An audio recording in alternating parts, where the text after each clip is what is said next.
Miles King et al. Case related to Proctor's phone. I'm pretty sure we got a 4 p.m. civil Karen Reed hearing. We're going to do more. I've started a project. A lot of people are like donating, so we're just going to do it. I made the mistake of thinking I had a cold. I did not have a cold. I took some Dayquil. I didn't take Dayquil. I took NyQuil. I didn't take Dayquil. I'm super towel. You don't understand. Let's take over a small country in Europe. All right. Towel friends on the YouTube, welcome. Let's roll the intro. Hold on. Wait a second.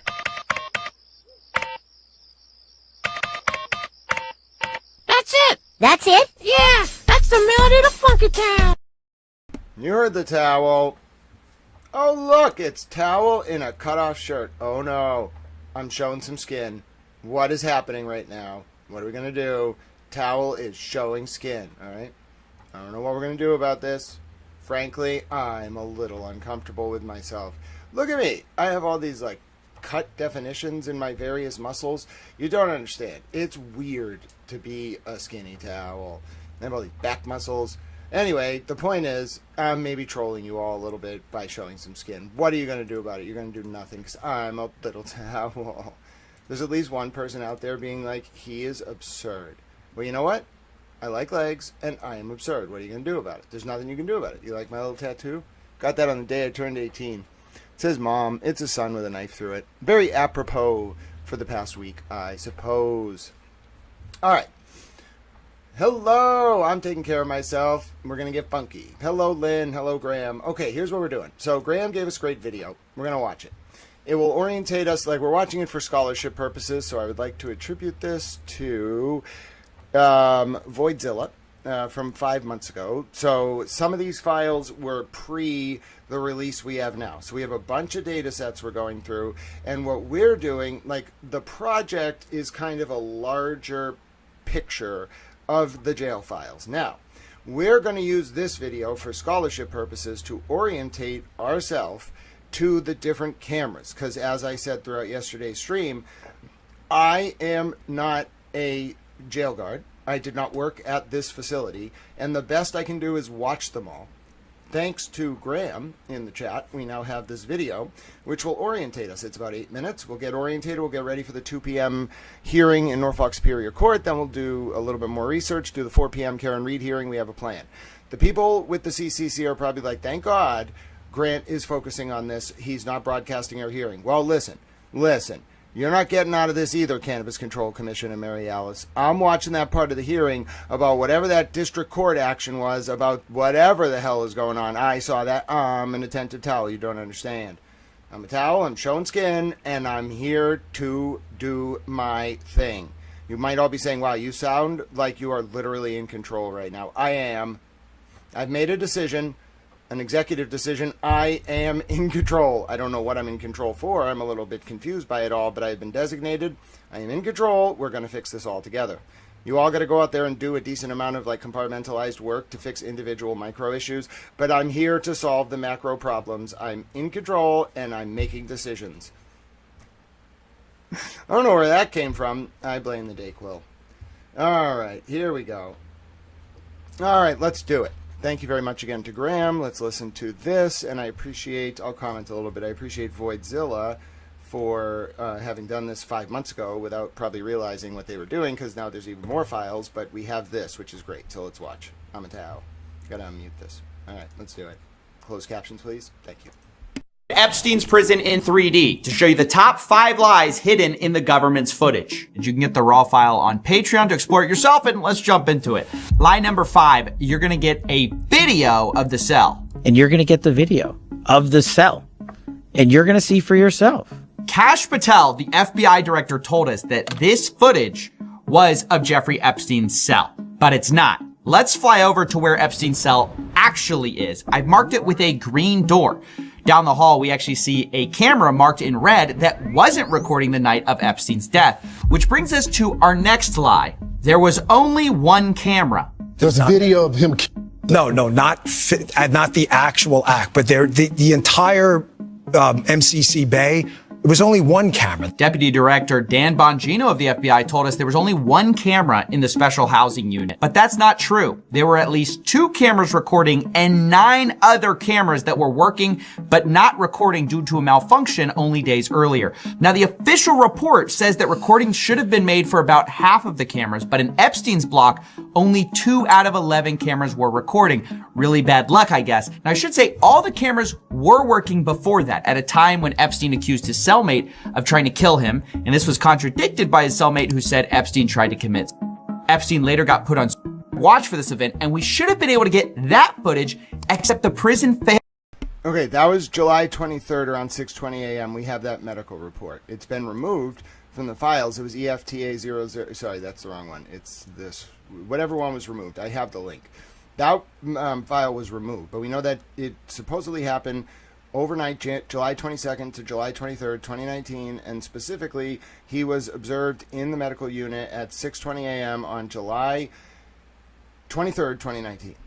Failed to save the correct file. Prosecutors claim the footage contained on the preserved video was for the correct date and time, but captured a different tier than the one where Jeffrey Epstein was located. It was only one camera. So our deputy director lied when he said there was only one camera. There were actually 11. At least 2 were recording. Only 1 got released. And according to our own government's report, 5 or 6 should have been recording, but weren't. When the cameras were working properly, they didn't save the right files. Incredibly unlucky. But lie number 3, there's nothing unlucky about it because we were told directly that the footage we were going to get showed there was no one there but Epstein. You're going to see there's no one there but him.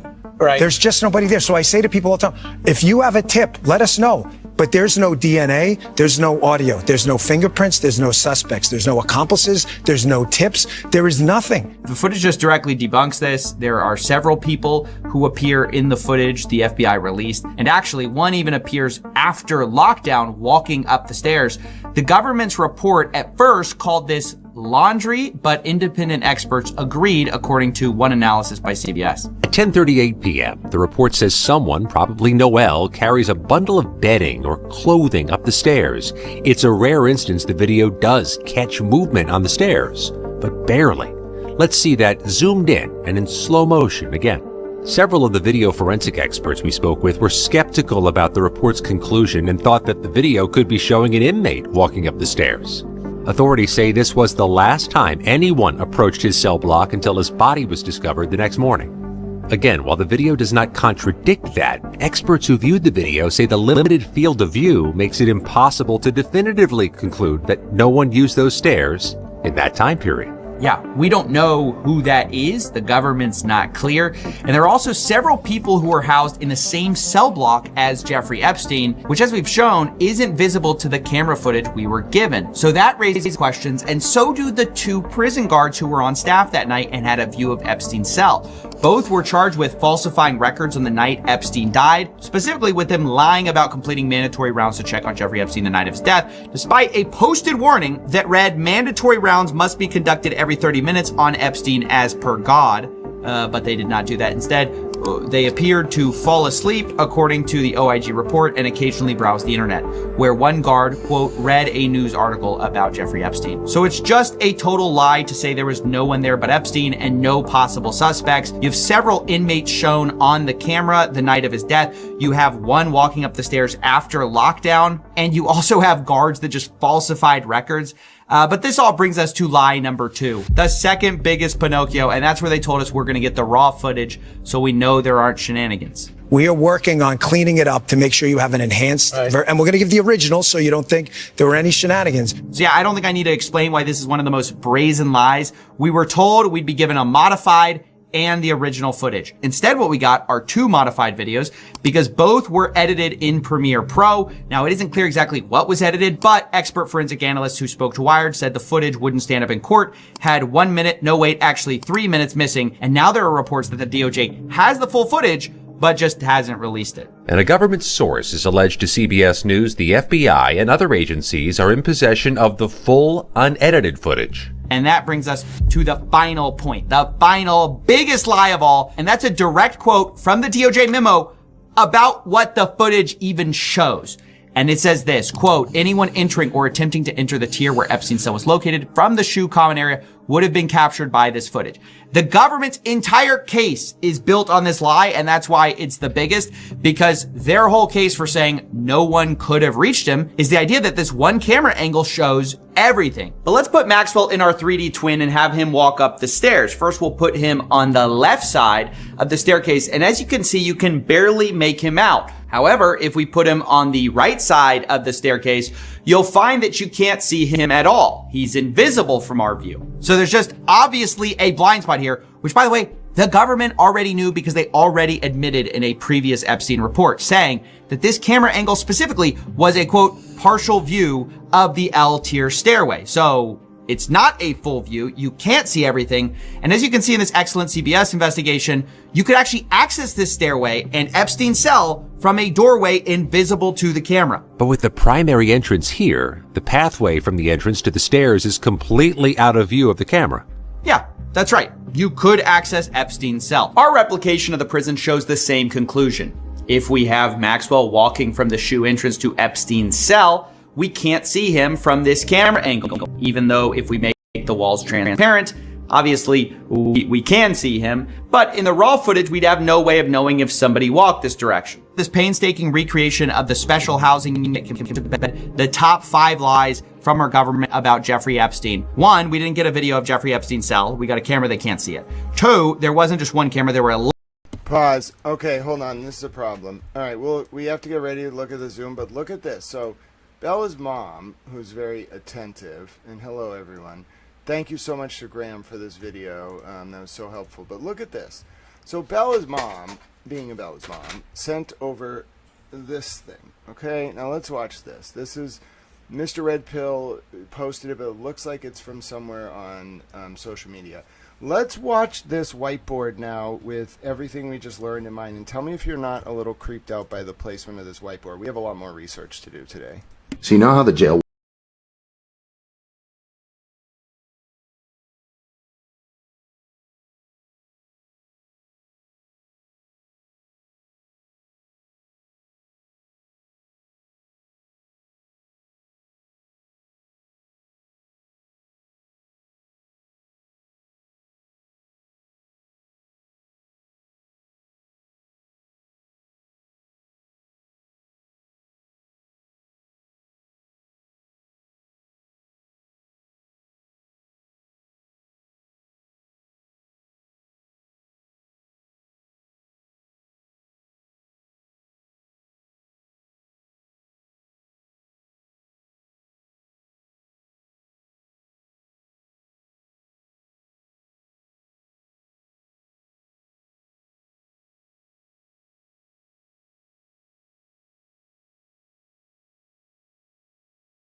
That. All right, there's something here. Let's get the Zoom ready. I'm telling you, there's something here. All right, we're going to keep going through these files one by one. We're going to build an entire repository. You can see I built a Google Doc. If you want to work on this Google Doc, give me 1 second. I have the Google Doc. Give me 1 second. Let me take this down. Let me do this. 1 second. I want the link, please. Copy the link. All right, done. Okay, very good. All right, there you go. All right, now, if you want the link for the file we're going to work on today, it's going to... Oh, 1 second. If you want the link for the file we're going to work on today, it is right here. By all means, I don't know if you want to do it here. I'm also on X or grantsmithellis@gmail.com. However you want to. Chain Chomp DX. Is that related to a video game and then also the wrestlers from DX?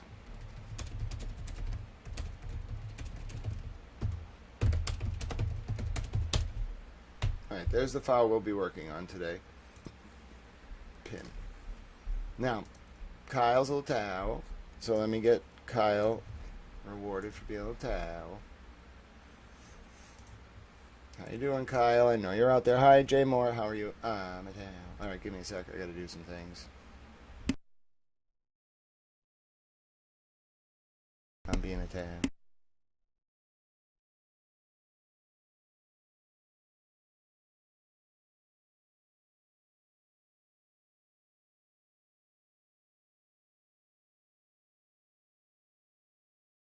One second.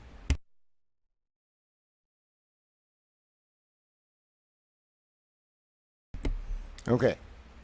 I'll let you know when we're ready for the 2 p.m. hearing. I am a towel. I'm registered.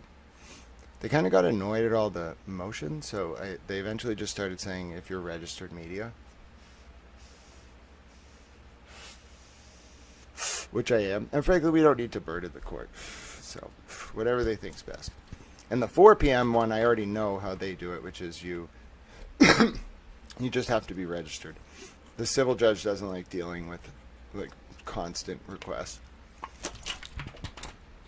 So, anyway, we're waiting for a 2 p.m. hearing. We got to pause everything until we find out when this starts up. It's Norfolk Superior Court.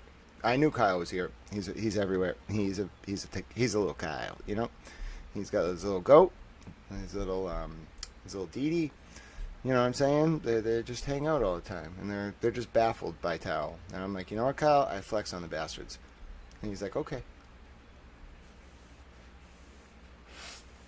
All right, we're joining.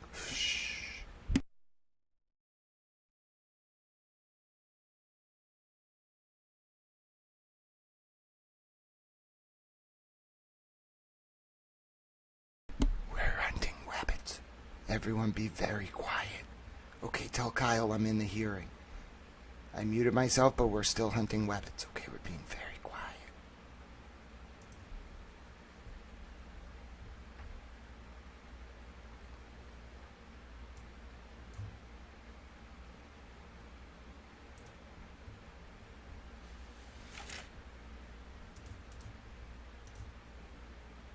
Okay. Everybody tell Kyle I have the Zoom. We're hunting rabbits, though. Tell him we are being very quiet. Okay? Just quiet little towels. I'm a little towel.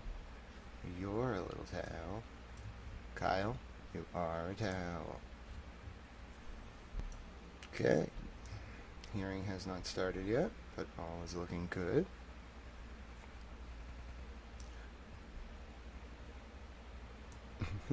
Someone left a hilarious super chat. All growing up, I wasn't allowed to call them that. Grant has a sleeveless t-shirt on, ready for that same McAlbert house assailant to barge in again. He will then be vanquished by Grant's Fist of Doom. Yes, my command. Well, listen. Bruce Wayne, I have looked at this post on Twitter. It has 1.7 million views. Everyone thinks it was a demon. All right? So we're just saying it was a demon. All right? It's a demon. All right? I have heard of the Nancy Guthrie case. I think it's a distraction from Epstein. It was designed to give the media cover, not to cover the files, but all the independent journalists got ahead of it, and now the media is screwed. In short. Okay, so we're watching a hearing. We're waiting for it to start up. The judge isn't on the bench yet. I should let people know, though. Kyle's going to be all excited. He's a little towel. He's a big towel. He thinks he's a big towel. I think he's a big towel. He could be a super towel. Him indeed. They're librarians. Don't lie to me. I know you're librarians. Okay, I am live with coverage of the 2 p.m. Eastern Miles King et al. Hearing potentially related to Michael Proctor's cell phone. This may be interesting. I am also a towel. So is Kyle. He likes goats. Kyle, can we just troll half the world? Just randomly? Like I told you, that was my plan. Okay, here we go. Okay, the judge is on the bench. Everyone be quiet. All rise.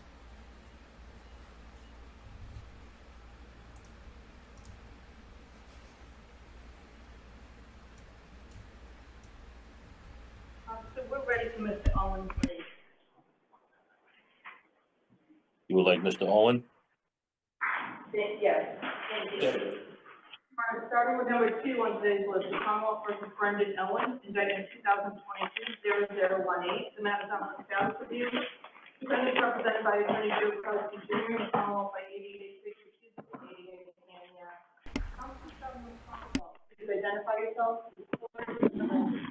Good afternoon, Your Honor. Assistant District Attorney Ann Yaz for the Commonwealth. Good afternoon, Attorney Yaz. Good afternoon, Your Honor. Tracy Cusick, also for the Commonwealth. Good afternoon, Attorney Cusick. Judge, Attorney Joseph Krosky Jr. on behalf of Brendan Owen. Good afternoon, Attorney. Good afternoon. Your Honor, Mr. Owen's on Zoom. Mr. Owen, can you hear us, sir? Yes, Ken.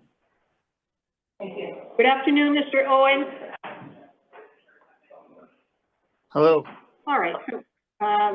It looks like this case is scheduled for status. Why don't I ask first the status of the case from the Commonwealth's perspective? Certainly, Your Honor.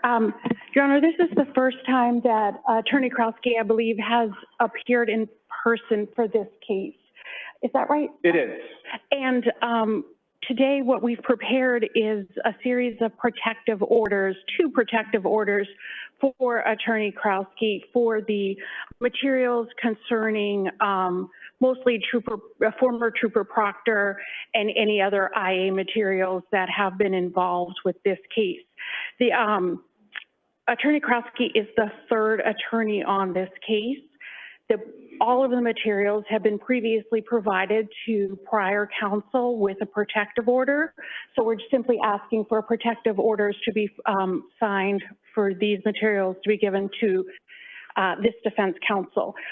Other than that, 2 protective orders were previously signed by Attorney Krosky, and other discovery materials have already been provided from the Commonwealth to Attorney Krosky. Previous attorneys have told us that they were going to be filing for mental health examinations of the defendant, and I believe that that is still the goal here. I have filed a motion, an ex parte motion for funds today. I will tell you, I am privately retained, but as you know, CPCS provides for private counsel to also receive assistance as far as experts are concerned. My client's already been deemed indigent on a prior occasion by this court. The expert that I'm seeking funds for are additional funds. He was already engaged, Miles Cunningham from Harvard. He's one of the premier neuropsychiatrists in the field.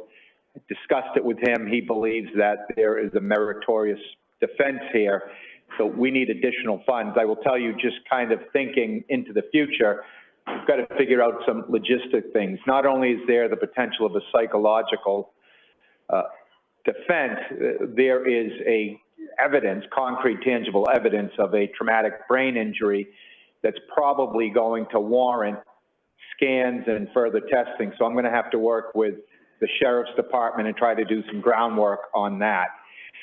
The other issue, the Proctor issue, I know because I have another case. We're dealing with tens of thousands of pages of material. So I will sign these with the provision, as always, on a protective order that, you know, I can always seek a modification as deemed necessary. I can tell you from my other case that I need at least 60 more days to continue to go through the materials. Even though I haven't signed the full protective orders yet in this one, I have on the other case. So I've already been going through all of the Proctor materials. Okay. So 60, I know it sounds far out, but it's necessary. If we come back here in 30 days, I'm just going to be telling the court that I need at least another 30 days. Okay, fair enough. So no Rule 36 issue then, you'd be waiving Rule 36? We would waive it. All right, anything else, Attorney Krosky? No, I would only ask the court, there's an attached affidavit for the 2 motions for funds. So, Your Honor, just so you're aware, we have, Miles Cunningham was previously retained, and scans were previously ordered for, and the only place that was able to do those scans was the Boston Medical Center. Those were arranged. The Commonwealth had to become involved in those scans. Boston Medical Center did not want to do those scans for several reasons. One of them was that studies showed that they could only be done after death, that they were part of CTE protocols, and that they were not in the protocols for live patients. The defendant refused to be seen for those scans. So after having requested those and having arranged them, the defendant refused transport. So I just want to note that on the record. I don't know if Mr. Krowski is aware of that, just so that we don't have that same problem again. I am. There's a story behind the story without getting too deep into the weeds in it, but certainly based on conversations with my client and the doctor, I don't foresee any problem. Okay, all right. So, So 60-day status date, please. date, I will endorse these motions for funds. We have not. So let's say towards, how's Friday, May 1? That's not good for the Commonwealth. I'm going to be on trial. Sure.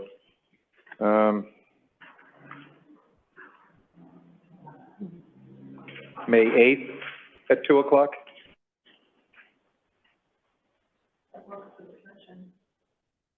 Could I ask that be a trial assignment date? That this is a very old case. I understand that you need time to figure out what's going on with the case, but that we need to start to progress. No, I don't want a trial assignment date. We're just signing protective orders as it relates to the Proctor materials today. And again, we're talking about tens of thousands of pages. It might lead to substantive motion filing. It might lead to further litigation. And I am new to the case might have some age on the books, but not to me. My client's held right now, so there's no safety issue. And we're waiving Rule 36. So there may not be a safety issue, and they may be waiving Rule 36, but certainly I think that my brother has been involved in this case for at least 4 or 5 months, and the family and the victims are very disturbed that this is the third attorney, and they feel like that this is taking over 4 years, and that they have the right to be heard as well, and that they would like this to proceed. Right, understood. Okay. Why don't we mark it for further pretrial hearing? I think it's appropriate to give Attorney Krowski an opportunity to determine whether or not there are any substantive motions. I certainly understand this is a 2022 case and it needs to move along. So why don't we'll do that. That'll be an opportunity for review of the materials and a decision as to any substantive motions that are going to be filed. And hopefully we can get this moving along. Thank you. Thank you. Zoom, please.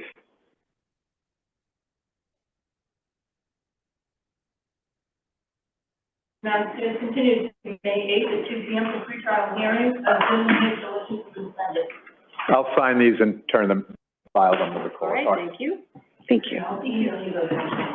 Thank you.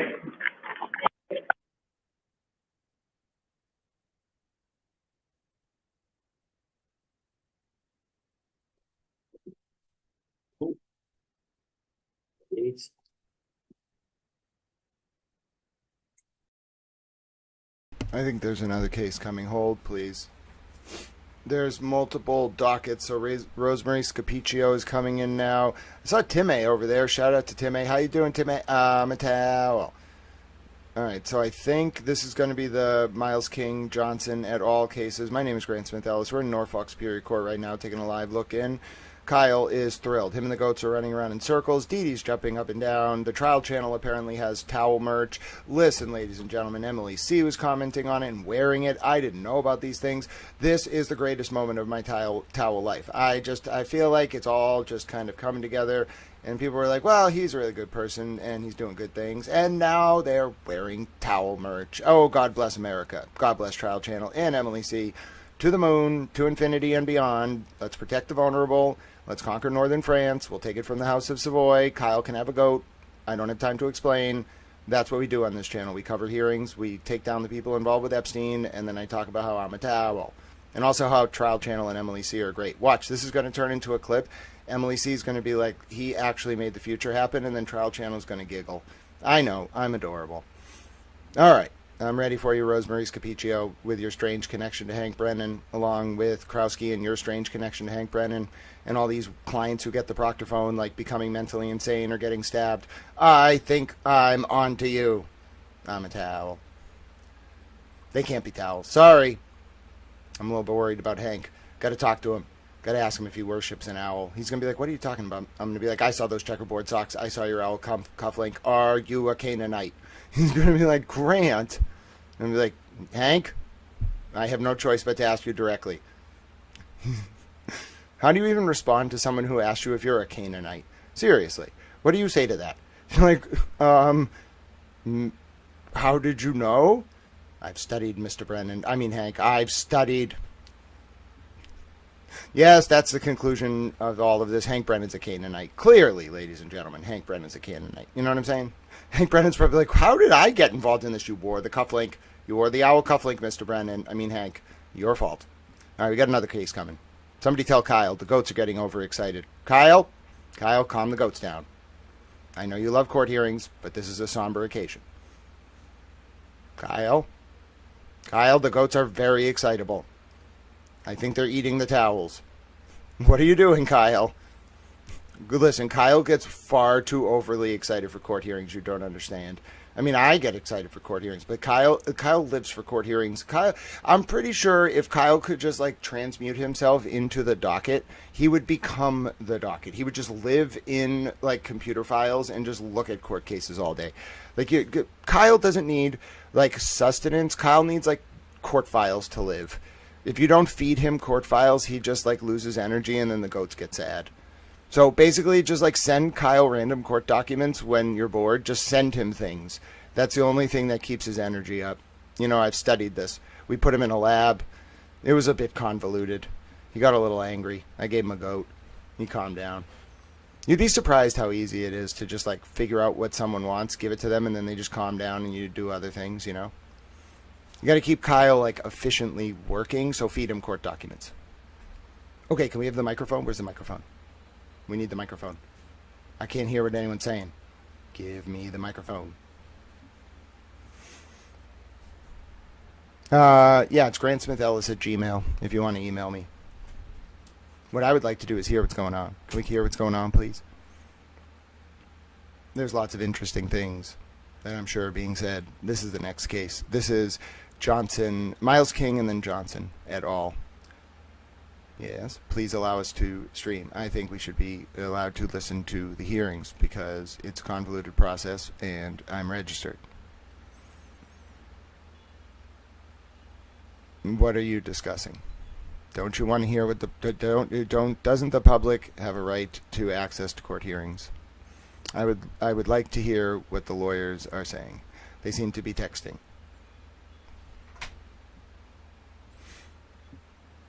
There is an overriding public interest in access to learning about Michael Proctor's phone. We have been covering this hearing for months. And it's the same procedure every time. You make sure you're registered, you log in, you go to the hearing. Okay, can we listen to the oral arguments, please? I would be very happy. It would mean a lot to me. I think they're actually like getting ready. Are they bringing a defendant? I'm not sure. They're all talking to different people. I can't hear what they're saying. Can you please just bring the audio back? They seem to be waiting for judge. I can't really tell what's going on. I can only see the lawyers. That's Rosemary Scapiccio on the right. That's Krowski at the podium in the back. One of the prosecutors up front, I don't know who he is. Another prosecutor. I don't like many of the Norfolk ADAs. Not that I care about them. I like Laura McLaughlin. She's super towel. Oh, they're going to sidebar. We have a sidebar. We have some kind of sidebar. You don't get to hear the sidebars. They don't let you hear sidebars or negotiations about sidebars. If you never, we have a sidebar. Ladies and gentlemen, for the first time since the second Karen Reed trial, I am officially able to announce we have a sidebar. Now, if you're not from Massachusetts and you're like, what is going on here? Well, listen. I'm a court reporter. I cover the courts. I cover regulatory agencies, which are technically an Article 1 court. This is an Article 3 court that we're watching. The distinction is an Article 3 court's like a civil and criminal court. They kind of emerged after courts of law and equity were combined following the emergence of the Federal Rules of Civil Procedure in 1934 or 37, but we don't really have time to talk about that. And then they kind of also emerged after the Rules of Criminal Procedure emerged, but like you don't need to know too much about that. I'm a towel, not a lawyer. Anyway, our Article 1 courts are like regulatory agencies that interpolate enabling statutes passed by the legislature and the executive into regulatory codifications like 935 CMR 500.000.935 CMR 500 000 and 001. I had to be specific there. That's Cannabis Control Commission. We might watch them today for a little bit because I want to learn about a ruling in the U.S. District Court on February 4th related to a company that used to have a license. I need to figure out what's going on there. I need Commissioner Roy and Chair O'Brien and Commissioner Bennett on, and maybe Commissioner Stebbins to tell me about it. But this is an Article 3 court in Norfolk County, so I like to watch them. And Kyle Sharkey gets very excited when we watch Article 3 courts, so if it makes him happy and it helps the public discourse, I'm all about it. We got a 4 p.m. hearing the Karen Reed case, too. Okay, can we please listen? It is a matter of, I wouldn't say it's a matter of, like, national importance, but, you know, the public, the overriding interest of the, you know, the sort of court process. I need to understand about Michael Proctor's phone, and I can't hear what they're saying. Please let me learn about Michael Proctor's phone.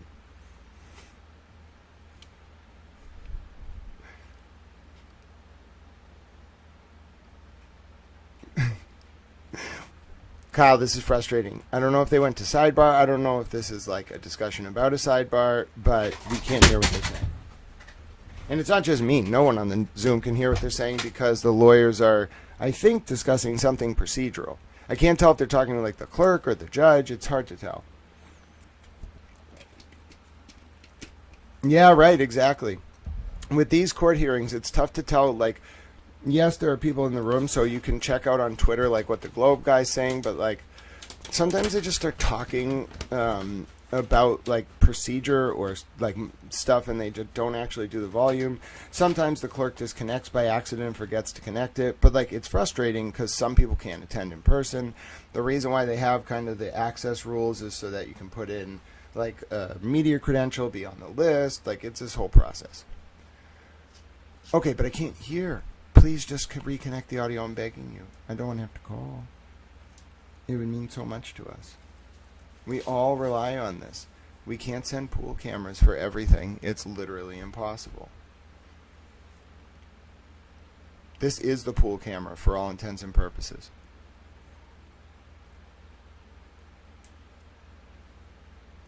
Come on now. There must be something sensitive. I mean, they're doing it in open court, but it must be, like, planning or something. Because, like, the prosecutor doesn't seem like... I'm just very confused. Like, Krowski's holding his phone. It looks like they're, like, talking scheduling. I don't even know if we're in session because they never called the next cases. That's what I mean. Like, I don't even know if they called it. I think they had to do something before they could call it. Because they never went on the record. That was the weird part. Like, they never said, okay, we're going to call the next case. I think they were asking about, like, permission to talk to their client or something. I'm not really sure. We're going to stick with it, though, because, like, whatever that... I guess they're done? No? They're not done? Okay. Whatever that was not on the record. Because they never actually said... They never called the case. Maybe we'll get a report from in the courtroom. But, like, we didn't get to hear what happened, so I would really appreciate if we could hear it next time. Maybe the court forgot to unmute. The clerk's got a lot going on. But, like, this is the only way to remotely access the proceedings, and it's not just me. Like, there's multiple people that need to be able to watch from the news, so don't understand. We can kind of read their lips, but it's, like, useless. Like, the whole point is this is the remote access to the court for when you're registered under 119. Like, for example, during the last Karen Reed hearing, like, they laid out the specific procedure. They asked that you be on the list and then go in. So I am. I feel like we were burdening them with motion, so I just tried to follow what they asked last time. Why can't we listen? It's exceptionally frustrating. Just unmute. All the person has to do is unmute. Once I think the court clerk doesn't realize that she muted during the sidebar, but I'm not going to call and bother them. Trial channel wants to join just to confirm that the audio is not working. Yes, trial channel, the audio is not working. I don't know. I think, from the best I can discern, they went off the record for a little bit, and the court clerk muted so we couldn't hear the sidebar, and then they just didn't come back on.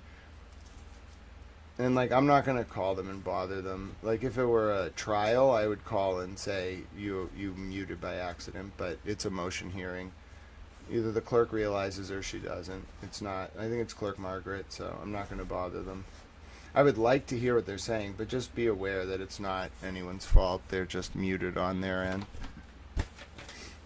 And this hearing, like, is important, too. So, like, I don't understand why they won't let us listen. It could, I highly doubt it's them not letting us. I think it's just the,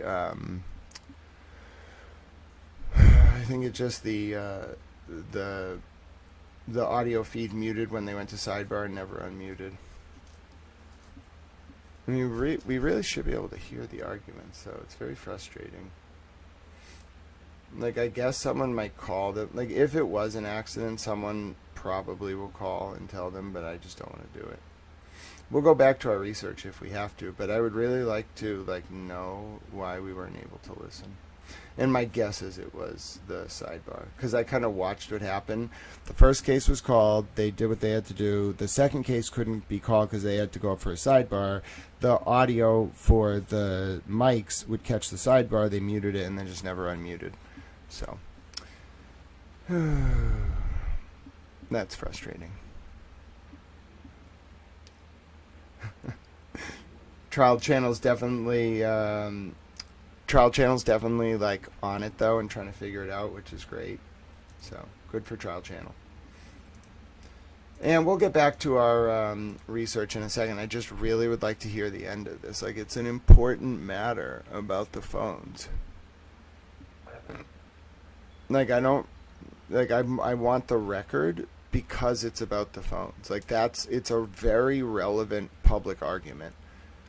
And I get they had to go to sidebar, but, like, come on. Like, the rest of it's in open court. I feel like we should be able to listen. But again, I'm not going to burden the court. I like Clerk Margaret.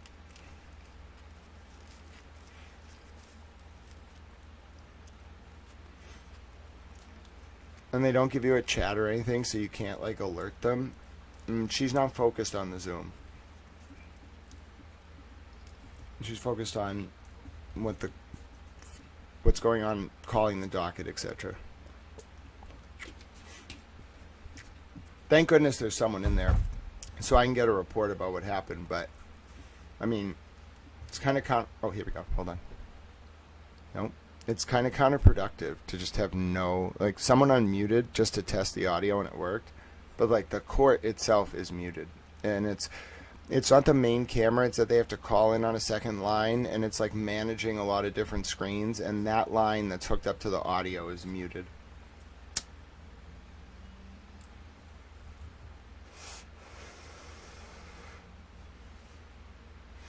I cannot explain what's going down. Yeah, I mean, what's going down? I don't know what's going on in the world around us because I'm watching this hearing right now, and I would like to listen to it because it's about Michael Proctor's phone. Are there other things happening in the world? You can let me know. I kind of have to stick with this, though, because I just want to be able to, like, hear. I would like them to pop back on. I mean, they must realize, or the clerk is, like, really focused, which is probably the case.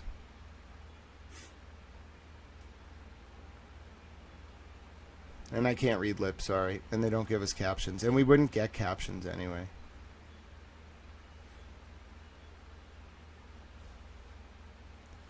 Huh. I mean, I'm just kind of hoping that, like, trial channel's like, alright, I'm going to call.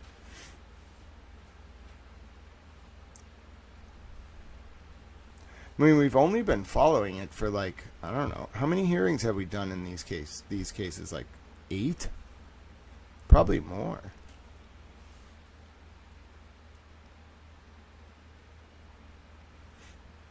I've lost track of the motion hearings in the Miles King and et al. That we've done, but we've covered almost all of them. It's important because it has to do with Michael Proctor's cell phone, and it sounds like they were talking about like protective orders.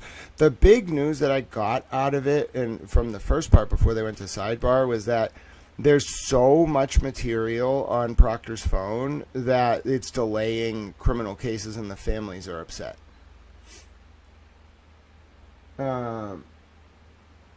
Yeah. Allie, a lot of those people just try to see who will take the bait. They're all like coordinated, in my opinion. It's like a network. I just don't address them. Why must they torment us? Why must they torment us? There's literally no other way.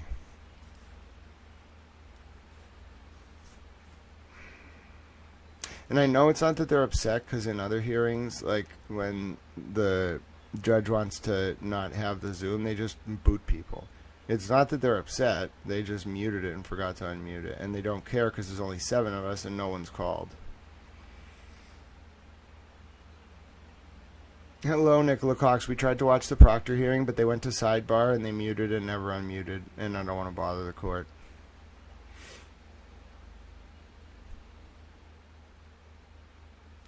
I'm kind of hoping the audio will just like come back, because Clerk Margaret will realize, but no one's going to tell her. They really don't care that much.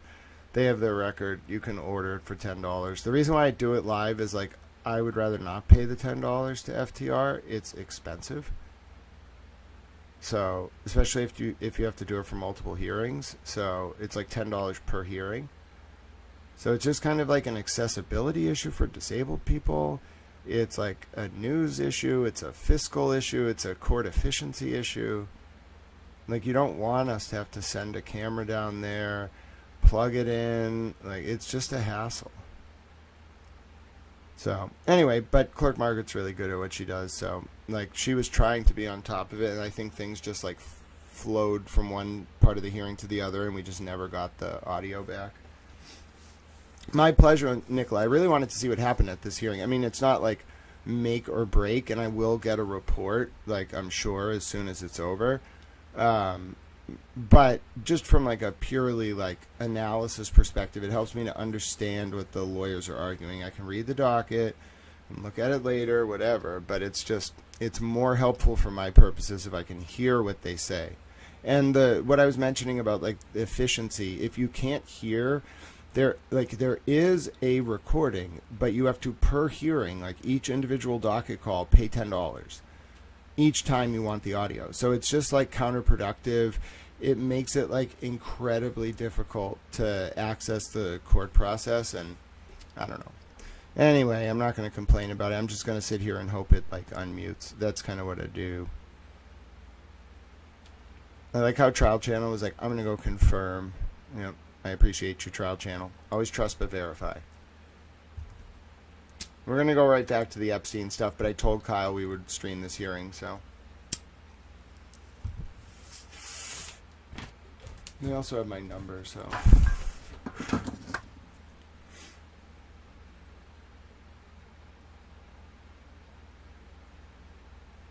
And it's clearly very important. I really wish they would let us listen.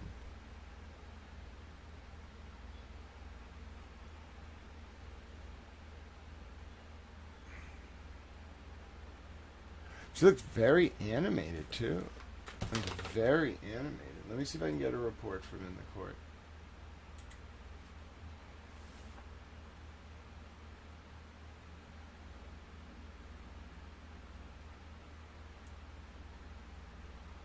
One second.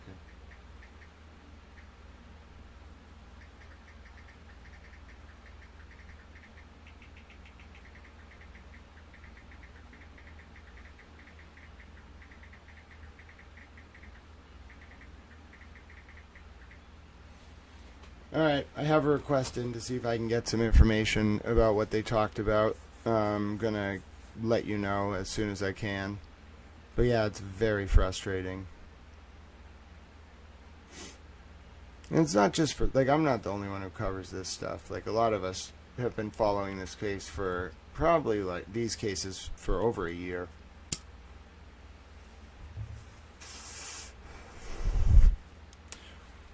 So, all right, Kyle, we might have to, like, abandon ship if it's, like, never going to come back. But also, you only get one shot, so if they literally forgot and then turn the audio on and I leave, we won't catch it. Trial Channel might be getting it, but, like, I would like to listen. Maybe they want us to go back to the old system. I don't know. Maybe I'll just call them. I was like, if I had to do one of those for every hearing, it would be a lot. So maybe they want us to do that again. I don't know. I'll call them.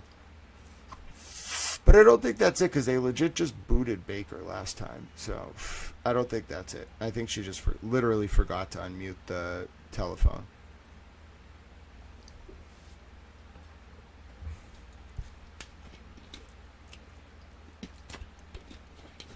If you're wondering what this is, we were watching this really interesting hearing in Norfolk Superior Court. I was all excited to listen, and then we lost audio because they went to sidebar. So it was like muted, and then it never unmuted.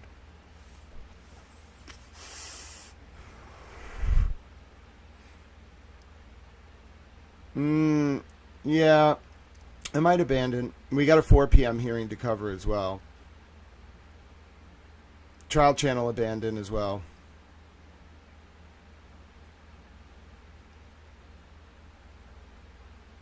I can get an update from someone in the court. I guess what I can do is just leave it playing in the corner and we can do our research, but it takes up a lot of system memory. I mean, it really does. So I don't understand. Just let us. And I don't think the news sent anyone, because they would just use this too.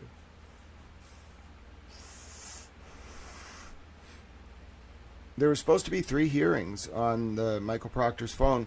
And, like, my best, like, read of it is what happened was they did the first hearing, then there was a sidebar to start the second hearing. The sidebar couldn't be on the record, and they muted the cell phone that does the audio for the Zoom, and then they never unmuted. And, like, to fix it, you would literally have to call. They'd have to run up. Like, they're not going to do that.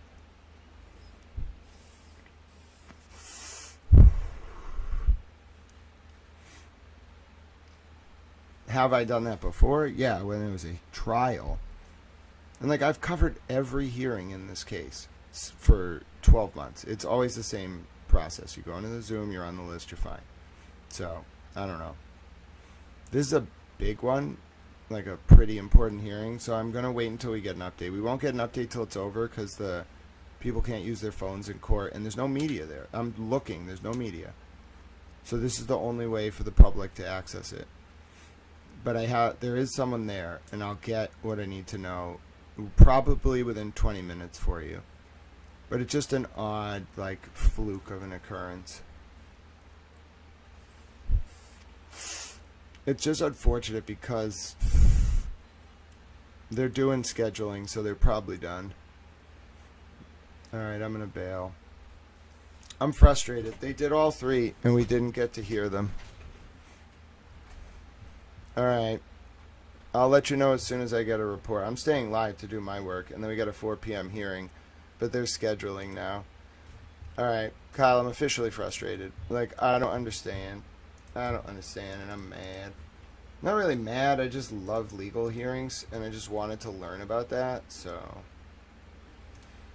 Like, now I'm frustrated. But anyway, I'll get you an update as soon as I can from... we'll get it's on a transcript that you get. You have to pay for the FTR. Which is, now the problem is if she muted, I don't think she muted the FTR by accident. It's a different system and they record sidebars.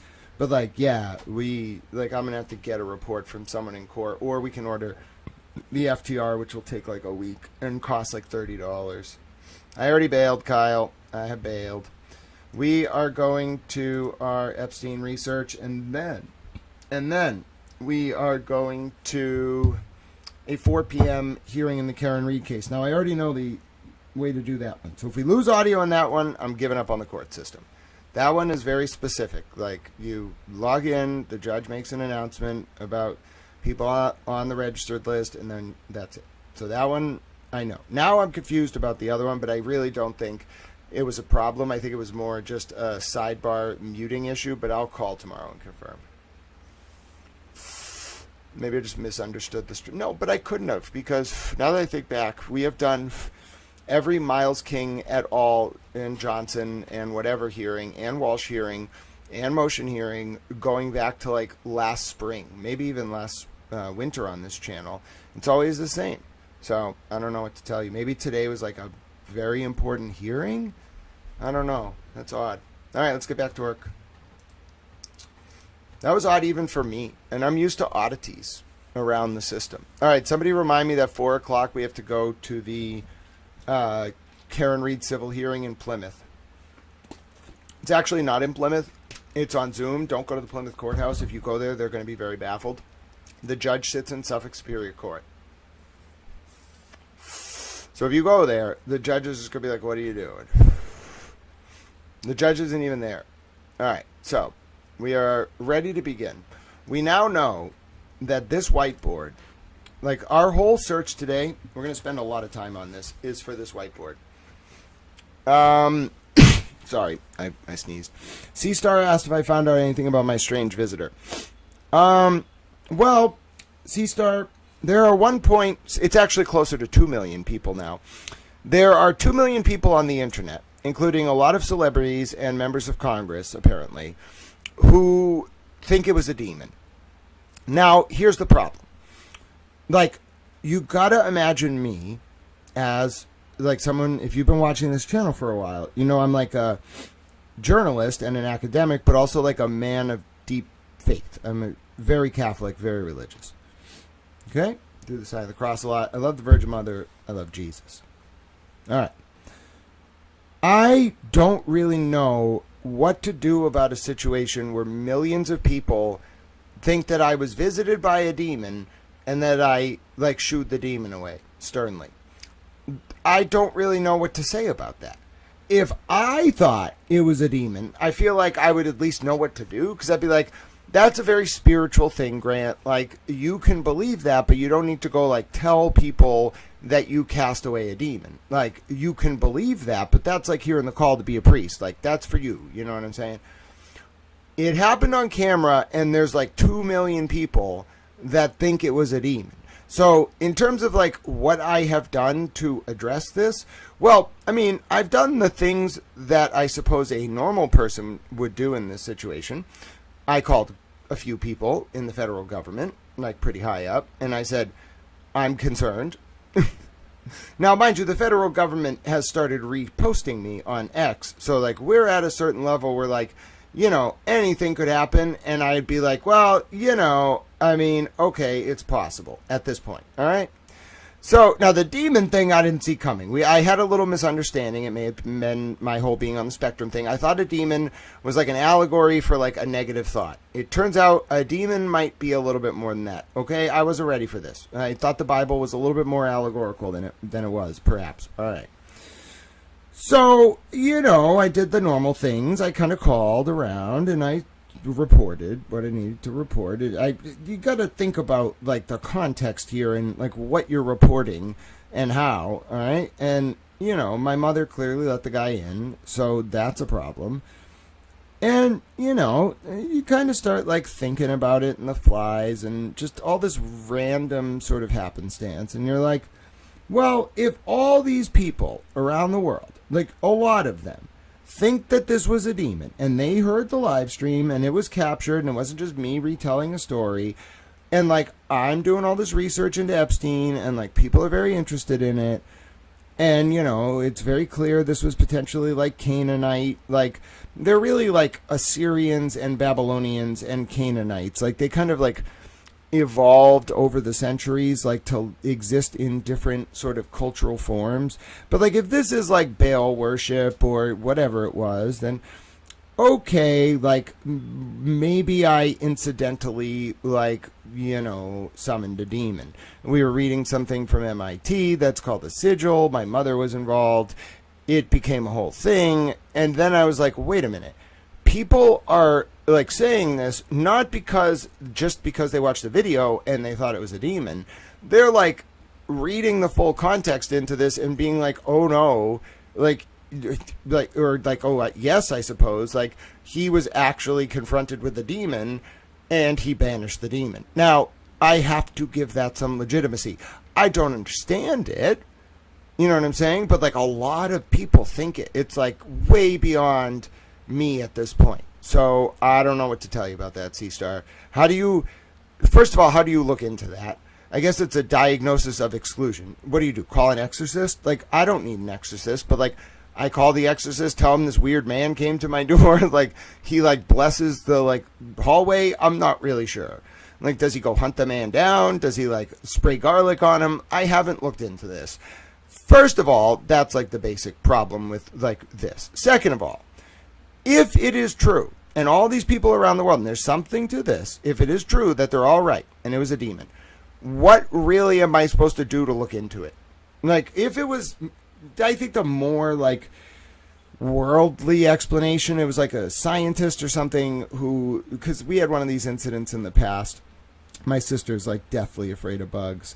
And when my parents were getting divorced, like late 2016, early 2017, like there was a fight because she was still on like 17 or something, under the age where you have to pay child support. And my dad didn't want to pay child support. And the only way for that not to happen was if my sister left my mom's house. Now, I was disabled in 2014, already living at home. Out of nowhere, like, I saw my dad one day at the window to the kitchen where the recycling is, and he was just being weird. He had already moved out. He was just like being kind of like weird. And I was like, that's weird. You don't need to be over there, bro. Like, but I didn't think much of it because he's my dad. He owned the house, and then they were going through divorce. So like, it's technically his until they finalize it, like half his. He can be at the property. Like, there's no reason he can't be there. He wants to touch the window, whatever. That's not the weird part, though. The weird part is, like, right after that, a bunch of, like, flies showed up. They seemed kind of harmless. They were, like, big, like, fly, just, like, annoying flies. But, like, they showed up right by that window, and they were all around the kitchen, which is where my sister used to sit, like, on her laptop during the day, like, when she was not at school.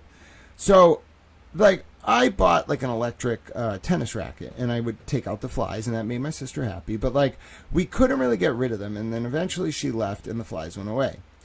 Okay, right after that, my mother asked me to like go spend some time with my father in Cambridge because she told me she wanted to have the house like sanitized with ozone.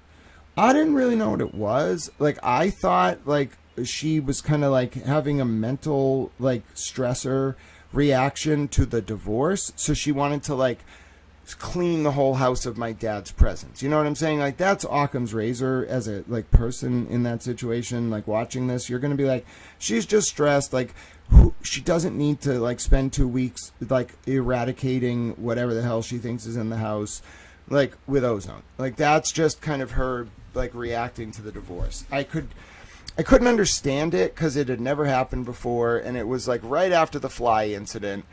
All right, well, some guy on Twitter is like, it turns out he's like relatively like versed in this. And I'm not saying he's right or wrong, but it really goes, like, if I'm going to entertain this idea that it was either like a powerful scientist who somehow knew my parents, my father was at Harvard Law and my mother was MIT connected, or like it was a demon, then I may as well look it up. So some guy on X, makes a post, like he sees someone who had reposted something about this, and he's concerned, and he says, you take everything with a grain of salt, but he says he sounds trained in this like field. Let me show you the post. Okay, I have it right here. So he had some like pretty good ideas too. So he says he's like a former hazmat CBRNE guy, okay? And he says dead insects or animals, and they weren't dead, they were alive, but he was like, it's a sign of an environmental toxin or poison. He thinks the visitor could have released some sort of poison in the home. Many poisons like methylmercury or various organophosphate neurotoxins are odorless, colorless, tasteless to humans, but deadly as hell. I remember reading some wild stuff about that actress, Brittany Murphy, and her husband's death. Conspiracy theorists spoke of something sprayed sprayed on the ceiling of their house after she started working with a project to publicize child trafficking. They died 5 months apart of pneumonia and anemia along with drug abuse, according to authorities, but friends and family's accounts dispute that. And then the guy says, I'm just going to have this part read out because it's so sort of fascinating. Let's see if we can just start from right here. One sec.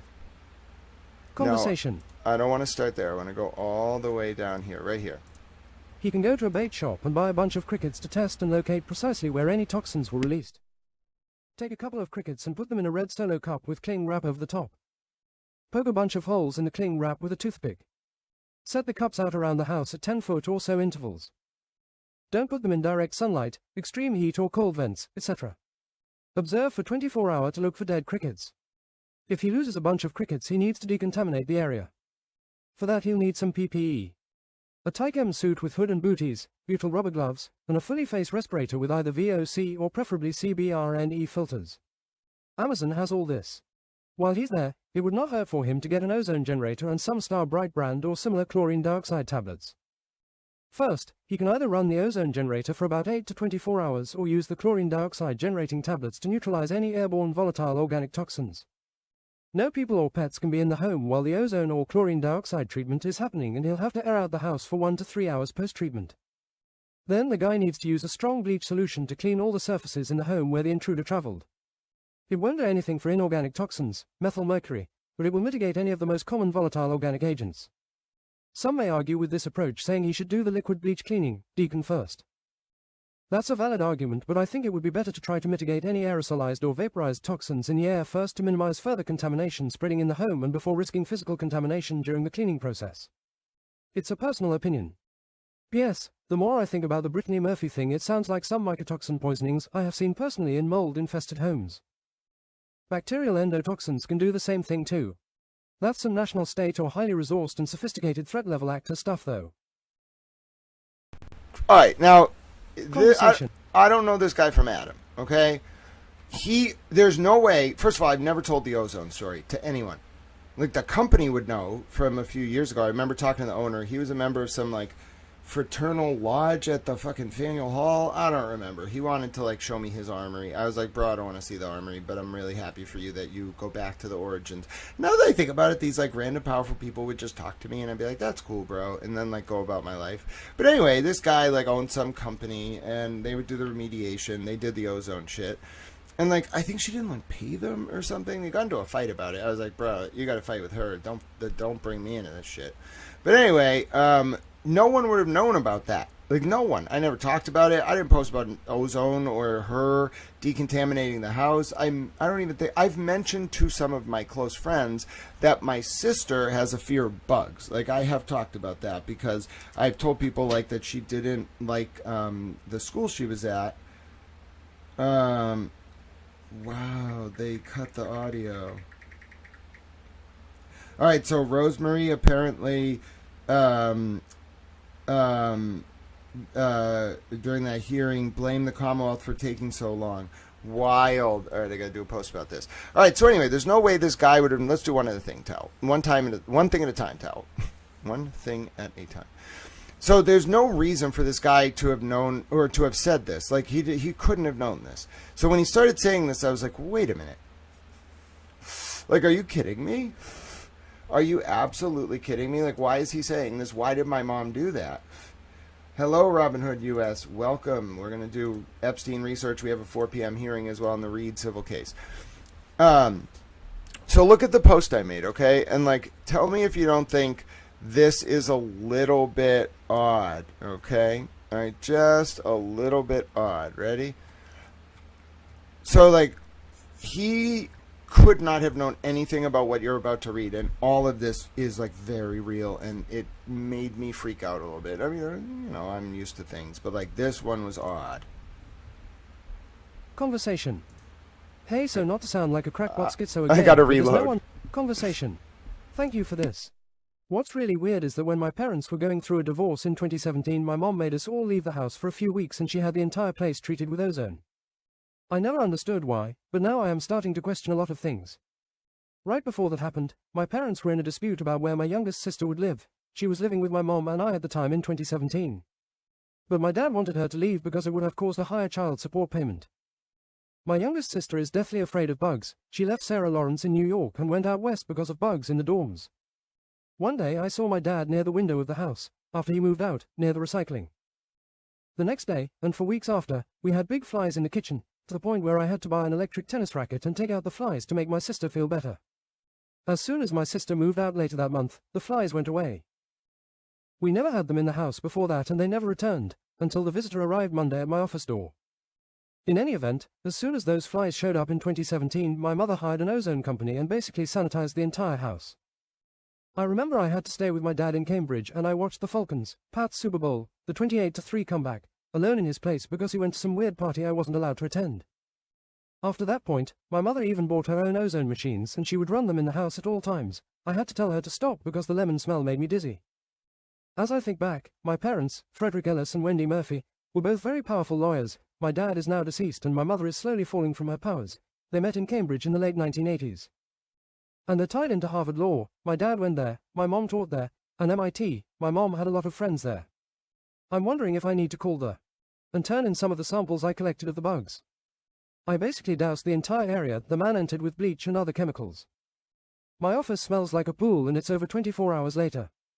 Note, the exchange in the screenshot below occurred yesterday before I saw your comment. He can go to a bait shop and buy a bunch of crickets to test and locate precisely where any toxins were released. Hold on. All right. I said stop. Conversation. All right. Oh my God. All right. How interesting is that? All right. Now we got to do the Proctor write-up because it turns out Rosemary absolutely blasted the Norfolk DA. I was like, how dare you? How dare you take so long with these files? So I have to upload it now. See, I already wrote up this whole little thing. I'm a little towel, but I made a lot of typos. That's also not how you spell Rosemary Scarpicchio. It's close to that. Like it's Scarpicchio with an R or something. I don't know. I'm a towel, not like a spell check machine. Anyway, Scarpicchio and Krowski are both tied to Hank Brennan. Rosemary Scarpicchio, which makes me like, it's not Scarpicchio, isn't it? Isn't it like Scarpicchio? It's Rosemary Scarpicchio. I wasn't even close. I mean, it was kind of close. Watch what her actual name is. There's like an H in there or something. It's Rosemary Scarpicchio. And then you add that. Watch this. You add that to dictionary. And then you add this to dictionary. And then you never spell it wrong again. Thousands of pages, not pashes. I don't know what a pash is. All right. Okay. So I'm glad we got that report from a towel source in the courtroom. That's why you have, see, like, people, like, journalist entities, like, try to, like, monopolize the news. I don't do that shit. Like, people go to court, they tell me things, like, in the gallery. They go there, they walk out of the courtroom, and they tell me things. They're like, Grant, here's what you need to know. I'm like, thanks, you're a towel. They're like, you're welcome. You know why? Because I don't do it for the money. I do it for the truth and for justice, and because I'm a towel. All right, if you're new to the stream, we're going to do our Epstein stuff in a second, but from like 2 to 4 p.m., we're in like rotation mode. I got to look at some CCC stuff. I got to look at, although I don't really care that much about the CCC today. I think it's in good hands. However, I want to look at it because I want to learn about what happened in federal court. I guess we could just look at the meeting packet, right? You want to learn how to like be an informed and cogent citizen. 2 weeks of ozone would damage the electronics and plastic in the house. Yeah, it damaged a lot of stuff. She took everything out of the house. Also, sorry, I thought I gave you a towel wrench. If you don't want one, that's okay. But yeah, I tried to give you one. My apologies if it didn't actually go through. Sometimes it don't work like that. All right, so I'm very upset that they cut off Rosemary's mic, though. Like, yes, I get there was a sidebar, but come on. We didn't get to hear Rosemary's amazing argument. It's an offense to the system.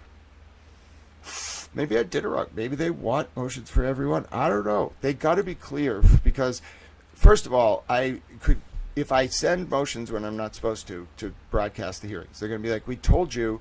If you're on the list, you can broadcast the hearings. If I don't send them, just by doing it the same way for like 12 months, they'll be like, oh, we just muted the audio because, you didn't send the motion. If it was an accident and like it had nothing to do with that, they're going to be like, oh, yeah, we just muted it for the sidebar and forgot to turn it on. And there's no, like, you can't do anything about that. You just have to order the FTR. So, like, what do? I'm in, like, an untenable position. And maybe they didn't want people to hear Rosemary absolutely teeing off. I don't know, bro. I don't know. It's like politics. I know it. I know it. Oh, okay. So I'm going to put this. Kyle, you want me to attribute this to you, or you want me to just like say it? Per a towel source, you want me to attribute this to you, Kyle, who spoke? The clerk's office noted the following regarding the. I told you it was an accident. It was Clerk Margaret. I really don't think it was on purpose. She's not like that. Clerk Margaret is a multitasker. So she's doing her job for the judge. I'm really not going to attribute this to malice. I'm telling you, I know her. I've watched her do her job for 4 years. She did not do that on purpose. I watched how it happened. She's multitasking. Her job is to work for the judge, not make sure the Zoom audio is working. I do not believe this was intentional. I do not believe it was by malice, especially with their statement. I do not believe it was targeted at me. I believe them when they say she did it by accident so the sidebar wouldn't broadcast. I'm sorry. That's the end of the story. I get it's a little bit of a coincidence, whatever, but no, I'm sorry. That's Clerk Margaret. We are not bringing Clerk Margaret into disrepute. If she says it was an accident, we take her at her word. There's no reason not to. She's never done anything during any trial. I've watched thousands of hours of trials with her and hearings. She's never done anything that favored either side or that tried to cover for someone or that made it easier for someone to do something. Just never. All right, Kyle. The audio disruption, and I believe, based on the sequence of events, including a sidebar right before the audio cut, that this explanation is truthful, and also that Clerk Margaret is a super towel. Is a wonderful human who does excellent work for the Commonwealth, and that will be the end of my inquiry regarding that. All right, it's Clerk Margaret. Okay, everybody show respect to Clerk Margaret. She earned it. All righty. Thank you to Super Tower Kyle for doing that diligent investigation. Not disputation. What the hell is a disputation? That's quite a word. Disruption. I like the word disputation, though. And that's not how you spell Margaret Grant. Grant, that was not even close. I mean, I missed 4 A's in there. That was just way off. And that's not how you spell inquiry. And listen, as far as I'm concerned, sidebar is spelled SIDEBAH. And you are not going to tell me otherwise, Google. Listen, we have to have a talk. All right.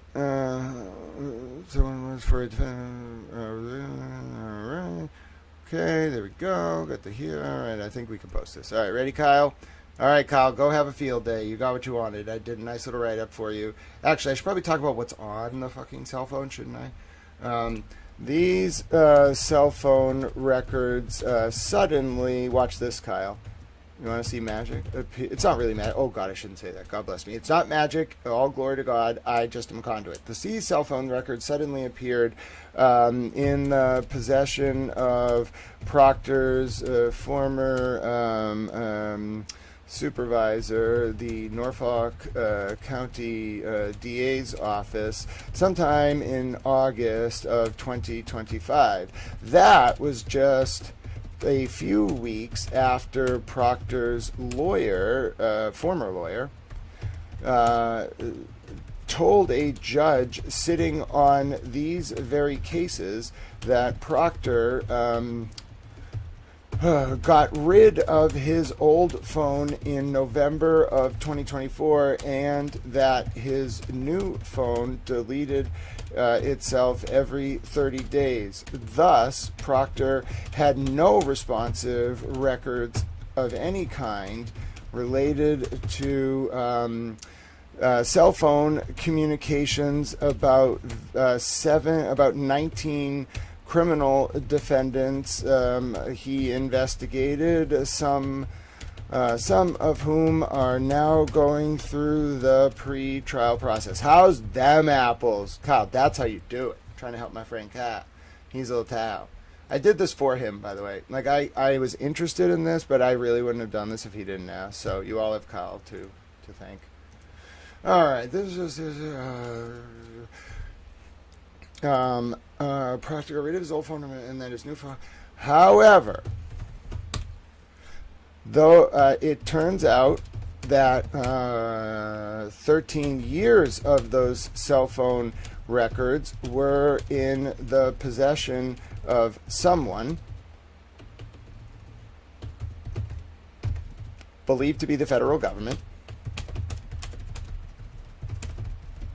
who, after Proctor induced his lawyer to make a material misrepresentation to the court about the existence of those records, read obstruction of justice,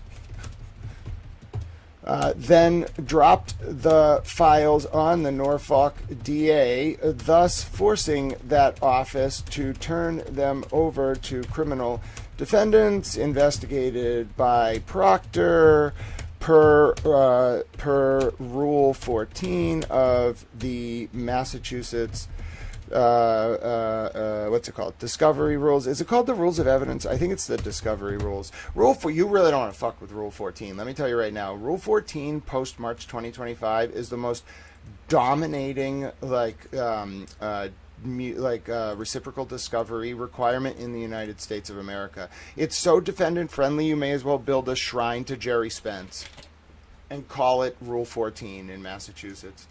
How intelligent am I? I just flex on the bastards. My brain is really firing today. What is this Dayquil? So I went to CVS and I asked the nice man if I could have some Dayquil.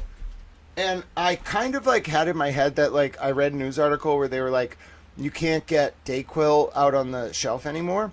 So I didn't go to the shelf at all. I just went to the pharmacist and I was like, hi, can I have some Dayquil? And she kind of looked at me quizzically, and then I was like, I don't know, I just want some Dayquil. And she was like, oh, we have some. And so she pulled out this box of Dayquil that was quite expensive, but I wasn't feeling well, so I wanted to buy it. It was $35.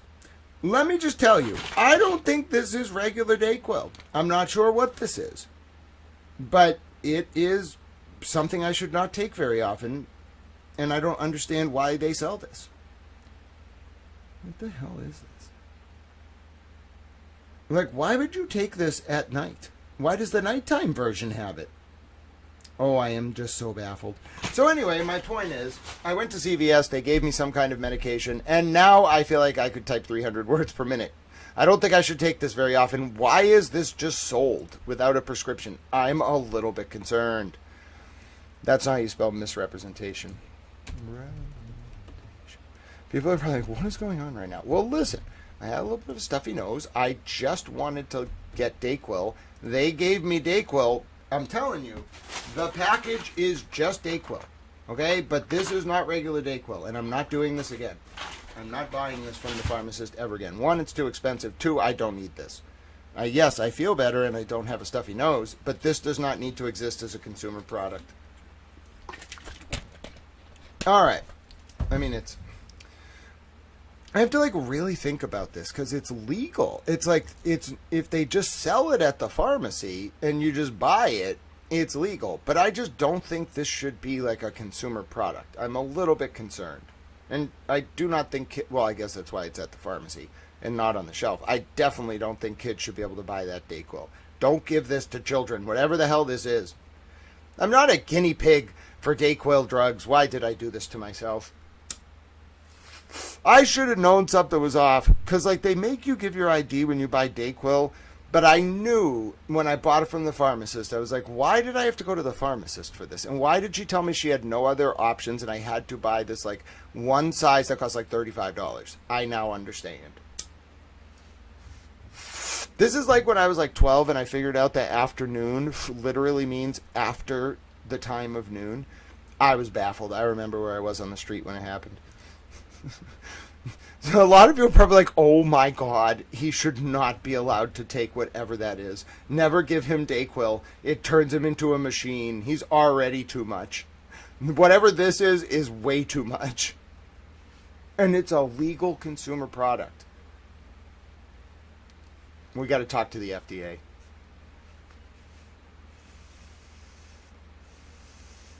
You don't want this brain firing on all cylinders like this. It's great in mediation at like 70%. Have it firing at 100%, and it's just going to like output like 500 words per minute. I have to actually slow myself down. The rate of material I can produce by taking Dayquil is problematic. I think I have a hypersensitivity to whatever this is. You should see me with a cup of coffee. I have a latte. I can talk to Ray for like 3 hours. Have the greatest time of my life. I feel bad that Ray got smeared. That was a very unfortunate situation. Alright. The victims, at least that's what the reports were on social media. The victims in one of the cases and their family were okay. Let's see. Furthermore, in the internal affairs report for the infamous Brian Tully, that's all you are. Brian Tully, Proctor's former supervisor at the Norfolk DA State Police SPD. It's actually called like the SPDU unit or something. Furthermore, in the internal affairs report for the infamous Brian Tully, Proctor's former supervisor at the Norfolk DA State Police SPDU unit, it was revealed that Proctor was interviewed for 6 hours by former U.S. Attorney Josh Levy in front of a federal grand jury in February of 2024. It's wild to have all this memorized. In the immediate aftermath of that interview, Tully and his right-hand man, the also infamous John Fanning of the Sandra Birchmore cover-up,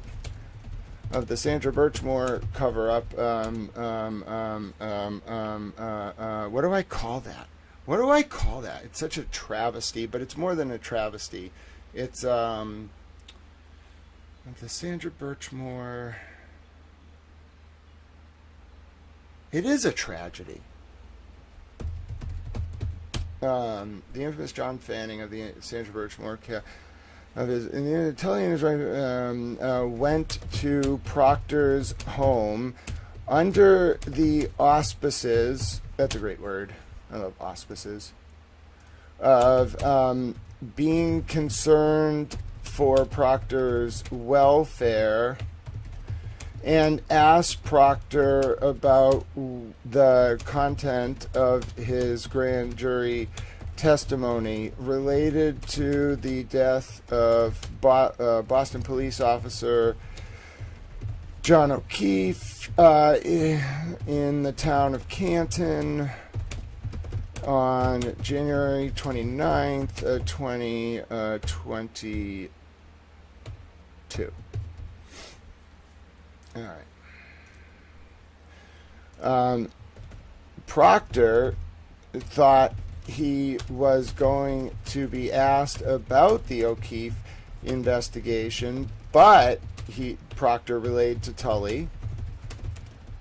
Levy instead opened with questions about Proctor's text messages with his mother and don't say his, ambiguous pronoun, Proctor's mother and sister. All right. It is believed that eventually, as noted in August of 2025, the 13 years of Proctor's text messages, now in the hands of defense attorneys, albeit ones who know Hank Brennan. We'll leave Hank out of it. Hank, we still have to have... Listen, Hank owes me a coffee. I know he doesn't owe me anything, but like I have been overly nice to Hank Brennan for no reason. All right? Because I thought he was doing a good thing for the O'Keefes, but like I saw that owl cufflink, okay? I saw the checkerboard socks. I want answers, Hank. I want answers. I deserve them, okay? Your esoteric Canaanite nonsense is over. There shall be no more groves. There's no more owls. All the little birdies are free. Let's have coffee. Probably not on a day when I have Dayquil. You probably don't want to meet with me on a day. No one should meet with me on a day like today. I don't understand why this thing exists over the counter. I should not take this. I'm never taking this again. Even when I'm sick, I'll buy the other version. I don't care. I don't like this at all. See what I mean? I dropped my thing on the floor. Dropped my cigar. Good thing I just cleaned the floor. Cleaned the floor like 47 times. All right. What else do we got to do here? Eventually, as noted in August 2025, 13 years of Proctor's text messages now in the hands of defense attorneys for numerous defendants in Norfolk County. Oh, that's not how you spell county. Revealed. That was an accident. Revealed that Proctor sent text messages to numerous people that included the name of an SA victim, illegal, not permitted to be shared under Massachusetts law, as Robert Cosgrove learned the hard way. Even in investigative contexts, investigative or discovery contexts, you literally cannot do it. There are limited situations where you maybe would get an attorney's eyes only. I'm not a lawyer, this is not legal advice. There's limited situations where you might get a judge who orders an attorney's eyes only production of material under that law, but even then the defendant doesn't get it. And you certainly just can't willy-nilly go say the name of an SA victim in a case you're investigating. Absolutely not. Absolutely not. And like some people don't like that law because they think it obfuscates transparency. Specifically, my mother doesn't like that law. But let me tell you right now, like, don't do that. Why is this even a debate? Don't go in your private messages, whether it's with your colleagues or otherwise, and say an SA victim's name. That one really pissed me off. He fell completely out of favor with me when I read that part. Included the name of an SA victim, intimate pictures of I'm quoting this verbatim, by the way, from the filing in the Walsh case. Intimate pictures of third parties not involved in those text conversations.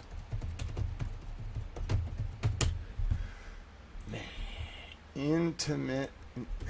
I don't know how to spell that word. Apparently, I don't know how to spell pictures either. And then what else did he do? He did something else stupid too. What was the other one? What was the third one? It was intimate pictures, SA victim's name, and then like a bunch of private like social media accounts.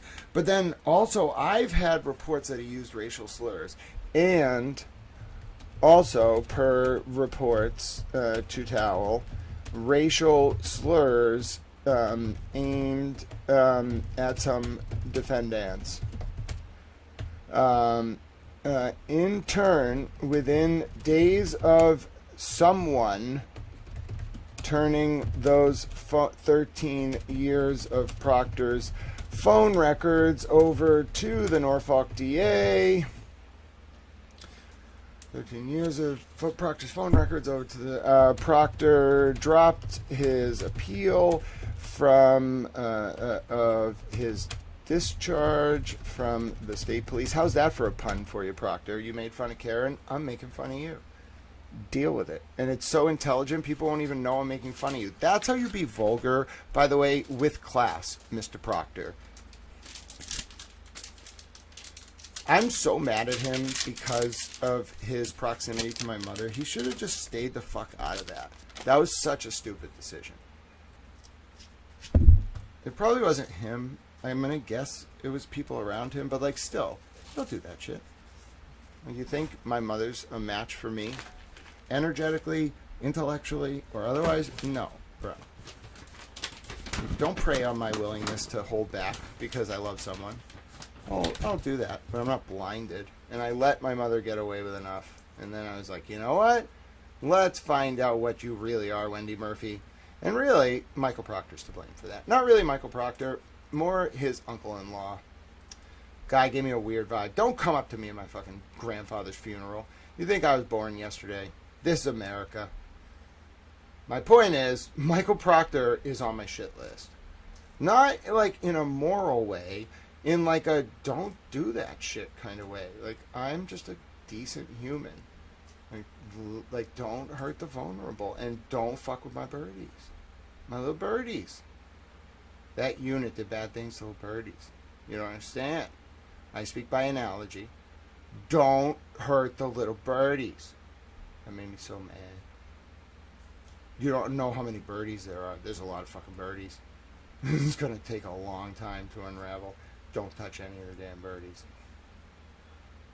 You touch the damn birdies, it's going to be a problem. I will come find you, juridically. I'll tell Congress. You don't want to upset me right now. I will call Congress, and they will listen. I say things, Congress listens. I'm a towel. I'm petitioning my government for redress of my grievances. Let me make that very clear. Damn, Michael Proctor. It's not even his fault. He was just a fall guy. He's like John Dean. But still, damn it, Michael Proctor. That's all I can really say. Like, let me say this to Michael Proctor. Okay? You don't, like, let me speak generally. You don't have to bear all this guilt. Like, I'm pretty sure, like, you fucked up a little bit, but, like, bro, it was Divine, it was Tully, it was Morrissey, it was those people. Like, I get it. Maybe you did, like, some weird initiation shit. I don't really care. I absolve you, Michael Proctor. Like, it's okay. Like, I can't fix this shit with your wife. I'm sorry about that. But, like, it's okay. You're going to be fine. Like, just as long as you didn't hurt any kids. If you hurt some kids, like, I'm sorry. I can't absolve you for that, Michael Proctor. But, like, otherwise, you're fine. It's going to be fine. Like, you, like, need to think about kind of what you're doing with your life. Like, get away from those bad people. But, like, you'll be fine.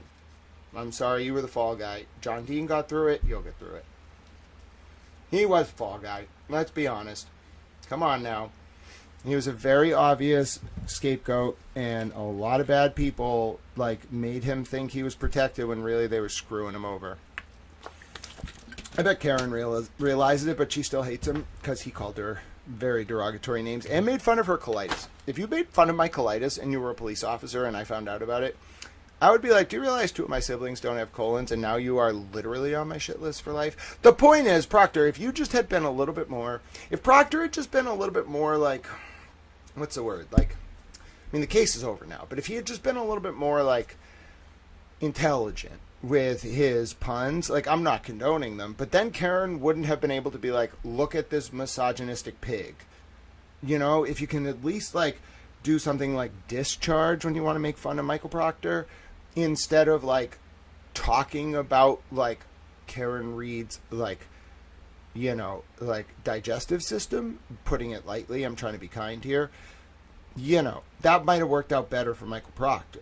You know, instead he became a very convenient scapegoat. And I'm putting all the Divine shit in there. You know why? Because screw that unit. Hurt little kids. You don't hurt no kids. You don't enslave women with threats of criminal charges. I know what you did to Tiffany Overstreet. You don't understand.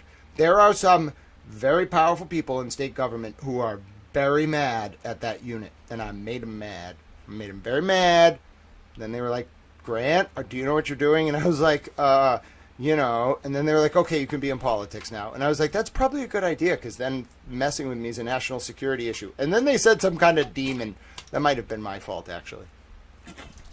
The point is, Michael Proctor does not use very eloquent language, and it was to his detriment. Hello, how's everyone doing? Nice to see you over it for now.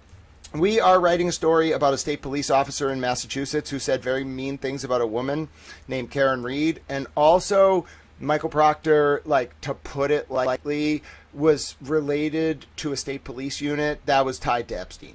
Like, I'm trying to be, like, you know, maybe as like generous as I can, because it was a lot more than tied to. It was like an entire operation.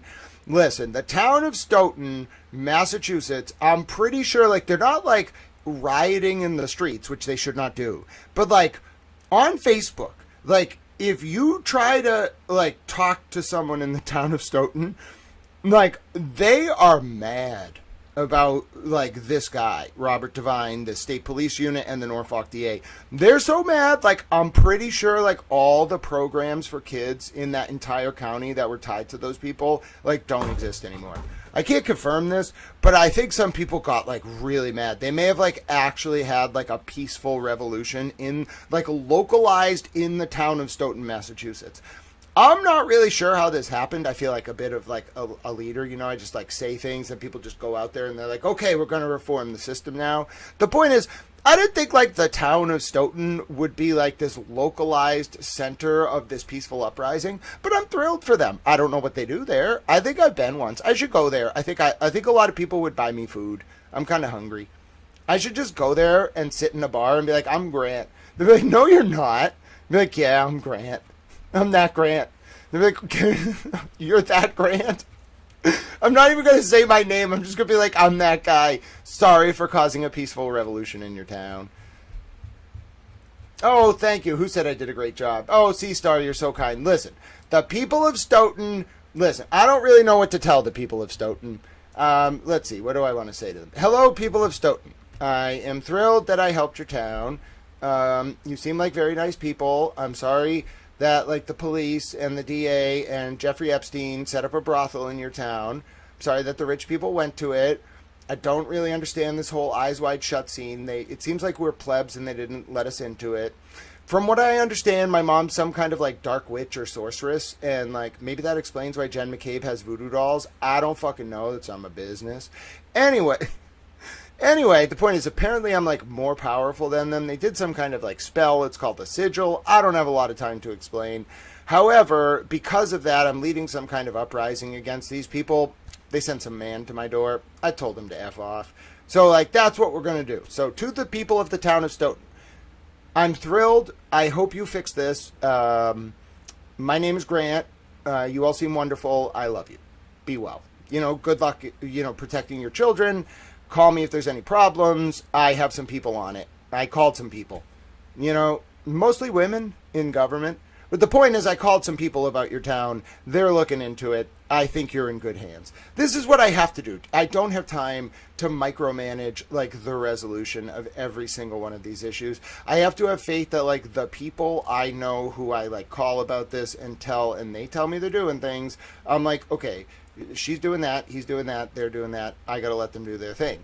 That's my role, I think. I tell people what to do in terms of like what the problem is. They like handle it from there. I keep an eye on it so they don't like do anything weird. Everything kind of works out. That's how I like to do it. Like give me like 47, give me like 182 departments to manage and let me tell them what to do and we'll be just fine. All right, I got to find the Robert Devine thing. I'm getting all distracted here. I have so many interesting things to say. Now. Then we're going to do our... Wait a minute. It's almost 4 o'clock. So we're not even going to...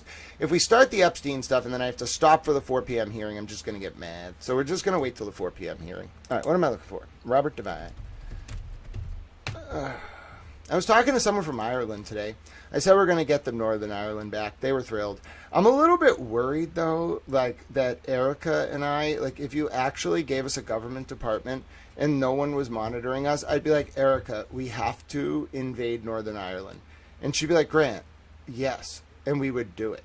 So I'm a little bit worried. Like, I want to be nice to the British, but like they were kind of a dick to us when they burned down the White House. So I want to take Northern Ireland.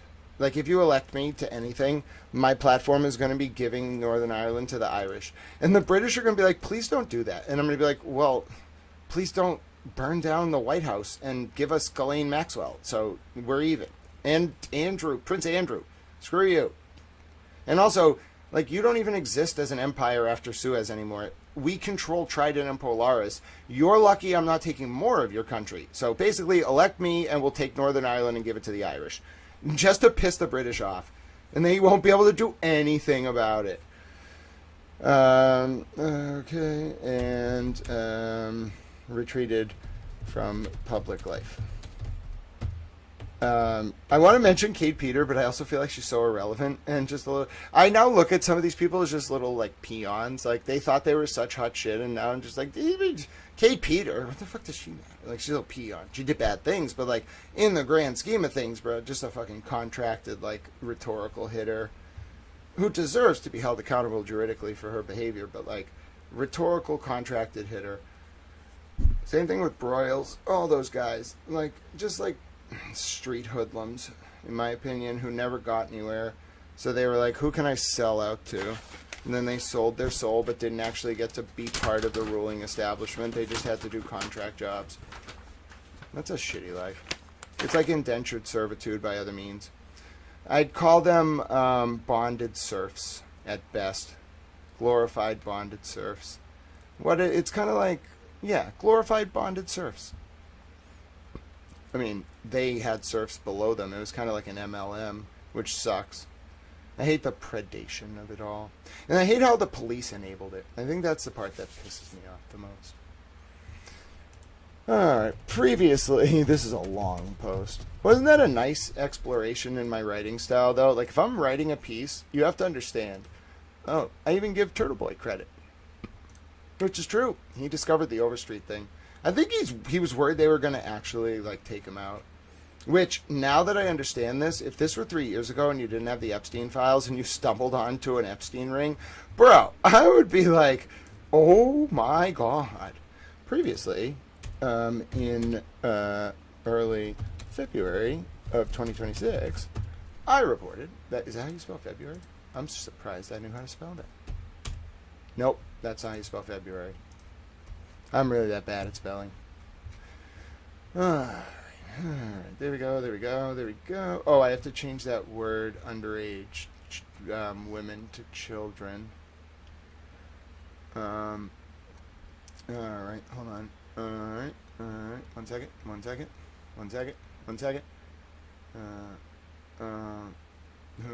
Groomed children. See, look at that. Not underage women. Children. Someone was very useful. Someone was very helpful and corrected me on that, and I appreciate that. Okay, there you go, Kyle. You have your post now. This was all for Kyle.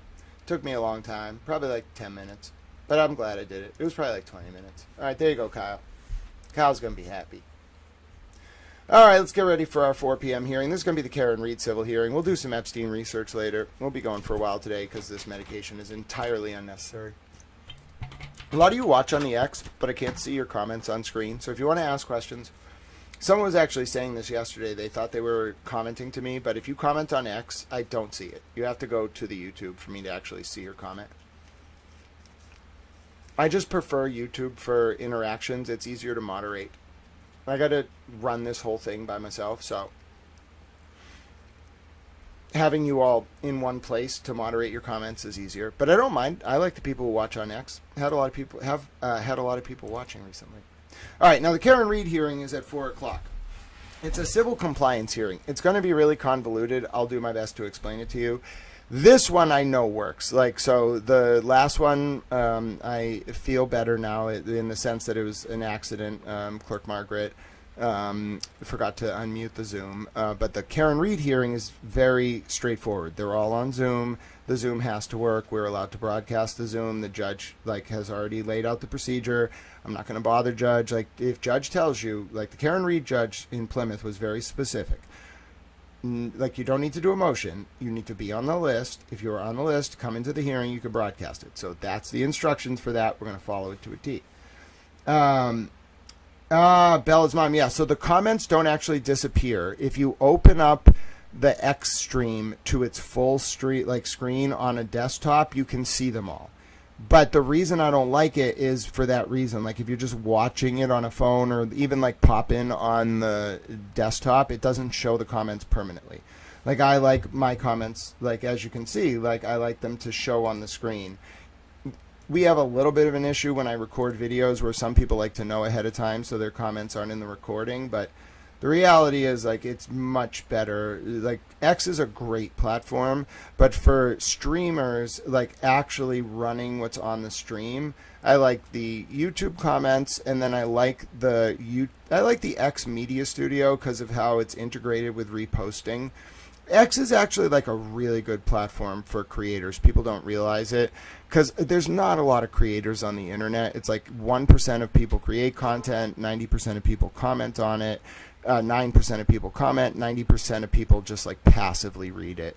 But when you look at sort of the back end sort of like GUIs of a lot of these creator studios, YouTube is really good if you use what's called like an integrated like encoder. So I don't run like StreamYard or anything like that. I do this all manually. Everything you're seeing on the screen, like I put together. I make the chats, the text scroll, I put the logos on. Like that's all built by hand. Like all of that is real-time video production. YouTube has a really great like streaming client for connecting with encoders. It's probably the best that I've come across. X is good, but it's a younger platform, so its integration with encoders is good, but its primary function that I like the most, and the reason I stream on X and YouTube, is that X allows you to take your live feed from the back end and then repost it. So that's the best way to like save the archive for me and like repost it later. So I just like the sort of way those two platforms function. Yes.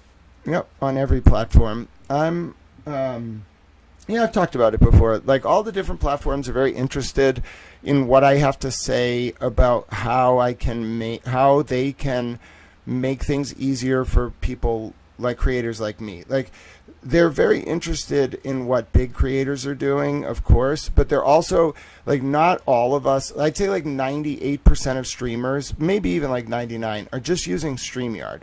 So, like, YouTube and X don't need feedback from you when you're using StreamYard. Like, good. Like, use StreamYard and make your stream. That's what they want you doing. What they need feedback from is people who are, like, using custom encoders and doing what is, in effect, like, TV quality broadcast production. Like, it's obviously not like with the level of equipment a station has, but they need to understand how people who are doing custom encoding through their API or whatever they call their key there, that's what they really want to know. Like, how are you doing it? What are you finding helpful? What could we make better about like the mechanisms that you're using to like relay your feed to our service? That's the people they are very interested in, like, feedback from. So I don't know, I tell them all sorts of interesting things. They tell me interesting things. It's a very interesting arena to be in. I've been around for so long, and I've seen the iterations of all these websites, and I know a lot of the people who created these websites. Like, I know people who like sold their companies. I know the person like Brewster from the Internet Archive. Like, I know all these people. So, like, when you're talking to me about a website, like, yes, I am content creating for you, but, like, I was around before your website. I was, like, I know the people who invested in you. Like, I want you to do well, so, I don't know. They treat me kind of, it's fun. I like the whole arena. I don't talk to a lot of other streamers like I do. Like, I'm friendly, but I'm more interested in, like, the way the company facilitates my, my streaming setup. It's very important to me that work well, and all the companies are sort of adapting to that workflow, which makes me very happy. So, no complaints here. I'm so glad that you have a towel account. Welcome, Life is Real. You now have a towel wrench, too. And if you're wondering what's going on, we're in like a 20-minute lull.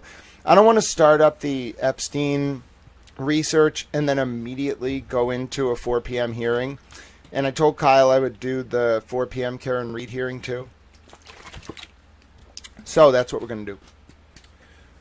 And we're not listening to that song again that my mother was involved in. I feel like it was some kind of like incantation. And I also found out that I guess the way to break, like if this was actually a spell, I don't want to go into the details again.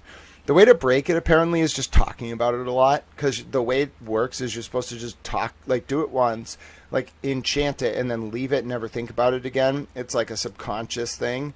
But if people just talk about it, it breaks it. So I'm pretty sure I broke her spell. I wonder if she's going to, like, wither now. I have to, like, monitor what happens to her.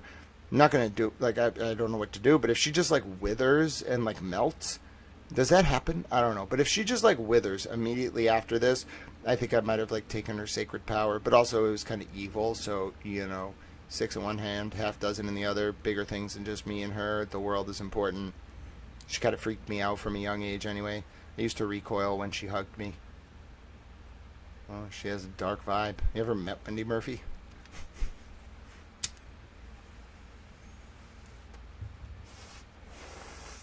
What do you think about the Birchmore federal charges? They're not getting dismissed, Tripoli Bob. The best thing that Matthew Farwell can hope for is a 501k cooperation agreement. He killed Sandra Birchmore. There's no question about it. At 9:27 p.m. on February 1st, 2021, Matthew Farwell went to the Canton Woods apartment complex and killed Sandra Birchmore. He hung her from a door. There's no doubt about it. The only question is, who's the father of Sandra's unborn baby? Who put Matthew Farwell up to it? Was it Divine? Was Divine working for Epstein? If so, Farwell gets a cooperation agreement, life in prison, no death penalty. He has to allocute.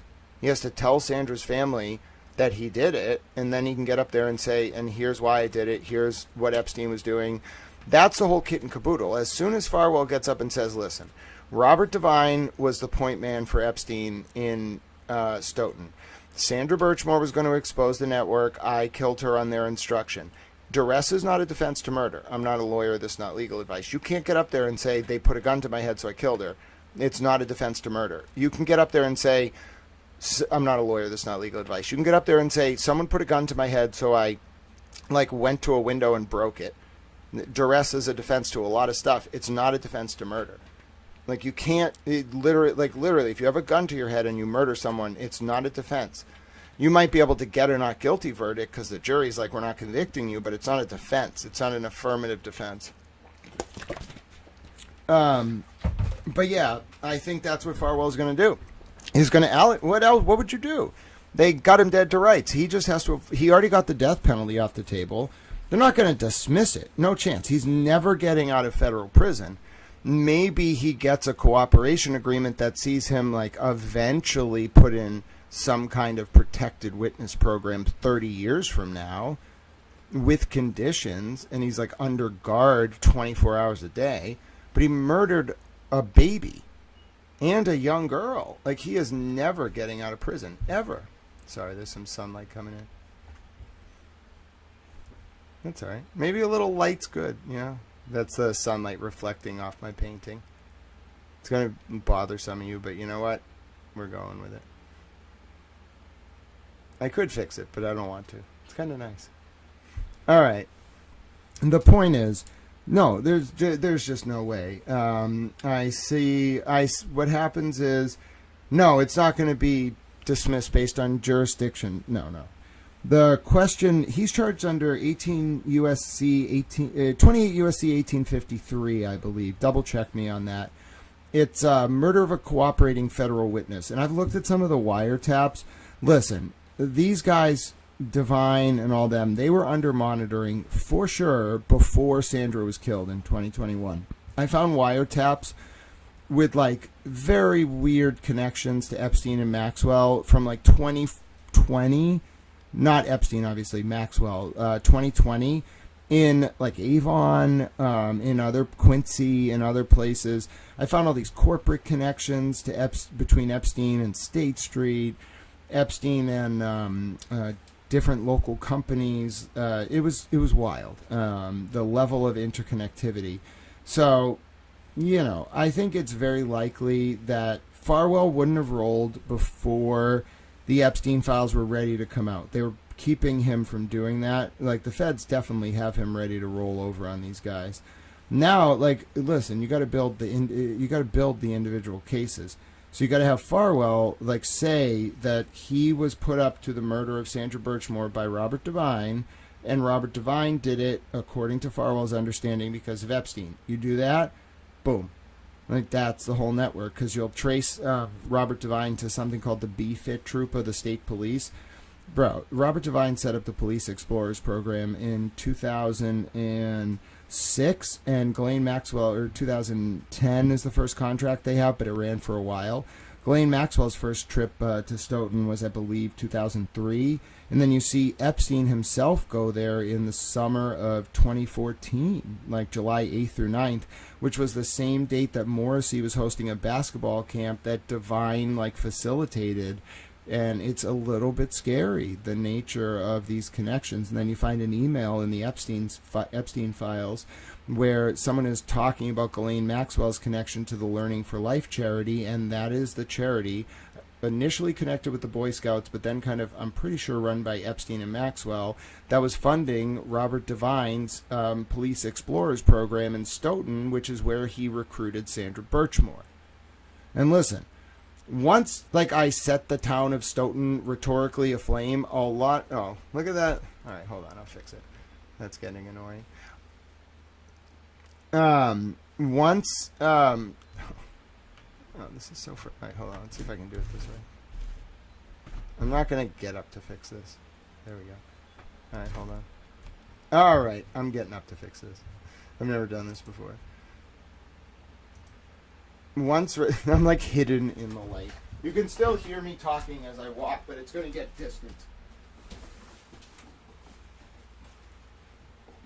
I liked the light, but you know what? It's a little bit too much. I was pleased with it, but it became too much. All right, let's see if I'm back. All right, there we go. I'm back. But what happened was Robert Devine was running this Police Explorers program, and then in the summer of 2014, you kind of see, like, Epstein visit the area. There's no reason for Jeffrey Epstein or Ghislaine Maxwell to go to the town of Stoughton. Like, there really is not. But after setting the town of Stoughton aflame, it kind of became clear that, like, Epstein, Robert Devine, Sandra Birchmore, this was one part of one small part of a larger ring. And what I found was this pattern where it seemed to be that children victims were, like, ensnarled in a ring. They, like, the girls would kind of be turned into, like, prostitutes, but it wasn't a traditional pimp-prostitute relationship. The best I can understand is, like, the boy victims and, like, some of the predators would, like, become the cops. Like, local cops, state cops, DAs, whatever. The girls, they would, like, either from childhood or they would get recruited later in life, get into the brothel, and then, like, they were in the brothel and, like, sex slaves, basically, like, free sex slaves. And the way they were enslaved was not just through physical violence, but through, like, police pressing, like, artificial charges on them, DCF taking their babies away. Like, this was a network of control that was so complete and comprehensive, it took the autonomy of these women away. Now, I think the sad part of this is going to be that a lot of the male cops and the other pimps in this network were abused as kids too, and that's how they kept the cycle going. But that's no excuse. I'm sorry, like, the cops are the problem, the DAs are the problem, they're the ones who are going to be held accountable. I'm really disgusted by the people who patron these brothels. You don't understand. Like, it's not a question of do the feds know. It's a question of what records do they want to pull. And if they start pulling records of who was at Amelia's around this time, or X and O's, whatever the fuck it was back in the day, if they pull the records, we're going to find a lot of rich fucks who were happy to buy girls for the night. Like, they participated in this. And then the best I can understand, like, the girls would either, it's so sad. They would either, like, get pregnant and, like, get out of the network, but, like, really get, like, screwed. And, like, it almost seemed like they had a hierarchy of pimps. Like, the cops were the pimps for kind of the higher class sort of victims. And then if you fell out of that network, what was so scary is you could, like, go down, almost like tier regulation in football, in English football. And you could go down to, like, the street network of pimps that was really brutal. Like, gang members, basically, like, who were, like, drug dealers. That is your fate if you got, like, kicked out of the high-end network. That's the best I can understand of this picture. Okay? And it's really bad. And the whole network was like kind of up and down, like coordinated through soft power, localized like towards these like sex slaves. That is so grotesque. It is so offensive. It is so wrong that the defense cannot be, well, like as a child, like they abused me, so I became a cop and did it to other people. No, bro. Like, no, you're the problem. And all the people who patroned those establishments are the problem. Stop going to brothels. Stop paying for sex. I know it seems like it's autonomy and like selling yourself is part of that. No, it's not. It's not. It becomes a commodity, and then immediately you facilitate sex trafficking. It may seem like an expression of your autonomy, absent like a very refined, regulated format like they have in Amsterdam, in a small local community where like the girls themselves set up the board and run the like testing, and it's like on camera. Unless you can do that, which is only possible locally in a very specific environment, you can't do it. I'm sorry, there's no way to regulate sex as a commodity. Anyone patroning brothels is part of the problem. It goes all the way up. The money, just like drugs, is a little bit removed in what it's spent on versus what it lands on. But everyone who patroned brothels, you fed into Jeffrey Epstein's network, whether you thought it was an innocent act of buying sex, whether you thought this woman was empowering herself, whatever. You enabled this network, all of you. It's a sin that so many people have to bear, and the only thing that's going to stop it, and it's starting, is if we stop doing this as a society. If there's no market for sex, these people wither on the vine and die. Literally. That's why Jesus was talking about sex for procreation only. You think Jesus was a prude? No. Does he seem very prudish in the Bible? No. Like, he's very direct about what he has to say. He's not prude. He's making a point. When you turn sex into something other than the act of expressing love for the purpose of procreation, it becomes a commodity, and then or a weapon. And as soon as you do that, you like society collapses because people become very heathenistic, is a gentle way of putting it. And Jesus didn't like that. So, take one from Jesus, ladies and gentlemen. Stop patroning brothels. This is the lesson I'm intent on imputing to the world. If people can just stop going to brothels and stop paying for sex, everything will be so much better for everyone. You can still have sex. I'm not telling you can't. It's just the buying sex that's the problem. Not the entire problem. The network that enabled it and like systematized it and like involved a ritualistic sacrifice in it is the problem. But all the people who were buying it were enabling it and becoming complicit. And everyone was just kind of like, well, you know, it's easier than like falling in love. Do you really think, is that acceptable? Because it's the easy way? What the fuck? Like, we became really lazy as a people. And we enabled this because we were happy with sort of the easy access to things that were otherwise difficult to obtain. And it cost us, because all that abdication resulted in them literally funneling money up for the purposes of Jeffrey Epstein owning an island to like hunt children and hurt them. Now imagine if you said that to that patron at that brothel in 2014.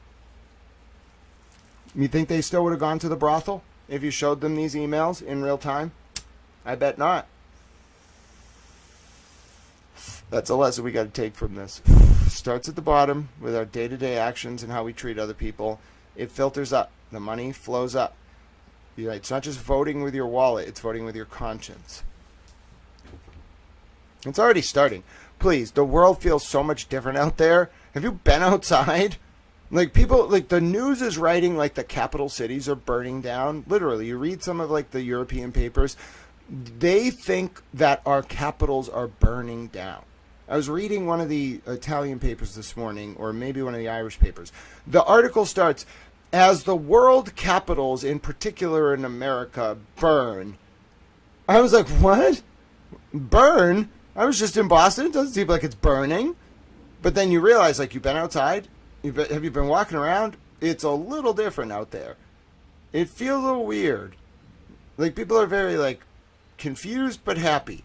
Like, there's almost just, like, there's almost just, like, a different vibe out there. I don't know how to explain it. You all can just go outside. Have you spent any time outside? It's weird. It's like this, I don't know, there's, like, less energy in the air, like, negative energy. It's all just very kind of, like, positive. People are, like, happy. It feels like people, like, were liberated. I don't know. You just gotta go out there. It's weird. It's not, like, burning down. It's more just, like, awakening to a new dawn. Like, the buildings are all still there. But, like, as a society, yeah, like, we kind of just, like, went through an apocalypse. And now, like, we're kind of coming out of it, and there's just, like, nothing around us. I'm talking rhetorically, by analogy. It is a little weird. It doesn't really feel like anyone's in control of anything. Like, it just doesn't feel like anyone has any power, which is nice. It's the first time in a while I've walked around and I just felt like no one was in control of anything. Like, yeah, the system's still functioning, but no one is in control. It's weird. It's nice.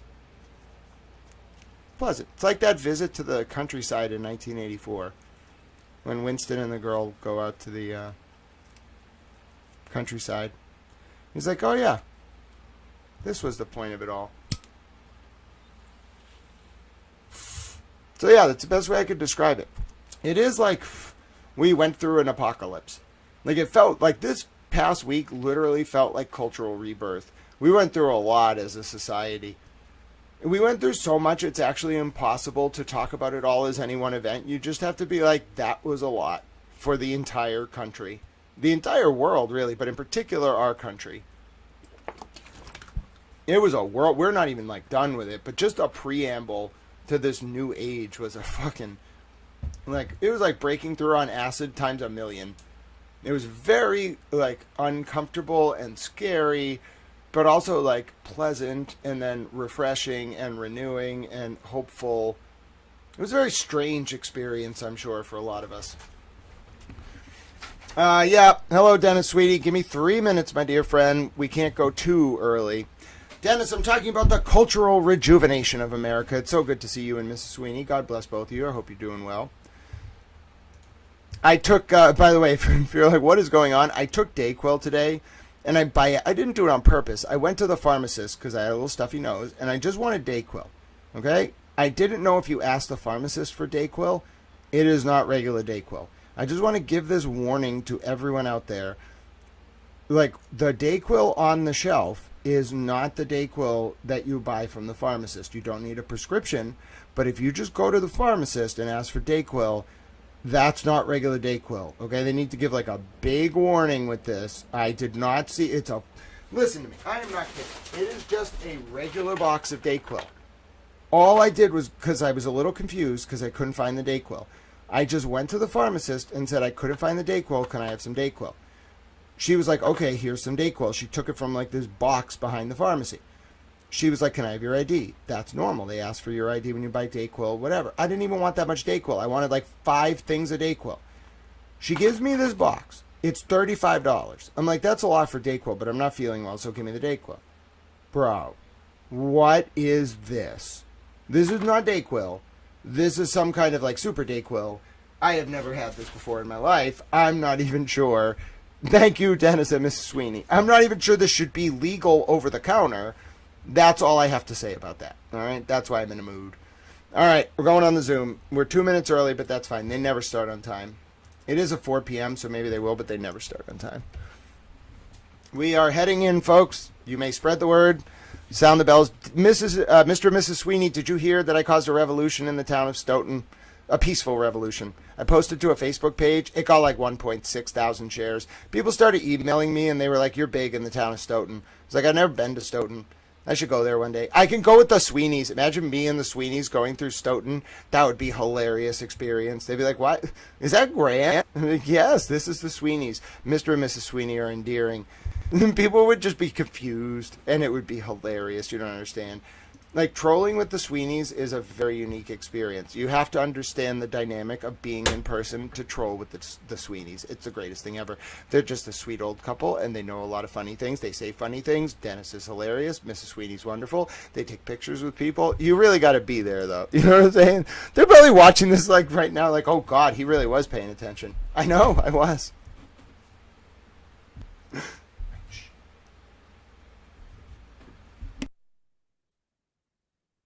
Fine.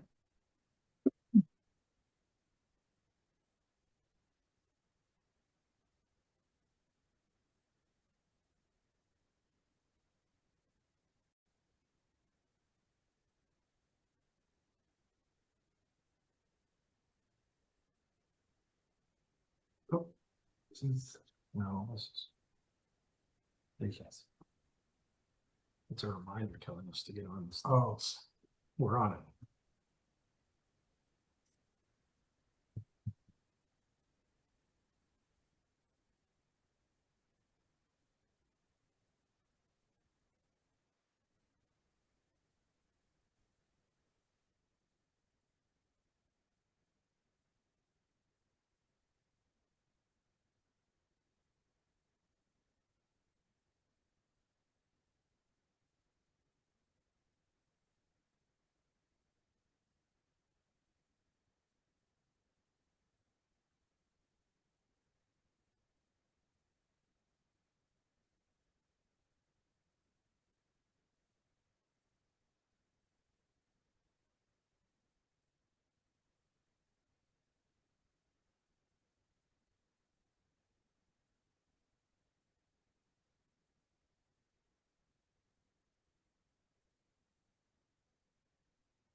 We're waiting for the Karen Reed hearing to start.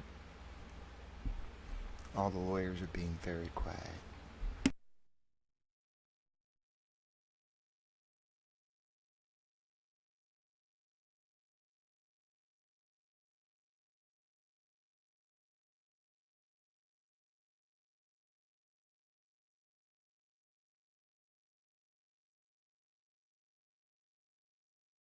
I'm the only one who gets to be sleeveless, though, and smoke my cigars. I'm a tab.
Court, all rise. This honorable court is now in session. Please be seated. Good afternoon, Your Honor. May I proceed? Go right ahead. Good afternoon, everyone. The matter before the court is civil action number 2483 CV 00692. Paul O'Keefe, individually and personal representative of the estate of John Joseph O'Keefe III et al. Versus CNC Hospitality LLC et al. Your Honor, parties are all present via Zoom. Okay, seems like we have at least one attorney for all parties. Correct, Your Honor. Are we waiting on anyone? No, we're not, Your Honor. Okay, so let's talk first, Attorney Diller, about the status of the plaintiff's efforts to access discovery that was provided by the defendant Reed. As of 3:00 p.m., Your Honor, the newest load file was still loading and mapping to our system. And that's as of 3 p.m. today. It looks like it's working, but it is still loading. And that was the status for the last couple of days. So that would be consistent with the court's efforts to try and access the information, because our IT department has experienced some issues during the download process. And in fact, in several instances, the download failed after running for hours, requiring a restart. I mean, we have about 12 of the 15 files in the first batch, but you can't review any of the contents until all 15 files have been downloaded and combined. So I guess who's going to speak on behalf of the plaintiffs? I mean, on behalf of Ms. Reed. I am, Your Honor, Attorney Rosenberg. Okay, so what do you suggest everyone's supposed to do? So just to be clear, what Mr. Diller is describing is different than what it sounds like Your Honor just described. We've been working with the plaintiffs and their e-discovery folks a lot since our last status conference last week. And they are at the point where they have access to all of the documents. They have certain load files which provide certain types of metadata. The last additional piece of metadata they asked for, we provided, and that load file is just processing within the e-discovery software that they use. So they're not having trouble downloading it or accessing any of the documents. What we know is, according to Mr. Diller's office, as well as the e-discovery consultant that they're using, is that this latest load file appears, I won't say they've said this definitively yet because they have not, but they've said that it appears that it provides what they need. So Mr. Diller's referring to the loading, which is fine, but it's not the same as not being able to download or access them. I've had lengthy conversations with all three other parties to confirm that everyone is able to access all of the documents. We're working through normal, issues when 1 million pages of documents have been requested and produced. But I don't believe that any of the other parties are having the kind of issue that you just described, Your Honor. And obviously, if you would like, we're happy to connect with the court's IT folks who are looking at these to address anything that you would like us to. Well, no, that's all right. I appreciate the offer, but I mean, at this point, Attorney Rosenberg, it's not like I want to read all the documents. I mean, the issue is making sure everyone has access to them. Okay. I figured, but I thought I would ask, Your Honor. So, I should have made a record of everyone that's here. So, Attorney Diller's here on behalf of the plaintiffs. Who else is here on behalf of the plaintiffs? I am, Your Honor, B.B. Fell. Okay, anyone else?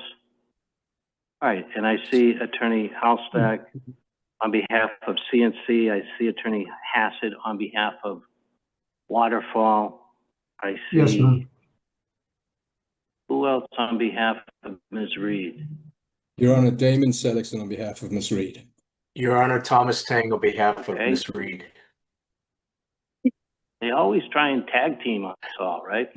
Multiple appearances here. And Your Honor, Sarah Shipley also for Ms. Reed. Oh, okay. There's a new participant. Welcome, Attorney Shipley. Thank you, Your So, Honor. Do any of the other parties want to comment on their efforts to access, again, just the discovery that's been produced by Ms. Reed electronically? Okay, no takers. I think we have to try and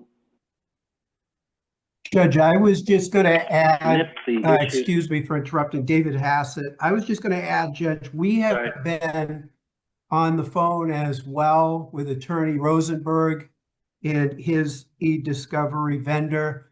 And it appears that the remedy for our problem is going to be a different discovery.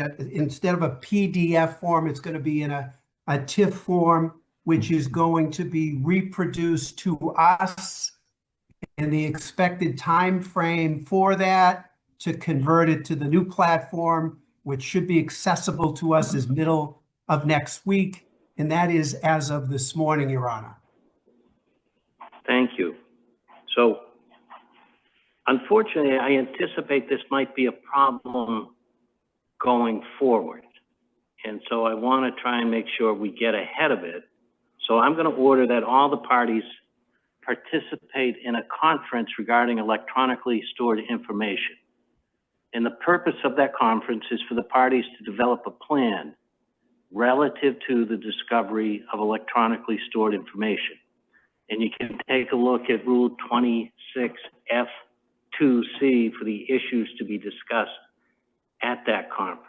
Consistent with the rule, I'm going to order that the parties honor before the end of business on March 3rd, file with the court a plan and a statement concerning any issues upon which the parties can't agree. And the parties can include as well whether there are any issues remaining relative to accessing the discovery that Ms. Reed has produced so far. And we're going to have a Rule 16 scheduling, a Rule 16 conference about electronically stored information on March 5th at 3 p.m. And I understand you may all think it's kind of overkill, but we've been dealing with this issue for too long, and I want to avoid the issue coming up in the future relative to other electronically stored information. So now anyone else want to offer anything on those issues? Okay, so now let's talk about the depositions. The parties provided me, the parties identified, if you can believe it, 61 depositions they wish to take collectively. And unfortunately, only 20 of those depositions were duplicates. So that's 41 depositions that have to take place. And it appears that Attorney Reed's attorneys are the only ones that have noticed any depositions, unless I misread the filings of the parties. So have any of the other parties noticed any of the depositions? No, Your Honor. Okay. Not for formal dates, Your Honor. We had previously noticed some, but those were stayed and now are on our list. All right, but I've only been on this case since November, and it's concerning to me that since then, there hasn't been one deposition that's been taken. And as I said at one of the earlier court hearings, you know, you're all doing nothing, and I'm not saying that in a negative way, but doing nothing about depositions, and you're doing it at your own risk. And I've said that in some of the other pleadings. See, we got to get some of these things moving along. And I don't want to have to keep having court hearings, but it appears I'm going to have a few more than I wanted to. So, does anyone want to talk about any deposition issues? No, Your Honor, for Ms. Reed, as you said, we've noticed every deposition that's on the notice that we filed with the court. They're scheduled roughly to begin in March. There's a lot of them, so I think we've got the outside is on July 1st, but you know, there's not a ton of dates in between those dates. We've tried to put everything on the calendar in a way that works, understanding that there may be some that need to move around a bit. But just to give you a sense of, from a scheduling standpoint, where the parties are with just our depositions on the schedule. The problem that I see occurring is that if we don't get other depositions on the schedule, then it's just going to extend discovery too long. And you'll note to date, I haven't extended the discovery deadline. And it remains that discovery deadline of sometime in August. So I think the parties need to get together. Maybe you can use the benefit of all being on a Zoom for the conference about electronically stored information to try and map out a plan for discovery.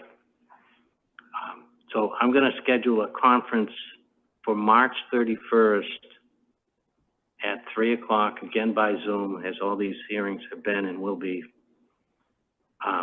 for a report on the status of depositions and discovery, as well as any other discovery issues that may arise between now and then. Any issues with that date from anyone? Okay. Are there any other issues that the plaintiff would like to discuss? Your Honor, as it relates to accessing the documents, which is what started this dialogue today, one of the issues that we have as it relates to the depositions is we want to have the benefit of being able to navigate those documents. I can share with you that we were advised, based on what was sent to the court, that what was turned over in discovery was each of the 66 notices of discovery from the Commonwealth. When we issued our requests for documents, there were 37 requests with subparts. Request number 1 asked for the 66 notices of discovery. Request number 2 through 37, maybe there's an overlap, maybe there's not. Part of the problem we're running into is being able to figure out what's compliant with those requests and what's not. It formed a basis for us to have previously served a motion to compel. Specifically, we were requesting the load files, which we have since gotten, and which is what is continuing to be loaded so that they become more usable for us. But number 2 was we requested that we be provided some index about what was provided in response to the 37 requests that we have, so that we can at least understand if there are documents that we are expecting that are not forthcoming. We can move to compel them. If there are documents that there's no privilege logs been provided to date, so I'm not aware of anything that's being claimed as privilege. But we're just trying to navigate that discovery so that we can take these depositions and access the document. So would the court be inclined to suggest that there be some index of those documents as provided? I know that there is an index for each of the 66 notices of deposition, but as it relates to what was requested, it will take us time to match those up to figure out what's related once we have a usable access to them. Your Honor, if I could respond to that. Well, let me ask a question first. Attorney Diller, have you spoken with Attorney Rosenberg on the issue? Yes. Okay. All right. Go ahead, Attorney Rosenberg.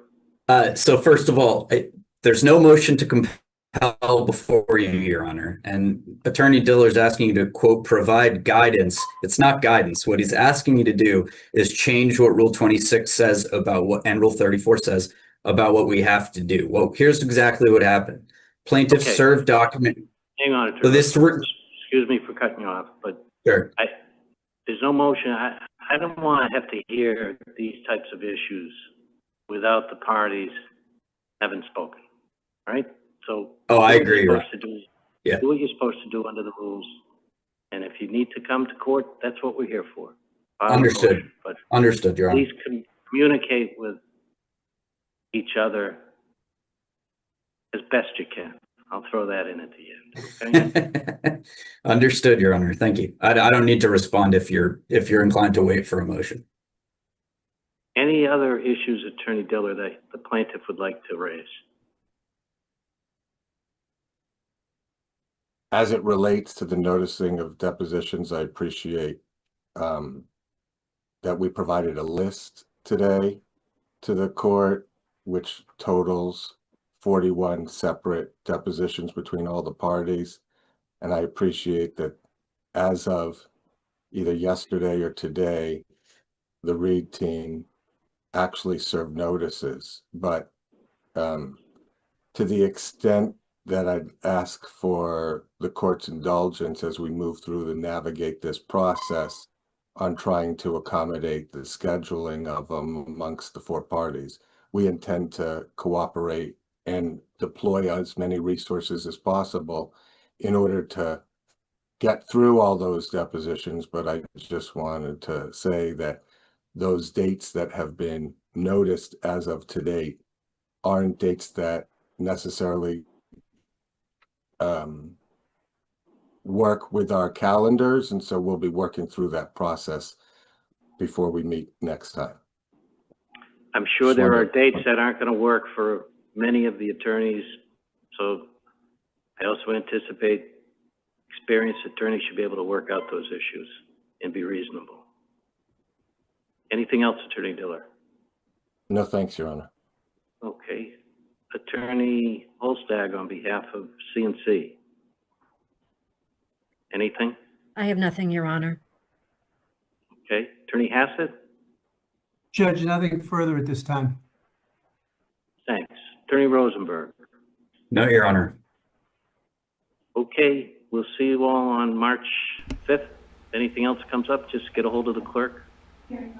Thank you, Your Honor. Thank you, Judge. I'll see some of you. I'll see some of you on Tuesday. As well. Right. Yes, sir. Thank you. Thanks very much. Okay, folks, my name is Grant Smith Ellis. That was the end of the Karen Reed hearing. So I'll recap that for you. Here's what's going on. So the first thing that was going on, I'll break the hearing into three parts. The first thing that was going on is Karen Reed turned over 1 million pages in discovery. The lawyers are what's called downloading the files. They are 15 parts. Kind of think of it like a WinRAR archive that's like .001 through .005. You have to what's called load all 15 parts of the archive before you can extract the file. It's like a way of compressing a lot of data, but it's very heavily complex, and the algorithmic decompression requires you loading all 15 parts and then like accessing them. That's the first thing. The lawyers and the court all have to figure out this issue. They're going to do it by like March. Okay. The second issue has to do with the O'Keefe family lawyer raising this sort of issue related to discovery. Okay. And the O'Keefe family lawyer wanted to make an argument that Karen Reed, in essence, like failed to comply with the discovery obligation. That got Karen Reed's lawyer, the O'Keefe family lawyer, in a lot of trouble because you can't just raise by other means, a motion to compel when someone hasn't done something in discovery. You have to meet with them under the rule. You have to have a conference. Then you have to give them the opportunity to do a motion. You have to motion the court to compel. You have to give them a chance to respond. Then you get to respond to that. Then you have to file a 9A package. Then the court has to have a hearing, take oral arguments, and then at that hearing, you can do arguments for like a motion to compel. The court was like, get this out of here, O'Keefe family lawyer, Mark Diller. What are you doing? Go follow the rules, talk to your fellow counsel. And the Reed counsel knew to just shut up and was like, yes, I won't respond to that, Your Honor. The other big issue is the Reed family lawyer, the O'Keefe family lawyer got scolded on the issue of scheduling depositions, which is way more serious. This is a civil case about the John O'Keefe and Karen Reed. It's a civil case about the death of Boston police officer John O'Keefe. The big issue here for the O'Keefe family was not those two things. The biggest issue was judge said, listen, O'Keefe family, the only person who has noticed depositions, he was really saying it to all the plaintiffs and defendants, but he was saying it to the O'Keefe family lawyer specifically. All the depositions that I've seen noticed in this case have been from Miss Reed. You have noticed no depositions. The discovery deadline is August of 2026. Trial is scheduled for 2027, like early, Q1, I think. You have, and this is the exact quote from Judge, you're all doing nothing about definitions and depositions, and you're doing it at your own risk. Ms. Reed is the only one who has scheduled depositions. It appears I'm going to have a few more hearings than I wanted to. Okay, so we have an ESI Rule 16, electronically stored information conference on March 5th at 3. Then we have another, that's going to be on Zoom, we'll broadcast it. Then we have another one on March 31st, and that's about reviewing depositions and discovery. Discovery deadline remains August of 2026, direct quote from Judge. Parties need to have a plan by March concerning any issues on which the parties can agree related to discovery, and parties can include anything about accessing discovery produced by Ms. Reed so far. They'll have that discussed by March 5th, okay? They're going to do that at the March 5th conference. But the bigger issue that is far more fatal to the plaintiff's case, the O'Keefe family case, is the scheduling of depositions. There's none noticed.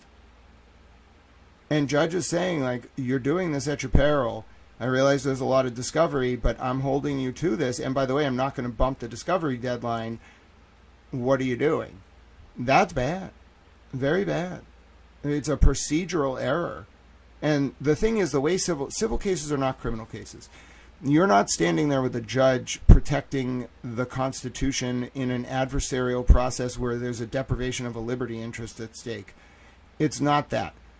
This is a civil case that goes on for a long time, and it's specially assigned to this judge forever, and that you like develop a professional relationship with the judge. And if he, like, bro, it's like calling balls and strikes over a 20-year career. This guy's like, oh yeah, I know the batter. Like, if you've never batted at his stadium before or before him when he's umpiring, he's going to, like, get to know your stance. Like, you got a few chances to make an impression. Like, he's going to give you a little leeway. But, bro, if he's like, this dude throws spitballs, he's going to hate you as a judge. And this lawyer, Diller, is getting a bad reputation with the judge, not because of any one thing, but because he keeps, like, being overly aggressive in a way that's pushing the boundaries of, like, Rule 26 and what was it specifically, 26F2C, and a little bit of Rule 9. Like, he's just pushing, like, the acceptable boundaries, and he's not doing depositions. And Judge is kind of just, like, the tone from Judge to the O'Keefe family lawyer is exasperation, and then also, like you're pushing it. And what he means by that is, like, I'm not going to help you. Like, you're going to, like, fatally impact your case procedurally, like on a motion for summary judgment, whatever, because of what you're doing. I'm telling you now, counsel, like, Judge is not going to say this openly, but I'm telling you, counsel, like, you're really screwing yourself here, and I'm not going to save you. It's your one warning.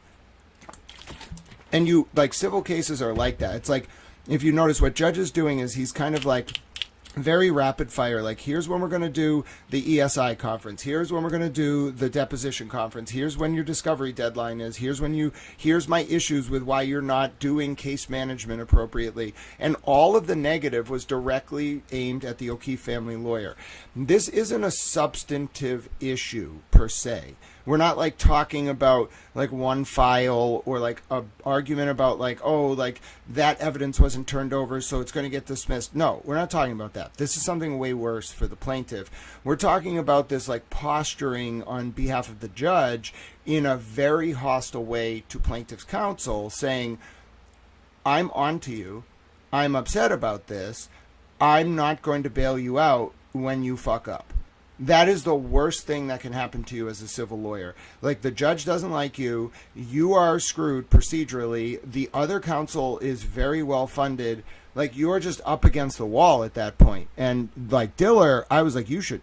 Did you see me recoil in horror? It might have been Rosenberg. It was like not realizing judge was on his side. But like, I was disgusted when Diller did that to Rosenberg. You can't do that.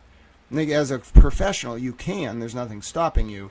But you can't go into court without ever having met and conferred, without ever doing a motion, and just, like, say you want the judge's advice, but really, like, try to sanction the other counsel or move to compel. You can't. That's why Judge was like, I'm not having this. Judge said, I don't want to hear these kind of oral motions before counsel. I was putting oral motions in brackets. Before counsel talk, and there are motions filed. Follow the rules of the court. Bro, you don't see that this case is going down in flames. This is bad. Like, it's bad all around. And I don't even know. At this point, my advice, I wouldn't give anyone advice. I'm not a lawyer. I'm a towel. But my general thoughts are, I don't know if the O'Keefe family wants the answers they're going to get about this. I'm serious. I've thought about this a lot. If they want to actually get the answers, which I want for them, I think it's going to be really dark. I think it's going to be really, really dark. So I hope you get your answers, but this case is not looking good. It's in a really, really precarious position, and we aren't even in substantive fact finding. On procedure alone, Karen has just eviscerated them. She doesn't even need to show up. Like her lawyer, there are moments as a lawyer when you realize your opponent has fucked up and you like are trying to argue, but you literally have a moment where you're like, stop talking. Like, the other guy fucked up, the other girl fucked up, stop talking. And Rosenberg had one of those moments where he was like ready to be like, how dare this guy like move for a like motion to compel by other means. And then he was like, wait a minute, judge is interrupting me to scold Diller. Oh, I got to shut up. And he did. I've had those moments before in training. I've been to law school, but I'm not a lawyer. Like, I've had moments before where I was like, wait, no, Your Honor, like, let me bash the guy. And judge was like, no, I'm going to do it. And I was like, yes, do it. So, I don't know.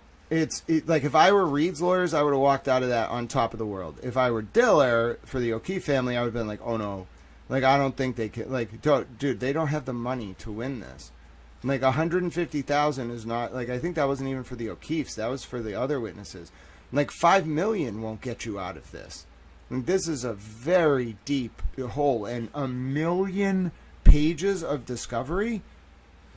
I don't know. This is bad. Like, the whole thing is bad. It's just, like, not for Karen, but for the O'Keefe family. Because we're not, like, if I were arguing about the substance of the case, I'd be less committal about the like hostility of the judge, because I'd be like, that's really for the jury.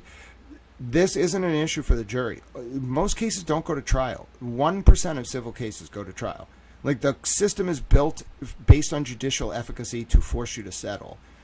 So what judge is really doing is like telegraphing to the parties like, hey, plaintiff, like, you should get out of this.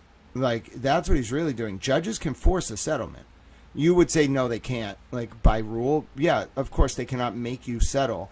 But, bro, if judge makes one party, like, judges can kneecap tactically.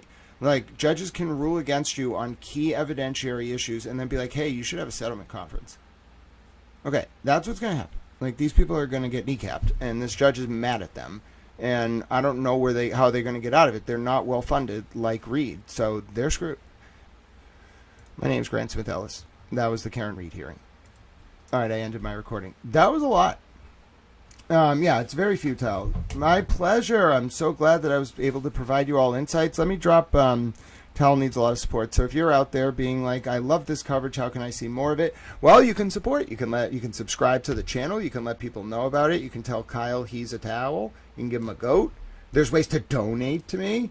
FBI DOJ corruption survivor. You are not gaslighting. You want to get banned again? You got one chance to not gaslight. Okay? We're not even on that level anymore. You may not gaslight. Right as I'm about to ask for support? No, FBI DOJ corruption survivor. I'm going to do it anyway. Listen, you want to spite FBI DOJ corruption survivor? Donate. Support this channel. Continue these efforts. Make DOJ corruption survivor angry because he supports the state police. How about that? Tuesday, 17th February, email hearing at 3 p.m. Thank you, Kyle. Okay. What email hearing? Tuesday, Kyle, can you provide me some context? Tuesday, 17th February, email hearing at 3 p.m. What is the email hearing? Whose emails? Michael Proctor's emails? Oh no, is he Hillary Clinton? Has Michael Proctor been Hillary Clinton this entire time? Why didn't you tell me, FBI DOJ corruption survivor? Anyway, there's a Cash App, money sign Grant Smith Ellis. You can scan it on the screen. There's a link in the chat. There's a Venmo, at GrantD1. There's a PayPal, paypal.me/Grant Ellis. Every time that FBI DOJ corruption survivor trolls, I'm going to do a donation read because that seems to make them very angry. So, how about them apples? We're going to do Epstein now. You ready to do more video indexing? I know, it's what you all love. And now we know what we're looking for, too, so this is going to be even more methodical. By the way, I figured out, I think, what that other camera angle is. That's the medical unit. That's why he was there on his first day. That's why he was there on the 23rd. It's the medical unit.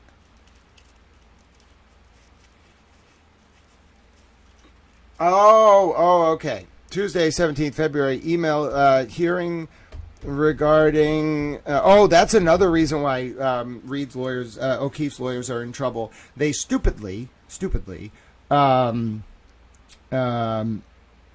tried to argue they didn't have to return an email Karen inadvertently sent to them. And you can't do that. Like, the clawback rule is so specific that judge, to avoid Karen's lawyer, the O'Keefe family lawyers leaking the material, issued an interim order banning them from disclosing it, which means he's going to rule against them next week. The email Karen sent to O'Keefe family lawyers, and those lawyers then refused to refused to return despite the ethical and clawback rules basically requiring them to do so. Judge then ordered the O'Keefe lawyers not do anything with the email pending the hearing on the 17th. So basically, the O'Keefe family lawyers have just done a lot of stuff that's pissed a judge off. Like, that's the most basic way to explain this. And now I have to write this up. Like, I feel bad doing this, but it's not the O'Keefe family's fault. Their lawyer is just being an idiot. I mean, like, there's being an idiot, and then there's, like, what they're doing. Like, they're literally, like, sabotaging their own case.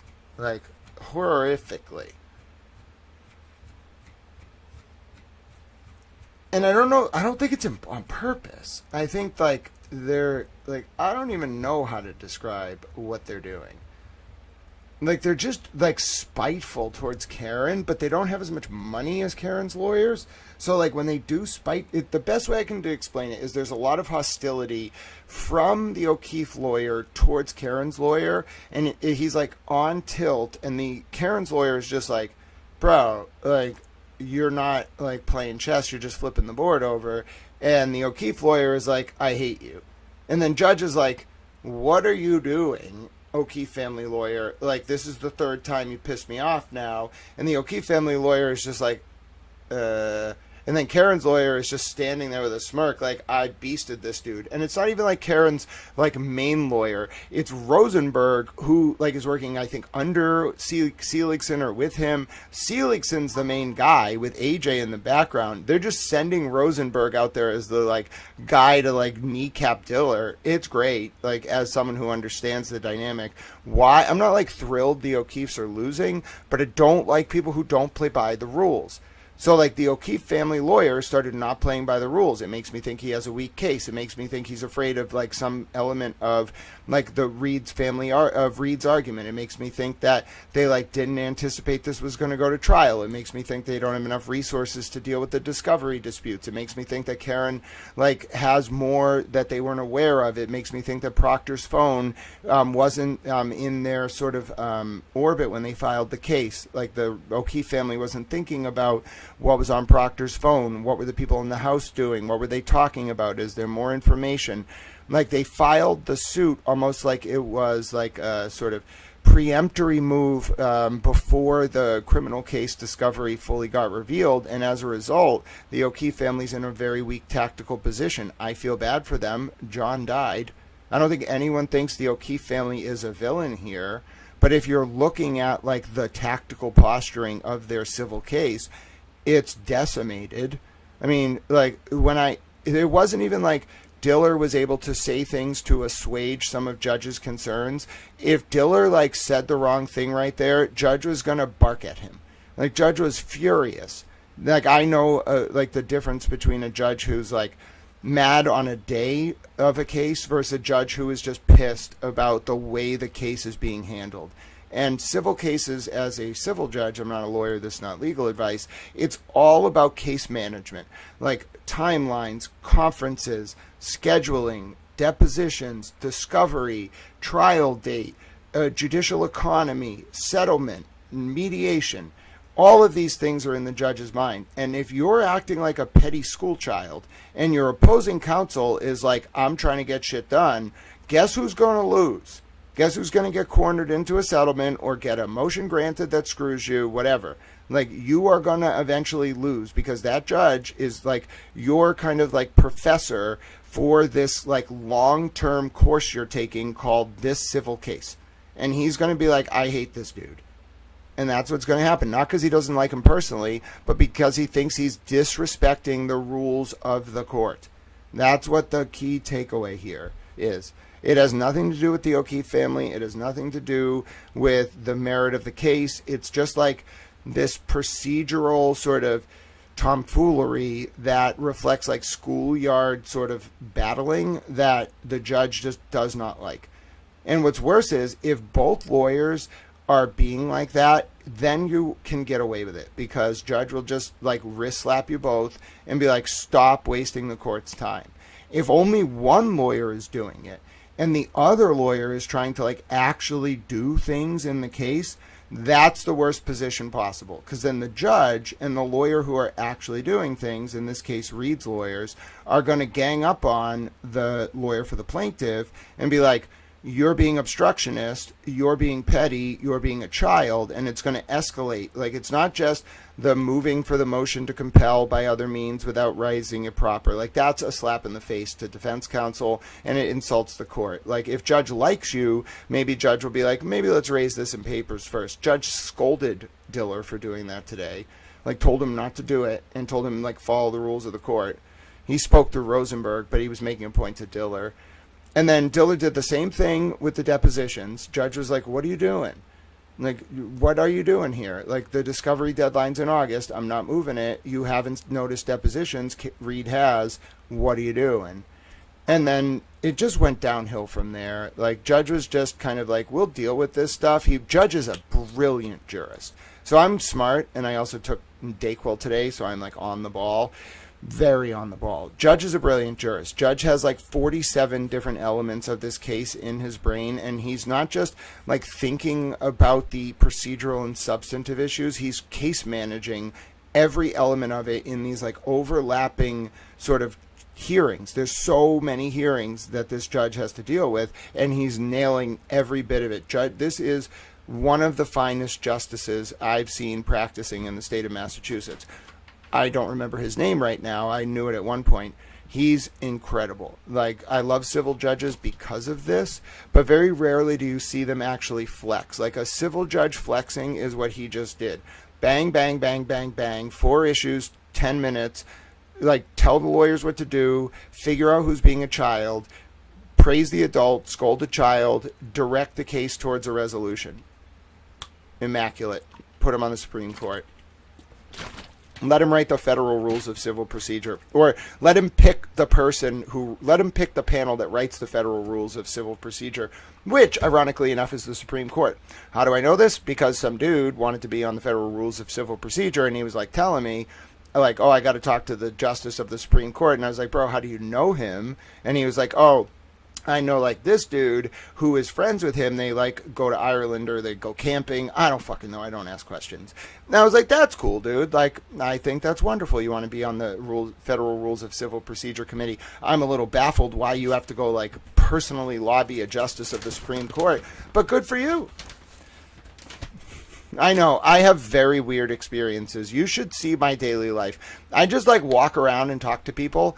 Things like just happen. I don't know how to explain it. I find myself in very strange situations. All right, let's do our Epstein file research. Someone clipped that line when he said, put him on the Supreme Court. That was a good run. Yeah, if you want to clip my line about the judge in the Reed civil case, I'll give you the exact timestamp. That was good. I did think I was saying a lot of interesting information. It was like probably like 4:44 through 4:46 p.m. I was like really explaining what it means to be an effective like judicial referee in the case management context within a civil case. And then I think I also have decided no one should ever give me Dayquil from behind the counter at a pharmacy ever. Bro, you don't understand. I'm pretty sure I could do like 500 hours of work in the next 3 hours. Speaking of which, let's just do it. Did you know that the Tides Foundation is one of the primary donors to Wikimedia and a project for a new American way? I didn't know that, but that makes a lot of sense because the Tides Foundation is also connected to my mother through this weird foundation in Virginia, and we also will take a look at the Tides Foundation within the Epstein files today. All right, so let me explain to you what we're doing. Shifting gears here. I should eat. No, actually, I ate a big lunch. It's so weird. I have to force myself to eat right now. Like, I have to tell myself, listen, calories are the only way your brain is able to function. You can't just not eat. All right, let's go. I am entertaining, though. You got to give me that. So we're going to do our Epstein files research. Here's what we're doing. Do you all want to get caught up? Take a look at the pinned comment. If you can't see the pinned comment, let me know. I'll drop this again. This is like one of the coolest things I've ever put together. It's a very important piece of research. We're going to work on it together. So this is my Epstein files video log. It is like 12 pages right now. And it starts from July 5th, 2019. And it goes like through a bunch of different cameras. Now, here's the problem. This, I believe, L tier B2 we thought was Epstein's cell. It turns out it's not. That is the medical wing. Now, this had a really good benefit for us, though, because we ended up seeing Epstein's intake, I believe, at the medical wing on 7/6, okay? We saw a bunch of different cameras from outside the cell, but if you're just getting caught up, what we actually have to do today is, it turns out that Epstein's cell, I've seen a 3D visualization, thanks to FileZilla, I think. It was a great YouTube channel. And then Bella's mom, the wonderful Bella's mom, sent along this clip, which shows sort of what we need to focus on. So if you're thinking, Grant, are we about to go for a substantial amount of time with you just like intensely analyzing video files? Yes. I had to check to make sure I have enough hard drive space. Yeah, we're good. I can go for like 10 hours. Hey, sent you a Venmo, get a coffee. Dennis, you are a super towel. I don't think I'm going to need a coffee today, but definitely tomorrow morning. God bless you, my dear friend. You are wonderful. See, the Sweeneys, God bless both of them. The Sweeneys are just on a crusade for justice. How about this? The Sweeneys need a clip of their own. I swear to you, we need to give more praise to the Sweeneys navigating the minefield of the Karen Reed, Sandra Birchmore, etc. case and staring the beast in the face on a daily, weekly, and monthly basis. I don't think, other than Karen Reed, who's sung the praises like a nightingale of the Sweeneys, I don't mean to imply Karen just copies other people. She was very kind to praise them. I was mocking her a little bit by calling her a nightingale. I'm sorry. I just learned it the other day. No, Karen has sung the praises of the Sweeneys quite appropriately, so I will do the same. If you don't understand what it means to be a boots-on-the-ground protester, I don't care what movement you're a part of, just look at the Sweeneys. Okay, it doesn't really matter like what you believe. It's more the form of how you express your authentic belief. And if you stare like dangerous people in the face on a weekly basis and you're like, do what you will to me, that is the epitome of American bravery. You can serve the country in a number of different ways, but don't you ever discount the value of a few good people committed over multiple years doing something from the bottom of their heart just because they believe it's the right thing to do. It's the only thing that has ever changed anything for the better. And that's why I like Mr. and Mrs. Sweeney. And don't anyone ever try to tell me otherwise.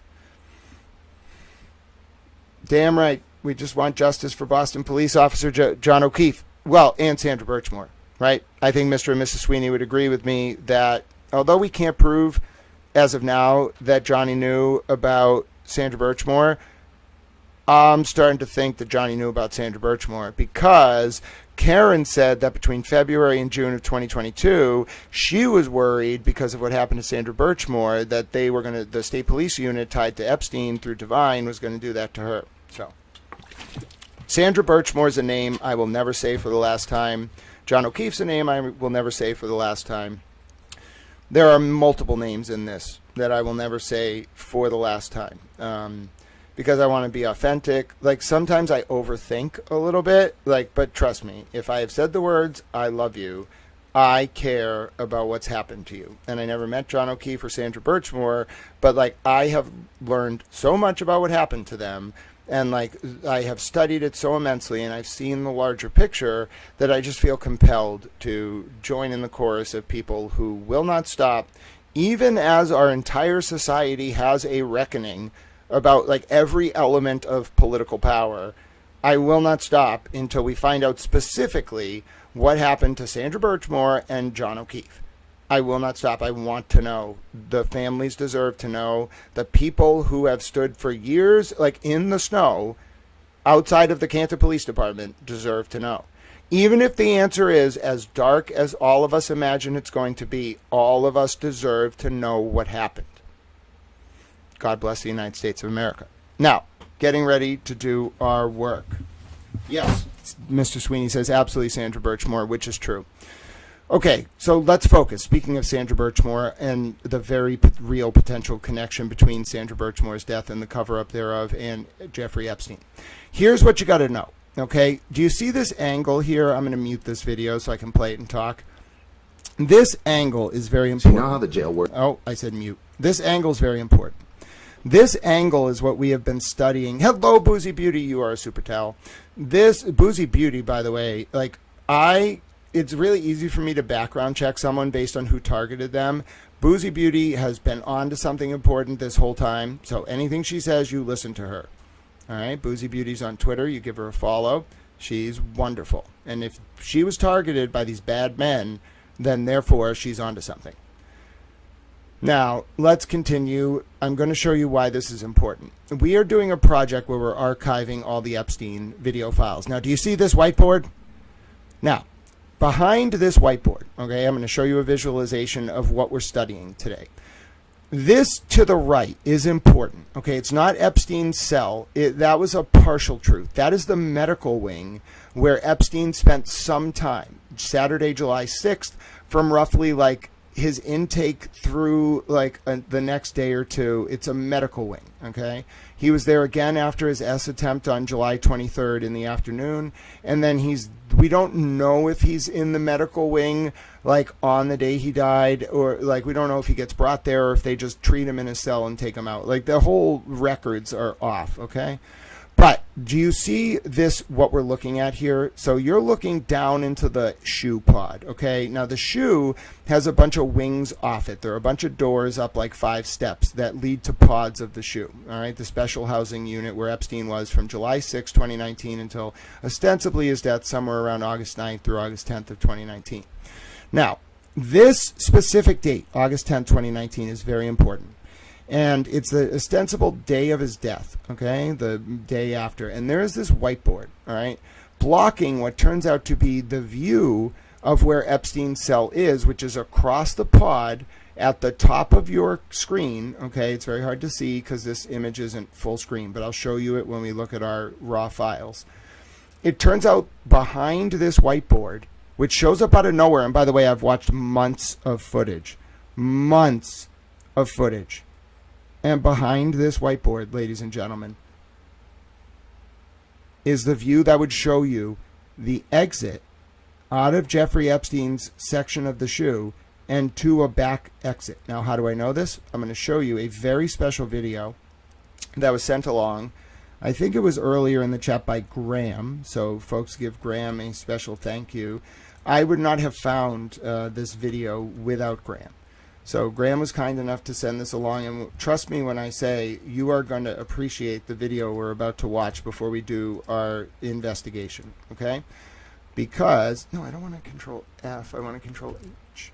When we look at this video, what you're going to see is there is, it was from 5 months ago, so what's wild is like this content creator nailed it ahead of time without even realizing.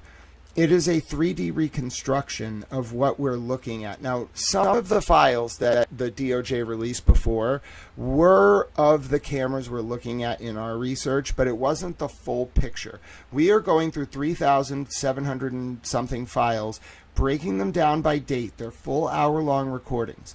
This is going to teach you what the cell looked like. So I just want to say thank you again to Voidzilla. Please give their channel a subscription. This is incredibly important anchoring for our research project, so that's why we're using this clip. God bless them for putting this together.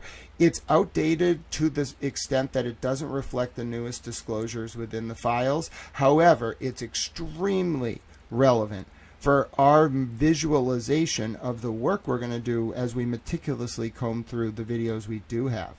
All right, so Graham, thank you. Yes, I found it in my history. You are an on-the-ball super towel. All right, here we go. Let's watch it again. My voice a little bit. Lies hidden in the government's footage. You can get the raw file on Patreon to explore it yourself, and let's jump into it.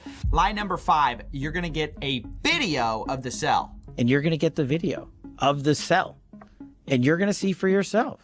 Kash Patel, the FBI director, told us that this footage was of Jeffrey Epstein's cell, but it's not. Let's fly over to where Epstein's cell actually is. I've marked it with a green door. Down the hall, we actually see a camera marked in red that wasn't recording the night of Epstein's death, which brings us to our next lie. There was only one camera. There's video of him. No, not the actual act, but the entire MCC Bay. It was only one camera. Deputy Director Dan Bongino of the FBI told us there was only one camera in the special housing unit, but that's not true. There were at least 2 cameras recording and 9 other cameras that were working but not recording due to a malfunction only days earlier. Now, the official report says that recordings should have been made for about half of the cameras, but in Epstein's block, only 2 out of 11 cameras were recording. Really bad luck, I guess. Now, I should say all the cameras were working before that, at a time when Epstein accused his cellmate of trying to kill him, and this was contradicted by his cellmate who said Epstein tried to commit.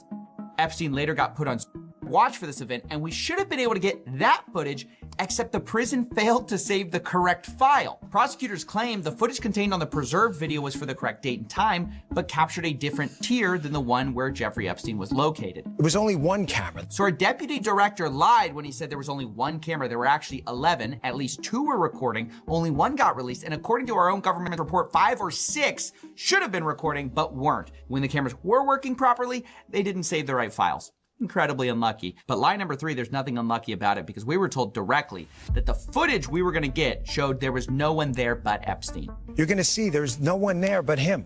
Right. There's just nobody there. So I say to people all the time, if you have a tip, let us know. But there's no DNA, there's no audio, there's no fingerprints, there's no suspects, there's no accomplices, there's no tips, there is nothing. The footage just directly debunks this. There are several people who appear in the footage the FBI released, and actually one even appears after lockdown walking up the stairs.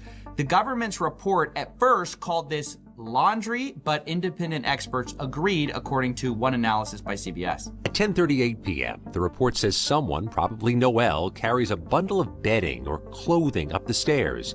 It's a rare instance the video does catch movement on the stairs, but barely. Let's see that zoomed in and in slow motion again.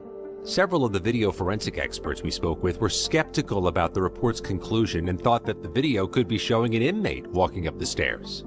Authorities say this was the last time anyone approached his cell block until his body was discovered the next morning. Again, while the video does not contradict that, experts who viewed the video say the limited field of view makes it impossible to definitively conclude that no one used those stairs in that time period. Yeah, we don't know who that is. The government's not clear. And there are also several people who are housed in the same cell block as Jeffrey Epstein, which, as we've shown, isn't visible to the camera footage we were given. So that raises questions, and so do the 2 prison guards who were on staff that night and had a view of Epstein's cell. Both were charged with falsifying records on the night Epstein died, specifically with them lying about completing mandatory rounds to check on Jeffrey Epstein the night of his death, despite a posted warning that read mandatory rounds must be conducted every 30 minutes on Epstein as per God. But they did not do that. Instead, they appeared to fall asleep, according to the OIG report, and occasionally browse the internet, where one guard, quote, read a news article about Jeffrey Epstein. So it's just a total lie to say there was no one there but Epstein and no possible suspects. You have several inmates shown on the camera the night of his death. You have one walking up the stairs after lockdown, and you also have guards that just falsified records. But this all brings us to lie number 2, the second biggest Pinocchio, and that's where they told us we're going to get the raw footage so we know there aren't shenanigans. We are working on cleaning it up to make sure you have an enhanced, and we're going to give the original so you don't think there were any shenanigans. So yeah, I don't think I need to explain why this is one of the most brazen lies. We were told we'd be given a modified and the original footage. Instead, what we got are 2 modified videos because both were edited in Premiere Pro. Now, it isn't clear exactly what was edited, but expert forensic analysts who spoke to Wired said the footage wouldn't stand up in court, had 1 minute, no wait, actually 3 minutes missing, and now there are reports that the DOJ has the full footage, but just hasn't released it. And a government source is alleged to CBS News the FBI and other agencies are in possession of the full, unedited footage. And that brings us to the final point, the final biggest lie of all, and that's a direct quote from the DOJ memo about what the footage even shows. And it says this, quote, anyone entering or attempting to enter the tier where Epstein's cell was located from the SHU common area would have been captured by this footage. The government's entire case is built on this lie, and that's why it's the biggest, because their whole case for saying no one could have reached him is the idea that this one camera angle shows everything. But let's put Maxwell in our 3D twin and have him walk up the stairs. First, we'll put him on the left side of the staircase, and as you can see, you can barely make him out. However, if we put him on the right side of the staircase, you'll find that you can't see him at all. He's invisible from our view. So there's just obviously a blind spot here, which, by the way, the government already knew because they already admitted in a previous Epstein report, saying that this camera angle specifically was a, quote, partial view of the L-tier stairway. So it's not a full view. You can't see everything. And as you can see in this excellent CBS investigation, you could actually access this stairway and Epstein's cell from a doorway invisible to the camera. But with the primary entrance here, the pathway from the entrance to the stairs is completely out of view of the camera. Yeah, that's right. You could access Epstein's cell. Our replication of the prison shows the same conclusion. If we have Maxwell walking from the SHU entrance to Epstein's cell, we can't see him from this camera angle, even though if we make the walls transparent, obviously we can see him, but in the raw footage, we'd have no way of knowing if somebody walked this direction. This painstaking recreation of the special housing unit can put to bed the top 5 lies from our government about Jeffrey Epstein. 1, we didn't get a video of Jeffrey Epstein's cell. We got a camera, they can't see it. 2, there wasn't just one camera, there were 11. 3, the footage shows way more than just Epstein. 4, we didn't get raw footage, we got modified footage. And lastly, there are blind spots on this camera. He's 100% right. He's 100% right. And now Dr. G did an analysis. Let's watch it quick. I love Dr. G. If you've never seen Dr. G, I don't think I ever got to interview him, but we had the privilege of being able to review some of his analysis of another case maybe about 8 months ago. Dr. G is very smart. I remember looking at his profile or his CV a little bit, because I wanted to make sure, like, if you call yourself a doctor and I'm going to look at your analysis, I have to make sure you're a doctor. Like, you can't just be some guy who styles yourself a doctor. So he is an actual, I believe he's a psychologist. He's like a forensic analyst of various, I believe I looked at him do a body language analysis once. He's just very smart, very well read. So I want to listen to a little bit of this. It's 28 minutes, and I want to dive into our investigation. But Graham from the chat is the person who discovered that last video. So I think I would be remiss if I did not watch this as Graham has suggested it. You kind of earn like credibility like that with me. So Graham has earned us watching a little bit of this. Let's see what's good. Dr. G, you are a super towel. Clinical and forensic psychologist, as well as a body language expert. But today, we're not going to be analyzing body language. Today, we're going to be doing a forensic analysis of Jeffrey Epstein's death and showing proof of a cover-up. Before we get started with this, a couple of quick things. One, I wanted to make sure you know this is not a psychological evaluation of any kind. These are just my opinions. In addition to that, I do want to remind you to like and subscribe if you want to see more content just like this. All right, let's go. Now, if you've watched my channel before, you've probably seen that I've covered the Epstein files pretty extensively. Previously, I've done a number of videos around Jeffrey Epstein's death and all of the problems related to what's reported around Jeffrey Epstein's death. I caught a figure walking up to his cell on camera. In addition, I've seen all sorts of inconsistencies in the information reported. But with the most recent batch of Epstein files, we now have more conclusive proof of a cover-up. We're going to be going over that. It's extremely complicated. So what I'm going to do is I'm going to show you the proof first, and then I'm going to explain to you why it's proof. Because like I said, this is all very complicated. It took 4,000 pages of reading and a lot of hours of video watching to catch all of this and put all of this together. I'm going to show you everything that I've found. First, we're going to look at some footage from the prison where Epstein was held. This is new footage. This was released with the newest batch of Epstein files, so we have not seen this before, and it's proof positive that there is some form. All right, so pause. This is from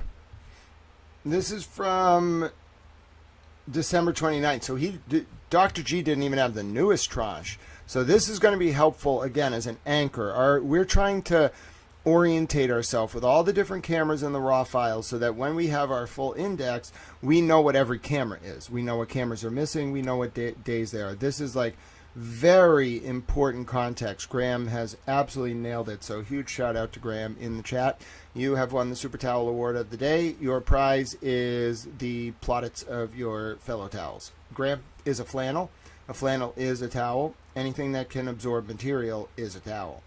You know, it's a simple, basic utilitarian object. It apparently, like, I didn't realize this, but it's like a motif for, like, rejecting being like a nightingale. Like, instead of being like a tool of the establishment, you're like a utilitarian towel that is just lowly and cleans up messes. I'm a towel. Form of cover-up. After that, we're going to be looking at the autopsy, not the actual pictures from the autopsy, nothing grotesque, but we're going to be looking at the descriptions from the autopsy, and I'm going to show you some inconsistencies that nobody has ever pointed out before. All right, let's just jump right in. If you look at the footage to the right here, it's labeled August 11th, 2019, around 2200 hours. And according to the government, this footage does not exist. Now, let me explain what I mean by that, because this was actually released in the latest batch of Epstein files. Now, Jeffrey Epstein's body was found on August 10th, 2019 at 6:33 a.m. Now, I want you to keep in mind, this is the next day, so you may be going, well, who cares? This is the day following. But this is extremely significant when you really understand everything that's been reported and all of the details of the case. In just a moment, I'm going to show you a map of this area. I'm going to show you where all of the cameras are. I'm going to show you where everybody is housed.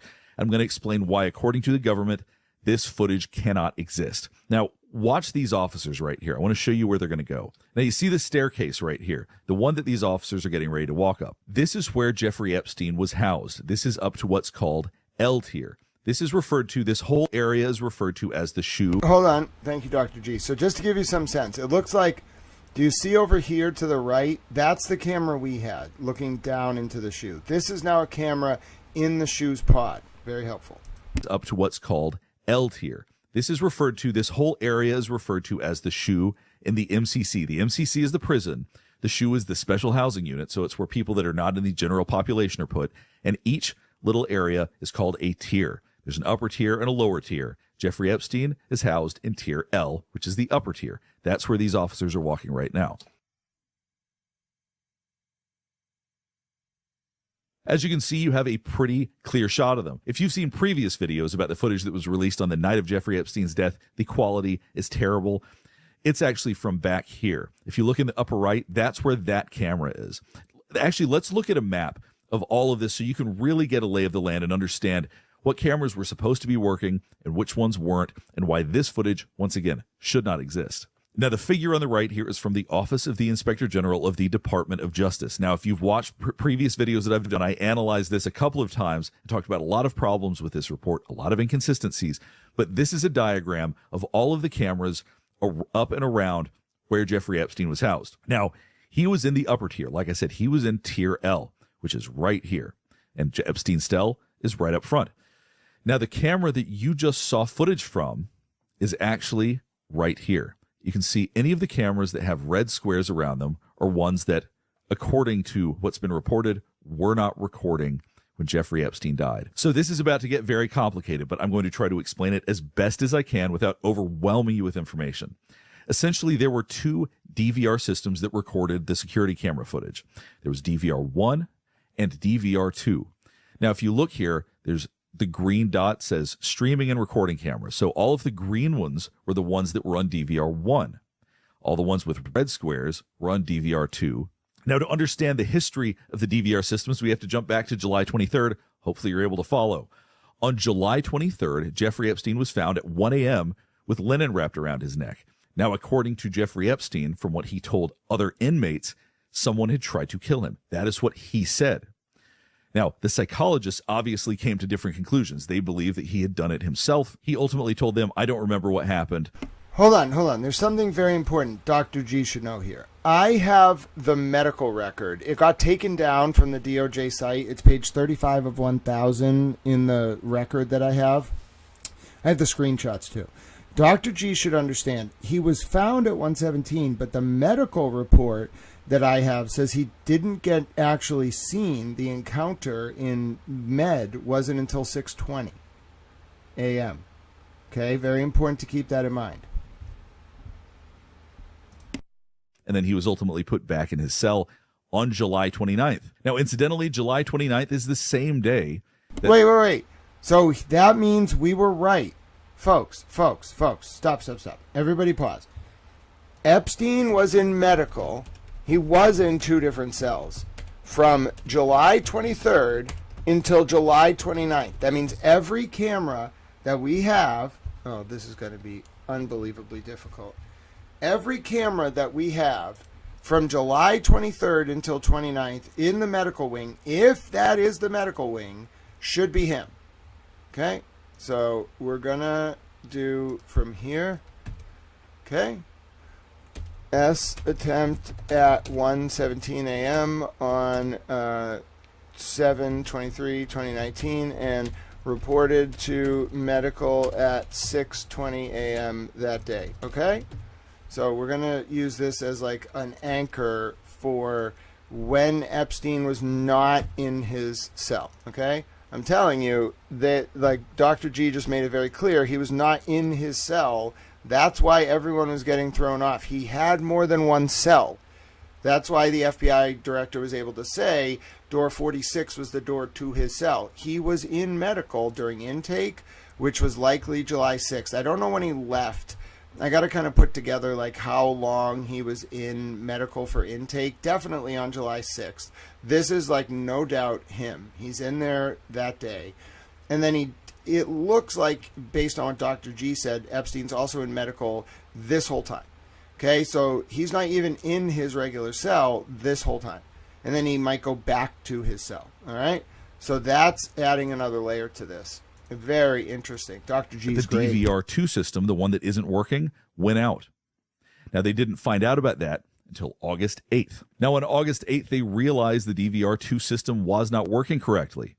However, it is a long and challenging process to fix these things. We're going to get into the technical parts of that a bit later, but apparently it's very difficult and is very labor intensive to fix this problem. So they didn't have time to fix it, and they had not started working on it yet till after Jeffrey Epstein's death. So the footage that was released months ago, the footage that was released from the night of Jeffrey Epstein's death, is all from this camera right here. The other footage that was released was from this camera over here. According to what's been reported, those are the only cameras on DVR1. So you may be asking, well, what is it that I just showed you? Well, that actually is from this camera right here. Now we're going to hop back to that footage. I'm going to show you a little bit more that's interesting about this footage. According to the diagram we just looked at, there are two functioning cameras. One's over here, one's in a hallway that we're going to look at in a second. but this is not one of them. This was specifically marked as one of the cameras that was not working. Now, for anybody that's getting confused about all of this DVR stuff, basically, I'm not confused. I want to jump ahead. Like, a DVR system is just like TiVo back in the day. It's a hard drive for recording. A DVR keeps like live recording. It like lets you view it on like a terminal, like through a GUI, a graphical user interface. But then it also pipes the feed through a system that is like a capture card, software, hardware based, it doesn't matter. And it's just capturing the data. That's when I was talking about encoding in 244p or whatever the fuck last night because of how bad the actual source imagery is on some of these cameras. That is the DVR system. That is different than the live image. A DVR system is a like recording system that does a pass-through live image, okay? They are technically two different things, but they function like in conjunction with each other to render you a recording. What are you recording? You're recording a live feed from a video camera. You're just passing it through a sort of display on a terminal to let a guard watch it. And then, like, once that happens, you're encoding it out. And that's what he's talking about. Like, imagine the video, like a video camera is like a human eye. It comes into the brain and then it needs to be stored, okay? Like, you can either store it through the hippocampus, like into long-term memory, or you can just like look at it once and forget it. That's what he's talking about. Does it make sense? A towel. You have security cameras. They have to record somewhere. They're recorded to hard drives housed in big DVR systems. So you're going to have DVR1 with a whole bunch of hard drives that are apparently all fully functioning. And then you're going to have DVR2, another batch of hard drives that have different cameras attached to them, but those were functioning. They were not recording. Now, according to the Inspector General's office, this footage right here was on DVR2, the one that was not recording, the one that was corrupt, the one that for a million reasons was not accessible. DVR1 was fully functioning. Now, what I think was that this actually was footage from DVR1, and I'll explain why that's significant. First of all, the reason that this footage at all is significant is the angle we're getting. If somebody went up to Jeffrey Epstein's tier the night that he was murdered, we would see it clear as day from this angle. There would be no disputing it. There would be no question about it. You would 100% be able to see if somebody went through that door over there, for example, and walked up to Jeffrey Epstein's tier. Now, no other angle will show you clearly what happened. This angle absolutely would. And that's why this footage is so significant, because this would clear up any question about whether or not anybody actually went up to where Jeffrey Epstein was housed the night of his death. Later on, we're going to look at an email from the FBI that talks about a third camera of interest on the DVR1 system. In other words, the DVR system that was actually functioning, actually recording, actually capturing everything. It only refers to this once in this email, and it says that they could get all the information going all the way back to July 23rd, the first date of interest. I believe it's this camera specifically, and I'm going to show you why. Because if we rewind the beginning of this footage, it actually jumps to the hallway of the cameras that were actually working. I know this is getting confusing, but this hallway right here is one of what was reported to be one of the two working cameras. So we expect this footage to be working.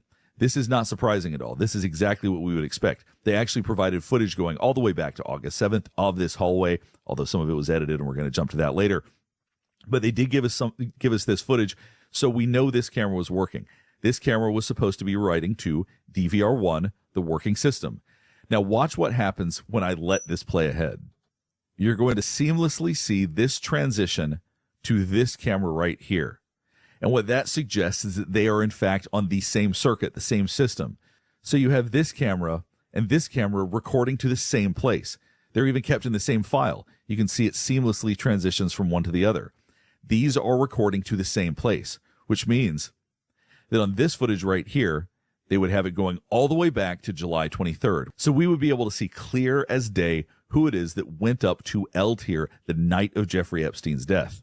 So there's really two possibilities. Either this footage right here was on the functioning cameras and all of the footage from the night of Jeffrey Epstein's death and before is available, or at least was available before somebody probably deleted it, or this is on the DVR2 system, which is in fact fully functional, and that there's actually footage from all of the different angles. Either way, if you look at all of the information reported, this camera cannot have captured this and saved it to a DVR according to everything that we're being told.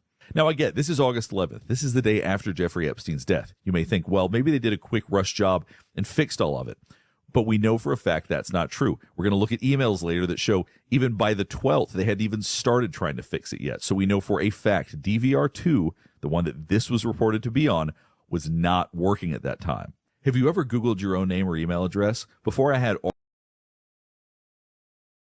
You can try... Now, the DOJ released days and days and days of footage of this hallway, going all the way back to August 7th. But I want you to pay attention to what happens on August 9th, close to midnight.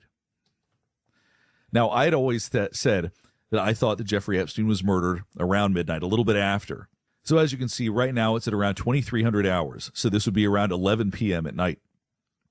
And then all of a sudden, once we get to August 10th, it's going to skip to 1 a.m. Now, since that footage skipped, I figured, let's skip ahead. Let's see what happens around the time that Jeffrey Epstein's body was found. But when we reach 2 a.m., it in fact skips to 9 a.m. So that chunk of time is missing as well. So any time that anything significant happened around Jeffrey Epstein, all of the footage from all of the other angles is entirely missing. Now, if you remember, on July 23rd, Jeffrey Epstein had been found with an injury. That was, as I said, around 1 a.m. on July 23rd. So I decided to look and see what footage they released for the month of July, and it turned out they released footage that went back to early July, the whole month, except the footage around the time that Jeffrey Epstein's injury was reported. No footage around that exists. It skips that huge chunk of time. So anything in and around things that were reported to have happened to Jeffrey Epstein are not included in any of this footage. The footage is essentially useless in that sense.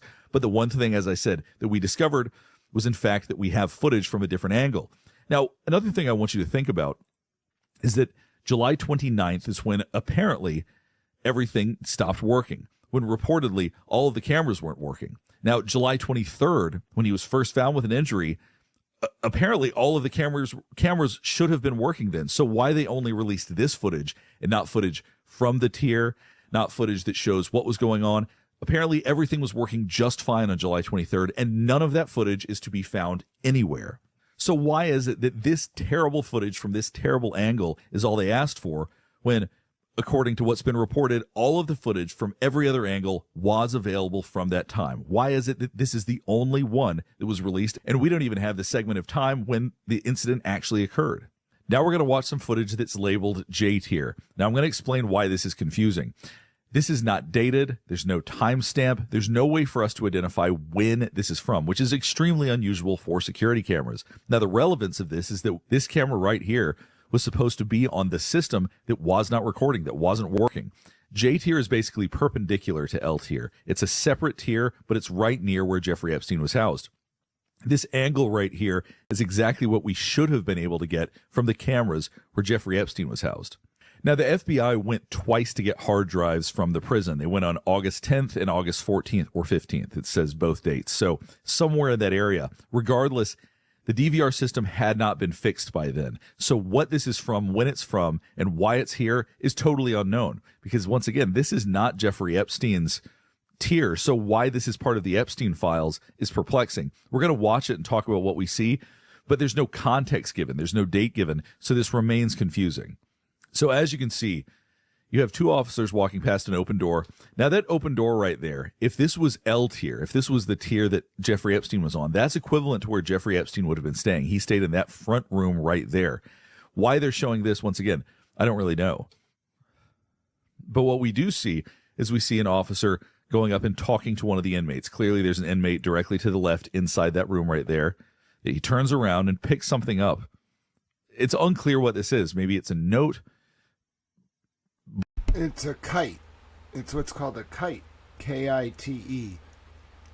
You like go fishing if you want to communicate. I don't know if they can do it in the shoe, maybe through the food slot, which I imagine is locked, or maybe under the door. But like it's a kite probably. But why would you ever like? Maybe he didn't get it all the way to the other cell, but like it looks like a kite. But he doesn't seem to have a problem giving it back to the inmate right there. That's the weird part. Like, you really aren't supposed to, as like I've never been in prison, but you aren't really supposed to send kites. Like, a kite traditionally is like if you were at a in a cell with a window looking out to the open air, you would like put a piece of line and like throw the kite like down the line, like, or if you're inside on a block, like you pass it down. They're in the shoe, so I guess it's kind of like you can't really do a kite traditionally, and they must just like try to slide it across. I imagine you're not supposed to do that. Yeah, so I'm using the term kite for a letter. That's where it originated, but like now, like the term kite is for any contraband. But yes, I was trying not to go there. But yes, I was using sending letters between cells as an aphorism. I was trying not to dry snitch, you know what I'm saying? Being a little towel. So you have these other officers up front. They're looking at this open room. It's so confusing as to what the relevance of this would be. Now, if this was L tier, obviously it would be relevant because this would be where Jeffrey Epstein was staying. The relevance of this continues to be puzzling, but we'll keep watching and then we'll talk about it. So you saw this officer that's down here at the end of the hallway. He seems to be listening to what this inmate's saying. He'd handed him something. They seem to be conversing about something. And then you have these officers down here that are talking about this open room. So once again, how this is relevant to the Epstein files, I would love to know. I wish there was more documentation, because this is, at least as far as I've seen, not talked about anywhere in any of the Epstein files, in any of the documents, in any of the emails. And I'm telling you, I looked over 4,000 documents. I didn't see anything about this specifically. So why they have... So it's unclear why this is in the Epstein files, but it looks like this might have been like discipline against a guard, because this is video of a guard basically finding a kite, I think, and then just ignoring it. I can't be sure, but that's kind of what it looks like. Or like giving it back to the guy. This is anybody's guess. But if nothing else, this does help you better understand the angle we would... Which would, I guess, like be a violation of regulations. That's the best way I can understand it.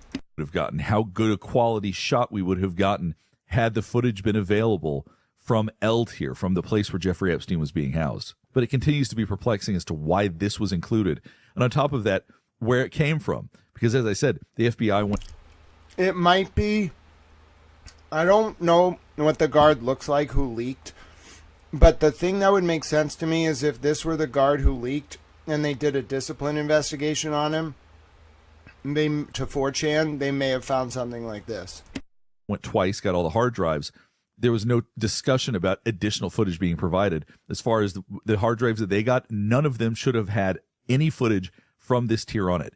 Absolutely none of the DVRs or hard drives should have had any footage from right here, at least according to what was reported, because anything that was filmed from this camera should have been corrupted. At least that's what they said. Now we're going to go through some documents. I'm going to show you why that August 11th footage, based on their own words, should not exist. Now, this email is from an FBI special agent. This was sent on March 9th, 2020, but was forwarded a message from August 14th, 2019. All right, this is a technical update of the DVR system. So Nice Vision was going to come in, do the work, get things replaced, and get everything updated. Now, what this says, Nice Vision arrived at the MCC on Monday, August 12th, 2019, to begin work on the installation. Nice Vision has not completed the work on the system because they have not had access to the equipment room since FAVU arrived later that same day to export video from a camera feed on the working DVR1 system.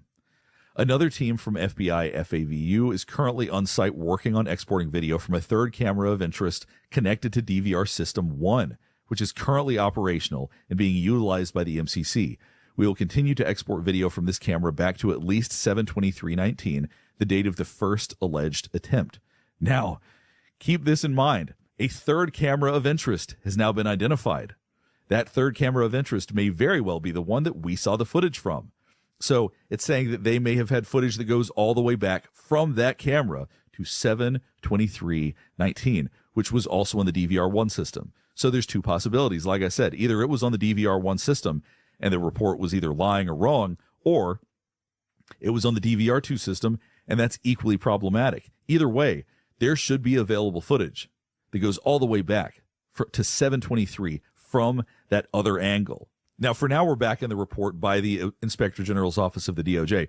as we're going through this, if there's anything else that stands out, I'm going to point it out because there may be subsequent videos and sometimes there'll be something I notice and then there'll be additional information later and then we have to revisit it and it's worth going back to.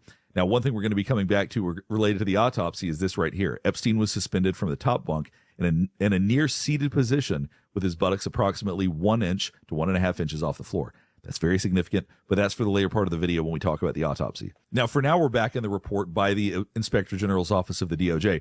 There are some statements made that help back up some of what I talked about earlier. MCC New York staff unsuccessfully attempts to recover video from the DVR2 system of the SHU, and the BOP begins repairing the DVR2 system. The FBI seizes all hard drives contained in the DVR2 system as evidence. So that was on August 10th. Then on August 14th to 15th, the FBI returns to MCC New York and seizes additional components of the DVR2 system and the entire DVR1 system. The FBI Digital Forensics Analysts Unit in Quantico, Virginia, begins to conduct a forensic analysis of MCC New York's DVR systems and determines there were catastrophic disk failures in the DVR2 system disk array, and no recordings were available on the DVR2 system after July. So what catastrophic disk failures mean? So first of all, just so folks understand, hard drives are magnets, okay? Like very basically, when you are storing something on a data system, it is two magnets that have reversed polarity from each other that like facilitate data being written to a drive, okay? It uses like fucking magnets. How do they work, right? But it uses magnets. I'm being very general. I don't want to confuse people. It uses magnets to create an environment that you can write data to, okay? Now, when you are writing data to a hard drive, you got to think in terms of math here. Computers are just like very complicated instruments to write down ones and zeros. Like an abacus is like a very rudimentary, like a baby computer, okay, right? So abacus, one form of zeros and ones being used to computate things. Computer, very complex abacus. That's how we're going to do this, all right? Now, when you have a computer computating things, it thinks in what's called base 2. Now, we humans, in like normal language, thus non-mathematicians, speak in base 10. Okay, you might have heard of base 10. Those are numbers like 1, 2, 3, 4, 5, 6, 7, 8, 9, and 10, and 11, and 12. Okay, so it turns out that like that's not actually what a number is. That is our kind of like understanding of a number based on the like I believe it was the Arabic system of numerals. Okay, there are other ways to represent numerals. We're going to use binumerical representation. Now, I don't really want to teach you how to convert from base 2 to base 10. It's really fun, okay, but like we don't have time to learn about that. Like I did it with like one time. I'll teach you. Like, think of the number 1, okay? If I want to represent that in binumerical representation, I have to take a string. Let's say it's 8-bit binumerical representation. I have to take a string of 8 zeros. Okay, I got 8 zeros. See one. Emily C is going to love this. 8 zeros on my hand. Okay. Now, we're going to call each of those places within binumerical 8-bit representation. If I go all the way to the end of my string of 8 digits, okay, and I put a 1 there, so it's zeros all the way down, 4 zeros, then 3 more, then a 1. That is the number 1 in binumerical 8-bit representation. Everyone understand? Okay, we'd call that a byte. A byte, not a bit. Okay? Now, if I want to represent the number 3 in binumerical representation, it's 0, 0, 0, 0 in 8-bit binumerical representation. And then it's 0, 0, okay, then a 1, then a 1. We flagged the 1 place. We flagged the 2 place. Now our total across the 8-bit digit is 3. Okay? We've told the computer 0, 0, 0, 0, 0, 0, 1, 1. And it now knows that is 3. Everyone understand? Now, this gets a little bit more complicated because I wish computers just thought in 8-bit binumerical representation. They do not anymore. They did like 70 years ago. Now they think in like, I'm speaking very broadly, like hexadecimal, which is base 8, which is like you can use flags from like 1 to 9 and then like A to Z and then double A to double Z. Everyone understand? I know. Okay, now there are letters involved in the representation of numbers. I understand. Trust me, when I learned this like 15 years ago, my brain didn't really get it, but I understand, okay? So you got like base 10, which is what we think in. Then you got base 2, which is what the original baby computers thought in. And then you got like hexadecimal, which is base 8, which is what I'm being very general, some computer people are going to get mad. Very generally what modern computers think in. Now, for our purposes, we have to understand what a catastrophic hard drive failure is. So I've explained to you, like, let's think of a rudimentary hard drive. I've explained to you, like, how computers store data. They have chunks of data as, like, in our case, for very basic purposes, 8-bit, like, binumerical integers. A hard drive, like, in its raw form is just a fucking long text document. Like, I'm being very overgeneral here, but it's just like so many fucking zeros and ones for our purposes that you can't even like, I could write them all out, but like it would go from here to the moon. It's just a lot of fucking zeros and ones. Sectors of that hard drive, like that maybe have the operating system, or that have like a bit of video or a segment of video, you can have what are called like corrupted sectors of a hard drive.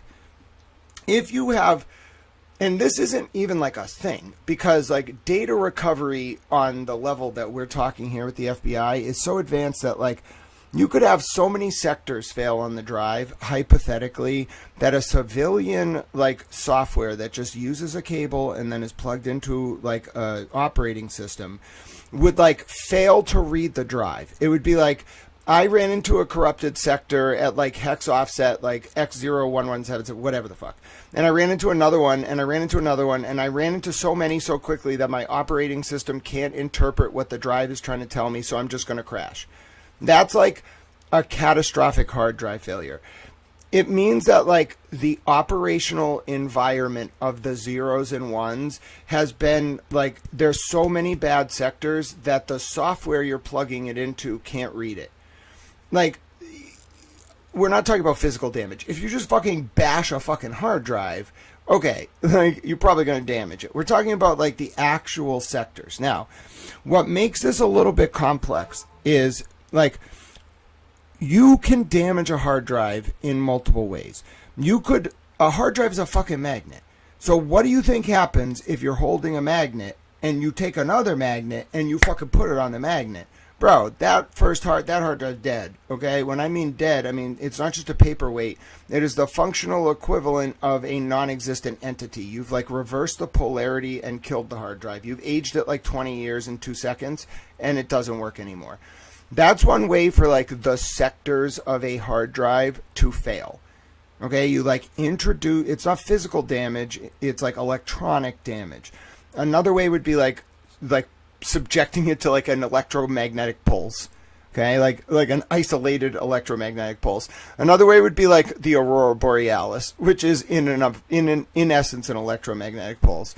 Another way would be like running a piece of software that like kills certain sectors of the drive. You have to like interpret what the drive is storing, or if you just want to nuke the whole damn thing, and then you like wipe. It's okay. The software is called BleachBit. You may have heard this come up in the Hillary Clinton email server. Now, this moron who was doing this work for Clinton didn't even fucking know what BleachBit was. He had to go find out because he didn't know how to like purge sectors of a fucking hard drive. Okay, this is highly technical, but if you wanted to do something like this, what he's like, it doesn't explain it, but the word catastrophic hard drive failure, like one of the plausible meanings is, you know how Hillary Clinton used to mock people for saying she bleached her server? Bro, BleachBit does not mean you pour bleach on your fucking server. BleachBit is a specific type of software that you run targeting a drive so that it wipes the data on the drive to make it unrecoverable. That is what BleachBit does. It is a very high grade commercial software for, in essence, like wiping a hard drive. And it wipes it in such a way where it's unrecoverable. Like, hard drives are recursive. Like, think of a hard drive as like laser etching fucking data on a fucking chip. So if you delete shit, what you're doing is deleting it from the like accessible portion of the memory. The fucking memory of the thing is like infinitesimal. It's impossible to explain to you how much memory this fucking like machinery has. So to actually make data unrecoverable, you must either, one, bash the fucking thing with a hammer, two, use a magnet, okay, which is just going to corrupt the sectors, or three, which is what probably happened here, although I can't prove it without access to the drive, they ran BleachBit on it. You don't actually, what you do is you take the drive, okay, which is just a fucking hard drive, you put it in an external bay. It has a SATA connection or whatever the fuck, okay, you just plug the fucking thing into the bay. The bay has a cord coming out of it that you plug into a computer that is running software. You open the software. The software says, what drive do you want me to target? You assign a drive letter to the fucking external bay. You tell it, that's drive Z. I want you to fucking nuke drive Z.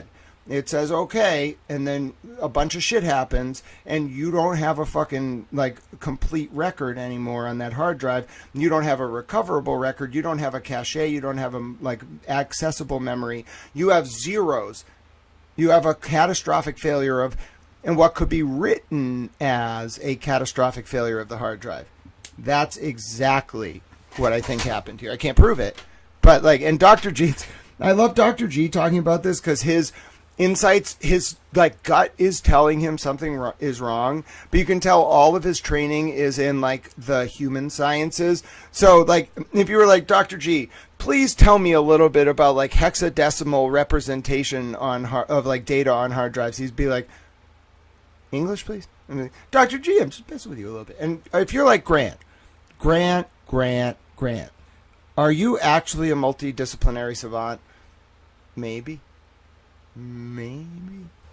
Listen, I don't use my knowledge, bro. Like, yes, I can do whatever I want with a computer. But, like, you see me out there, like messing with people? No, bro. You want to do, like, bug bounty programs, white hat, whatever? I don't give a shit. But you see me doing that? No. I just know about it, okay? Because I was there. I was literally there. You don't understand. I speak, like, computer... Talking to a computer for me is like speaking a second language. Like, it's just how I communicate. Like, the computer and I know how to talk to each other. I know what it wants to do. It knows what it needs from me. We have a symbiotic relationship, okay? You got to speak the language of the computer if you want it to do what it, like, if you want it to do what you need it to do. Now, Dr. G is hitting on some really important stuff, but my analysis here and our prep for our video review is really putting us in a good space. I now have dates, times, gaps that I'm going to be looking for, like angles I'm looking for. You don't understand. I have just been given an armory, okay? We are about to charge headlong into battle with these files. I hope you're ready. You probably want to get yourself some kind of snack. I'm going to eat a piece of bread. There is a single solitary fly that I have been at war with for 24 hours. There's just one. I defeated the whole horde, but there is one. Okay, how do I know? Because I've sprayed every surface 45 times. But there is one. He has lived. He is the epitome of his species. Anyway, Dr. G is very helpful. May 29th, 2019. So this would have been August 14th to 15th. That's why I was saying that the footage from Tier J likely would have been the 15th or before, because these are the only two times they went and got the hard drives from them. There's no information in any of the emails about them sending an additional clip or anything like that, so presumably they recovered that from the DVR systems that they had. It just doesn't make sense.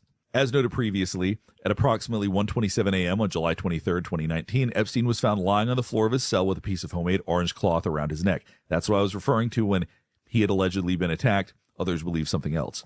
Now, they disregarded the fact that he said he had been assaulted because it says the chief psychologist told the OIG that after Epstein told her he wanted to be housed with the same cellmate he had originally said assaulted him, she began to think, and so on and so forth.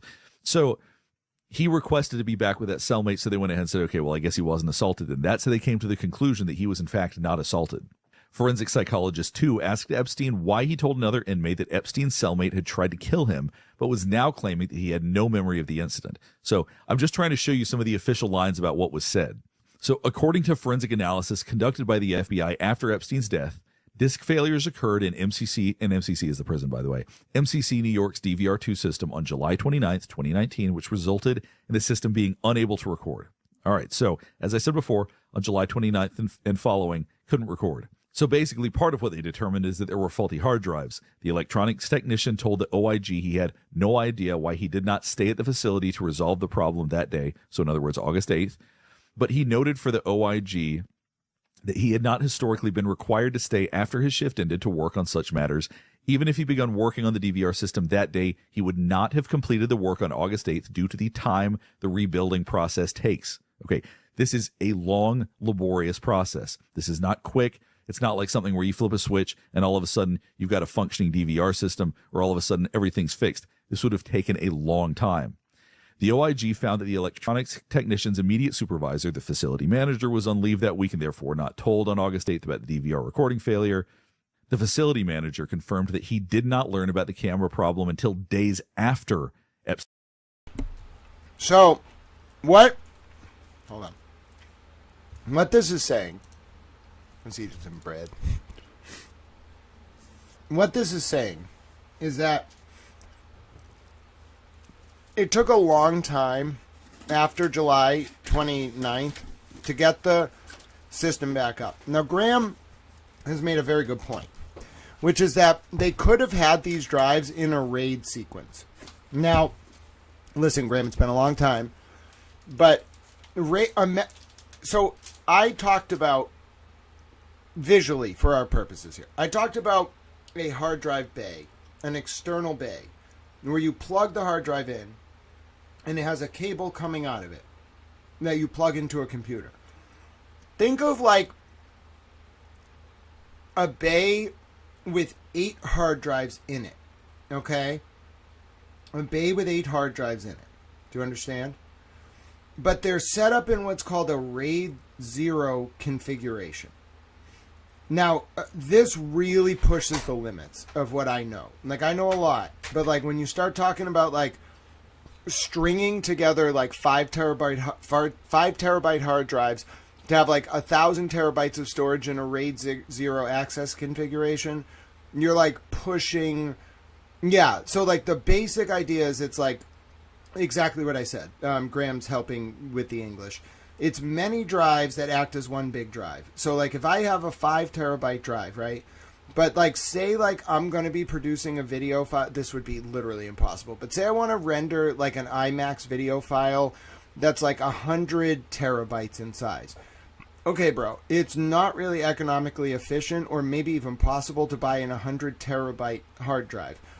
So like back in the day, like where this came from is you don't want like 55 terabyte drives, like where you're constantly going to a different, like drive A, drive Z, drive B.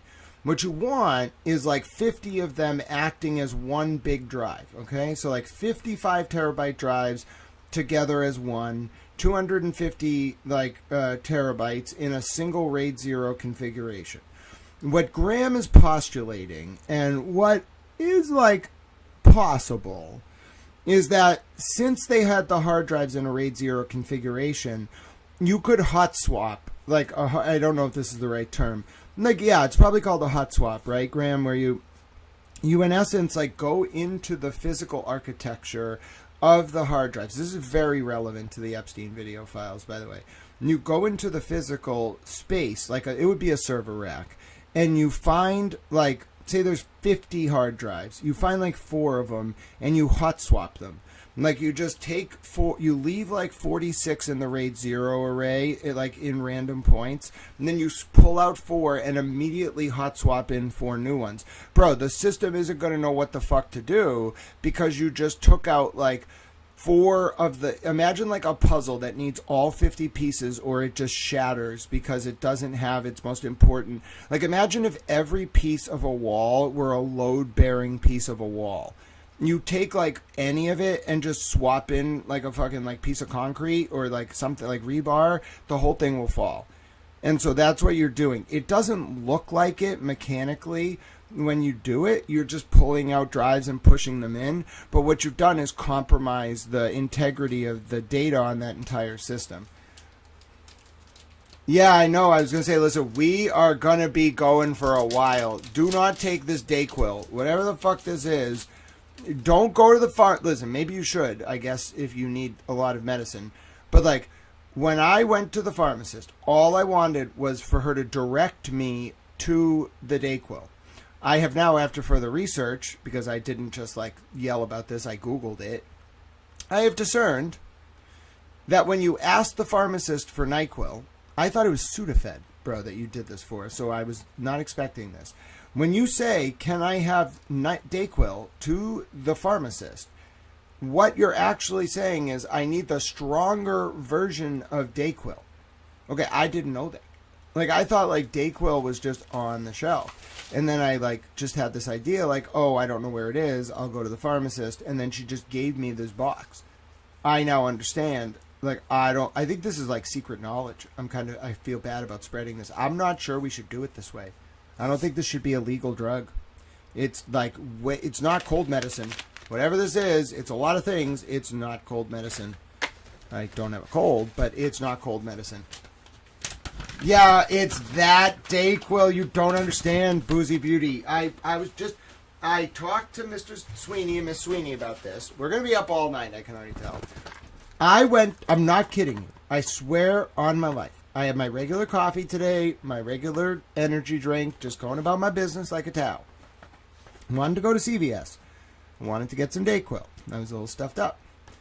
So I asked the pharmacist for a box of Dayquil. Now, this looks like any other box of Dayquil except for the fact that it costs $35. Now, I was like, okay, like, someone had sent a donation and this is literally medicine. So I was like, this is probably important. I should, maybe like just the price of shit is going up. I don't buy a lot of Dayquil. It's just Dayquil. No. I Googled whatever the fuck this is, like the bottom ingredient. This is not an ingredient that you buy on the shelf. You have to go to the pharmacist, and then it looks just like Dayquil. How am I supposed to know? Is there anything on here that would indicate to you that this is like anything but normal Dayquil?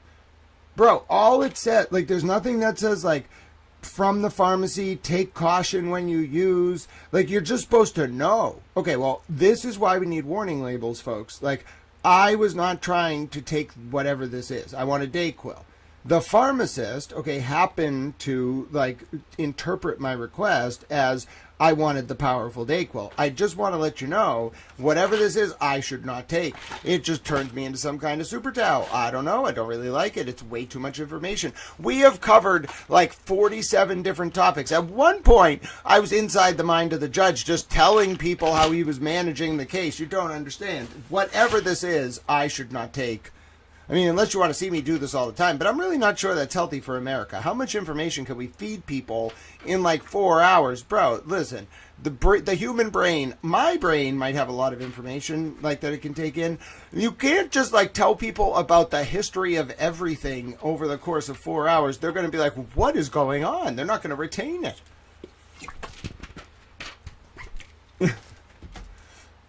Yes, Boozy Beauty. I looked up why this is at the pharmacy and not on the shelf. And I just want to let you know, I totally understand now. Okay, we need a warning label. Like, just putting it behind the pharmacy. Bro, some people have autism, okay? We're really fucking smart. That doesn't mean we understand, like, okay, this kind of common sense thing is really hard for us. if we go to the fucking pharmacist and we're like, can I have some Dayquil? Do you think we're going to think the reason it's behind the pharmacy is because it has some extra potent ingredient? No, motherfucker. We're just going to be like, oh, they keep the Dayquil behind the fucking pharmacy now, and oh, fuck, it's really expensive. I guess inflation is hitting hard. No! No, we need, like, autistic-friendly warning labels on this shit. You can't do this to me. First of all, it's legal. It's outrageous that you can go to a listen. It is outrageous that you can go to a pharmacy in the United States of America and just say to the pharmacist, I want Dayquil, and it's this. This is not fucking Dayquil. What the fuck, bro? It's been 4 hours. I feel like I could run 7 marathons. And take over a European country and then assign like 7 different people to conquer different countries and then deal with 42 legislative issues and then cover 7 court documents, 4 hearings, do 500 Epstein files and then be like, well, I'm kind of bored. Like, let's go to France. You know, like, what the fuck? I don't think this is healthy for me. Don't give this to me. I'm never taking this again. You don't understand. I know my limits. And whatever the fuck this is my limit. And I don't want to be at this place all the time. It's fascinating. It's very interesting. I enjoy the fluidity of my rhetorical precision. But no, we are not doing this all the time. You get this today and that's it.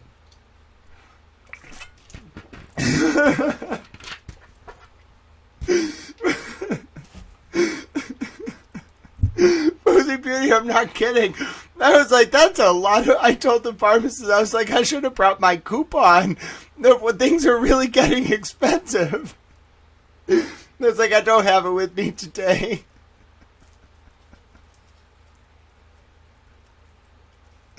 Now that I look back, I think the pharmacist was a little baffled by our interaction. Yeah, let's just say I've been smoking my towel cigars all day. It does not help. All right, the lesson I've learned from this is no more of this, ever. I don't care if it's legal. I don't care if my doctor wants me to take it. Like, unless there is a very good medical reason, more than a stuffy nose, okay, I am never taking this again. First of all, I'm not a guinea pig. Second of all, why is this legal? You don't understand. At a certain, like a few hours ago, I was like, okay, like if this lasts for 15 or 20 minutes, bro, like I'm okay with it being legal, but we're pushing it. It's been 4 hours. Absolutely unnecessary. I'm just going to say that for the record. I object to its existence. I'm going to write a letter. I'm not really sure to who. I think they're going to be like, wait, but isn't this a positive? Like, you're very productive and like, no, it is not when you don't tell me. You have to be like, listen, this has the potential to be a lot stronger than Dayquil. There should be a big warning on it, and they should just like make this clear, okay? Because it's just become too much. All right, we're 4.5 hours in, and I'm just ready to go. All right, not okay, not what I want from life.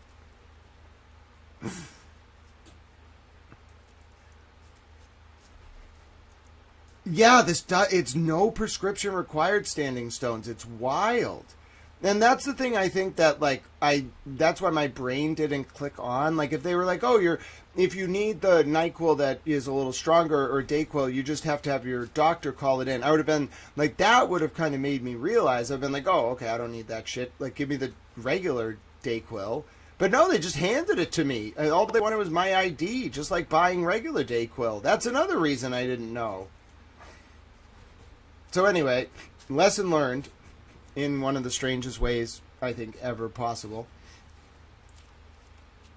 Yeah, and now I understand. I'm not going to talk about it on stream, but I looked up why. So my brain, like, if you teach me something, I'll get it right away. But my brain didn't understand, like, why they would do this. Put it behind the counter, why this does this.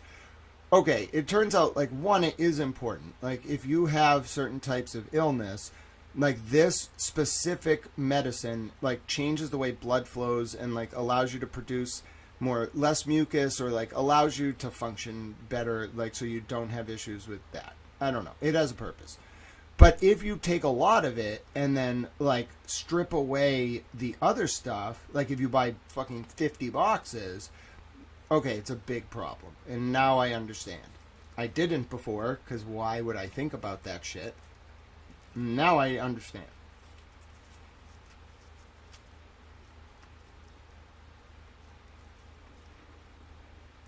Oh, okay, Boozy Beauty. I don't need to know about anything stronger than this. I don't even need to know about this. Like, I get it. Like, I get it, okay? It has a medical purpose, but, like, warning label, please, for us people who are autistic in the future. Please. Epstein's death. So it wasn't even on the day of.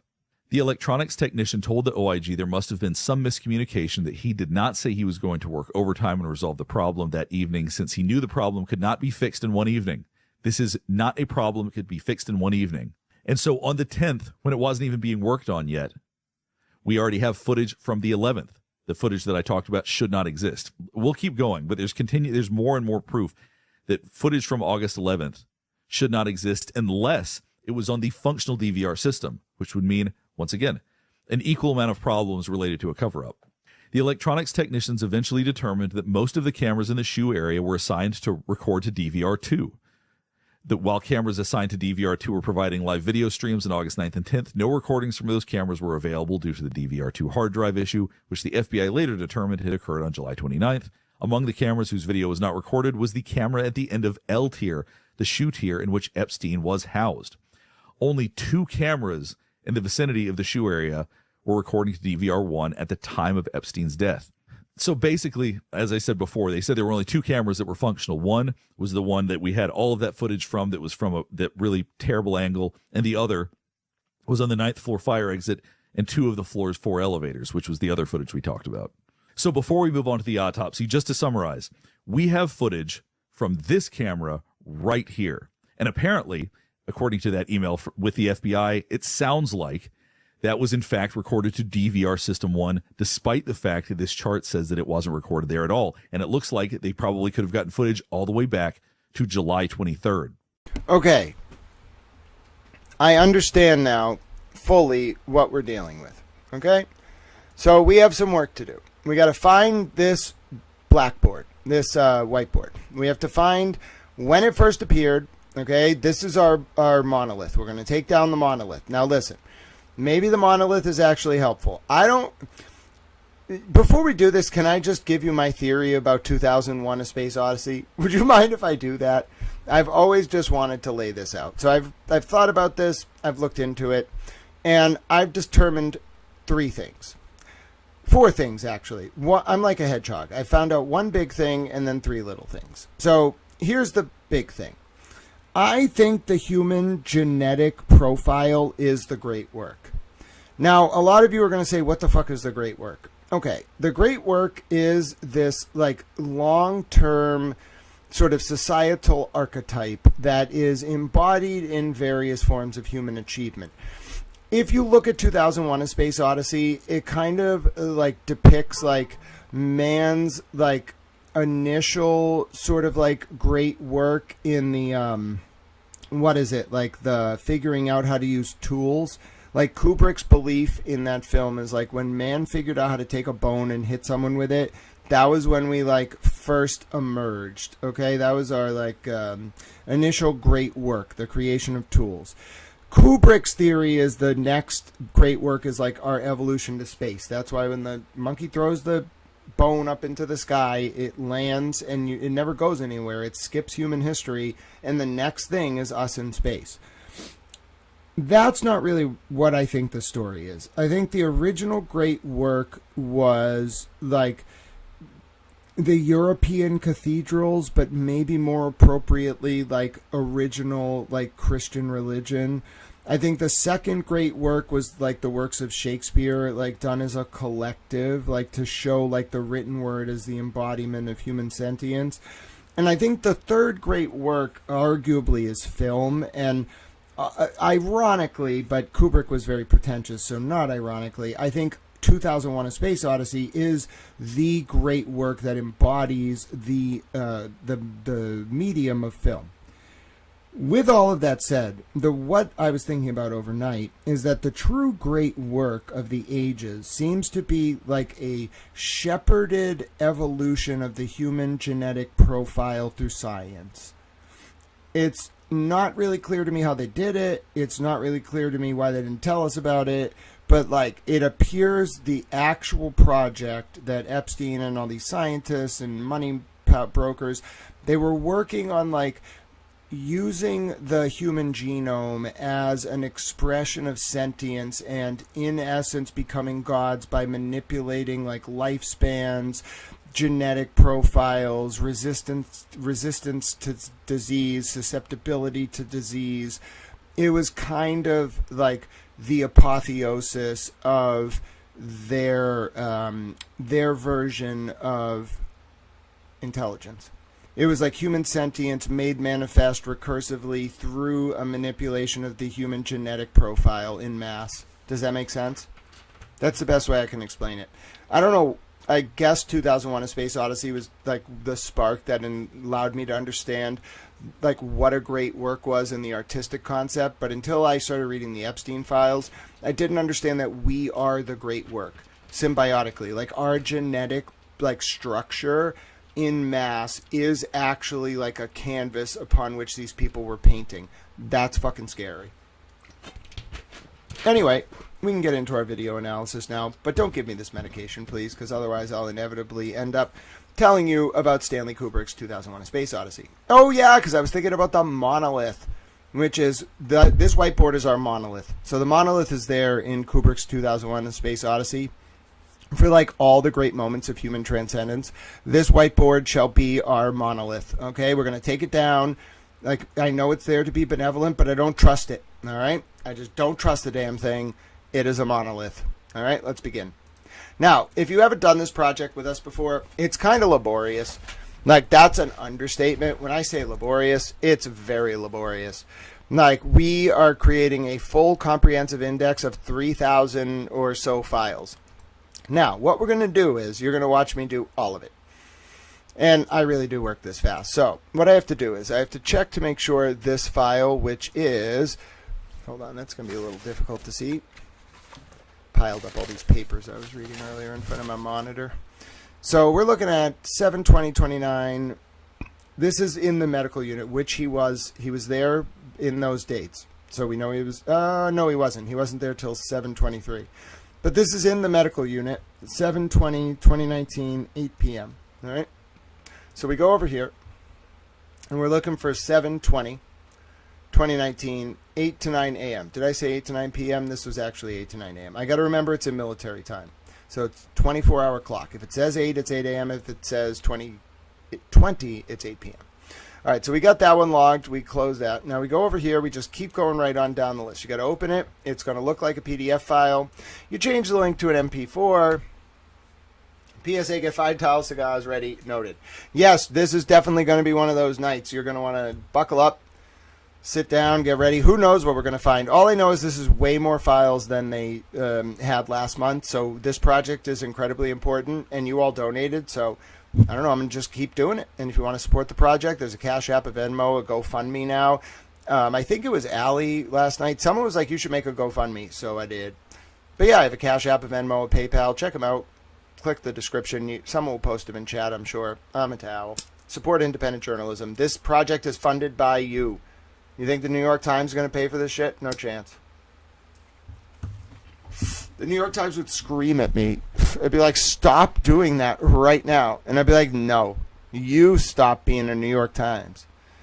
All right, so this is 7/20/2019, 11 a.m. to 12 p.m. So you go over here, right? And then you look for 7/20/2019, right? And we want to keep the formatting consistent. All right, so we type in 7/20/2019. And this was 11 a.m. to 12 noon. We'll just type noon. Okay. And then you got to go get the link. So that's kind of annoying. But you grab this, you take that, go over here. Then you paste the link and you put space at the end so it becomes like an actual clickable URL. This document, by the way, is pinned in the comments on the YouTube and then also available on my X. If you are monitoring the document, you will actually see me in real time clicking through. So you can access it anonymously. Just open it in a private browser window. It's just a Google link. There's nothing embedded in it. There's nothing in it. It is literally just a Google link with a bunch of URLs. I don't mess around. All right, so we can watch this one, but he's not even in the medical unit. during this time. He's there 7:23, and then also in the beginning of his stay. So I'm just cataloging this stuff because I want researchers. I'm like a librarian. I want researchers to be able to have access to it. So we might not find a lot of weighty material at all times, but basically at the pace that I'm going to go right now, we're going to find some shit. So this is July 15, 2019, 11 a.m. to 12 p.m. He wasn't even in there right then, you know what I'm saying?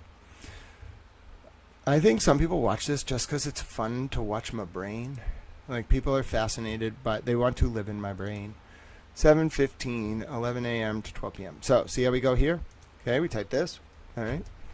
Same concept, right? And we're trying to keep an actual segregated order. So, we're doing it like that. 11 a.m. to noon.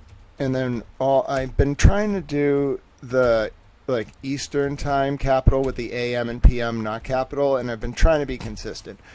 Consistency is key. I hate people, like, I'm a perfectionist. You have to make documents like this. I don't mind if it has to go over to the next line, but like, I don't want to see shit like this, even in my own work. Like, everything has to be perfect, and it needs to be line by line. I want the spacing between like the LT or B2 and the like first date to have one line, and then I want all the subsequent ones on that date to have no spacing, and I want it to all look like that throughout the entire document, and don't fuck with me.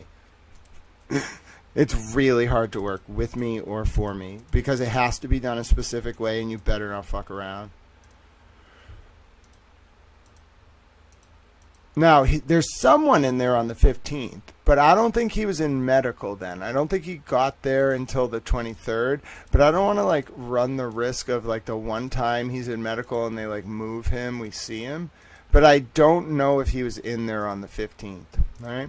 So we're just going to categorize that. I think we already got that one, right? That was the 15th. All right. Let's take a look. I believe that was 11 to noon, wasn't it? Yep. 15th from 11 to noon. Very good. All right. So we just continue on with our towel investigations.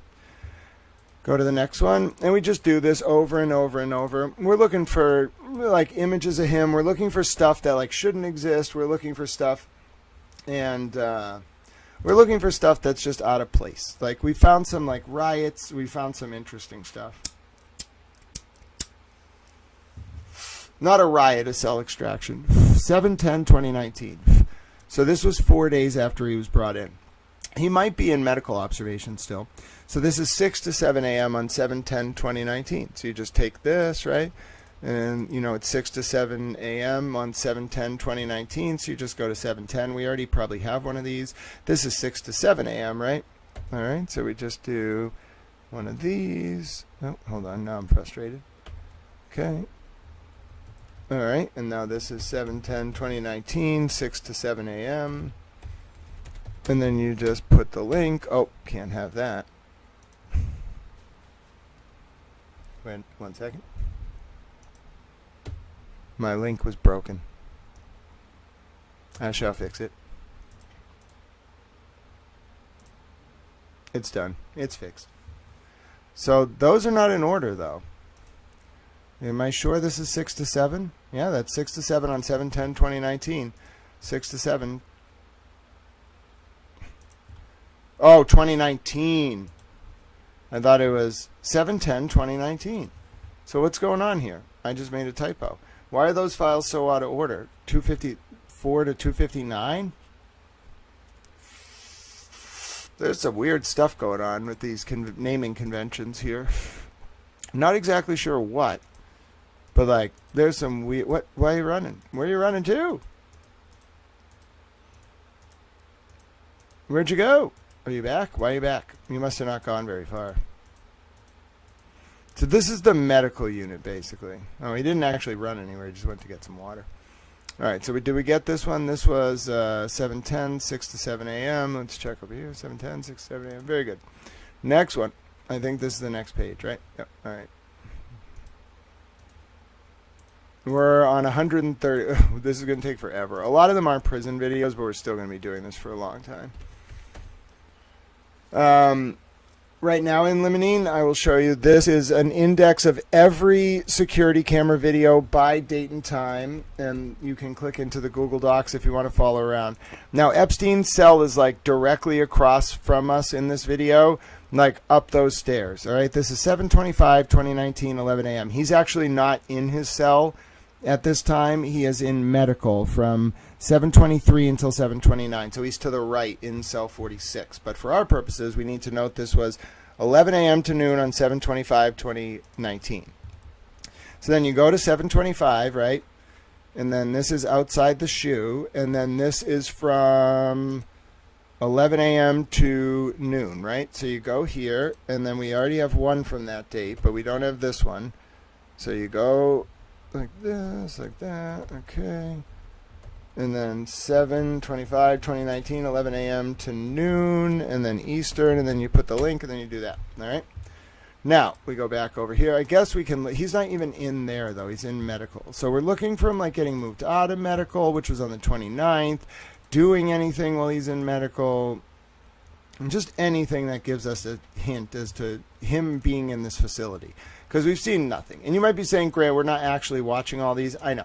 We can't. Like, you, as a project, individually can break up some of the files in the index. But no, like, to index them, I cannot.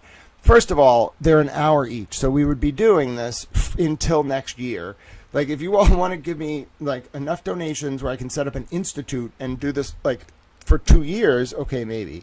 7/20/2019. So he was not in medical yet. All right, 7/20/2019, 10 to 11 p.m. So 7/20/20, right? 7/20/2019. So you go over here. 7/20/2019. Okay, what time was it again? Where was this one? This was 10 to 11 p.m. Okay, so you go over here, and then this is not right. It's 2019. Thank you. All right, so 7/20/2019. Oh. And this was 10 to 11 p.m. Eastern. Oh, and then this convention is not right. Need an Eastern there. There we go. He's not even in medical at this time.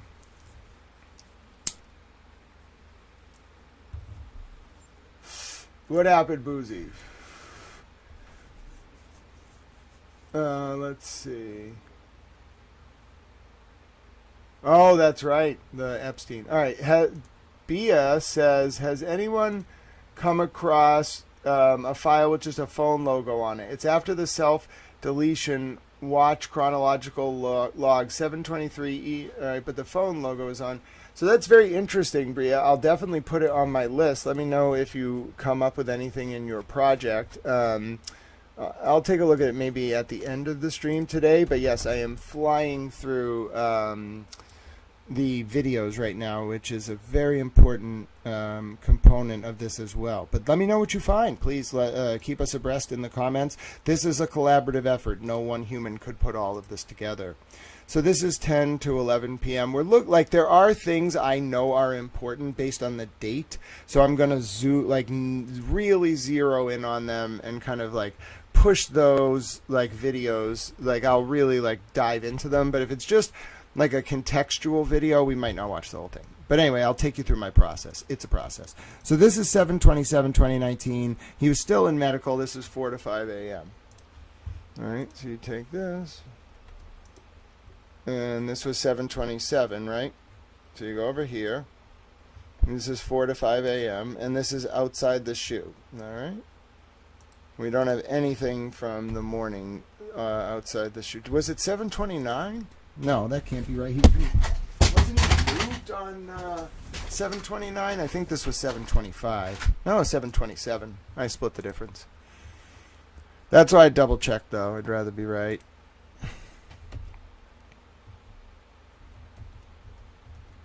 (7/27/2019), and then what was it? 5 to 6 a.m. 5 to 6 a.m. indeed. And just a lot of this. But that's what research is. I mean, I don't know if you all know like what being a librarian is like, but imagine just like doing this for professors all the time. Like, find me this book from Germany from like 1450. Like, all right, professor, I got you. He was in the medical unit at this point, which is why all these cameras are here, because he was behind this door at that point. I'm starting to understand this so much better. Like, the reason these cameras are here is because he was in medical at certain points. All right. Was he in medical? This is one of the days he was in medical. Oh, this was... This is when they found him. All right. So if I'm right, we should see him being brought to medical at 1:30. Oh, this is the big one. How do we find this one? Oh, my goodness. Oh, my goodness. Oh my goodness, this is the actual hour of his first S attempt. Oh my word. Oh my word. Oh wow. I think this is the medical unit too. Oh wow, this is huge. No, it's not outside the shoe. It's LT or B2, which I think is the medical wing. And this is the 1 a.m. to 2 a.m. hour. Wow. Well, you all were rewarded for sticking around. I have no idea what it's going to show, but this is one of the ones I needed. 1 a.m. to 1 to 2 a.m. Eastern. This S attempt at 1:17 a.m. Now, I don't think they actually bring him. Like, they say they don't encounter him at medical until 6:20, but I don't believe that. The attempt should be at 1:17 a.m. It happens right here. Like, it doesn't happen in this unit. This is the medical wing, but he should be brought to this wing. Here we go.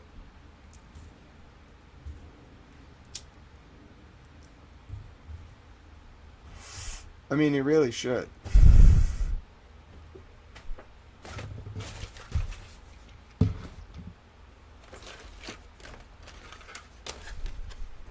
All right. Anything? So it happens right there. That was the moment of it. It's not in this wing, but this is the actual moment. So this is the moment that Jeffrey Epstein was found in his cell on July 23rd, 2019, according to the medical reports. This is the camera from inside what we think is the medical wing of the SHU where he was located, 9 South. This is the moment when they're ostensibly finding him. He's actually down like behind us and maybe like 40 feet to the right. So like 20 feet behind us, 40 feet to the right. So he's like 40 to 50 feet diagonally from us behind that red box. He should ostensibly be brought to this medical unit, but my name is Grant Smith Ellis. I'm an independent reporter covering the Epstein files. This is file EFTA 000-33316, and this is from July 23rd, 2019. It appears to be within the medical wing of the SHU at 7/23/2019. On 7/23/2019 at 1:17 to 1:18 a.m. Now we're looking for any movement. Now the guard is like over there behind this metal box. Okay, he's sleeping kind of like with his feet up. We're looking for any movement of Epstein to the medical unit or any response or any call to the medical unit, ostensibly at the time that guards are finding him. Now, the reason why I think this is the medical unit is I've seen multiple psychiatrists coming to do intakes here while watching these videos. Psychiatrists visiting people here, like white coat psychiatrists with red binders, not lawyers.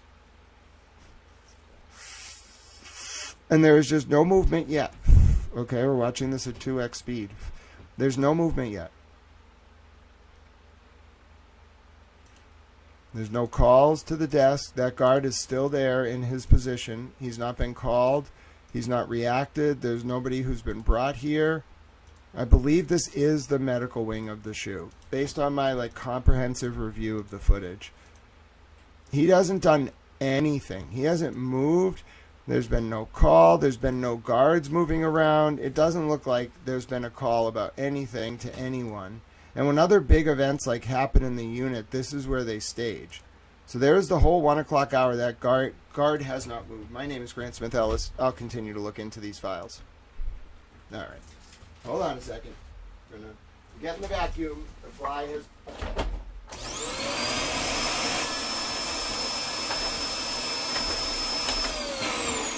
Tell you, that's not a good way to go for the fly. It was him and I in a battle, and now he is in a vacuum. I felt bad. I didn't want to do it, but I did it. Tell you, it was a 3-day war. All right, let's go. All right, so in any event, I have to post that now. That's pretty important.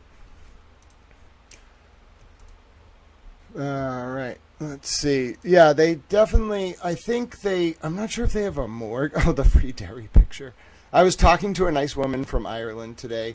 She was like, I'm a big fan of yours. I'm from Ireland. Or she was like, I'm from Ireland. I was like, I like the Irish people. Well, here is an interesting one. I found camera footage from 1 to 2 a.m. on July 23rd, 2019, from inside from inside what is likely the medical wing of the SHU where Jeffrey Epstein was housed. Of note, there is no movement between 1 and 2 a.m. in the unit. Epstein was found on that day at 1:17 a.m. per reports in the prison logs, although this makes less and less sense by the day. All right, I'm just telling you, something is off. All right, so let us take a look here. All right. Got to upload that video, got to link the file. I always like to link the source. All right. Here it is. And then let me grab the one about the medical file. Well, first, let me grab the source. Can't believe we found the actual hour. All right. Then we got to get that medical report. I think it's literally under medical report on my profile, but I'll find it. It actually got removed from the DOJ website, but I backed it up.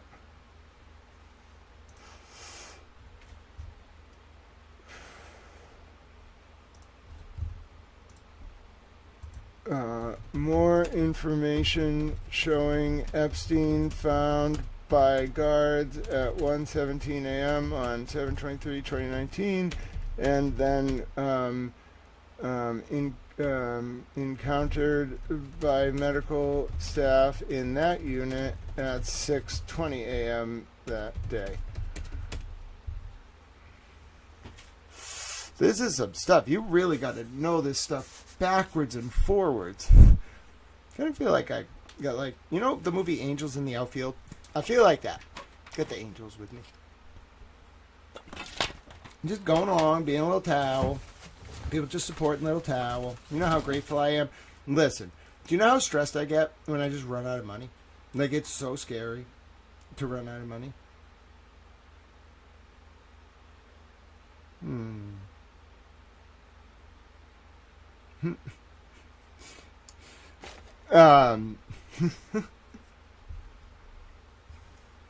But yeah, I got a lot of work to do.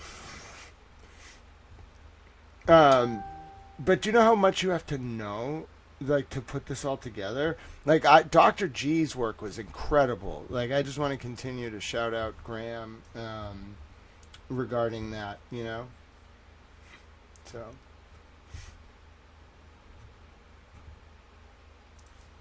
Listen, the amount I have, like, realized. First of all, I'm so grateful for y'all, for all of your support. Like, my whole life, I was kind of around people. Like, my dad, I think, wanted me to thrive in my own way, but people, like, always just belittled me. Like, especially people I love. They always would just be like, "What you're doing isn't important. You don't deserve any support. Like, why are you so terrible?" And I was like, why are they doing this to me? And then I realized, like, it was like they saw something in me they wanted to, like, extinguish. Well, no. I have found my calling and I shall live up to my purpose. All right. I'm a little blown away by the lack of movement there. It doesn't tell us anything. You can't prove something by way of a negative.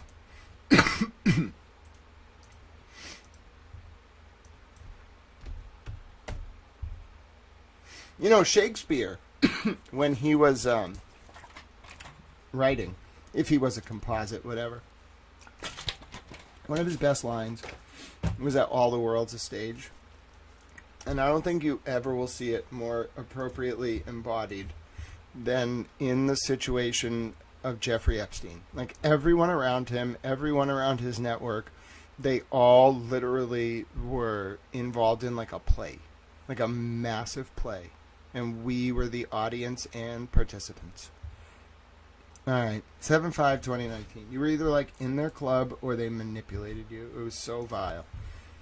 And part of what I want to do in putting this all together is understand what they are hiding in these files. 7/15/2019, 6 to 7 a.m. And I am meticulous. I will not stop. My physical body isn't great, but I just will do this until I have nothing left. 7/15/2019, 6 to 7 a.m. All right.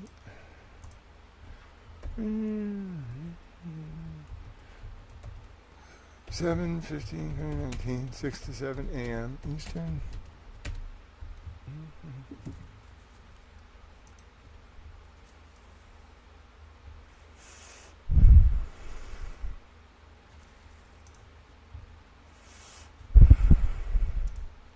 All right.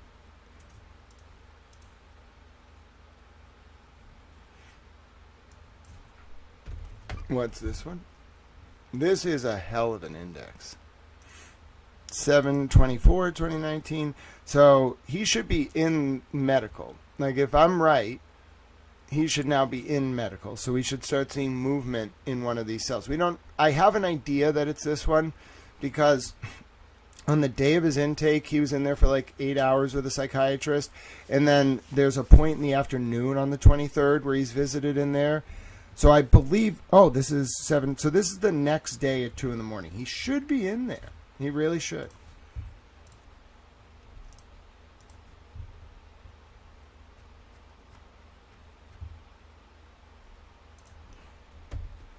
Seven 24/2019, and then wait, this was 4 to 5 a.m., wasn't it? 2 to 3 a.m. All right, so you go over here. 2 to 3 a.m. Eastern.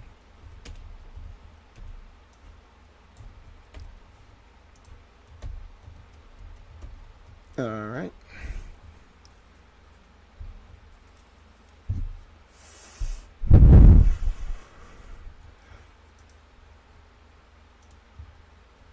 No, I don't think we're going to see anything, but he did like get up at random times. But it now makes more sense why people kept saying like his cell movement. Now I actually know what cells he went to. I can't prove that he was in this one on his day of intake and then after the first attempt, but I'm pretty close to proving it. Like, I think we've put together just about enough to prove it. Like, we just need one video of him being walked into that cell, and I'll have established that what we're looking at, he's not in there all the time, which is why there's periods of just nothing in that cell, or like officers staging in there. But what we're actually looking at might be his medical cell after the first attempt. Now, he did leave. Didn't he leave on the 30th, Dr. G said? The 29th or the 30th? So this, let me see what I have in my notes for what Dr. G said about when he was in medical.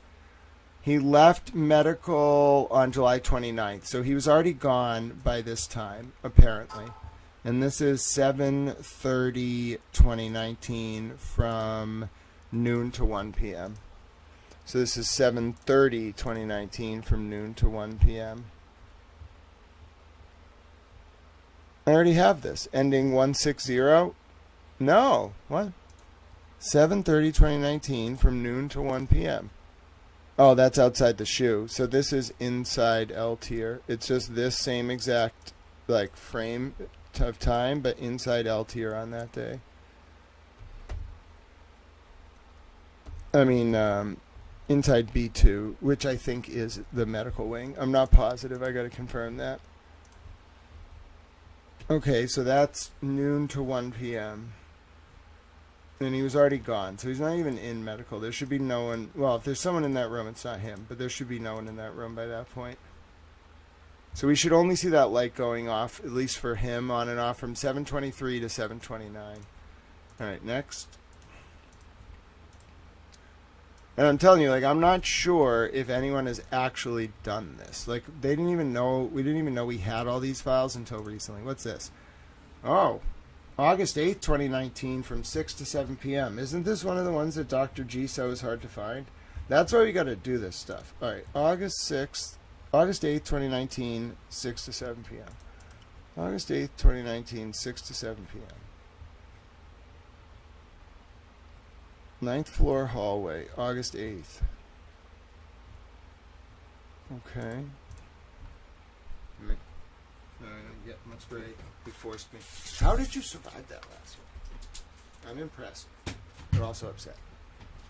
I'm talking to the fly. Me and the fly are in a battle. The fly is winning. It is a single. The reason I know it's one fly is because there's no other flies.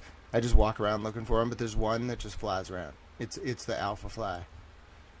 That's going to be the story of this. Tal was doing this, and then he battled the fly. Maybe it's like the last vestige of that, like, demon. He's like, how dare you, Grant? I'm still not convinced it was a fucking demon. Not to cuss, sorry. But if we're talking about demons, I gotta cuss. 8/8/2019, 6 p.m. 6 to 7 p.m.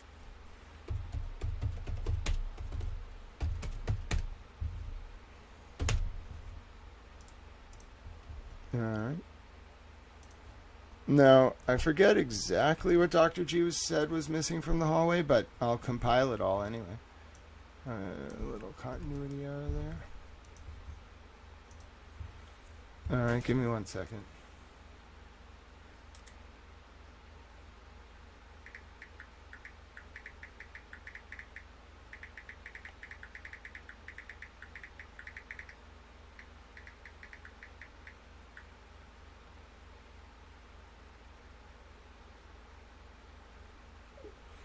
Alright, so let me continue.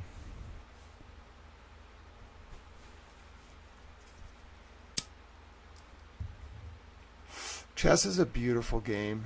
I've always wanted to play it, like, more often. Actually, you know, there's a night we might do a little break. Like, it's a lot to just process files. I want to play a game of chess. So if my friend who wants to play chess is listening, I am very interested in playing you live. What do you think? Come on now. I'll play one of you live. Boozy Beauty, want to play chess live? Are you still here? You don't have to actually do anything. You don't have to come on camera. I just send you a chess link. In fact, any of us can do it. But yeah, I kind of want to play a game of chess live as a break. I'm in a mood. A good mood. A very interesting mood. A mood that, like, I feel like is long overdue. I feel like for so long I beat myself up for not being, like, good enough or whatever. Now I'm just unapologetically me. It's okay, Boozy Beauty. We're gonna play before the world. So all you have to do, I'll send you a link on Twitter. It's not even a link. Like, you just sign up for Lee Chess. It takes 2 seconds. You can make a fake account, make a fake name. It doesn't matter. And then I will put the chess game on the screen and we can play. Like, I'll talk it through. We'll see who wins. It'll be great. It will. You don't even have to go on camera because, like, it will just be like you making moves on your computer and it showing up on the stream. It will be great. It was like when we were playing tic-tac-toe earlier. Kyle and I started playing tic-tac-toe on the court Zoom. It was a little inappropriate. It was hilarious, though. All right, Boozy Beauty. That will make it even better.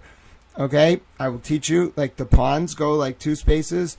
The little horsies, they go forward 2 and to the right 1, okay, or they can go left 2 or right 2 and up 1, okay, they can move like an L. The bishops can go diagonal on their color. The things on the far right that look like castles, they can only go straight, unlimited spaces, or left and right, unlimited. The queen, oh, checkers. The queen can go unlimited spaces, unlimited directions. She's the queen. The king, however, perhaps in an apropos analogy, can only go 1 space at a time. However, he has his own forms of protections. Like, he can, like, he has to be moved when he's in check. And then, like, your goal is to make sure he can never be put in checkmate.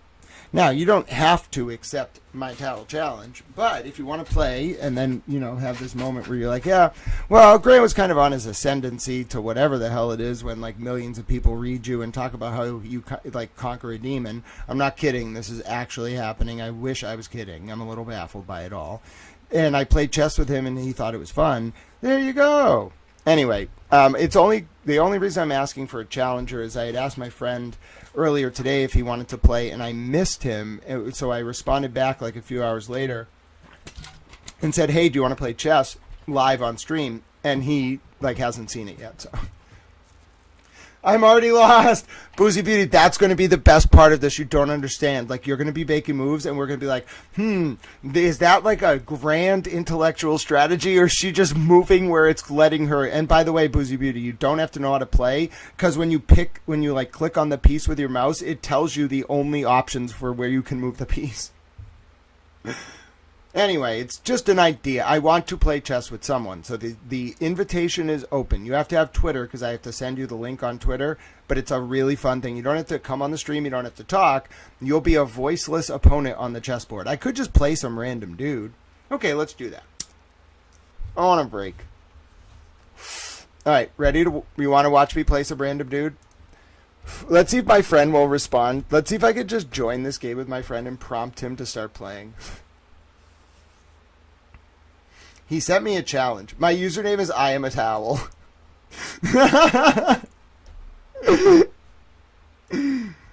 Oh my god. Alright, let's see. Alright, come on. I'm trying to encourage him.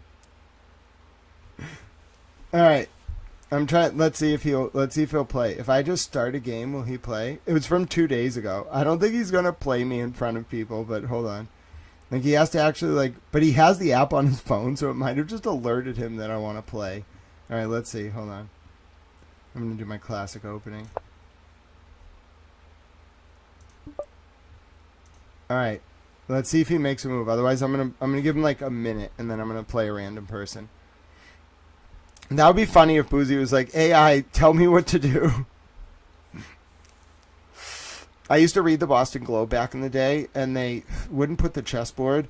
They would tell you the guy's chess moves by, like, the piece, like, the board number, like, A to 4, and you were just supposed to, like, visualize it. People who used to read the Globe are smart as fuck. All right, he's not here. We're playing a random person. I don't want to play timed. I just want to play, like, a casual game. I want casual, and I want no time limit. Unlimited. All right, let's do it. Okay, all right, we're playing someone. Ready? All right, here's how you do it. We're playing chess. We have an opponent. You are going to watch me play chess. This is how I relax, okay? I play chess. Let's see if this person will play. Come on, opponent. Don't make me move to a new opponent.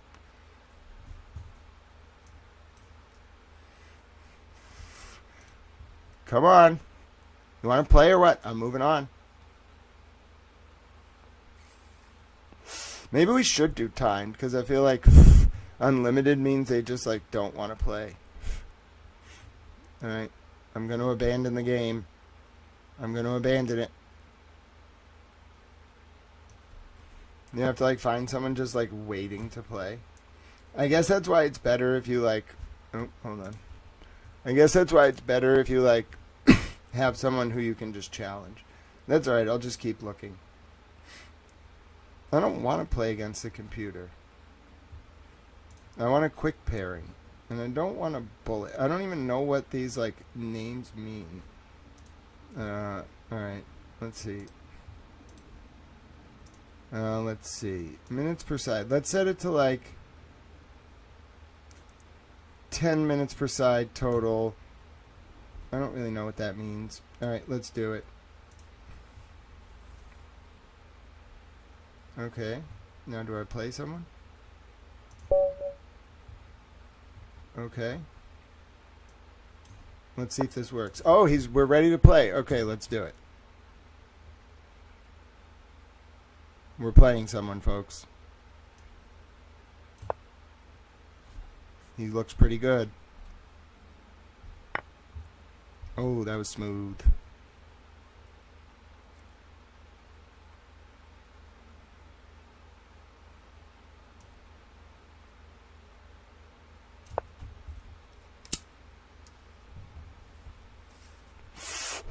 He's a good player.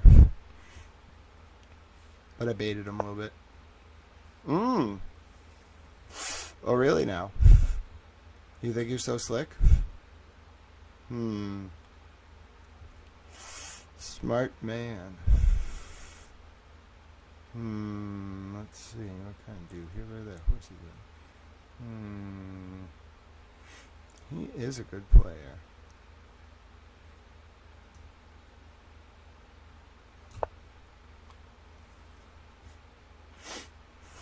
I like the timed version of the game. I don't like waiting. You're watching me take a break and play chess. Okay, what are you going to do? Come on, bro. What are you going to do?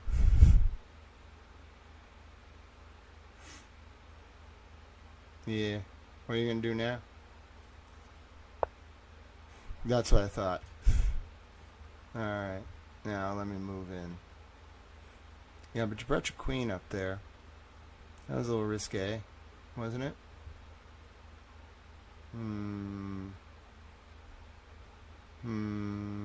Yeah, because now what if I do this, bruh?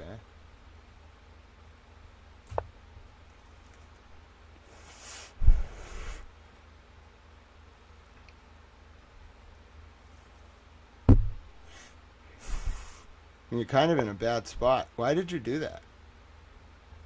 Oh, that was smart. Yeah, but what if I do this?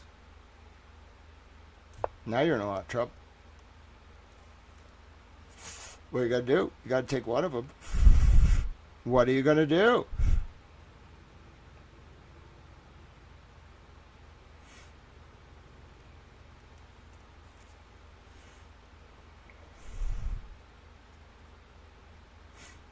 I know, right? What are you gonna do? I did that on purpose. I baited him. You're the one that brought your queen out, moron. Smart. That was the only play he had.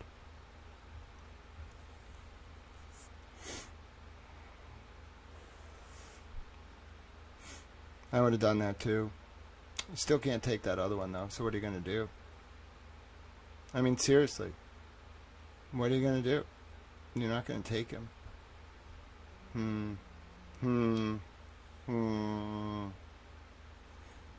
I wanted to do something dumb. But I got to guard against his queen moving against the bishop. And I don't have a good way to do that right now. Oh. No. Can't get there that way. I think we'll do this. We'll sacrifice that pawn to prepare for my next move. Do it. Don't you want to take that pawn? Take it. Take it. Take it. I already know I'm going to drive your queen away from its position, so take the pawn. You gotta like predict what the opponent's going to do and bait him. That's why I like playing chess. It's always thinking a few moves ahead with all pieces on the board at all times. Like, what is he going to do to counter what you just did? We're taking a break. It won't be a very long game. I played a timed game, so I could do it quickly. Boozy Susie's learning the rules of chess. Oh, you think you're a player, huh? You saw exactly what I was going for, huh? Not really sure what tactical benefit you get from doing that. You know what I'm saying? I see what you're going for there. But I'm not really sure like where you're going to go with that queen. I mean, she's kind of stuck there. So I'm going to do this. I mean, you could bring her down. It wouldn't really help you very much. Because then you could put her in check there. Can she be taken? What if I put her there? Then she can't really put me in check. Because she could be taken. And she can't move there and put me in check. That queen's in a pretty dominant position right now. I'm going to get her out of there. This person is really good. It's fascinating how they use their queen to such good affect. I'm learning a lot from them. Like he's just so smart. He doesn't ever make the wrong move. Like I was baiting him constantly, and he was just constantly like making the right play to put me back on defense. I like this guy. Or girl. Or towel. Whatever they are. Storm Shadow. Oh, that was smooth. That was very smooth. But what is your overarching plan here? Okay? What is your overarching plan? You're going to sacrifice your bishop now? Or are you going to move him? Do you have a plan? He's very aggressive. Like, you can't misplay this, though. So what do you do now? You're going to move that bishop out of the way? I want to rain hell down on that queen, which I'm going to do in 1 second. But what are you going to do with this bishop? I'm a little baffled by this. You have to defend the bishop. You can't leave him there, so you must move him. He can only go backwards. You're going to move this bishop either back to the horsey or between the horsey and its current position. So do that, and then let me move. No! You did. Why would you sacrifice the bishop that way? What is your plan here? The horsey's just going to eat you alive. What is your grand plan? That was a terrible idea. You can't move the queen now to put him into check. The queen can't go down next to the horsey. The queen can't move forward at all. What is your plan? This man is not as smart as I thought he was. He's just hyper aggressive.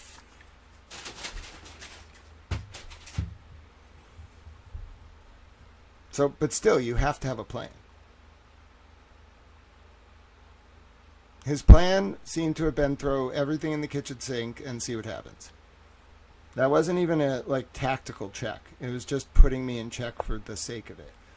All right, now you start moving the horsey. But the problem is, little horsey is now very, very vengeful. And you can't take him because the pawn will just take you. And the queen can't move there.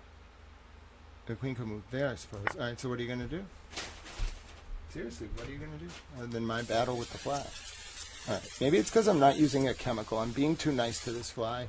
I'm spraying him with air conditioner, air freshener. Horsey, what are you doing? What are you doing here? Huh, Horsey? What is your plan here? You could bring him there. Oh, I see what you're going to do.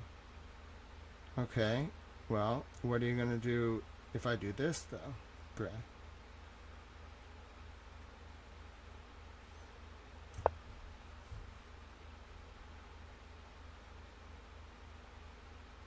That threw you off. I saw what you were going for. He's a very interesting player. He's going to put this horse to the to f7. Like I said, hyper aggressive. But if you're hyper aggressive, then I'm just like, okay, bro, I knew you were going to do that. You want me to sacrifice? Well, oh, I see your genius plan. That was actually pretty smart. I don't mind giving up the rook, though. What are you going to do with your queen down there? Have to move him. Where's the horsey going to go? He can't really do much. The horsey could go there, could go over there, could go over there. If I move him there, he doesn't really have a move on me over on that side of the board. Oh, I could really fuck with him by going here, because that's going to force him to move the horsey. The horsey could go there, but I would take him. He could go there, can't take him, go there. He's going to have to move this horse. I want your horsey. Oh, I can't move into check, but it doesn't matter. He's not smart enough to realize that.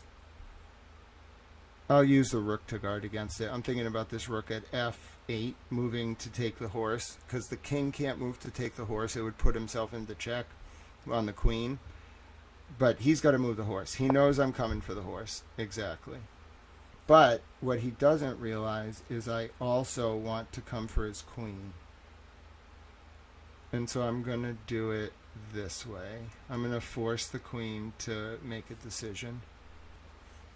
The queen can't take me. He's going to have to move that queen. Probably to the left one, but he can't let me take that queen with that pawn, and he can't take the pawn with the queen because he'd sacrifice it.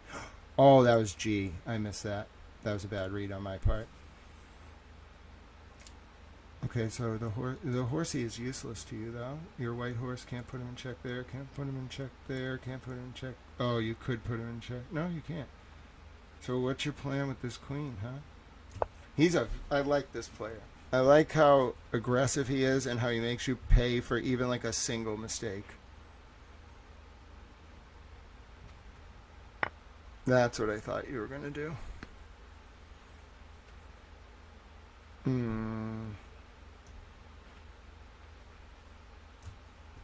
What? Oh, yeah. Okay, but what are you going to do now? Because the rook's going to take you if you move any closer. You can move over there, but then he can move down. And we're kind of in a stalemate. I'll go take your horse if you move to row 7. It's kind of hard to play him, though, because he's like hyper aggressive. So he doesn't really care. He's not playing tactically. He's just playing to win right away. That's why timed is so different. It's very interesting. Yeah, I kind of figured you were going to do that. But then, all right, now I'm in kind of a tough position. I guess I want to chase that horse out of there.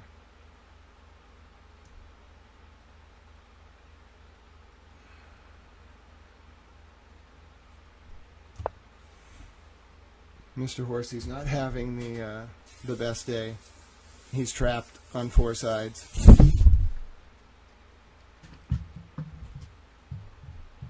What are you going to do, Mr. Horsey?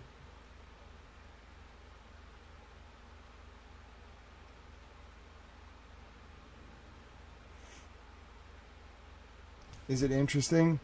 Yeah, it's actually Boozy Beauty playing chess against me during our break. We're going to get back to the Epstein files in a second, but I wanted a small break. I mean, what are you going to do, Brett? You can't just abandon the horse. He now knows I'm hyper-aggressive, too. So what are you going to do? You're going to guard against my play on the horse? You can't move the horse. I guess you could move it to one place. You could retreat, which was the goal. You could also move it over there to G6. You can't really move it to C6 because then I'll take it. So if you leave the horse, oh, genius. Oh, just pure brilliant. Very good move to guard against what I was planning. I love this. I love this guy. But what are you going to do? That pawn is useless to you. The horsey can't go. Oh, you let me go back on the attack. It's kind of like soccer. All right. So if I'm going back on the attack, what's my plan? Well, you can't. You want to sacrifice your queen? Do it. Sacrifice your queen. Give me your queen. Do it. Sacrifice your queen. I want you to do it. You've been aggressive the whole game. Sacrifice your queen. If you really are committed to that strategy, sacrifice your queen. Do it. Come on, you know you want to. You like how I play? No! That was not the plan. That was not the plan at all. All right, let's see. So I moved that there. His bishop's kind of guarded. The horsey could go there. Oh, the horsey could just put... Well, yeah, but I could just take the horsey. All right, fine. Yeah. So I want to bait him to trying to put the horsey back there. Oh, you're going to take the rook. Oh, you little prick. I'm putting him here to force you to... Well, he knows I'm never going to move to take that. Is there any risk to this? No. I mean, it will screw with his horse. And the queen can't really do anything. And you could move the horse there, can't put me in check, move the horse there, can't put me in check. Yeah, it kind of negates the horse. He knows I'm never going to take the horse with the king. No, I knew he was going to do that. Now he wants me to sacrifice my queen. But I'm not going to do that for a rook. You know that. What I am going to do, though, is this. Queen for a queen. Your queen has been your most powerful weapon. Will you sacrifice it? He could put me in... No, then I could just take it. I'll do it anyway. Do it. He's probably going to move the rook to h6. It's hard to predict with him, though. He could also move the queen to take the queen. He knows I want him to take my queen with his queen so I can take the queen with the king. But he could also be tactical and put the king into check by moving the rook to g6, and then I can. But he knows then I'll take, like I want a queen swap, and he knows it's risky. He's thinking it through. He's trying to see what I'm setting him up for. He knows I'm going to kamikaze my queen. That was smooth. I mean, pointless, but smooth. Let's see, he could go there. I mean, check there. He could go there. Put me in check there. But that's really it. So he can't put me in check. And no, he could, right? But no, he can't. All right. So what do you do here if you're him? He's running out. We're both running out of time.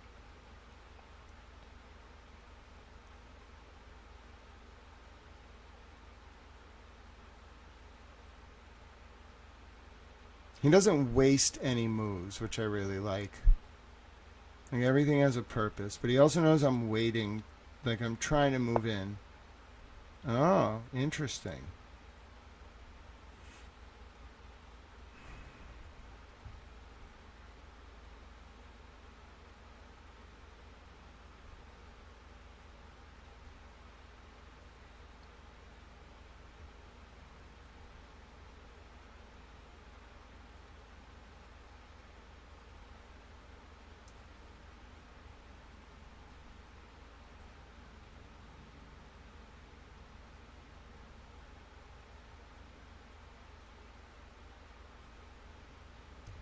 Oh, that would have created a checkmate.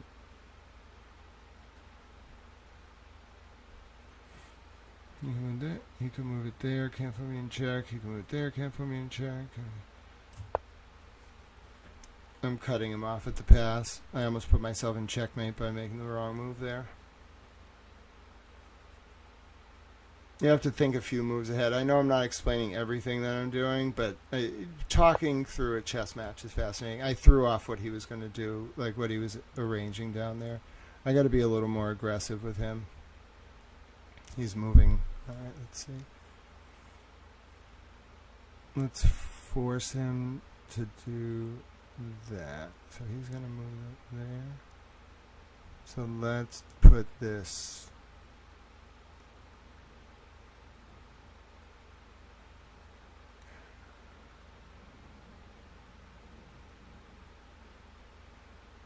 here.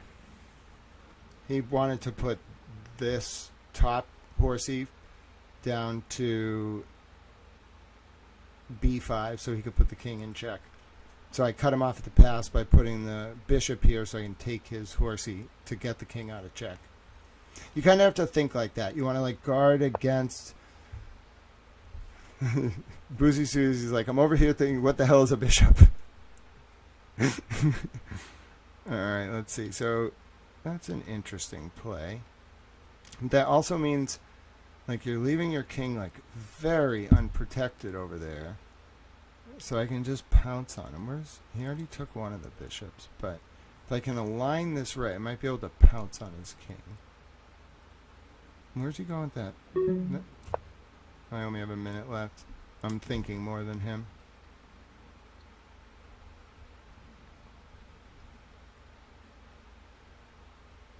It's a very fun way to play.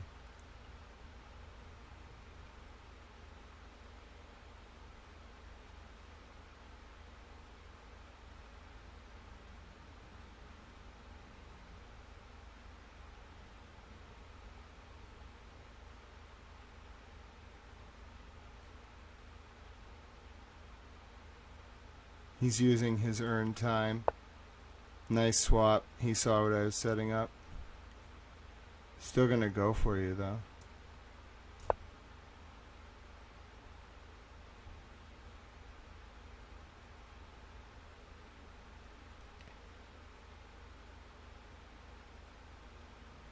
We're in such an interesting position.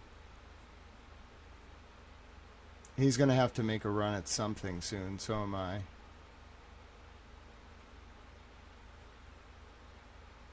There's way less tactics, like there's way less endgame tactics when you're playing like this.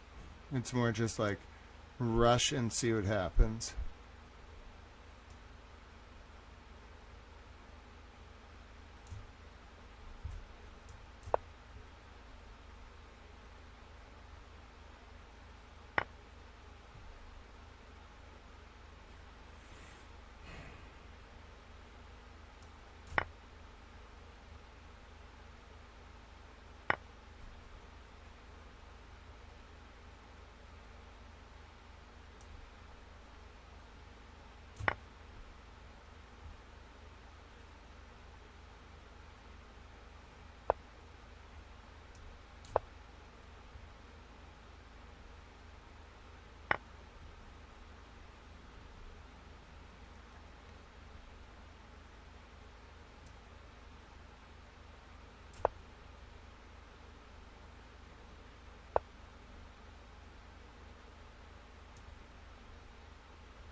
He's got me.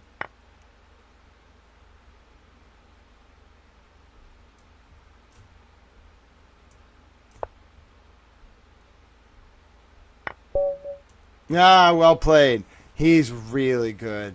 That was so fun. Like, it's so first of all, that was my first ever time game of chess. He was really good. I gave him a run for his money, but he knew how to, like, use the extra time against me. Like, oh, that was great. I loved it. I loved it. Boozy Susie was probably like, what is going on right now? Like, so you have to, like, know which direction. You have to know the capabilities of every move. And then that was a unique form of chess where you're, like, playing a timed game where each, like, you only have 10 minutes of total time. And your opponent, if they're, like, quicker than you, can use the preserved time. So as you get less and less time towards the end, you're making decisions, like, against the clock. It's great. I love it. I see why it's so addicting. A lot of people that I've known over the years tell me they like time chess versus what I play, which is like classical, kind of like slow. I play chess like politics.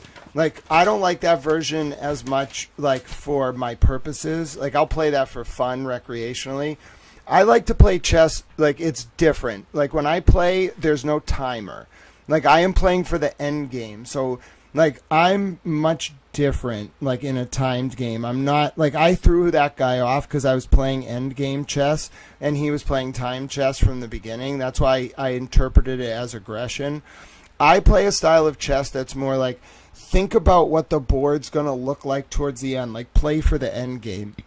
Like, it's different when you don't have a time limit. It's a very traditional chess without a time limit is just like a gentleman's game. Like, you're playing like Risk, but like on like a chessboard. I don't know how to explain it. It's meant to take hours. Like, you're meant to smoke a cigar, like drink a brandy or whatever, and just like play. You're not supposed to, like, you're supposed to sit on the veranda and just play and talk like politics. You're not supposed to rush.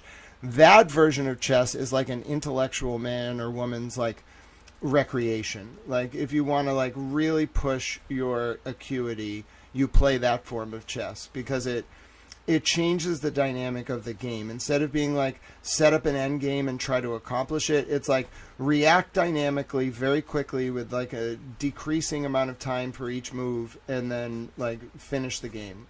Like, the fact that game finished with a checkmate was kind of beautiful. It's like, I was playing for a draw at a certain point because he was so much better at time chess than me. It was great.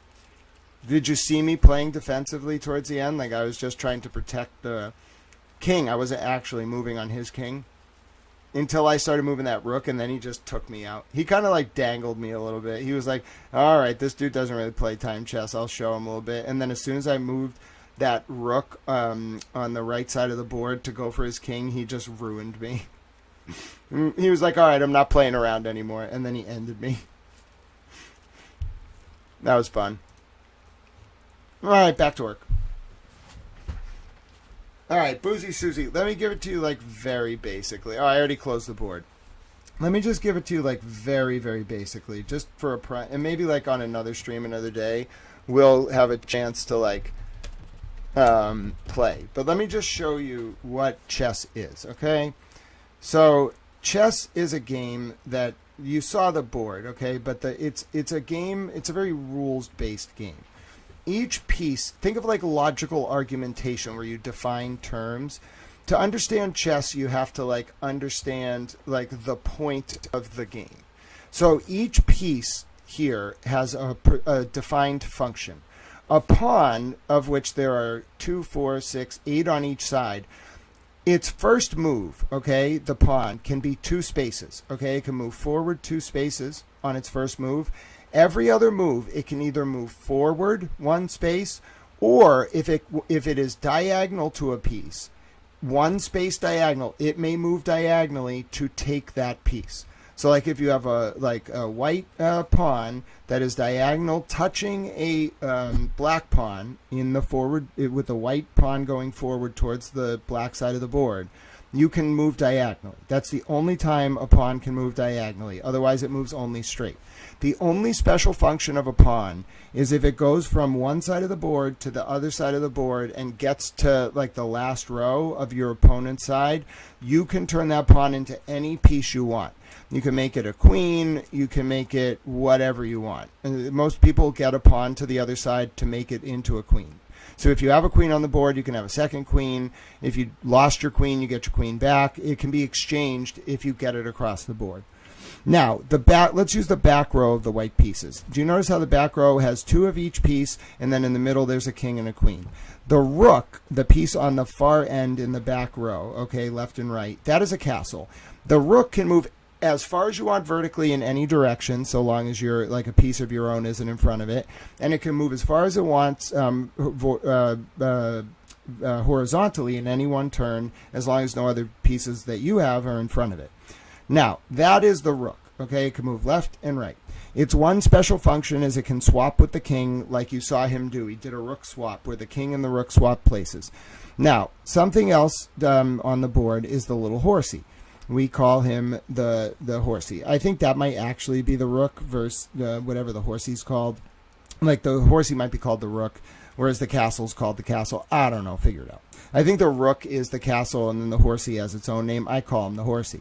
All right, the horsey can only move 2 spaces in either direction, like forward or vertically, and then 1 to the right. So it moves like an L. So you may move the horsey forward 2 spaces, 1 to the right, forward 2 spaces, 1 to the left, to the right 2 spaces, up 1, to the left 2 spaces, up 1. That's the function of the horsey.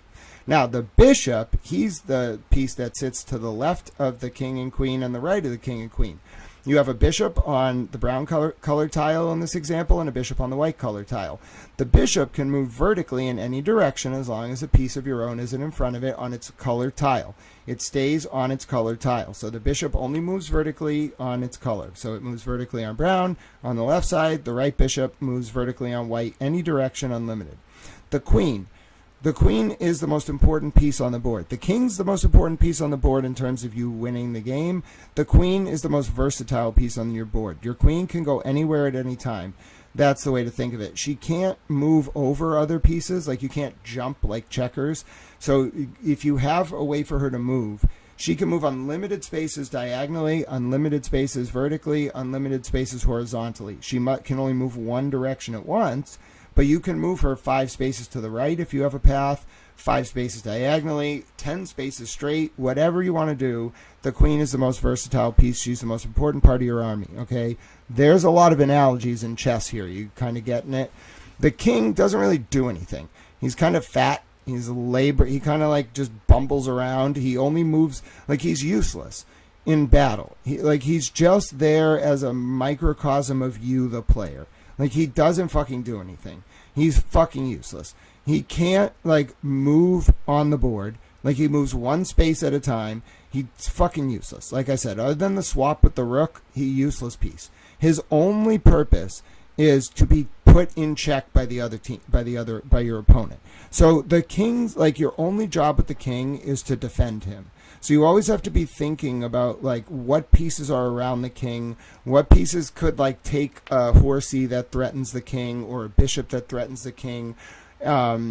So there you go. That's the rules of chess. Not only are you coming into me in a tank top, you're coming to me in a tank top explaining to Boozy Susie the rules of chess. Yes. So basically, like, that's the fun. Like, you definitely need, like, a bad bitch for your queen. It's, like, not even a question, okay? Like, if you're going to be in this world playing this game, like, she has to be, like, it's really, I don't want to be pejorative because, like, I'm trying to, like, be, like, respectful of Cardi B. You know what I'm saying? She has to be like Cardi B. She has to be, like, street smart and then also, like, able to navigate politics, okay?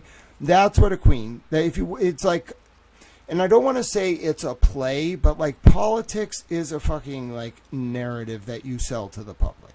So chess, like, it's all an illusion, right? Like, the way the board functions, like, it's not the way the pieces are aligned at the moment. It's what you think your opponent's going to do in response to you moving pieces in certain places. And what makes it fun is you can, like, much like politics, like, you bait people, okay? Like, when I was saying I was baiting him, I was moving pieces, trying to use them to make him do certain moves. But there's so many possible permutations with the different moves of your opponent that just because you set up the conditions for something to happen doesn't mean they're going to happen. Your opponent is an autonomous human who, unless you're playing a computer, but your opponent is thinking, oh, I'm playing a human. They might be setting me up. Should I move differently? Do you get it now? Chess is the game. It is the embodiment of, like, human interpersonal relationships in a thinking person's sort of dynamic framework. Okay, you could master chess. Like, there's a reason why Zygmunt Brzezinski calls his theory the grand chessboard. You master chess, you master everything. It's not the game of chess. Don't think on the surface. It is the form and function, much like Hegel's form and content met at Stalingrad on the Volga in 41. You know, Hegel inspired radical Marxism with his form, and, like, Heidegger in the Third Reich with his content. This is the perfect way to understand the form of human thought as embodied in a rules-based logical structure. So chess, you must learn chess if you want to play at that level. And by analogy, if you want to actually, like, rule or be a leader, you must understand the board. And, like, a queen isn't what people think a queen is. Like, a queen is a political operative. Like, a king is a political operative. A queen is a political operative. They might love each other, ideally, but the reason they do, like, arranged marriages and stuff is it's, like, political. It's fake. It's a drama. It's a play. Because what they're really doing is, like, high-level international diplomacy. They want you talking about, like, who they're married to, their nice coronation, their diamond jubilee, etc., etc. But they're really doing stuff like this all the time. Playing complex international chess related to, like, high, like, treason and whatever, the Bruce Paddington plans and whatever fucking thing the Queen of England talks about. The King of England is probably like, I do not talk about the Bruce Paddington plans. That's an episode of Sherlock Holmes. Boozy Beauty is like, okay, I've studied the rules of chess, and what I'm taking from this is I should become Cardi B.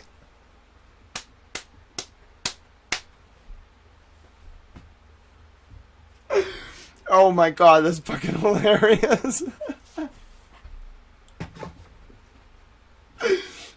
Alright, I'm going to tell this story forever. I'm going to be like, listen, okay, there's this girl named Boozy Beauty. She was, like, very good at researching things. We were looking into this Epstein files thing, you know, and it went down this whole rabbit hole. And then one day, I just wanted to decompress, so I was playing chess, and she had no idea what the hell was going on. Now, when I say I was playing chess, I mean I was live streaming research about the Epstein files because a man invaded my home, so I felt safer doing it that way. And in turn, Boozy Beauty saw me playing chess with someone on the internet. And Boozy Beauty initially thought chess was checkers. Once we got over that hurdle, I explained all the different pieces of chess to Boozy Beauty. Now, I think she picked up on it. But, unfortunately, the bottom line takeaway that she understood from this explanation was that she was to become Cardi B. Now, you might say, like, how in the 6 degrees of fucking Kevin Bacon did you go from teaching Boozy Beauty chess to she should become Cardi B. Well, listen, we started talking about queens and like a versatile political operator, and then basically Boozy Beauty decided to become Cardi B. All of it makes sense in context, but when you tell it as a story, it's fucking hilarious. I just want to tell you. Boozy Beauty's like, I'm just a simple girl. I just want to become Cardi B. All right, so this is going back to our research now, and our purpose here, this is actually like an important file, because Dr. G, if you were listening earlier, was talking about this 9th floor hallway outside of Epstein's cell.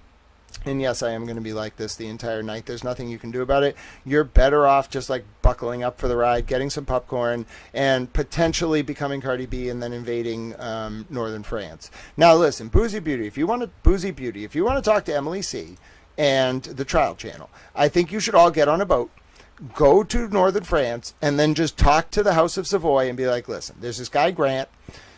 He said if we came over here and just asked you for northern France, you might give it to us, and just see what the fuck happens.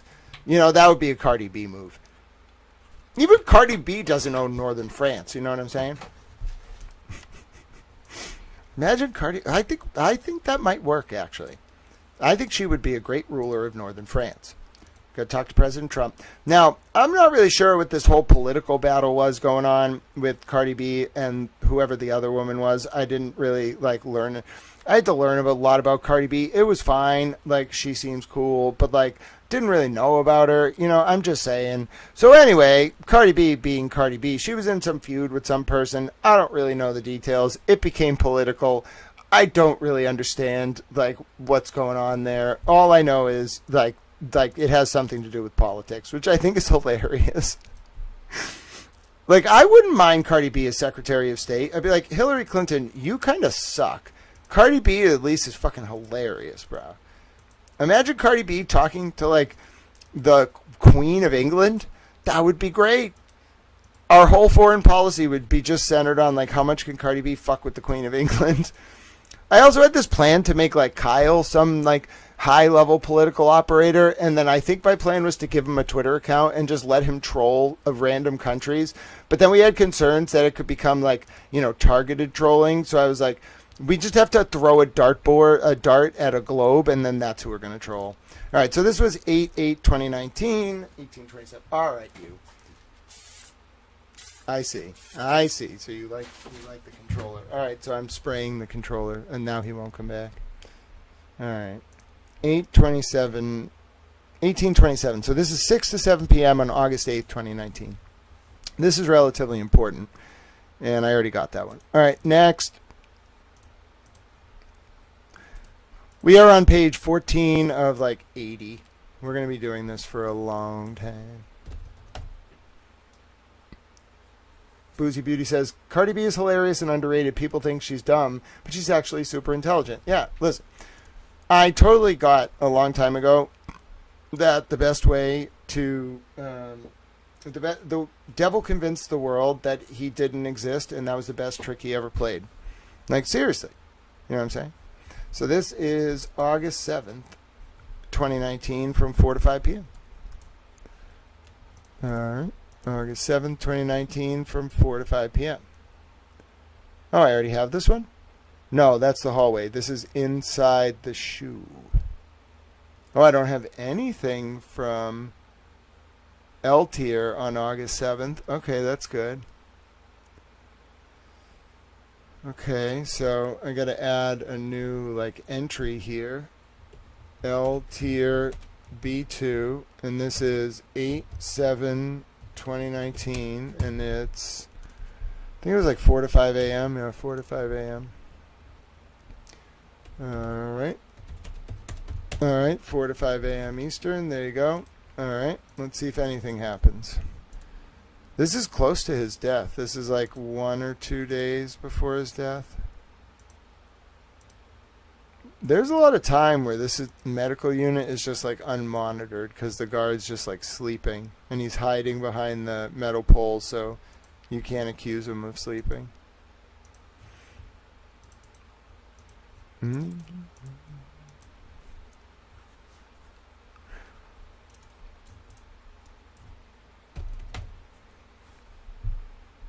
All Which one's this? This is July 19, 2019, 3 to 4 a.m. And yes, this is this laborious. Like, you have to do, at first I was like, why didn't anyone just scrape it? But it wouldn't work to scrape it because you have to look at it in context. So this is outside the shoe, 3 to 4 a.m. on 7/19. And you can see why it's kind of like rewarding, because you see the like picture building up over time, you know? You like see the like full scope of it all. And this is 3 to 4 a.m., right? Yeah, 3 to 4 a.m. You see all like the file numbers. It actually like is incredibly valuable work. It's just very painstaking. And I'm sure like the reason they have the age filter is not actually for the age filter. It's so that you can't scrape. It's an anti-scraping tool. Like, I could process this all automatically if it didn't have that age verification, because that stops me from scraping. It makes, like, it will stop it's like a CAPTCHA, basically. It's like a CAPTCHA by other means. And you shouldn't scrape a DOJ website anyway. Like, journalists do it because it's like a research exception, but I wouldn't scrape a DOJ website. That's what Aaron got in trouble for at MIT. Like, you really should not scrape DOJ websites. So this was 4 to 5 a.m. on 7/19. Let me just make sure. Scraping, by the way, is like a very specific form of data collection where like you pull data from the back end of a server like without, it's not really like without permission, but it's more like you do it like very brutally. Like, you just like take like certain data that's not presented by the host and then like turn it into legible data, basically. You use something called like a JSON pull from an API. This is August 9th. Isn't this another one that Dr. G said thought didn't exist? Isn't this the day of his death? All right, you're going to watch this one while I go get some water, because as much as I love talking, I drink like 3 of... Do you know how much water I drink? I drink like 5 of these a day. I am 6'2", like 170 pounds. I think the reason I'm so cut is that I only drink water, and I drink like this much water a day, like constantly. I drink so much water. Like, I think some of you like who are like smaller, I drink like like a quarter of your body weight a day in water, like easily. It doesn't faze me at all. Apparently it's like very important to do. I don't know why, but just do it. You may be like, I hate water. I don't care. Just drink it anyway. Drink it all the time. Ideally it's filtered, like not too filtered so it strips the important like nutrients, but or whatever is in there, but like drink it. Yes, I agree 100%. Water is incredibly important. All right, so this is 8/9/2019, 4 to 5 p.m., and it's outside the shoe. This is like going into the night of his death. So you are going to watch this one while I get some water. There's no sound. All right, but look at our categorization. Do we have anything from outside the shoe on 8/9? We do. We have 6 to 7, 8 to 9, no whiteboard. Oh, that's right. We're looking for the whiteboard. So this is from 4 to 5 p.m. on 8/9. Okay. So you see how kind of we function. 8/9/2019, 4 to 5 p.m. Eastern, no whiteboard, blocking camera.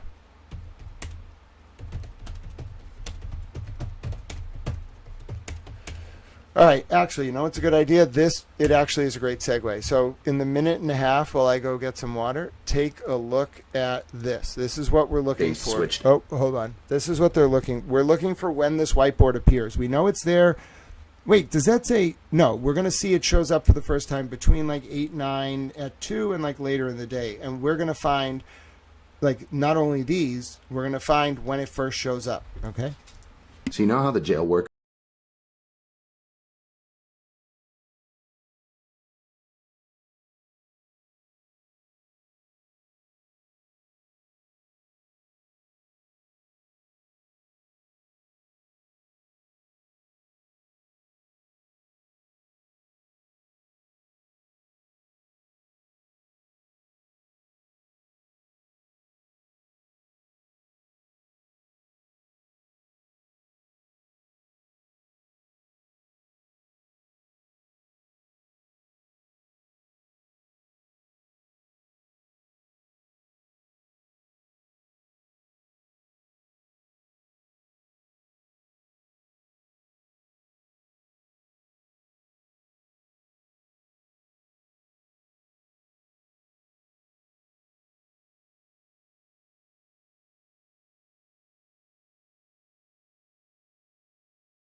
I'm back. Okay, so you see he is looking at 8:10, okay? We are looking at, starting the day before, when this whiteboard appears, okay? It's not there 8:09 at 4 p.m. The night shift needs Dayquil. Yeah, I think we should keep this Dayquil away from, like, all humans. Okay, that's my opinion. All right. I brought out the heavy chemicals. I swear, I've actually looked around the room like 3 times. There is not a single fly except for this one. And I know it's like pointless to fight a single fly, but I'm going to get him. You don't understand. I'm going to get him. All right, so we know. All right, let me open the window. Now it smells like pool. Just pure chlorine.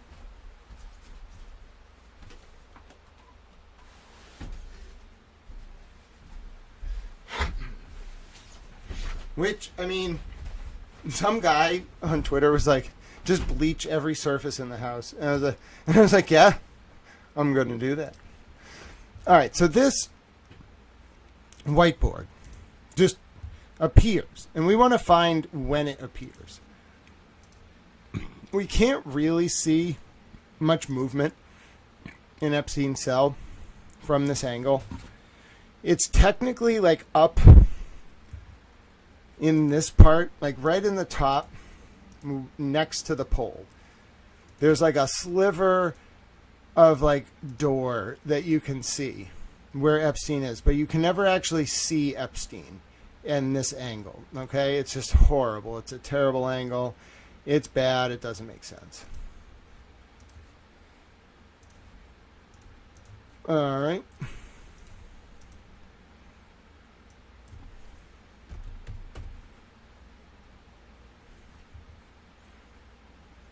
Now, this is August 6, 2019 at 1 p.m. Eastern. Okay. We have to finish the tic-tac-toe. Yes, Kyle, we do. August 6, 2019, 1 to 2 p.m. Eastern. So we go up here. This is a pretty, this is outside the shoe. So we did this, we did this. Yep. All right, August 6th, 2019, 1 to 2 p.m. Eastern. There we go. All right. So that was August 6, 2019, 1 to 2 p.m. Eastern, right? And as much as I would like love to look through these all, like part of that like is going to just be you all using that file I helped you create, or not helped you create, I am literally creating. Oh, I got him. You all are going to have like a diary of the saga of this battle. All right, where are we going? I keep saying I got him too, but I think he keeps just like going down like to the ground whenever I spray, and he's like avoiding me. It's worse than the chess game. All right, so August 6th, 1 to 2 p.m. outside the shoe. Did I already get this one? Yes, I did. And the thing is, that angle isn't really useful, but we still have to categorize absolutely everything, because missing one would thus mean that we don't have a full record of everything they have, thus we can't find out what's missing. It's literally the largest project any human could imagine. 7/13/2019, 3 to 4 p.m. Yeah, that open door also obstructs the view. Definitely keep that in mind. 7/13/2019, 3 to 4 p.m. 7/13? Yeah, 7/13/2019.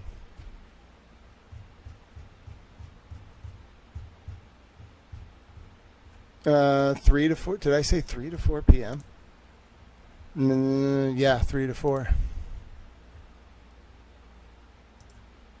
Okay.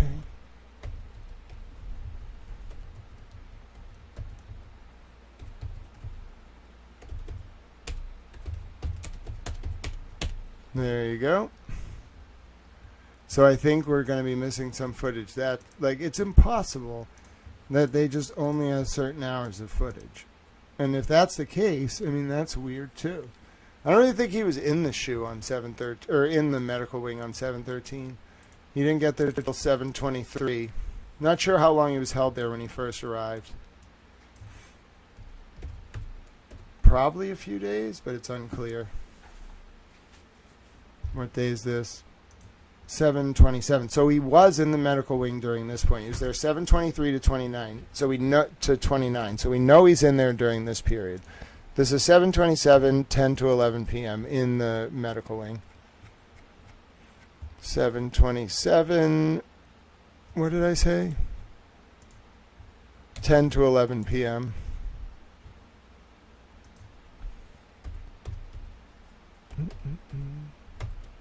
Seven 2019, 7. I said 10 to 11. Yeah, 10 to 11 p.m. Because I had a feeling he was in there. I kind of knew it, but now I'm like convinced that he was in there, but he's only in the medical wing like a certain amount of time. And it seems to be this cell, the one directly like to the in front of the guard.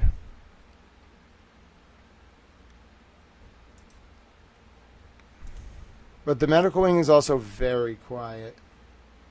Oh, hairspray. That's right. I do have some hairspray downstairs. If he shows up one more time, he's been pretty good the past few minutes he's gone. If he shows up one more time, I'm getting the hairspray. I'm pulling a Boozy Beauty. I'm getting the hairspray.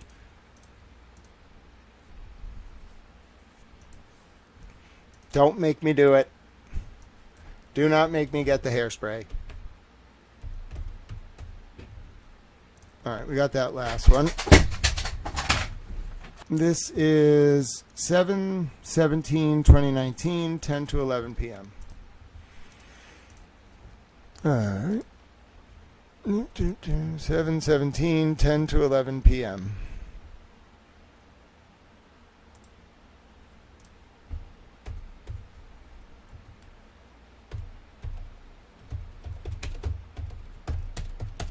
There we go. 7/17/2019, 10 to 11 p.m. Warlocks and all this shit.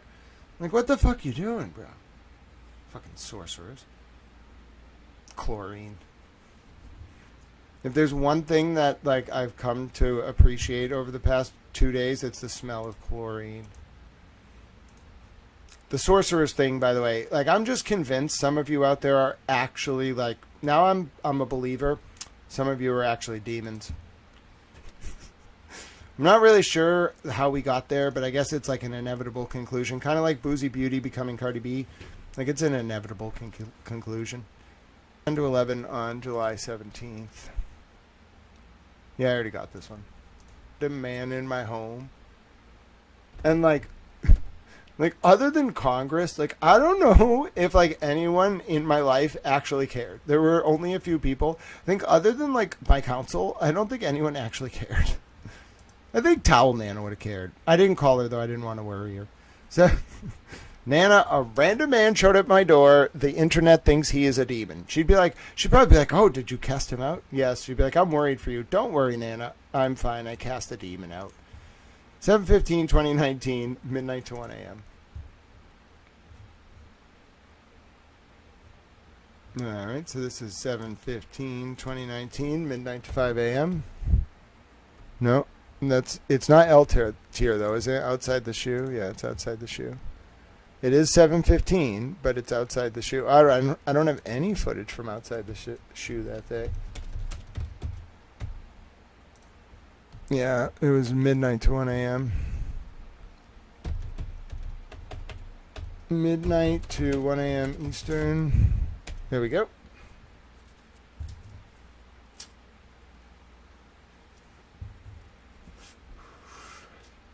Hey, Kevin from South Boston. We'll take a look at that in a second. I may have to get up to go get the hairspray. The fly didn't hear my warning. He wants me to go to war with him with hairspray. I look like an idiot. All right. Let's see. All right. All right, that's it. You're going to make me do it.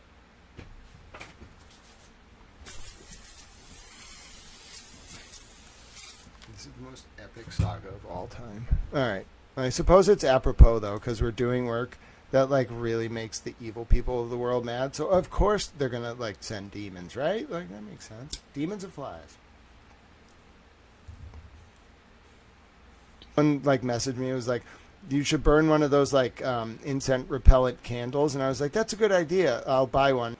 We'll call them insect fly repellent. Midnight to at that CBS, like, tearing through it with, like, a video analyst. Data set 8. We did it. We're not done. I can't show you them on screen because it could be bad. It's not a JPEG. Hey, Kyle, you still here? What are the possible file types? Anyone can weigh in. So this isn't an MP4, this one, starting in data set 10.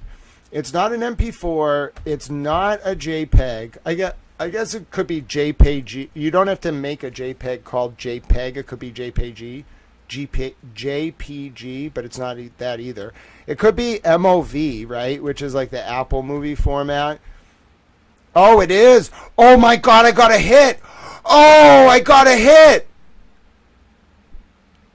Oh, but you have to download them. Holy shit. Holy shit. So check this one out. If you change this one to so check this one out. If you change this one to .mov, it will download as an MOV. Bro, I'm scared. It's a 1 gig MOV file. All right, I'm going to have to make, like, room. I'm going to be able to, oh my God, it's going to take a while. The site is really slow. It's going to take 50 minutes to rip. Can anyone rip this file faster than 40 minutes? It's I got it right. It's .mov.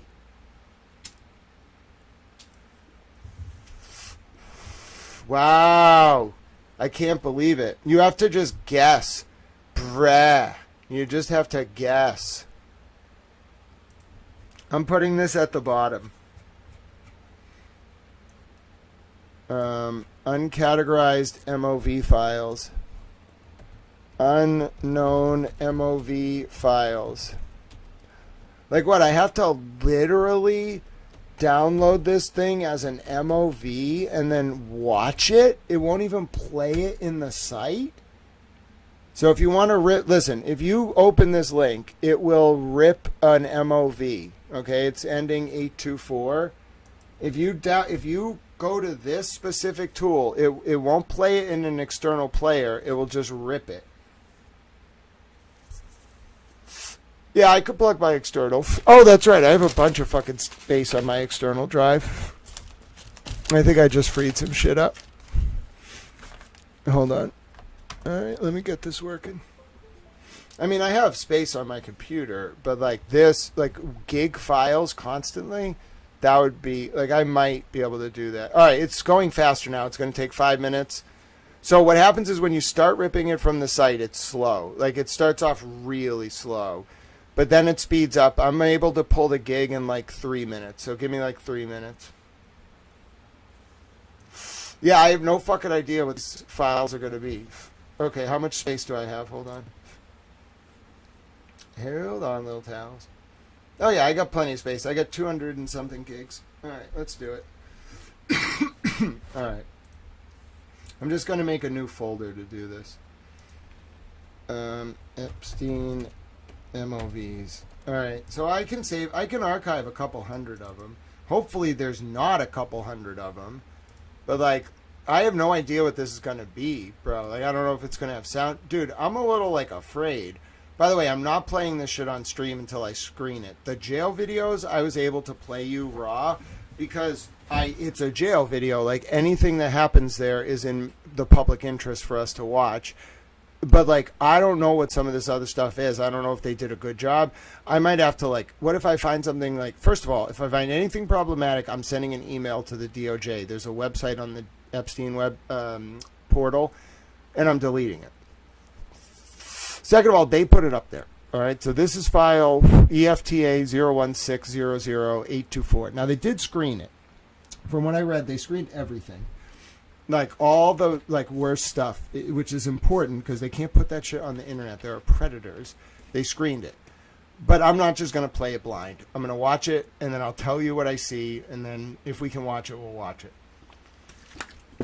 And I think, well, like I can just play it in the like client, but what the difference between this and the MP4 is the MOVs won't play natively in the browser. You have to rip them. And this makes this project even more laborious. Because instead of just being able to do link video, if there's a lot of these, we have to do them individually. It's a fuck ton of downloading. But it's all right. It's the only way to do it. There's literally no other way to do it. I'm fascinated.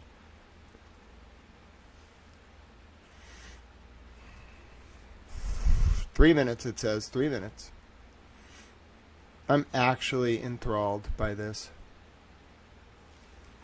I don't understand why the DOJ did it this way, but like clearly they didn't think people were going to do this, so I'm just going to do it.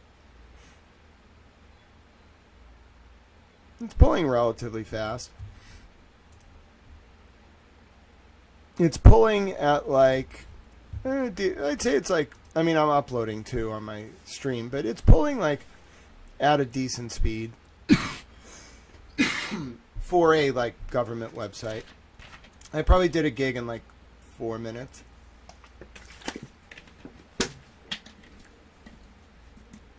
It could go faster. I feel like if I was not streaming, it would go a little faster. Like, I don't need the best internet here. But, yep, it's doing it. It really doesn't like that. But, like, what do you want? You gave me no option. You won't let me play it. So I have to download it. If they let us play it, we could just, like, they wouldn't have to serve the whole file. They could just let me, like, buffer parts of it like I was doing. At most, what we were doing before, we were transferring, like, maybe like, I don't know, like 20 megabits of data out of like a 1 hour file because I was just jumping around. I was never buffering the whole file. This is gratuitous. It's a waste almost of government bandwidth. It costs them more to serve the file to me than it does for me to download it. Like this could be more efficient. Way more efficient. Dude, how are they hosting this? They must have one of the most, like, powerful... They must be hosting this on, like, government tech. Because I've never seen a private website with the capacity to do this with no rate limit. I mean, I know a lot of you won't understand, some of you will, but, like, the fact that I can rip all of this data... Like, I can't do it with a script, and I wouldn't. But the fact that I can do it by hand, they're allowing it, they're welcoming it, it's an incredible volume of data. It's almost more data than exists in some libraries. It's, like, fascinating for an academic to look at, like, how they are doing this, how much data they are, like, storing. Because all of this shit has to exist, like, in a server farm. The total size of this archive must be something like, let me just take a guess, okay? And I'm not, like, I know what I'm talking about. 1 gig per video, and there's like 3,000. This archive is probably like 5,000 to 10,000 terabytes of data. All right, it finished downloading. I have no idea what the fuck this is. It's just going to open in my external media player because I'm not just opening this shit on stream. Hopefully it doesn't have audio. That would really freak me. Oh my god, it's the Bannon interview.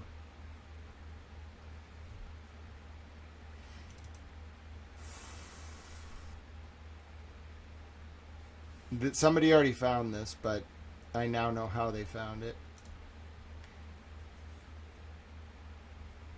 Alright, hold on. Before we get into the deep stuff, let's give some basics. All right. So this is what I just found. This is EFTA. Which one was it? It was the first one of dataset 10 or the second one. Let me see. I put it in the comments. Hold on. So now I have to go back over to this. And it's the one ending, it's EFTA 01600.824.mov. And this is... Bannon interviews Epstein. So not exactly what I thought we were going to be watching, but take a look at this. I guess this is interesting. We'll watch a little bit of it, okay? You can find this. This is the first session with Jeffrey Epstein of the unaired Bannon documentary, and this is in the Epstein file, so it's a government file, and it's EFTA 016000824. Here you go. The man, there you go. Oh, he's so gross. Before we get into the deep stuff, let's give some basics or some things I want to do inquire from the others. Walk me through the Santa Fe Institute. What was it about the time of the math? And this was in the late 90s. So they're not going to hear me on this part, right? We're going to do it both ways? It will not be on the video, but we do have you recorded. Fine. Remember, when you're answering on these questions, I'm not in the shot, and they're never going to hear my voice. So a little bit, you got to repeat in your answer, you got to repeat what my question was. Oh, a little bit. Okay. Santa Fe Institute. Why, when you're at the top of your game on Wall Street, do you decide to finance, which was at the time, or endow, or become the donor or sponsor, however you want to say it, for what was considered the most cutting edge group of mathematicians in the world? Action. So Santa Fe Institute in the late 80s, early 90s, I was interested, I was on the board of Rockefeller. So that starts, Rockefeller University, formed by John D. Rockefeller to sort of give back to the community. It's east side of Manhattan, except it was old. It was sort of old-fashioned. They were talking about medicine, and medicine by itself was, again, subject to the ideas of science. They were trying to use science to find cures for disease. And I said, no, we need to do something different. We need to start interdisciplinary work. In most... How did a schmuck like you get on the board of Rockefeller? What year was that? I don't remember. Late, I think 89 or 91. So that's one of the most prestigious... Liar. You know, dude, this man's a devil. I'm not watching this shit. This man's a piece of shit. I'm not watching this. Sorry. Well, I'll categorize it. I'll archive it. You can download it. I'm not watching it. I'm not listening to him. You can watch it on Twitter. I don't care enough to watch this. And I hate this man, so I'm not watching it. I'm not listening to him. I don't care. All right, so let's see. Is the next one MP4? Yep, we're back to MP. Whoa! What the fuck? First of all, it's censored. Dude! This is not okay. Dude! No. What the fuck?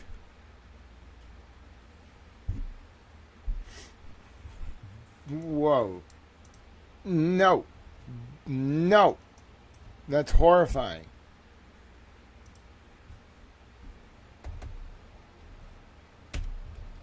Victim paraded in front of mirror, censored. All right. It was all censored, but we have to have a plan for this. All right.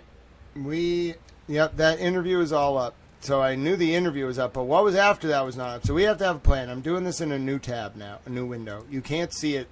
I have to screen it. I have to protect you all. Oh, Jesus Christ!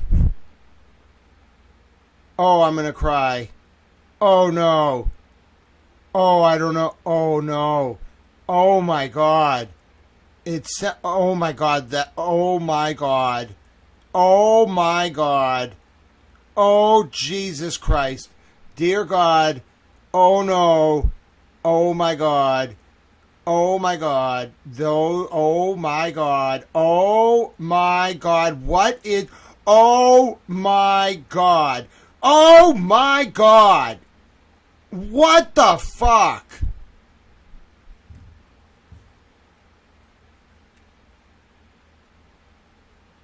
Bro. I want out. Like, what the fuck? Dude. She is like 7. What the fuck does she have those fucking boots with heel? Oh my God, is that a teddy bear? Listen to me right now. I can't do this. Oh my God. Oh my God, they censored it too. So someone had to go, oh my God. Where are these children? Who is, oh my God. Oh my God. Oh my God, I don't know if I'm built for this. I was built for the other thing. I don't know if I can do this. Oh my God, she's like 7. Oh my God, I'm not watching. Oh my God, no, and it has, no, I can't do this. I can't do this. I can't do this. I don't know if I can do this. No, this is not happening right now. Oh my God. Bro.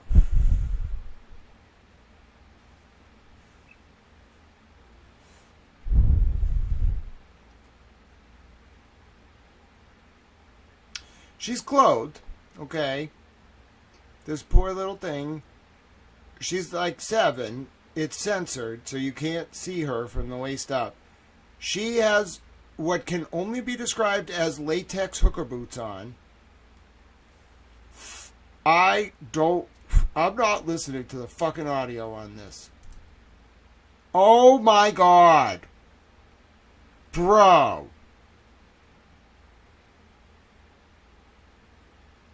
That is not an adult.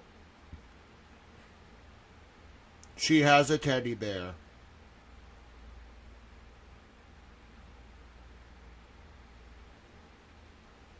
Oh my God.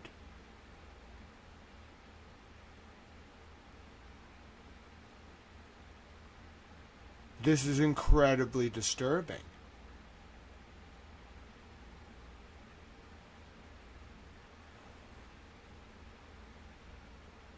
Oh, whoa. All right, I'll categorize. I don't even know what to write about this. I'm just going to put this as fucking horrifying video of child in leather boots censored. Oh my God. Oh my God. I don't want to index it. Well, you can't see. I don't know if. All right. I got to think. Oh, why did they release this shit? It's not. It is all censored. I mean, just so you understand. But, like, why would you ever, in a million years, release some of this stuff just on the internet? What the fuck is that? What the fuck is that? Is that better? That's not a dolphin. That's a child. Oh, no. Oh, dear God.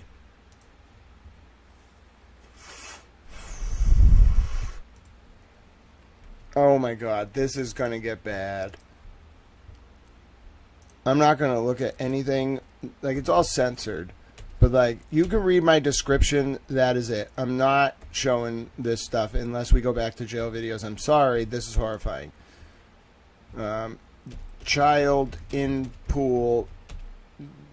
Censored. Epstein lurking over the edge. That's horrifying. There's some stuff that I am seeing right now that I just didn't need to see. I understand we have to do this, but like I didn't like there are so many kids. Oh my God, there's thousands. How many kids did these people get to? Like how many, bro? How many of my precious like peoples have these people hurt? We got another MOV. This one's shorter. 6.4 megabits. Oh my goodness. What have you done? Dude, there's a whole lost generation. Oh my goodness. They have hurt so many children. It's almost unfathomable. Like this shouldn't be possible. They have hurt so many kids. We need to stop the... Oh no, what is this? No volume. It's 4 minutes and 25 seconds. What the fuck is this shit? Bro, what? Made by Doodle Chaos?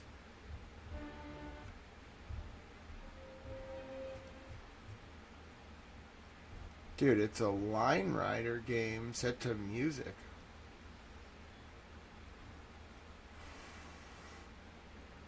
Yo, what the fuck? I guess I can just censor out the music later. Alright, fine. What the What the hell is this?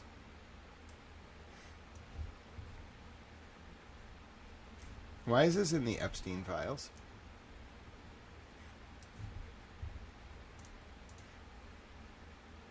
This is one of the stranger things I've seen.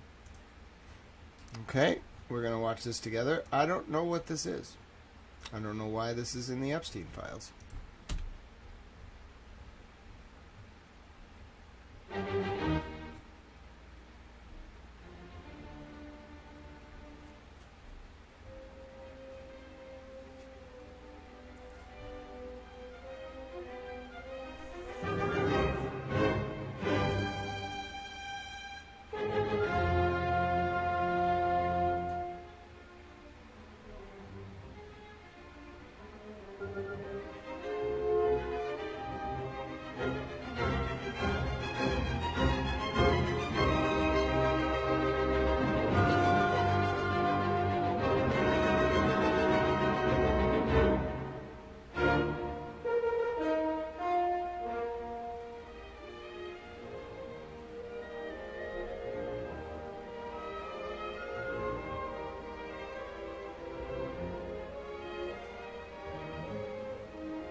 Incredible.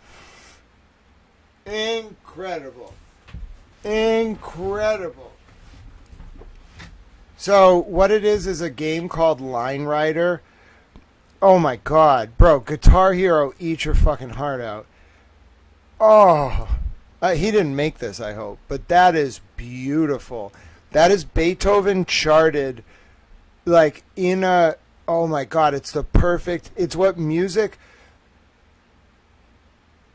It's interdimensional charting of music. Okay, it's like, it's music with physics. It's kind of like those balls that you see falling down sometimes on the YouTube shorts, and they play musical instruments like they simulate it. This, it might be done with AI, but it's kind of early for AI. It's like someone took the musical score of Beethoven's symphony. I don't know which symphony that is, but it's beautiful. I don't even know if it's Mozart. It sounds like Beethoven, but I don't know by ear. Like, I'm not smart enough to tell you, like, that's Concerto number 9, like Symphony number 7. I don't know. I'm not there yet. These guys were there. But the point is, it's so beautiful because Line Rider as a game is like you draw the lines and then the, like, physics of the world pulls the little character along. This is like an interpolation of the charted, like, sonata or whatever the fuck that was, like, into Line Rider. And then it has the, what's crazy is music is charted on scales, like octaves, okay? And there's like 5 to 7 of them in, like, the ones that most musicians use. I don't remember them all. It's kind of complicated. It's why, like, music theory looks the way it does. Like, it's scored this way, like how he has it at the end here, whoever made this. It's scored this way because that's, like, how you write music, okay? When he, like, gets to the very end there. Where's the very end? Right there. That's, like, his point there is this is, like, a musical score. It's incredible for what it is. I mean, I'm going to upload it because I think it's fucking awesome. But, like, I love, like, what is it useful for? It's like going to an opera. Like, it's like an intellectual pleasure. Like, it's a stimulating intellectual experience for someone who understands music theory. Do you see, like, the different notes he drops in there? Like, he charted the piece in Line Rider. It's great. I love it, man. Like, I don't like that Jeffrey Epstein was looking at this stuff, but, like, in terms of an intellectual exercise, like, bro, that's top class. Like, top class. Top class. Let's make a post about it. Here's a weird one. And it's MOV. I managed to download it as. Here's a weird one. I played the sax. Yeah, so if you understand music theory, that should have made sense to you. Here's a weird one from the Epstein files. If you if you find the right file ending, there's a Line Rider music video that is perfectly scored to a piece of classical music that I am not smart enough. Somebody will know it in the comments to identify. I'm not going to fake it. I don't know what it is. And it makes for quite a compelling viewing experience. It's not clear, however, why this is in the DOJ files source. Like, I really don't know what to say. That was a little bit of a weird experience, you know what I'm saying? It was just a little weird. Like, just weird. I mean, it was intellectually engaging. I loved it. I was having the time of my life. But, like, I don't know why it's in the Epstein files. I hope he didn't make it. It's made by Doodle Chorus. Okay? Who the hell is Doodle Chorus? Let's see if they have a Twitter. They're going to probably be freaked out that they're in the Epstein files. You know what I'm saying? I'd be a little freaked out. What do you mean? I wanted to play with music. Why can't you play it with music? Do you need me to convert it? Why can't Twitter process MOV files? You definitely can process MOV files. What happens if I just post this? Is it not going to post right? Do I actually have to convert it? Why can't I play it? I got to find out who Doodle Chaos is. Hold on one second. I got to play this thing again.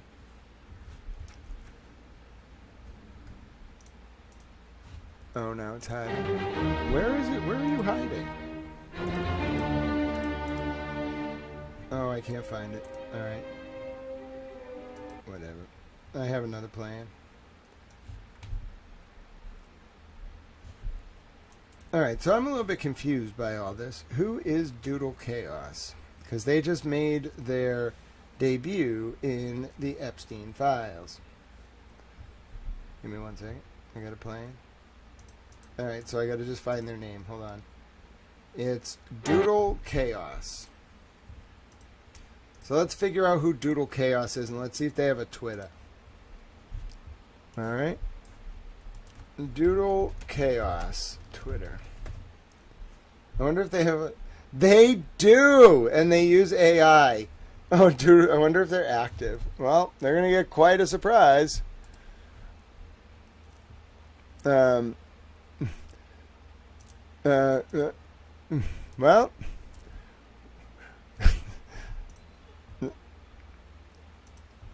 it is from Doodle Chaos.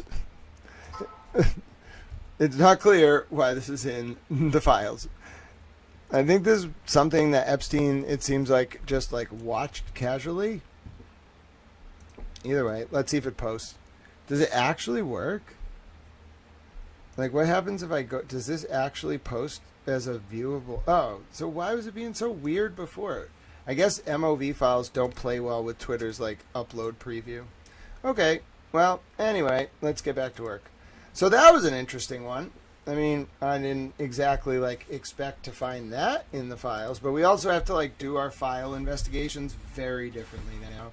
Like, I'm not playing around with, like, some of the stuff. Like, that one made me feel a little bit better in my soul after some of the other stuff we saw. But I'm not playing around with some of this stuff. I'm really uncomfortable with it, like some of the stuff I've been seeing. So, all right, the last one was 506.mov. So this is the next one. Like, some of the stuff is light. Like, it looks like just stuff he was watching. Some of the stuff is not light. Some of the stuff is... like, weird. What's this? No. So I got one here that I can't figure out the file ending on. Not JPEG. Not JPEG. Not MOV.mp4. Not... What about WMV? Not WMV. What about .avi? Basically all the file types I know. I'm not just going to keep guessing randomly. But yeah, so here's one I can't find the file type on. I guess I should categorize those two. Alright. Unknown file, media file type. This will be its own list. So this is one I can't figure out. It's not MOV, it's not MP4. I just can't figure it out. Alright, so where are we over here? Alright, we're over here. Let's go back to this. Alright. What was that last one? Oh, I have it demarcated right here. It is 5.3. So here's the next one. Yeah, we're taking a new approach now for those just joining. I'm going through each file by hand, and then I'm trying to guess the file type. Some of these I just can't guess, okay? There's no AVIs, there's no WMVs, there's no MOVs, there's no WMV. So we know some of these are files, but they're not showing up. Like, eventually I'm sure there's like a codex to certain file types it could be, but as of right now, I cannot figure this one out. This one is ending 898, so it's going in the pile of unfigure-outables. Alright, so if you want to like figure, if you end up finding any of these file types that work, just let me know. If you find like other than MOV, AVI, MP4, alright, MOV, no dice. MP4 is a common one, but it's not common right now. I'm hitting a bunch of unknowns. and they're not AVIs, they're not JPEGs, like, they're just not there. So that one ending 9.7, similarly, I just can't get a file ID, so it's better to just put them in there as no file ID, as no data type for now. Yeah, there's a lot of stuff in here that makes one's soul hurt. Oh, I found, oh, what the hell is this? Here's a weird one. It's a video of Tucker Carlson. Wonder what he had to say. People are starting to figure out the scam that is neoconservatism. One news account this week explained that President Trump has begun to wonder about his national security advisor, John Bolton. Bolton, you'll remember, led the cheering for the Iraq invasion in 2003. He supported the overthrow of Gaddafi in Libya a couple years later. He pushed for preemptive strikes on Iran and North Korea. He called Russia's actions in the United States in 2016 an act of war. He agreed with Bill Kristol on that. He's advocated for regime change in Venezuela, Cuba, Nicaragua. Trump, of course, ran against all of that. Apparently, the president has told people around him this week that John Bolton wants to get him, quote, into a war. Now, we're not in the habit of fact-checking other people's news stories, but in this case, we can confirm that conclusively. Yes, Mr. President, John Bolton does want to get you into a war. It's all he wants. It's what he dreams about. Many wars, if possible. And if you're not careful, he'll do it. That's weird. I mean, that's just weird. I mean, okay. I guess we can download it. Alright. So, Tucker Carlson attacking John Bolton. That's the best way to do that. I think that's the best way to describe that. Tucker Carlson talking to the president directly on Fox News about John Bolton.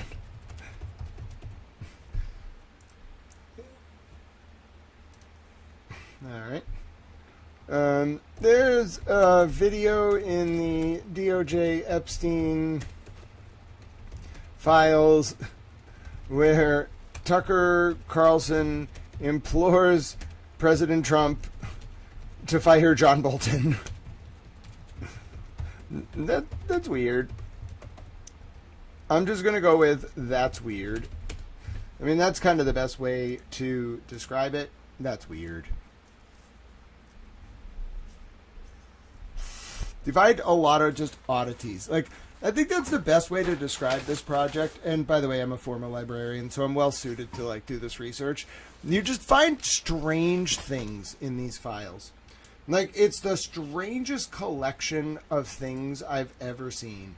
Like, from prison security cameras, it's like literally reading a James Joyce novel, but like before Joyce wrote it. Like, it's the stuff Joyce was reading to try to write Ulysses. Like, random, like, fucking, like bicycle repair magazines and fucking, like, if the internet was around when James Joyce wrote Ulysses, like, he would have loved this. Not because of the Epstein stuff, but because it's just, like, a repository.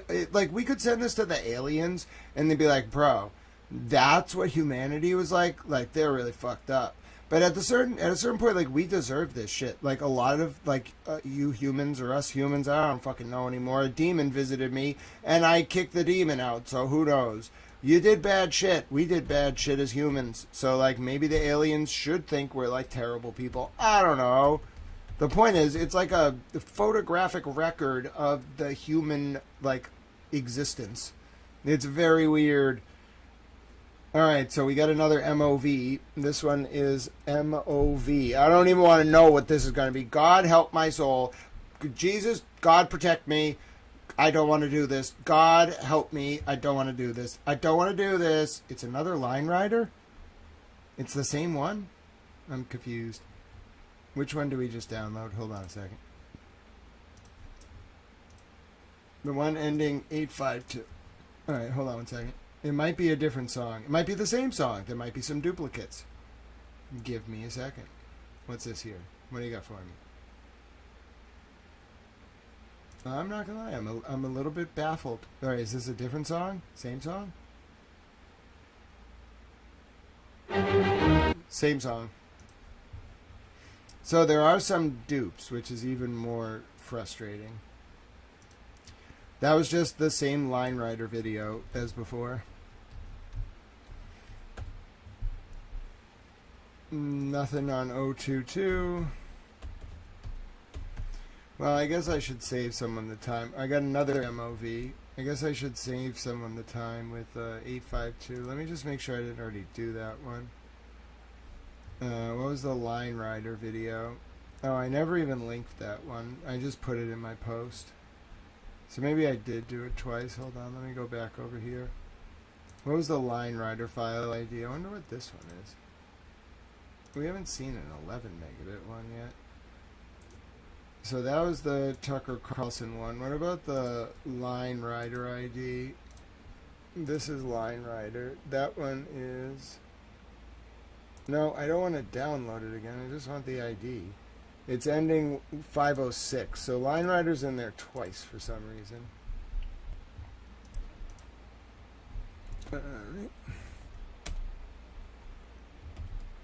Line Rider. I'll fix that link later. And then... What was the second Line Rider? It was 852. I don't understand why Line Rider is in there twice, but it is. Line Rider, same song and video.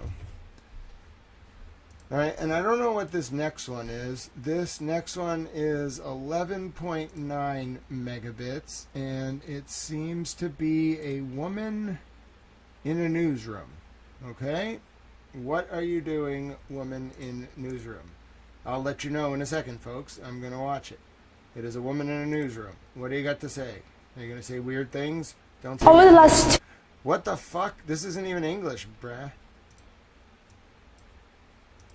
2 weeks, more than 2,000 Oh, it is. writers, editors, and other media professionals got laid off.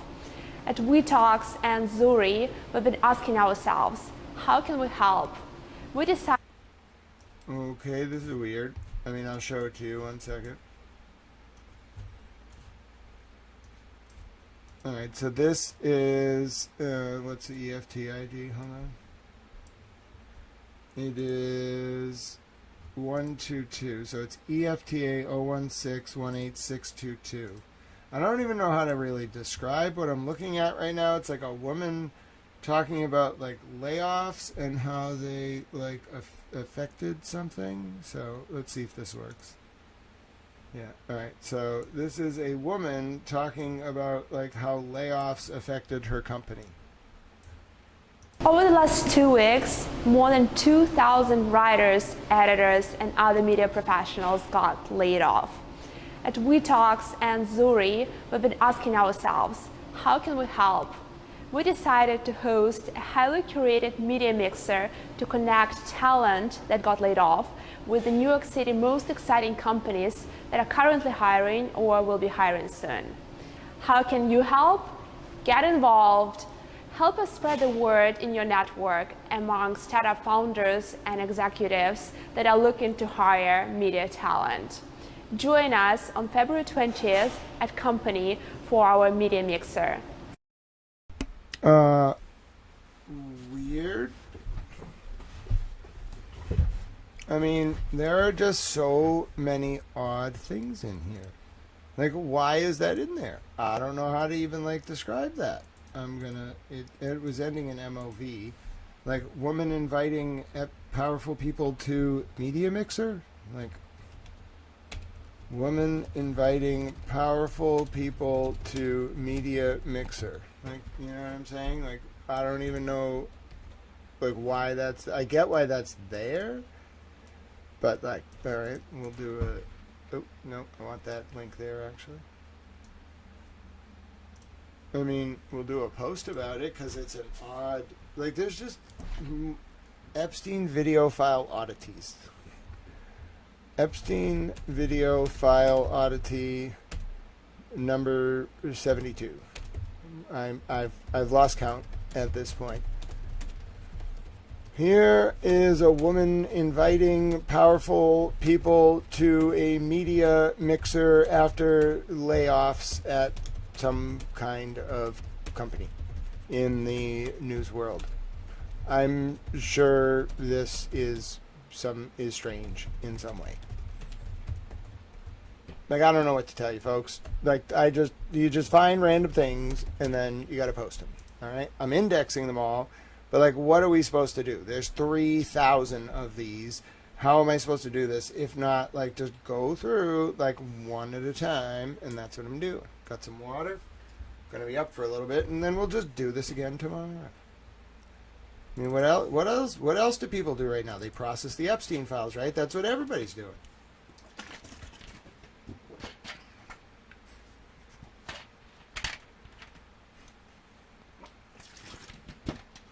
My hand smells like chlorine. Which is not a bad thing for a hand to smell like. Chlorine is a good cleaning chemical, I suppose. I wish I could have got the smell to go away, though. Like, smelling like a pool all the time is a little weird. Like, I just live in a pool now. There's no water, but it just smells like chlorine all the time. Alright, let's go back to our work. What's this next one? New window. Alright. I have no idea what this one is going to be. This is 887. Is it MP4?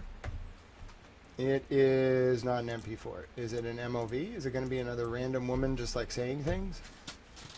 It's an MOV. It is 11 megabits. So we have not seen a file that's 11 megs. I have no idea what this is going to be. Lord protect me. I'm putting myself through a lot of trauma to do this. Like, they censored a lot of it, thank God, but, like, please, like, some of this stuff is just absolutely overwhelming. I'm not showing it to you on purpose, but, like, every time I open a file, I'm just like, please, God, no. You need, like, a very responsible adult to do this. Like, you need someone who, like, actually cares. Someone who has, like, a lot of experience, like, moderating shit, I guess. Alright, what the fuck? Oh my god, what is this? What is this gonna be? Okay, what is that? What? What the fuck? Oh my god.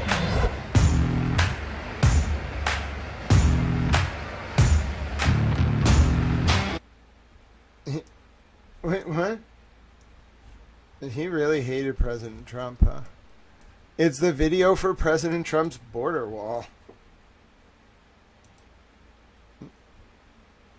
It's really weird. I mean, I'll turn the music down, but, like, look at this. It's the video for the border wall. I don't really know what to say. It's a weird one. And, like, Epstein did not like President Trump. Like, he did not like him for a long time. Is this, like, Epstein studying how to, like, defeat the border wall?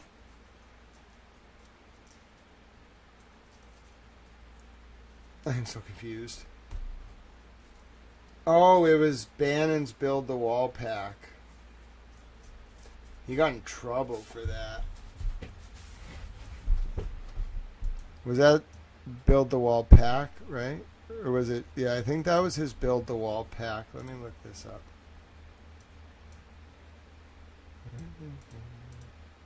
Very odd thing to have in there as well, but it makes more sense to have that in there than some of the other stuff.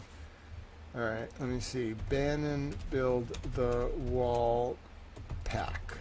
That's the kind of thing.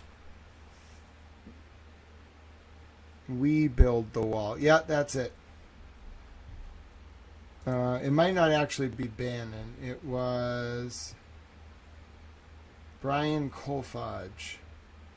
And it involved Secretary of State Chris Kobach and, like, Eric Prince. Oh, it was Bannon's thing.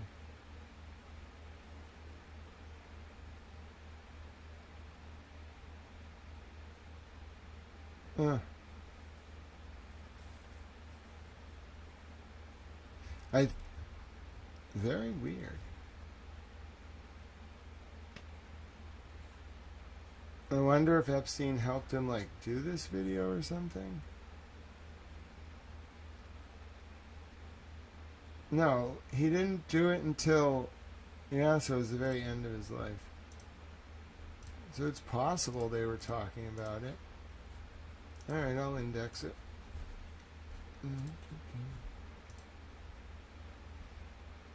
But, like, Bannon got, like, thrown out of President Trump's circle pretty hard. This is the one ending 887. And it's an MOV. Bannon Build the Wall preview. Bannon Build the Wall commercial. Bannon Build the Wall commercial. Now, if we find an email saying Epstein worked on that commercial, all right, now we're talking. Now we're talking. What do you mean that's not how you spell the word commercial? All right. Very good. Let us continue. All right, so I think we're good with the build the wall thing. All right, let's get rid of that. All right, let's go back to researching. Now, like, this is a whole different version of processing the files. Like, before, it was relatively easy. Now it's getting, you have to really know what you're doing. No MP4. Is it going to be an MOV? What's it going to be this time? Oh, it's an MOV. It's 1.9 kilobits. Oh, no. 1.9 megabits. What is it? What is it this time? I can at least see a preview of it when I download them, which is, I guess, a little bit of a saving grace. What is it this time? Oh, God. Peering into the mind of a freaking maniac. More than a maniac. I'm like a monster. What did you do this time? I'm horrified. What is it this time? It's a bed? Well, let's find out. I honestly don't want to know. I don't want to know. But it doesn't look horrifying.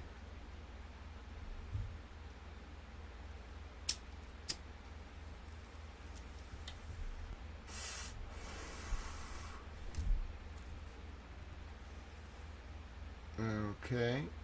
It's a bed. It's a suite. It looks like he's filming like a suite and potential camera locations.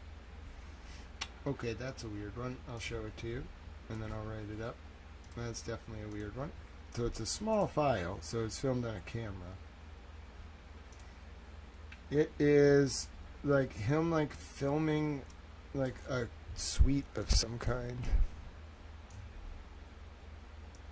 Alright, so here's this. Alright, ready? Let's see if there's any volume.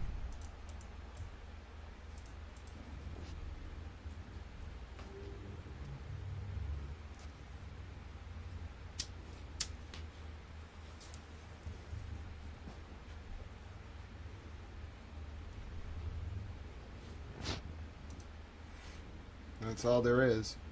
So I'll write it up, but it's a weird one. I mean, it is definitely a weird one. 17570.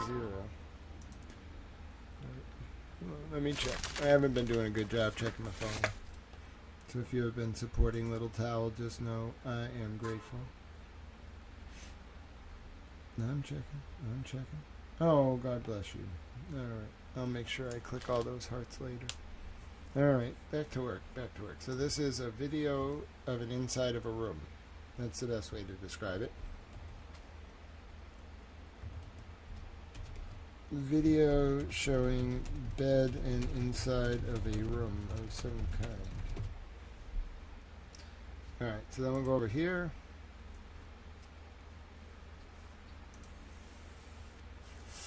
Not really committed to this project. Here's a video from the Epstein files of the inside of a room. unclear if someone was scouting for hidden camera locations. And also unclear where the room is located. Maybe someone will recognize the room.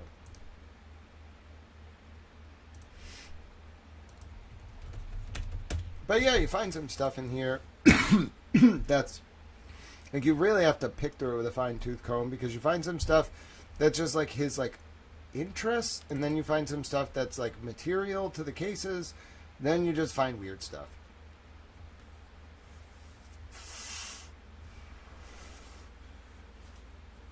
And you have to like screen it. Like the MOVs are the most annoying because no browser plays an MOV file. Alright, so we're on the last one of this page. And you can't even see me like sorting these because I have to do them by hand in case it's something horrifying.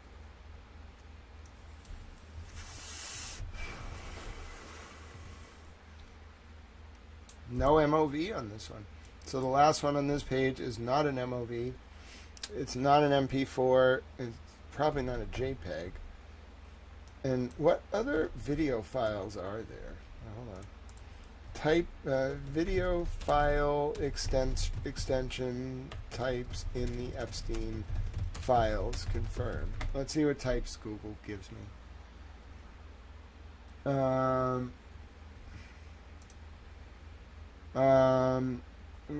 Potential other than MP4, such as MOV. Sometimes if you just say things at an AI, find someone who was like talking about it. M4V. That was the one I missed. Oh, oh, dude. Okay. Here's the list. I got the list. Oh, we should have been trying all of these for the unknown files. Hold on. So I got to go to this. Hold on. I have a little bit of a runny nose.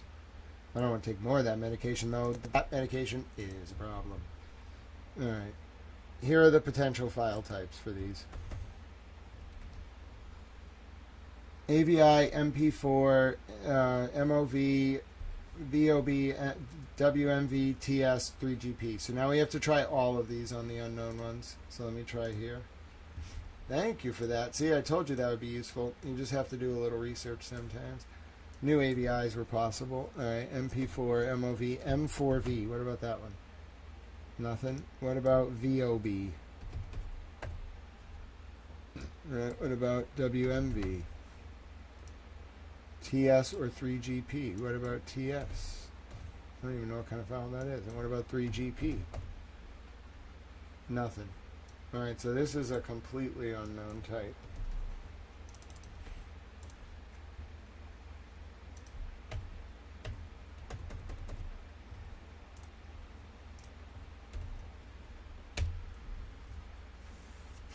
There are some that are just completely unknown.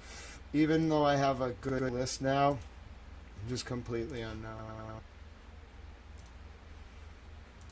Alright. And if you're wondering, like, why are we only seeing you click them and not open them this time? Well, because I'm not doing that. Oh, now I gotta go through, I gotta memorize this whole list of extensions. Alright, I can do it. AVI, MP4. So is it AVI? No, it's not MP4. Is it MOV? It's MOV. We got a hit. We got a hit, ladies and gentlemen. I repeat, we have a hit. This one is an MOV. Oh, God. What is it this time? Oh, God. Who the fuck is that? That dude's got a big head. All right. What do you do and do with a big head? Let's listen to you. What do you do and do with a big head?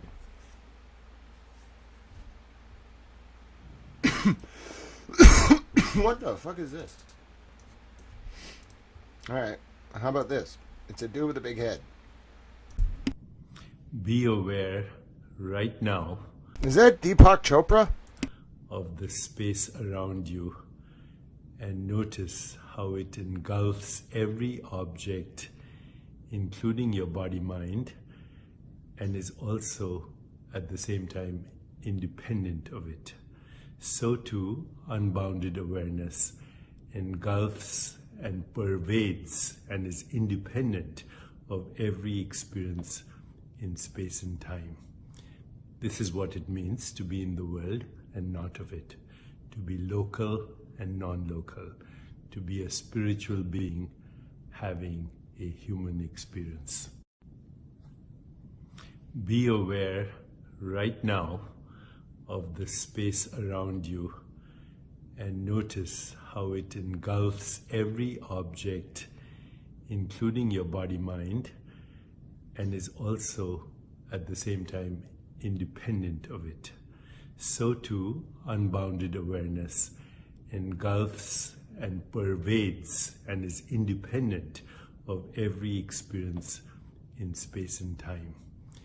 This is what it means to be in the world and not of it, to be local and non-local, to be a spiritual being having a human experience. To be in the world but not of it. So it's like he's basically saying like these bodies are genetic vessels for like transubstantiation. Like we're spiritual beings that embody vessels on this earth. It's a very sacred thing, but I think it's Deepak Chopra. Can anyone confirm it's Deepak Chopra? Yeah, I think it is your bodyguard. I think it is Deepak. Let me look at a picture of Deepak Chopra. How about that? That would be helpful. Deepak Chopra. I feel like I could hang out with Deepak Chopra, but now knowing he knew Epstein, I'm not going to do that. Yeah, that's Deepak Chopra. That's him. All right. That is him, indeed. And it's 1625. All right. So you got to index it. Wouldn't call it a random file. It is kind of random, but it's not unknown. Unsorted.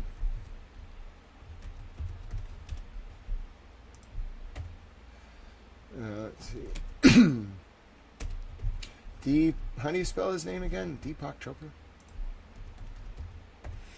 It's like Deepak Chopra? D-E-E-P-A-K Chopra. Yeah, I got it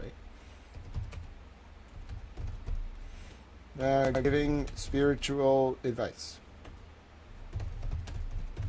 I should probably quote that if I'm going to like link it. And it's also not PDF, it's MOV.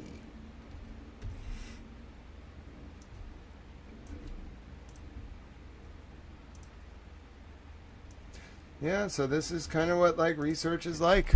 Yeah. So you don't really know what you're going to find. You just kind of like go about your business. That's Deepak Chopra. And now I'm going to write this up. So see, like we found what was going on.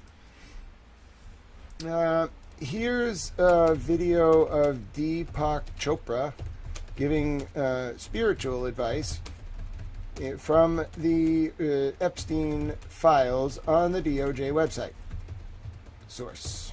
I think I'm going to quote him. Like, he said some weird shit, bruh. Let's listen to this. I can type pretty fast, so just listen to me and listen to him and I'll type.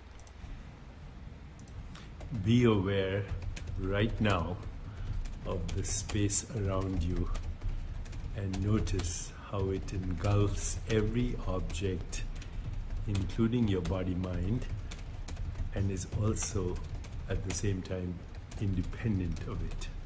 So too, unbounded awareness engulfs and pervades and is independent of every experience in space and time. This is what it means to be in the world and not of it, to be local and non-local, to be a spiritual being having a human experience. Yeah, so I can type pretty fast. I'm not like 100% perfect. The word independent's hard for me. Dependent. I have to really think like independent. There's an independent there. Awareness, not a wryness. But overall, I typed basically as fast as he was talking. Engulfs, not engulfs. Like independent, I get wrong every time. Independent.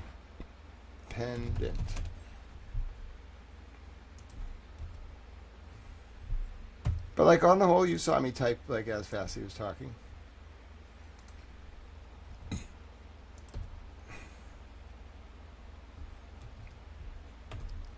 Like when I'm in court, I like typing on a case and listening, I can easily keep up with what people are saying.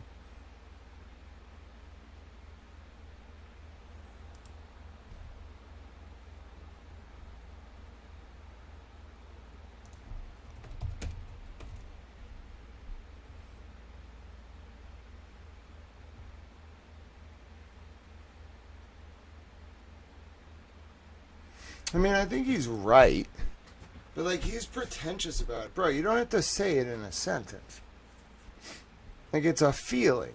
Like, I get the value of this as a philosophy, but it's so pretentious. I think he would say I'm being vulgar, though, because he's not trying to... Well, he knew Epstein, so who the hell knows? But he would say, like, he's not trying to be pretentious, he's trying to be spiritual. But it's not spiritual. Like, you're using words to express something that resists systemic, like, codification through human words on purpose. Why? You're being profane. That's what I would say to Mr. Chopra. Like, your existence is profane to me. Anyway, that's the work that we're doing right now. Hold on, what did someone say? Someone said, hey, Grant, just checking. I really appreciate the work you're doing to expose this shit. You're the man. Well, thank you, Ryan. You are a super towel. Found a video of Deepak Chopra. We're doing more research. Who knows what the next one's going to be? Is it going to be an MP4? It is not. Is it going to be another MOV? MOV? It is an MOV. Oh, dear God. What's it going to be this time? It's pretty small, 4.4 megabits. At least I can preview it. Like, but when I couldn't preview it, I was a little scared. Now I can, like, see what the file's about, kind of. It's another Deepak Chopra video. Oh, my goodness. Deepak Chopra is all over the Epstein files. Literally just video after video of Deepak Chopra. All right. So what's Deepak Chopra going to tell us this time? What spiritual lesson do you have for us, Mr. Chopra? We're going to call it the Deepak Chopra Collection. Ladies and gentlemen, the Deepak Chopra Collection. I imagine, hopefully, it's just him giving spiritual advice. It seems to be he just likes to talk into the camera and give spiritual advice. Let's find out. You ready for this? I don't know if I'm ready for this. Are you ready for this? Happy New Year. For me, this year, no goals, no plans, no lists, no regrets, no anticipation, no resistance. Being is enough. Or should I say, being in love is enough. A love that radiates like light from the sun, denied to none, focused on none, is sacred, holy, and healed. Let's manifest that word, sacred, holy, healed, and in love. Okay. I find that odd. He's a bit of an odd man. Am I the only one who finds that odd? Thank you, Petty LaBelle. But yeah, I find it odd. Yeah, it is creepy. I think I'm gonna go with creepy. Like, I think creepy is appropriate. He may appropriate. He may appropriate is not a word, Grant. And a preef is a type of, like, dessert, I think. Or, like, some type of, you know, food. But, no, appropriate is the word. I'm going to call this the Deepak Chopra collection from the Epstein files. This lecture is about love. I don't really know what to tell you about this. These just get like this. First, we were looking at prison videos. Now it's Deepak Chopra lecturing us about love. Like, I don't know what to tell you where this is going next. Like, what's going to be next? A queen telling us about, like, Easter? I don't really want to quote this one. It was weird. I find it all a bit weird. What did he say? A love that radiates. This lecture is about a love that radiates. Like light from the sun. Like light from the sun. None, focused on denied to none, focused on none. And how it is sacred. And healed. Holy and healed. Let's manifest that word. I don't want to manifest your world, thank you, Mr. Chopra. You keep being Deepak Chopra, I'm gonna be a towel. Okay? You like, it's just so odd. Everything about Mr. Chopra is a bit odd. I'm sorry, Mr. Chopra. I'm not, like, I get where you go. Like, I study philosophy, bro, but you know, I didn't do that kind of stuff. Like, your philosophy is a little weird. Like, anyone who hangs out with Jeffrey Epstein's a little weird. So, like, you, like, the love thing in light of that, bro, like, no. No. We're not gonna do that. All right, this is 016. What do we got here? How are you gonna traumatize me today, Deepak Chopra? I mean, it's a nice break, I suppose. We got another MOV. Is it going to be more Deepak Chopra? Oh, ladies and gentlemen, I think it's going to be more Deepak Chopra. Get your Deepak Chopra hats on. I'm going to call this the Deepak Chopra series. Just videos of Deepak Chopra giving us lectures. Oh, God, it's a Jeffrey Epstein video. Oh, no. Oh, no. Oh, dear God. Oh, I'm not ready for this. I'm not ready for this. I don't think you're ready for this. Don't. Oh, dear God. I don't want to look. Your face scares me, sir. What are you going to say? Oh, it's his herpes sore video. Yeah, we don't have to show this one. It's him, like, showing off having a herpes sore. That's disgusting. I'm not showing that. Like, what the hell's wrong with this man?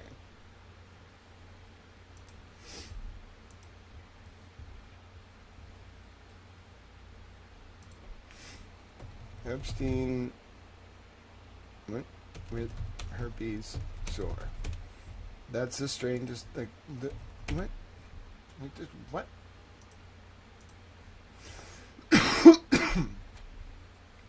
What? I did not need to see that. I want this off my screen. Give me another video, please. That was literally disturbing. Like, there's some things in you. I could have gone my entire life without seeing that. Oh, we got another one. What is this one going to be? This is a MOV, and it's ending 018. I don't even want to know. It's okay. It seems to be Jeffrey Epstein at a table.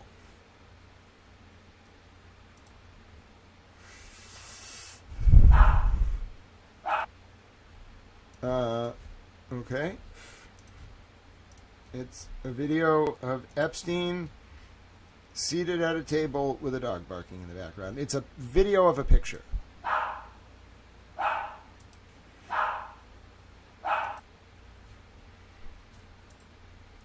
Okay.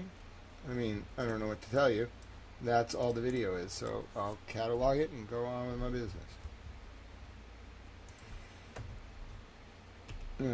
Epstein video of picture of Epstein seated at a table with dog barking. Okay. I mean, I guess I'll post it. I mean, I'm just finding random things. It may become may as well become an archive. Here's a strange video from the Epstein files of someone taking a video of a picture of Jeffrey Epstein seated in a suit in a white lawn chair. Date, location, unclear.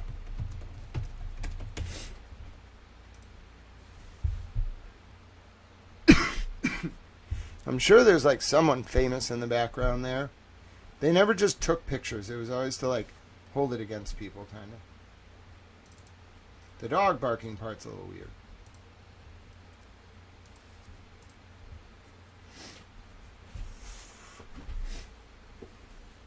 But yeah, to actually do all 3,700 files, I imagine we're going to be doing this, I don't know, probably for like 2 weeks. But yeah, you can't really like stop. Like once you're doing it, you're doing it. That's what I've noticed. Like if you take on, like be weary of taking on projects about this stuff, because you may think you're taking on like a certain project. You're not. You're taking on like a very big lift.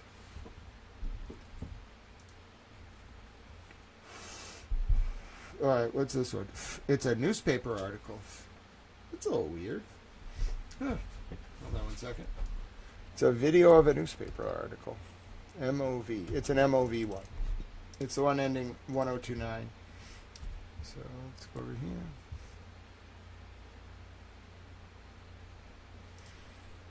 1 second. All right. All right. 1 second. Video of newspaper article. All right. Now let's watch it. Give me a second. Gotta bring this thing up.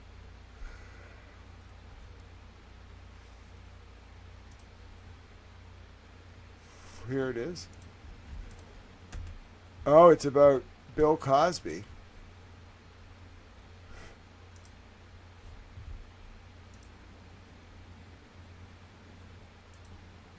I wonder what else you can see on the desk.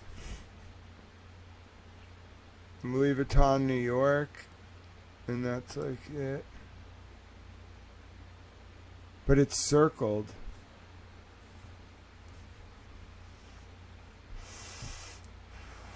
Well, that's interesting.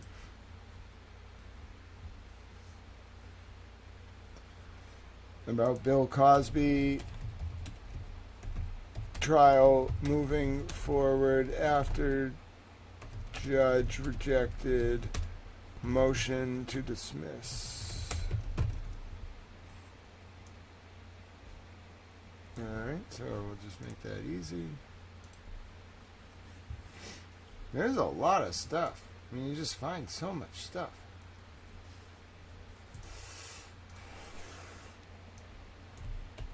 Here's a video from the Epstein files.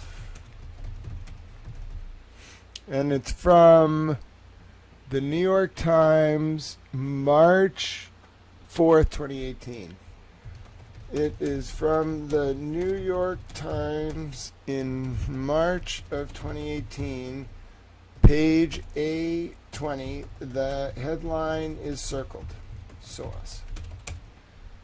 I'm working hard. I'm a hard-working little towel. Apparently people are like, this is very useful. I didn't know my research skills would all come together to do this. I'm called to do it. Maybe it broke Towel Mom's prophecy, but what am I going to do? I'm just a towel. All right? Blame Canada. Yep, if you have any problems with the work I'm doing, blame Canada. Don't ask why, don't ask how, just blame the country of Canada. And when Kyle gets mad, just be like, no, Kyle, it's the Canadians. Damn Canadians. And he'll be like, what are you talking about? Just be like, Grant told me to tell you that the reason that he is the way he is because of the Canadians. And so we should all blame you. Or thank you, depending on your purview. He's going to be like, okay. Got another MOV. What's this one going to be? This is my favorite thing to do. Like, I'm a little horrified, but also this is like looking at an archive of all of human knowledge. What is this? I need a preview, please. You're not going to give me a preview? Oh, dear God. Oh, dear God. Oh, no. Oh, this could be a risky flick. I don't want to do this. I got to take this off the screen. Hold on. I don't want to do this. I'm not prepared for this. Don't do this to me. I'm not ready for this. I was not. I am I'm a sweet summer child. What is it? It's just a blank video.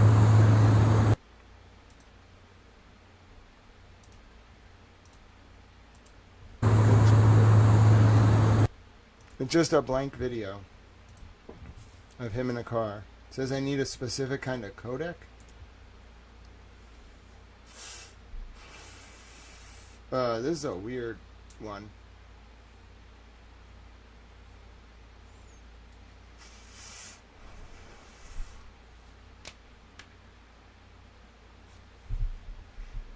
Yeah, that was weird. That was very odd. That file is odd. I would not mess with that file. Like, the best way I can describe it is it's a blank file.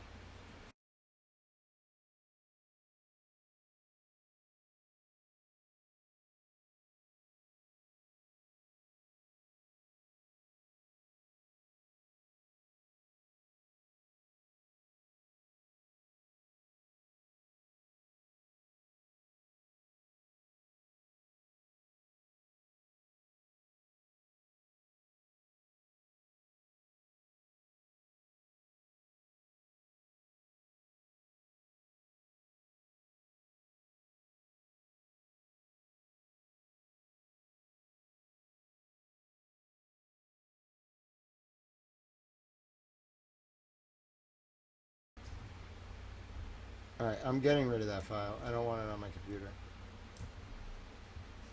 I sandboxed it and it's still fucked with my computer. Don't fuck with that file.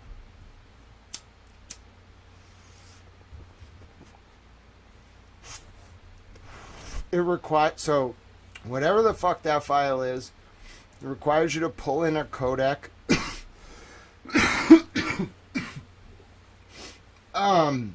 No, I don't want to scrape, Graham, because they have a gate up to prevent scraping. What I want to do is tell people, like, don't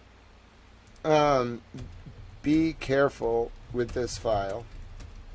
Like, seriously, be careful with that file. I don't know what it is. I don't really know, like, what the fuck is going on there. It's not right. Like, something's just off about it, and I don't like it. So just be careful, okay? Like, my Spideys, I couldn't find anything wrong with it in the sandbox, but, like, when I played it, it wanted to hook in, like, I had a protection against it, but it wanted to hook in a codec. So just, I'm telling you right now, be careful. Like, you use all of these, the DOJ needs to put, like, a warning on this shit. Use all of this at your own risk. Seriously. That was the first file where I was like, I'm not necessarily comfortable with this one. So that was 6-0. That was not 129. That was 6-0. I think I copied one link twice. So let me make sure I have the right link. And it is an MOV. But this link is weird. This one in particular. The one ending... the one that's EFTA 01621-060. It's just weird. Like, just approach with caution. I can't really tell you why it's weird.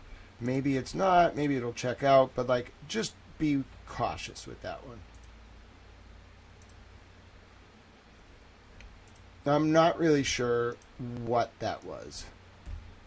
It was weird. There should have been video, but, like, the video required a codec. Like, the audio I could play. What the fuck is this? What is this? Why does that man have a green hat on? Bro, what the fuck? What the fuck? This is an MP4. I still, like, I can't even view it full screen because it's so low quality, so we have to open it up.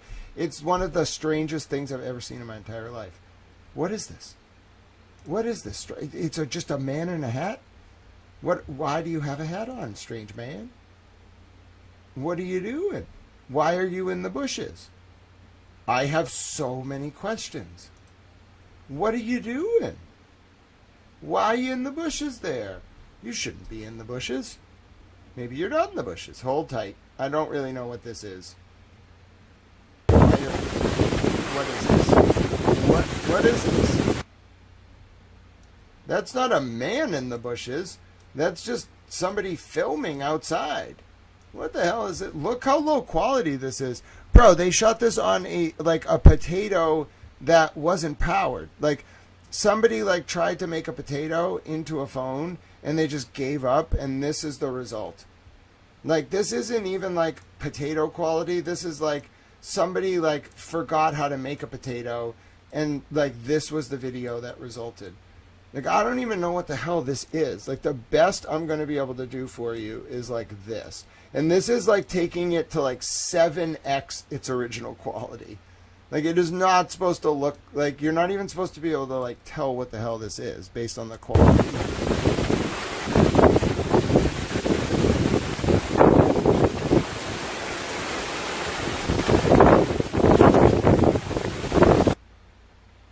It's like a video in a jungle. I mean, I'm going to post it. Like, it looks kind of like an island. Like the very early days of Little St. James, maybe? Like, that's like the best. I just don't know. It's just very old.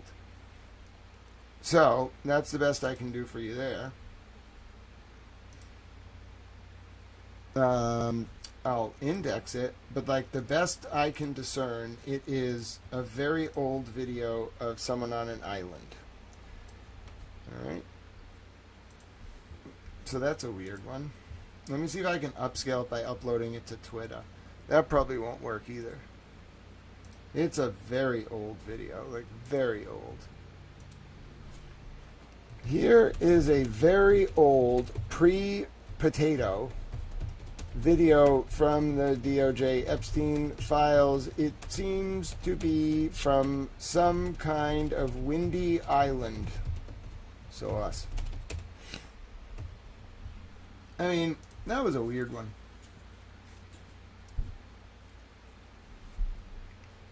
It might have been the early days of Little St. James. I need kind of the internet people to look into that. They will. If they haven't found it already. But it is a very low quality file. Like straight pre-potato.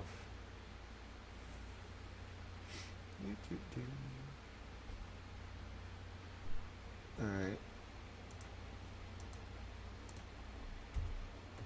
So this one is low quality video of island of some kind with wind. Noting that there was wind of some kind was clearly very important. So that one was ending 010. Yeah, this one, like, now that I have to, like, both download versus, like, determine if it's MP4 versus MOV. Now we're going really slow.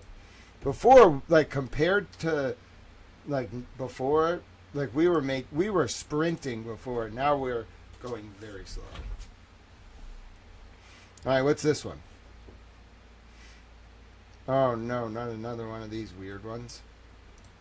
I don't trust these ones now. Is this that same weird one? Hold on 1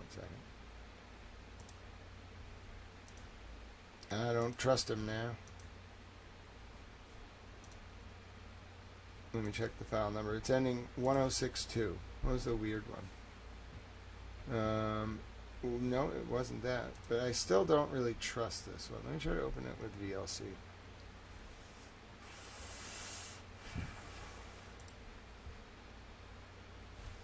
What is it? It's nothing. Can't just not be a... Oh, it's... Oh! It was on the private plane. Okay.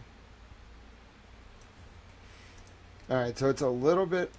It was like, it's hard to discern what some of these are because they don't all preview, but like I was able to get this one working, so give it a second. I had to use VLC, but it worked. Damn fly. Get away from me, fly. Alright, so here it is. 1 second. Let me shrink this.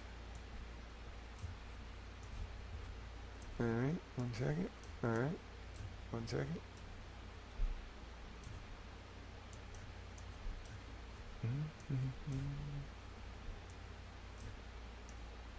Alright, so take a look. Here it is. That's it.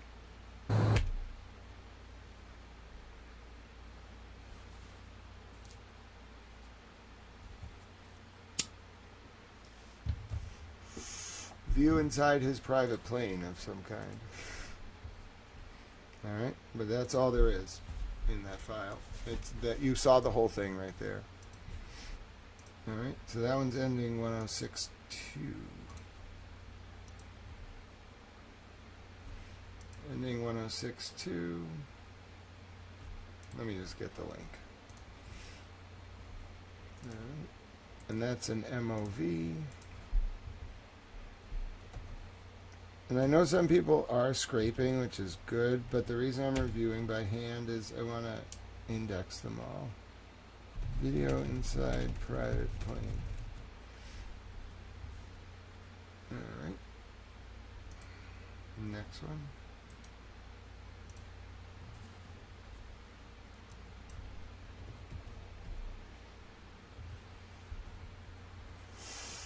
Alright, another MOV. This one is ending this one is 1621-080.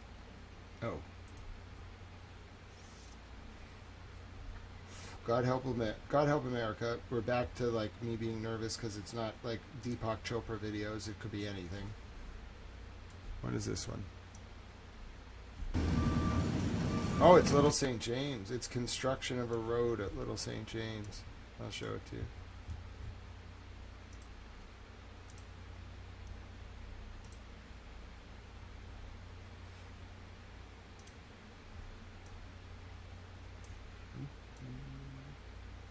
Here, ready?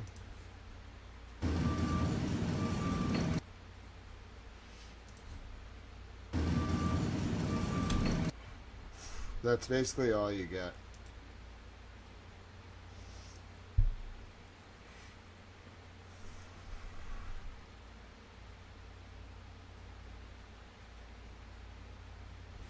So scary to think what they did to the kids there, like making them run, and they probably could never escape. It's so sad.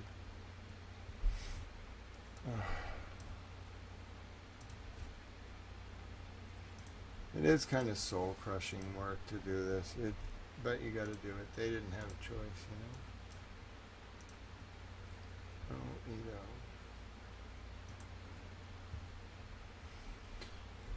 All right. Driveway work on island, it appears.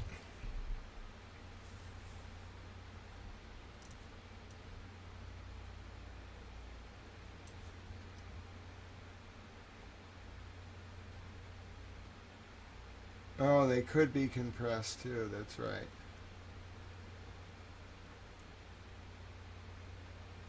Alright. Bad storm on the island, interesting. AVI, 3G2, MX, oh yeah, there's lots of file formats I should be searching for. Let me add some of these.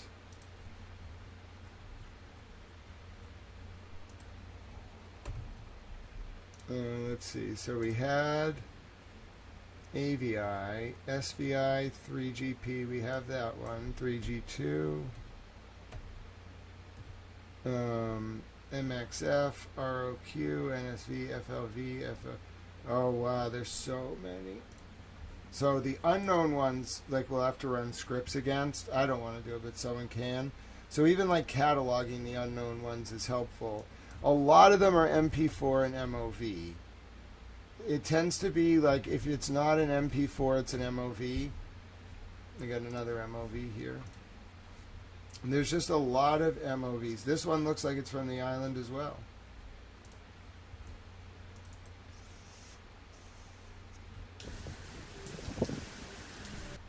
One second.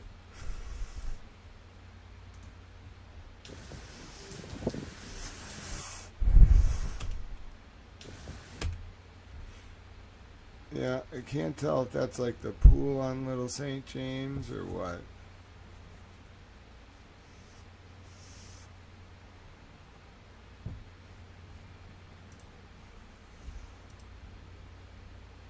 Here's the video, one sec.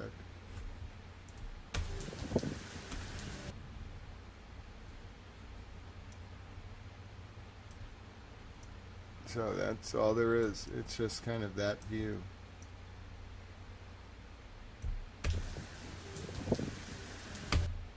Sounds like a British woman's talking in the background, but it's tough to tell. Alright, so that's this one, and it's an MOV.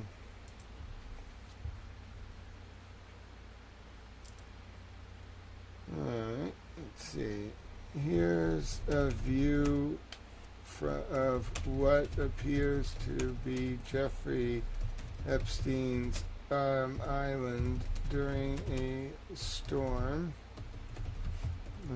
There is a pool visible and a voice in the background that is difficult to make out. Source.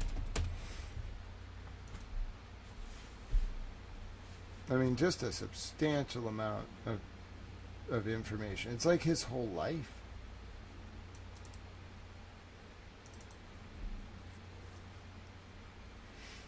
I mean, which shows you, like, they had everything. They know everything. Time to get my towel jacket. It's getting cold.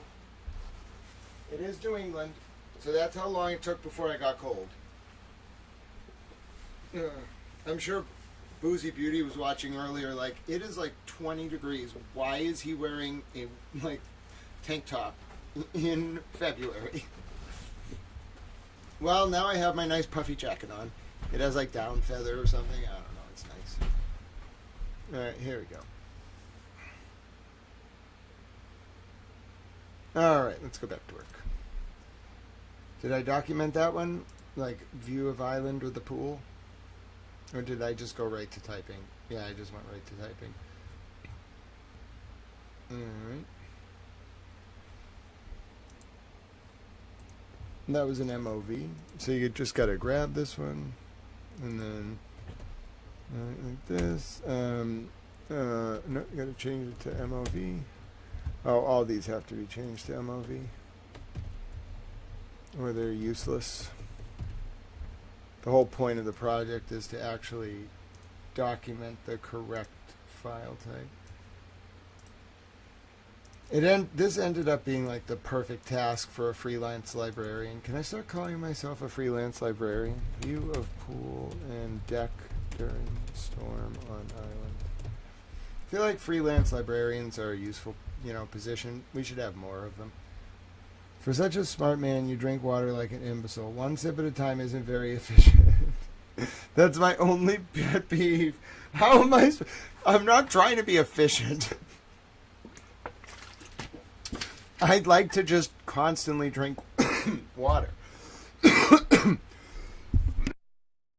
You got me laughing as I'm drinking my water. I mean, but yeah, I'm sorry, that's a pet peeve of yours, but like, that's not about efficiency. I just like drinking water constantly. All right, where are we here? All right, let's get back to work. All right, so that was the view of the pool and the storm. And then I was talking about being a freelance librarian. All right, new window. What do you got for me? What do you got? Is this going to be an MP4? This is ending 424. It is an MP4. Oh, dear God. What is this? What is this? Oh, no. Oh, no. Oh, no. What are you doing with her? Oh, no. You leave her alone. What are you doing? Oh, no. Oh, no. What are you doing with that dog? You leave that fucking dog alone. Oh, no. Oh, my goodness. Leave the dog alone. No. Oh, my God. Is that a child? Oh, my God. Oh, my God. Oh, my God. She's like 7. What the fuck? Oh. Oh, no. Oh, no. This is horrifying.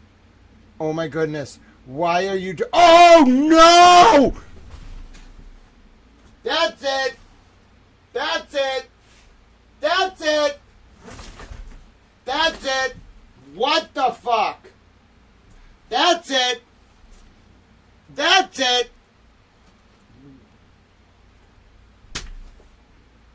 I am officially traumatized. It's censored. Oh my God.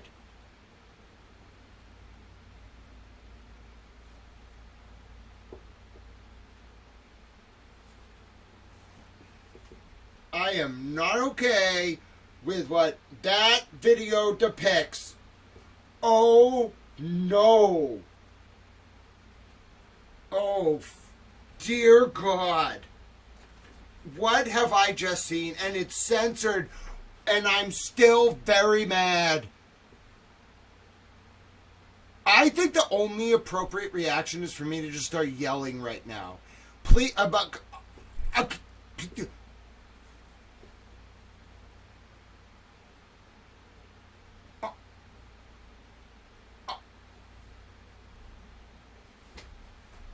I'm horrified. This is not okay. This is not okay. This is not okay. This is not okay. This is not okay. This is not okay. This is just so far beyond the realm of acceptable. I don't know what to say right now. Listen. I've been with you through thick and thin. Okay, I almost gave up earlier. Listen. We have, oh my God. Oh my dear God. Oh my God. Oh my God. Oh my God.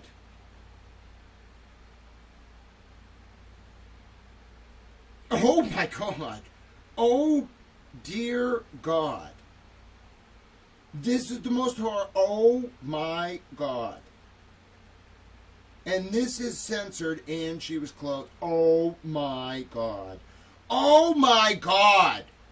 Oh my God. Oh God.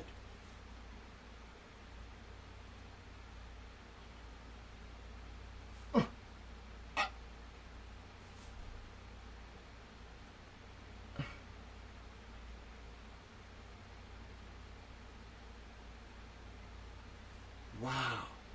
Oh, God. I need to compose myself. Listen, I am not okay with what I just saw. I'm very mad. I'm very mad.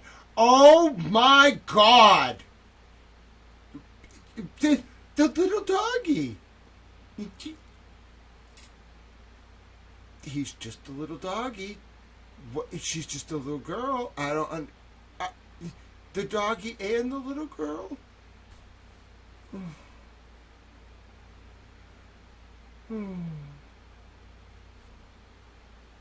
I'm very upset. I don't know whether to scream or to just be sad or to post about this and make sure people understand, like, this can never happen again, or whether to be mad for the doggy. Like, the doggy can't... The child can't protect herself. The doggy can't protect. You don't understand. You don't understand. I don't think any of you understand. I don't understand. I'm very mad. I'm very mad. I'm an innocent little towel. I am not okay. Listen.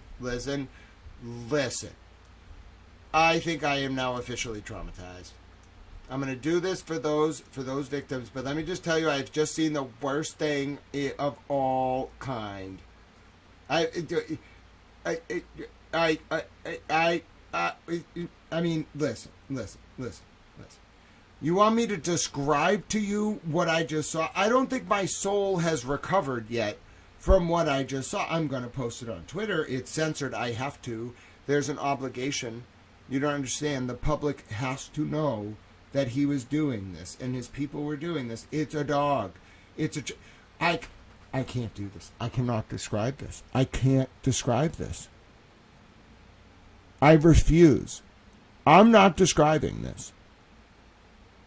Like, I feel like it's taking all the goodness, all the, like, rational elements of my brain, everything in me, to stay composed and not just start screaming into this microphone right now. I just want you all to know that. Okay? Like, there is a very, like, there's this window between, like, me being, like a hardened reporter who has seen a lot of fucked up things and, like, heard really bad things. And then there's the video, even though censored. I want to be clear. The DOJ, thank God, did censor this video. There's the video that I just watched. Okay? And then there's like, okay, every time we deal with something very intense, I always say there's the human element of this, and then there's, like, our duty to inform the public as journalists. And it's very important to set aside the human element of yourself to tell the wider truth and help people. Bro, I want to scream right now. I just want to yell things. I want to, like be angry. I am so upset at that this was done to this doggy and this little girl. You don't understand. Like, how do you want me to describe to you what I just saw happen when it involves a doggy and a little girl? It's censored, thank God. What do you want me to say? No, I didn't ask. Listen. I did ask to index these videos.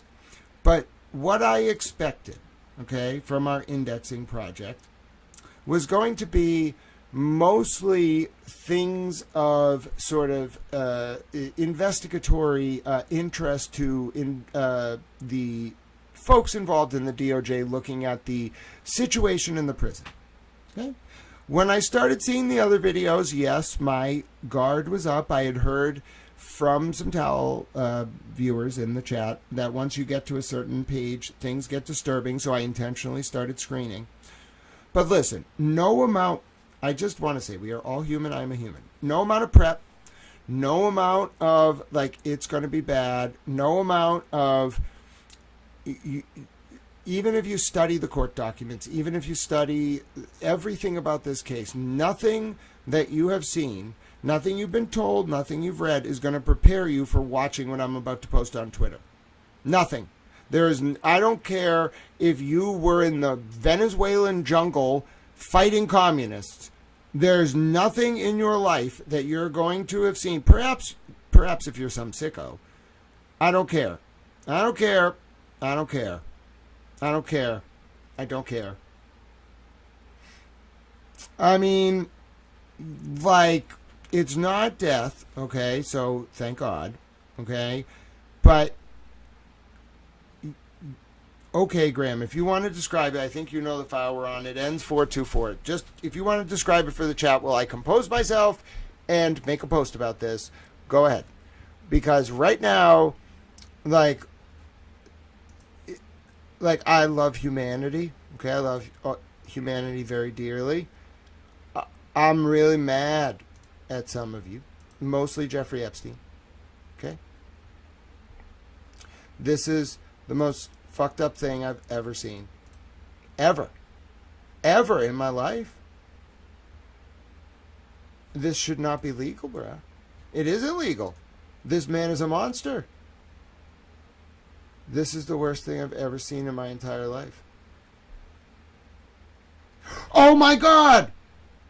Oh my God, Rumler resigned! Oh my God, Kyle! Kyle! What, dude, I cannot handle all this right now. Holy fuck!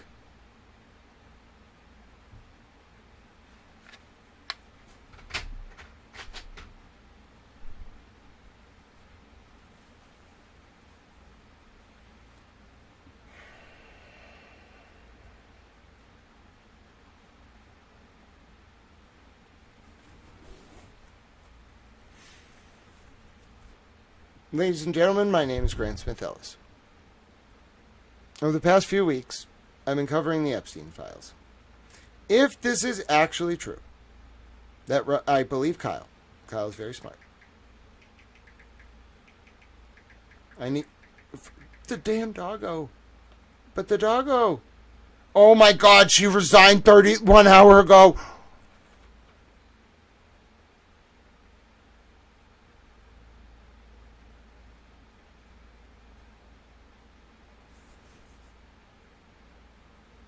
Is this like the ultimate test of me being a journalist?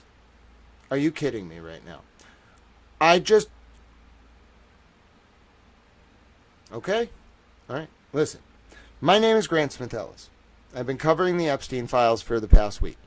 One of the biggest disclosures that I found in the Epstein files was Kathy Brumler being a CIA agent undisclosed in the Obama White House and then telling Jeffrey Epstein she won the agency award on January 8, 2015. I found this by searching the term CIA in the Epstein files. She has now resigned as the top lawyer of Goldman Sachs.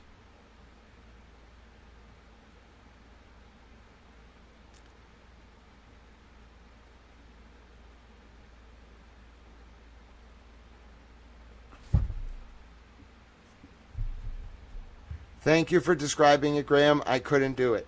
Like, I have to make that post eventually, but I couldn't describe it. And then immediately Kyle comes in with this. Kyle's like, Grant, did you just, yes, I did. Yes, I did. Yes, I fucking did. Oh my God. Oh my God. Oh my God. I'm one guy. Dude, it didn't just show that she worked for the CIA. Bro, this doesn't have the word CIA in it. Oh, New York Times. Oh, you dirty bastards. Oh, there's the entire establishment is pissed. They didn't even put CIA in the New York Times article.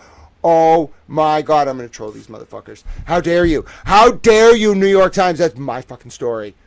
It's not even about the story. You butchered my fucking story, you propaganda machine. How dare you? How dare you? Oh, the gray lady has died. You have died a death, gray lady. I have to yell at these motherfuckers. You butchered my fucking story. You butchered the story. The country deserves to know. You correct that. I'm going to email. I'm going to write an angry email. I'm going through a range of emotions right now. A substantial range of emotions. I'm pretty sure, like, I am a towel. Oh my God, I can't believe Kathy Rumler resigned. Oh my God, you don't understand. I actually found that. But it's not even about me. It's they fucked my story. The New York Times tried to fuck with the truth. Don't do this to me, New York Times. I don't want to go to war with the New York Times rhetorically. I thought kind of liked them, bro. But they clearly do not respect Little Towel. How about some fucking respect? No.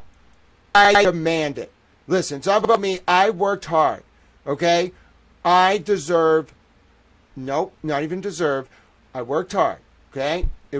No. Okay, I need to calm down. The doggy thing really upset me. You don't understand. I really care about animals. Every single stream. I care about kids, care about women. Every stream we talk about donating to animals and veterans and the homeless. This is a fucking roller coaster. Kyle, are you serious? Like the other day, I kept saying to Kyle, I was like, Kyle, I'm gonna bring this woman down.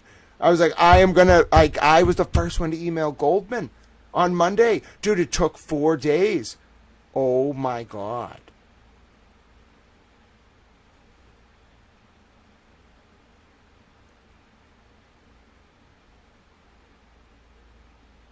There's going to be hearings. I don't know what to say.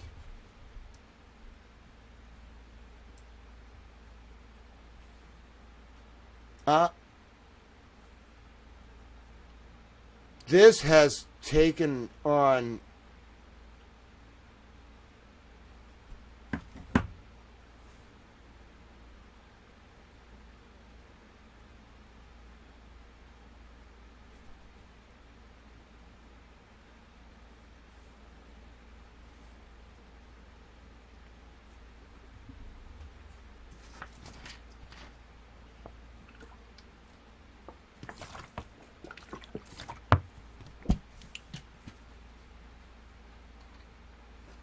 I'm dumbfounded.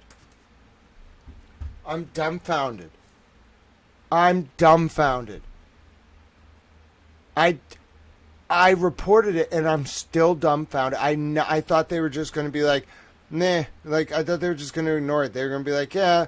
And they're like, the media will never report on it. Like, it's just Grant and a few publications.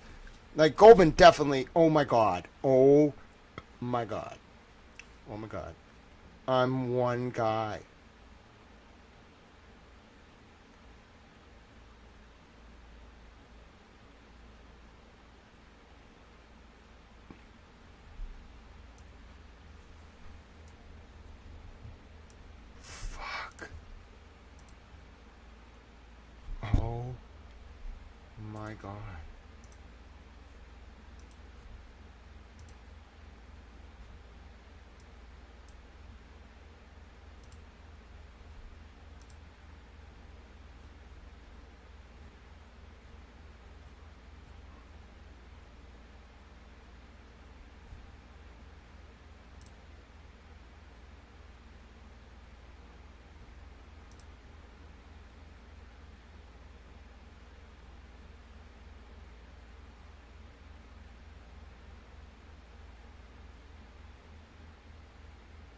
I don't know what to say.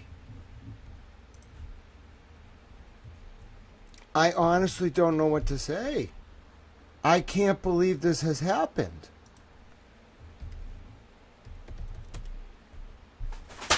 Of course.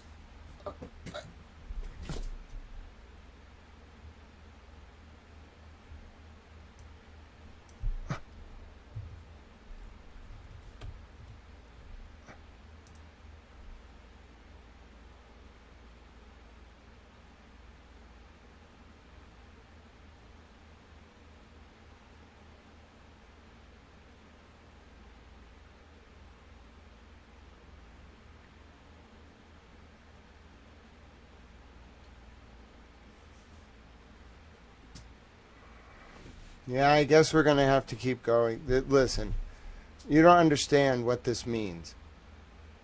Yeah, like, okay, listen. As a journalist, okay?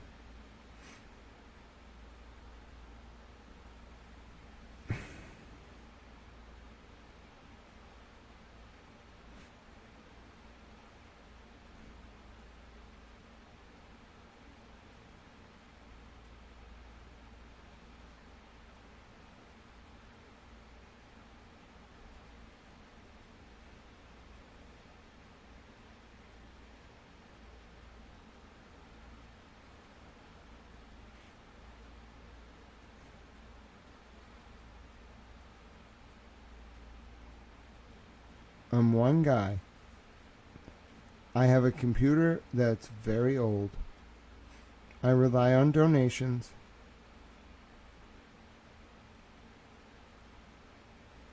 What just happened should be impossible.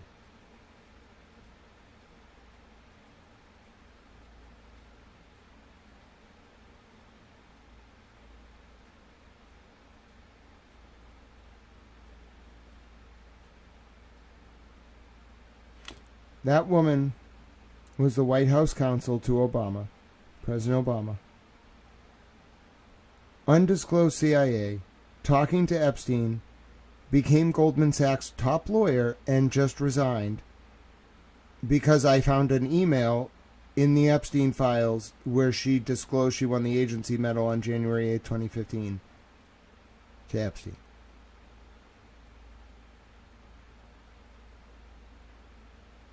It's in every paper. It's a... Dude, that was just like one thing I reported this past week. We just moved on, bro.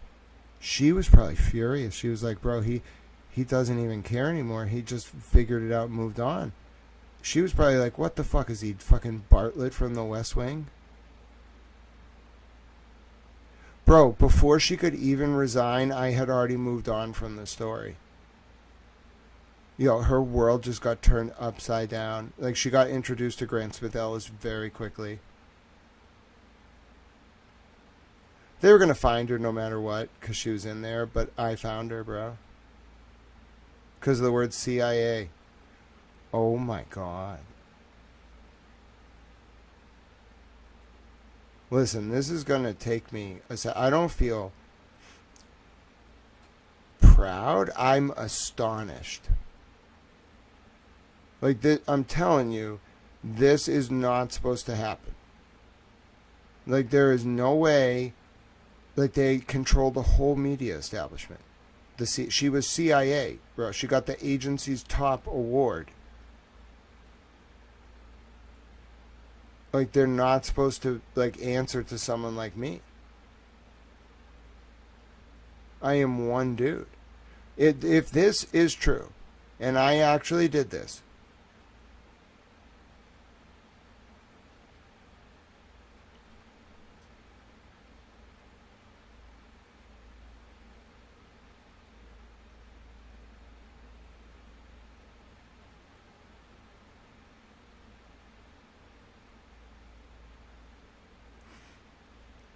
what do I do? That's an incredible, like, amount of... I don't even know how to put the words to what we're looking at. This is unbelievable.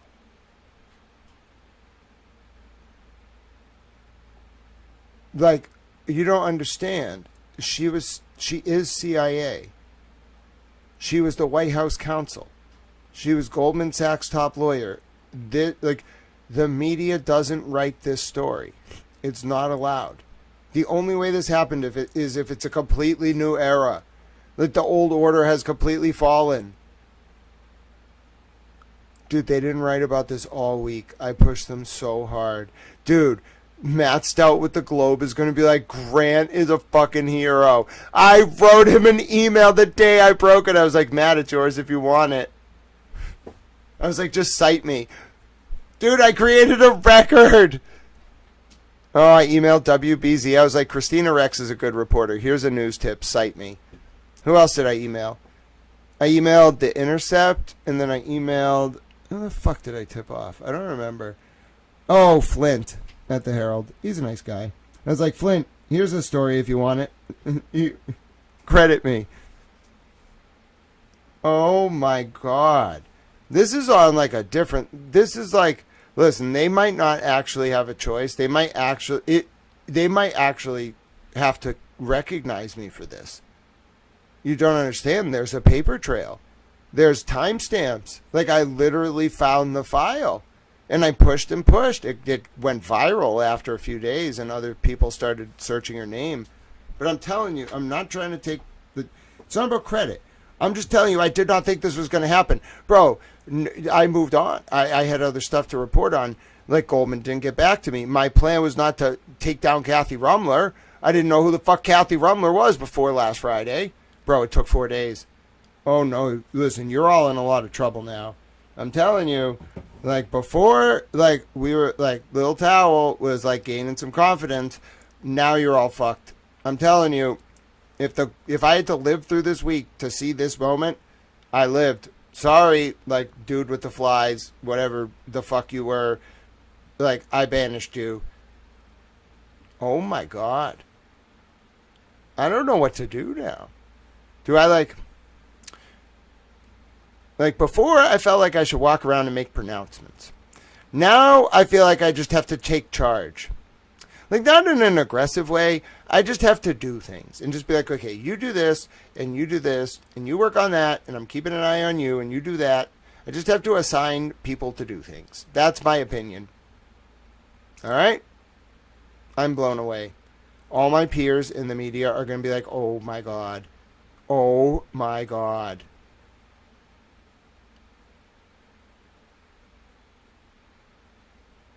Wonder what my Nana's going to say. I called her earlier this week. I was telling her about Kathy Rumler. She was a little confused.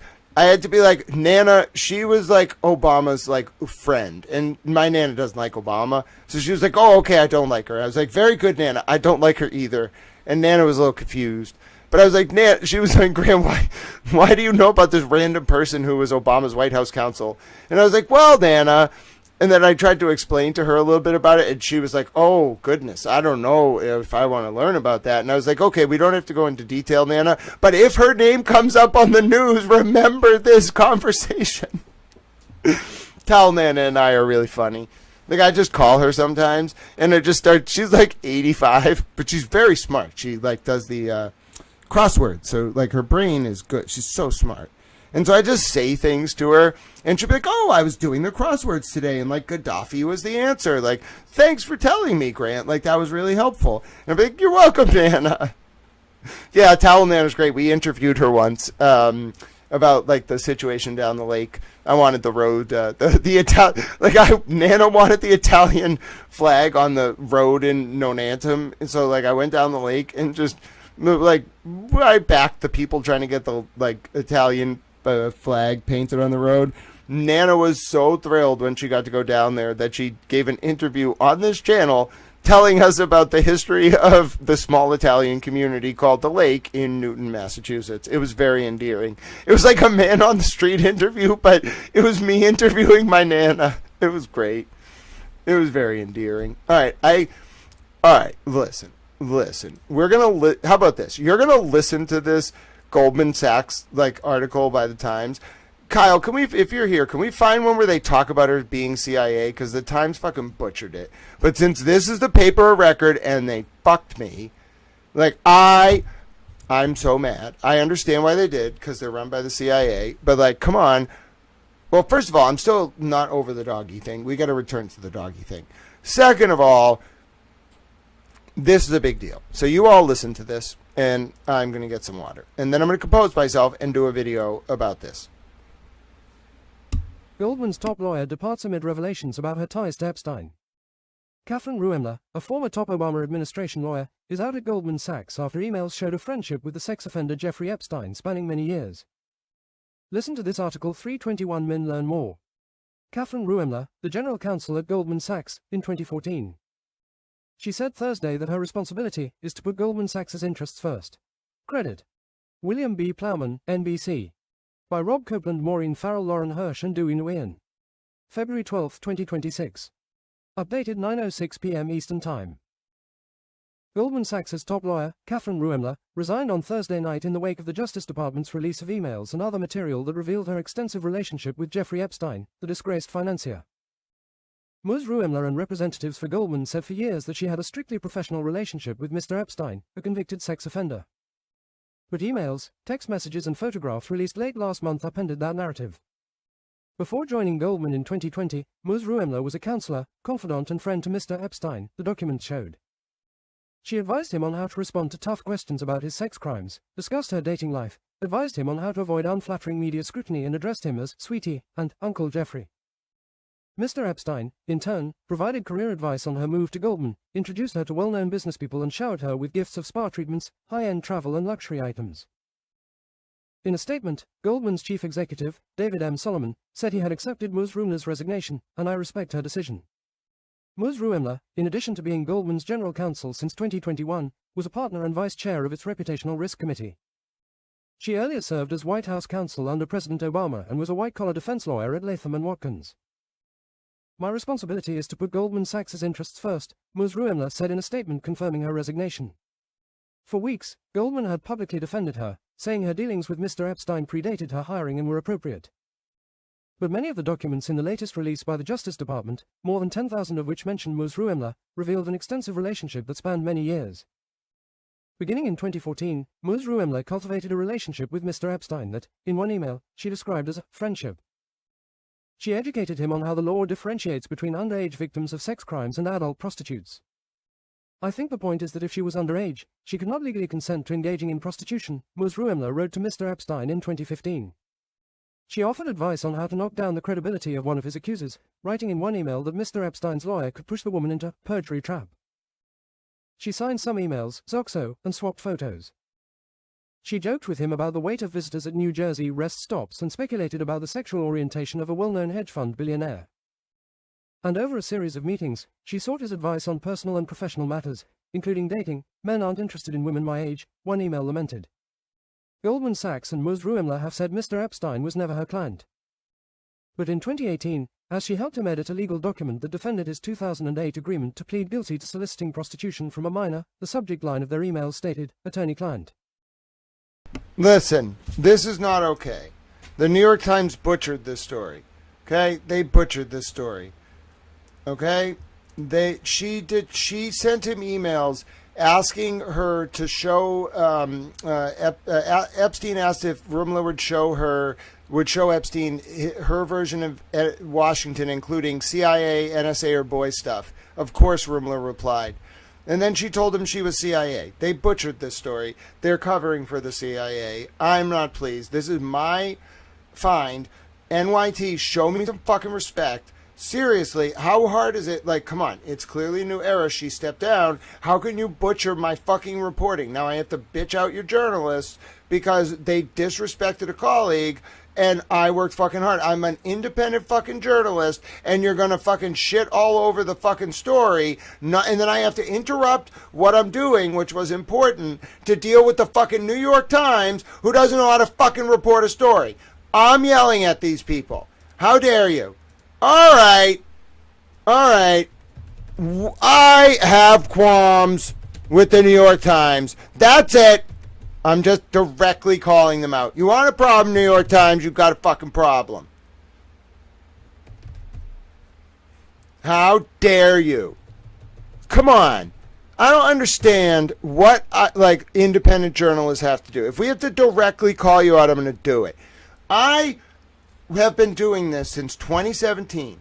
I boots on the, like, literally shoe leather journalism, like at regulatory hearings, the State House, across this state, multiple other states, hearings, press conferences, criminal and civil case coverage, working a jurist, going to law school, going to graduate school. What more do I have to do?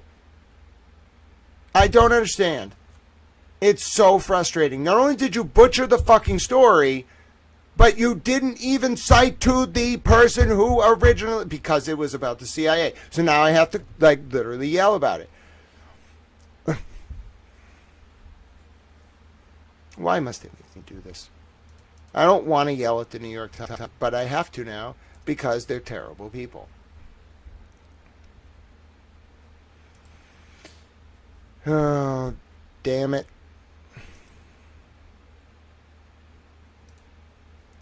I enjoyed when I just was having fun talking about invading Northern Ireland with Erica. Now I got to deal with the New York Times.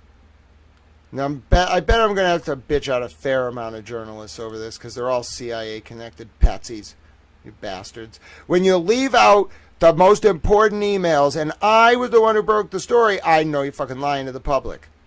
You fucking motherfuckers. February 5th. I was the one who found it. February 5th at 9:15. And it just got bigger and bigger and bigger. On February 5th, 2019, that's how you spell February,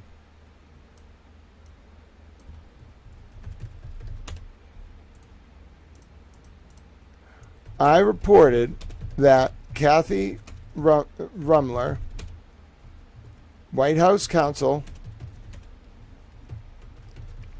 to President Obama, was CIA, told Epstein as such, and invited Epstein to Washington for NSA, CIA, and boy stuff. You hid those emails. You did not disclose that or those emails in your coverage. Shame on you, and then I'm going to tag all the journalists and call them shameful. I want them to have a meeting. I'm calling their editor. I don't even care. The editor probably told him to do it. I'm going to yell at him anyway.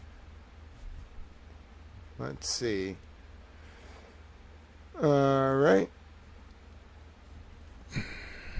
And then I want to take a screenshot of it just to fuck with them.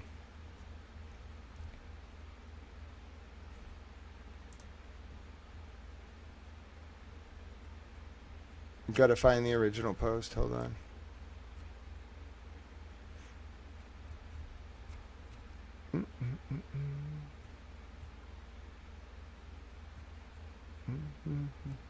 I even sent a email to their PR department on February 9th. She was gone 3 days later.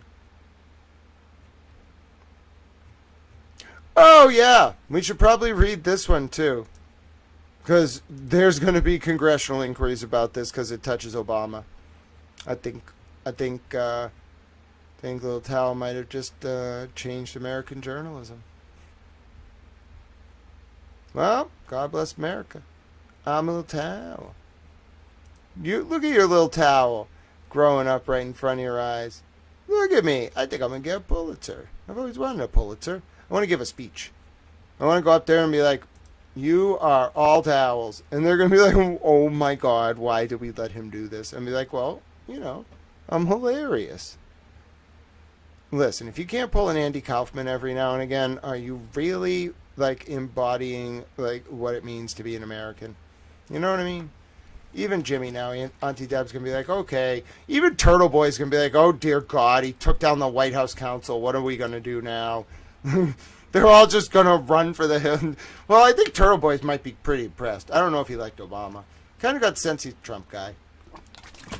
I don't know. He seems like a hitter. Like, you just need him to do stuff, so you, like, ask him and he'll do it.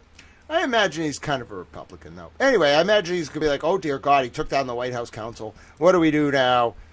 Do we, like, ask him for help? Like, I think they started doing that a little while ago. They were like, I think Lil Towel, like, we should just listen to his streams and just, like, use what he has to say. Better would just start, like, repeating some of the things I would say in his motions. Ruemmler. Ruemmler. She at least learned her name. You know, I think she's probably going to get hauled in front of Congress. Well, Rep Luna, somebody out there protect me. This Kathy Ruemmler woman, she's got CIA friends. They clearly sent some kind of devil to my door with bugs. I don't know what the fuck was going on there, bro. I pissed off the very high level of the establishment. I'm looking directly at you regarding this oversight. And then I have to tag their journalists. I have to send them a message. What are your journalist names? Thank you for putting them right at the top of the article. All right, Rob Copeland, what is your Twitter? Give me your Twitter. Hold on. I must find Rob Copeland's Twitter. He's a journalist for the New York Times. You have to put the effort in. All right. I wish they would tag their journalist. They don't. His name is Real Rob Copeland. All right. Well, you're getting tagged, Rob Copeland. I bet Rob Copeland's friends, if they listen to the Twitter stream, are like, Rob, you're about to get tagged. Damn right. You totally insulted me. I am one man. I'm an independent little journalist, Towel, and you insulted me. In all my work, you didn't even cite to the person who, like, started the, like, deluge. And the White House counsel and the top lawyer for Goldman Sachs, like, resigns, and you just insult my existence. Okay? Like, can we at least, like, show a little respect to the little Towel? Do you know how hard I work? Like, me, I'm not like some random dude. Okay? But you at least could give me, you know what I mean? And, like, the New York Times is the one that I actually have to deal with because they're the paper of record. Everybody else, I'll just yell at them, especially the Globe, because they know I had it. I emailed Matt Stout. Don't make me email you again.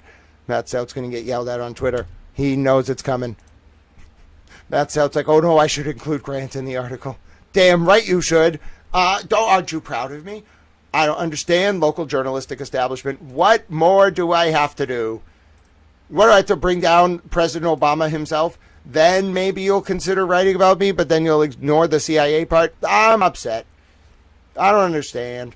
You know what I'm saying? Don't you want to encourage the next generation of journalists? Yes, apparently I have changed American history. I'm just a little towel. Okay? And that's why I have to yell at all these people on Twitter. Do we have some kind of dinner? Like, should I get a dinner now? Do I, like, eat a cheeseburger? Like, what do people do when they do something and it's, like, of national importance? Like, what do I do? Do I, like, go have lunch? I don't really feel any different. I kind of just feel like a towel. Like, I want to troll the New York Times a little bit, but I don't really, like, give a shit that much. Who are you, Dan Wynn? I gotta Doy Wynn. I gotta, like, tag you too. You can get it too. You don't understand. A towel. You can't just disrespect the work that I did. I worked really fucking hard on that, so now I'm gonna light you up. I got no choice. You did that. You brought this upon yourself, Gray Lady. Who on your editorial staff is in that damn thing? I don't think Dan Wynn even has a Twitter. All right, that's enough. I'm ready to light them up. As a reminder, over recent weeks, I reported the following.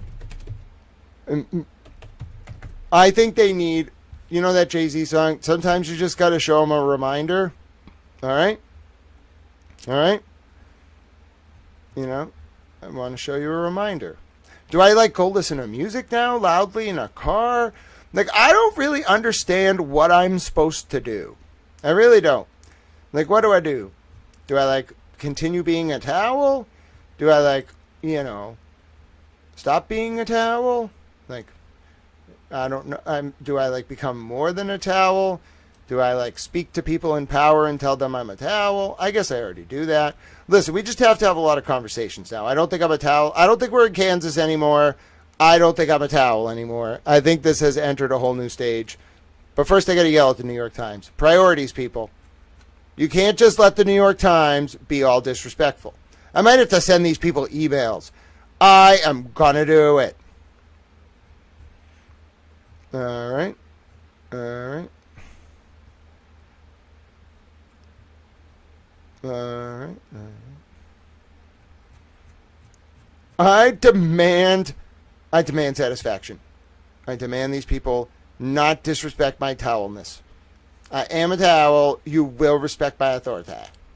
I have yelled at them sufficiently. What else should I do? Oh, and then I posted under their tweet with a blue check so it annoys them. Because now a lot of people are going to be like, oh, that's the dude who found this. Yeah. Screw you, New York Times. Coffee, cigarettes. Yeah. But, like, what do I do? Like, I don't really know what to do now. I'm still me, I suppose. Feel like a different me. Really coming into my own, you know. So what do I do? I mean, I don't have to break the news. Literally every single publication in the entire world has it. Do I, like, send out a press statement? It's really, like, journalists don't send out press statements to other journalists. They're supposed to just know that I did the reporting. So I'm a little baffled by all this. Like, I don't know. Does that mean that I made history? Did we make history? Does that mean those moments where, like, I found that email are, like, important? I don't really understand the scope of all this. Do I need a literary agent? Do I need an agent? Do I go on TV? I don't really want to go on TV. I guess I do. I would do it. Like, do I call people? Do I, like, say things? Like, am I going to be in high demand now? Why didn't anyone call me? Maybe people did. I don't know. I wasn't really paying attention. This is on, like, every news channel. This is pretty incredible. I don't really know what to make of this.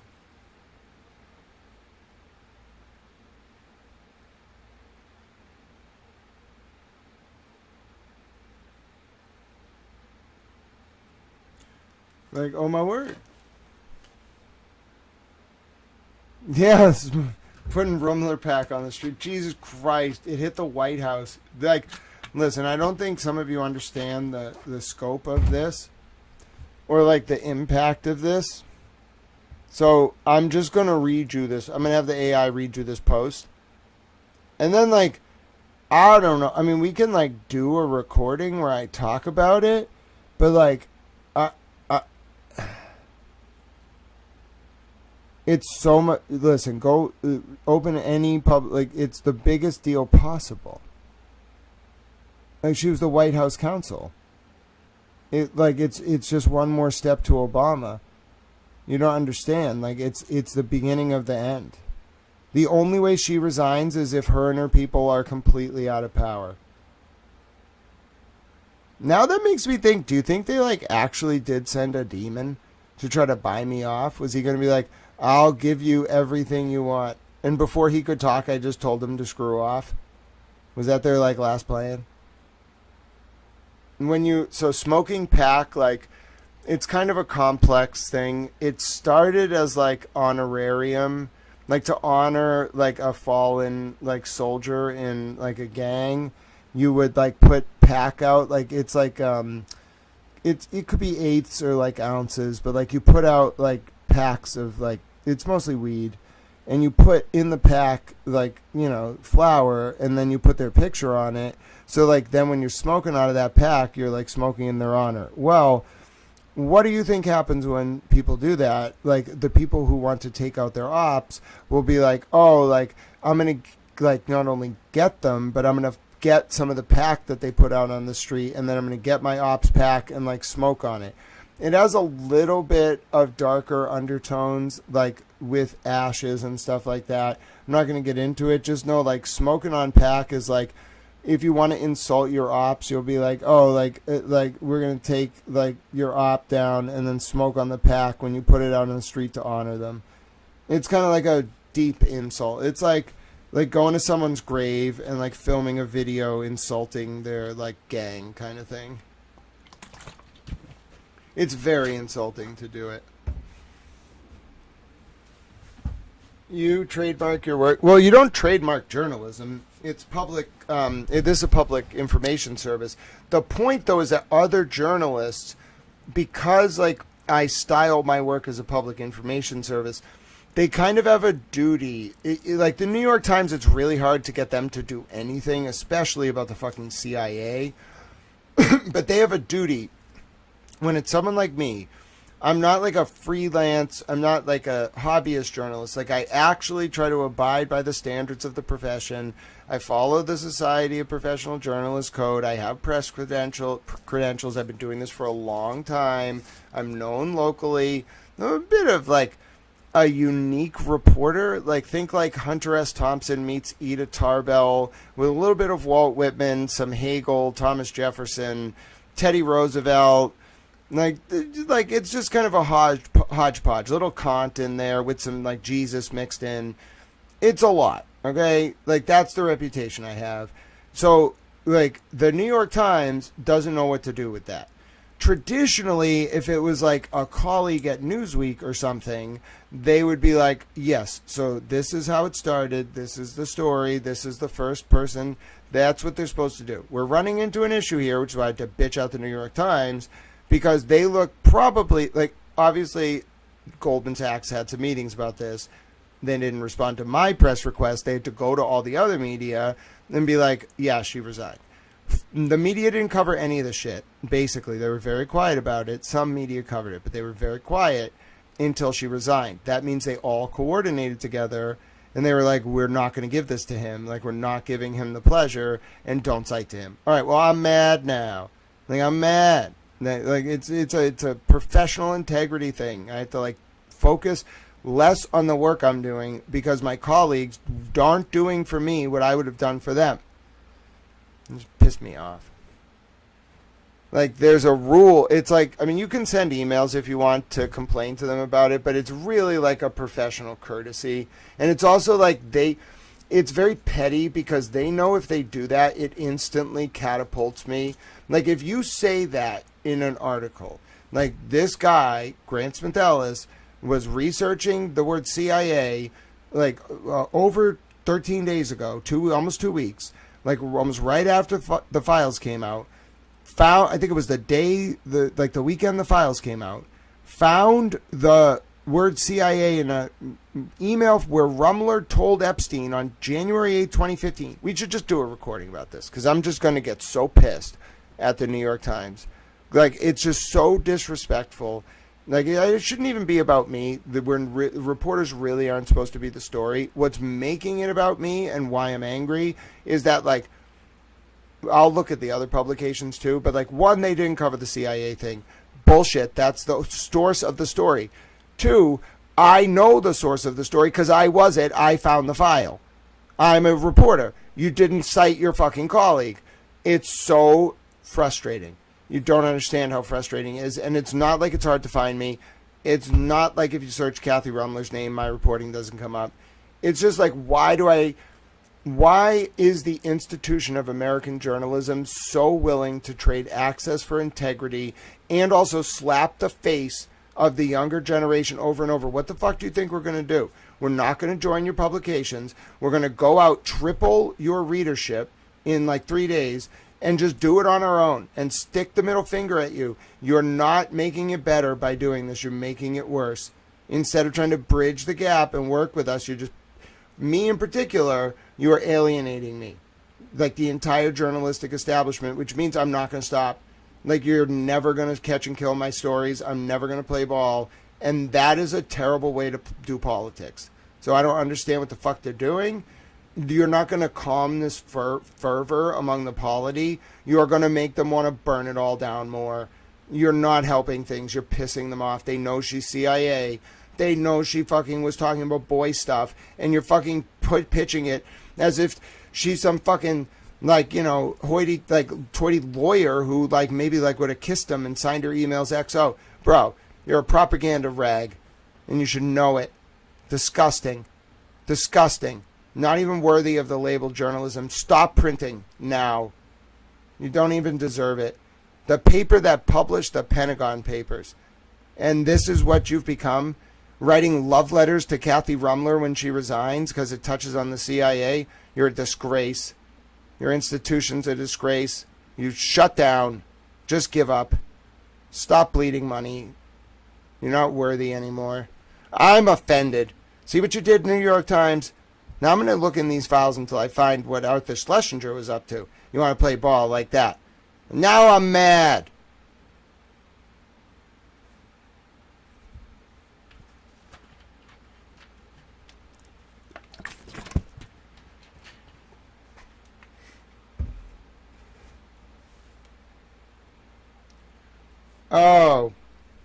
Oh, I need to update the link on the Google Doc. Thank you. Yeah, I don't really. Thank you so much for that. I'm very bad at like life. I'm very bad at common sense. Oh, I did link the manage one. That's right. You're so good to catch that. Thank you so much for that. That's so nice of you. I have to get the share link, not the manage. Not that it really matters because you can't like get into it anyway. It's like, but it doesn't matter. It's all 2FA'd. But I'm going to change the share link up at the top. And now watch this. Ready? Thanks to our super helpful friend in chat, you can actually donate to me. Nope. Oh, okay. Yeah, that's the right one. I wish there was no, like, refer out, though. There we go.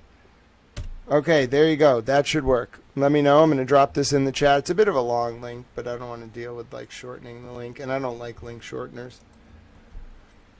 Did I send an email to the Times? I don't know if I know any journals at the time. I'll tell you who I sent it to and the day I sent it to them. Those publications are going to have trouble, like, ignoring it because they know, those journals know. Let me see. So it was on, wasn't it on, like, February 9th? Yeah, February 5th. Yeah, February 5th.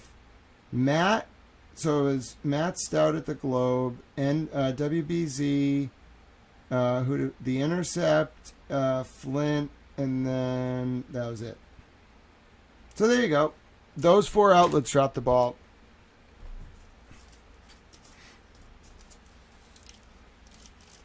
In terms of donating to me, yeah, if you want to donate, the Venmo or the Cash App is probably the most direct way. I can use the Cash App card and then like save on the fees. So yeah, I'm definitely an independent journalist. The only reason I probably was able to report on it the way I did is because of your support. This is kind of like what a public information service would be if it didn't answer to the British government or the American government or any wealthy donors. And it was just like a well-trained journalist who's also went to law school but is not a lawyer, and who also went to grad school and became a political philosopher that wanted to be a Catholic priest and then instead just decided to like use these powers to try to like protect democracy. In short. And it cost me a lot, including my own mother, who now hates me.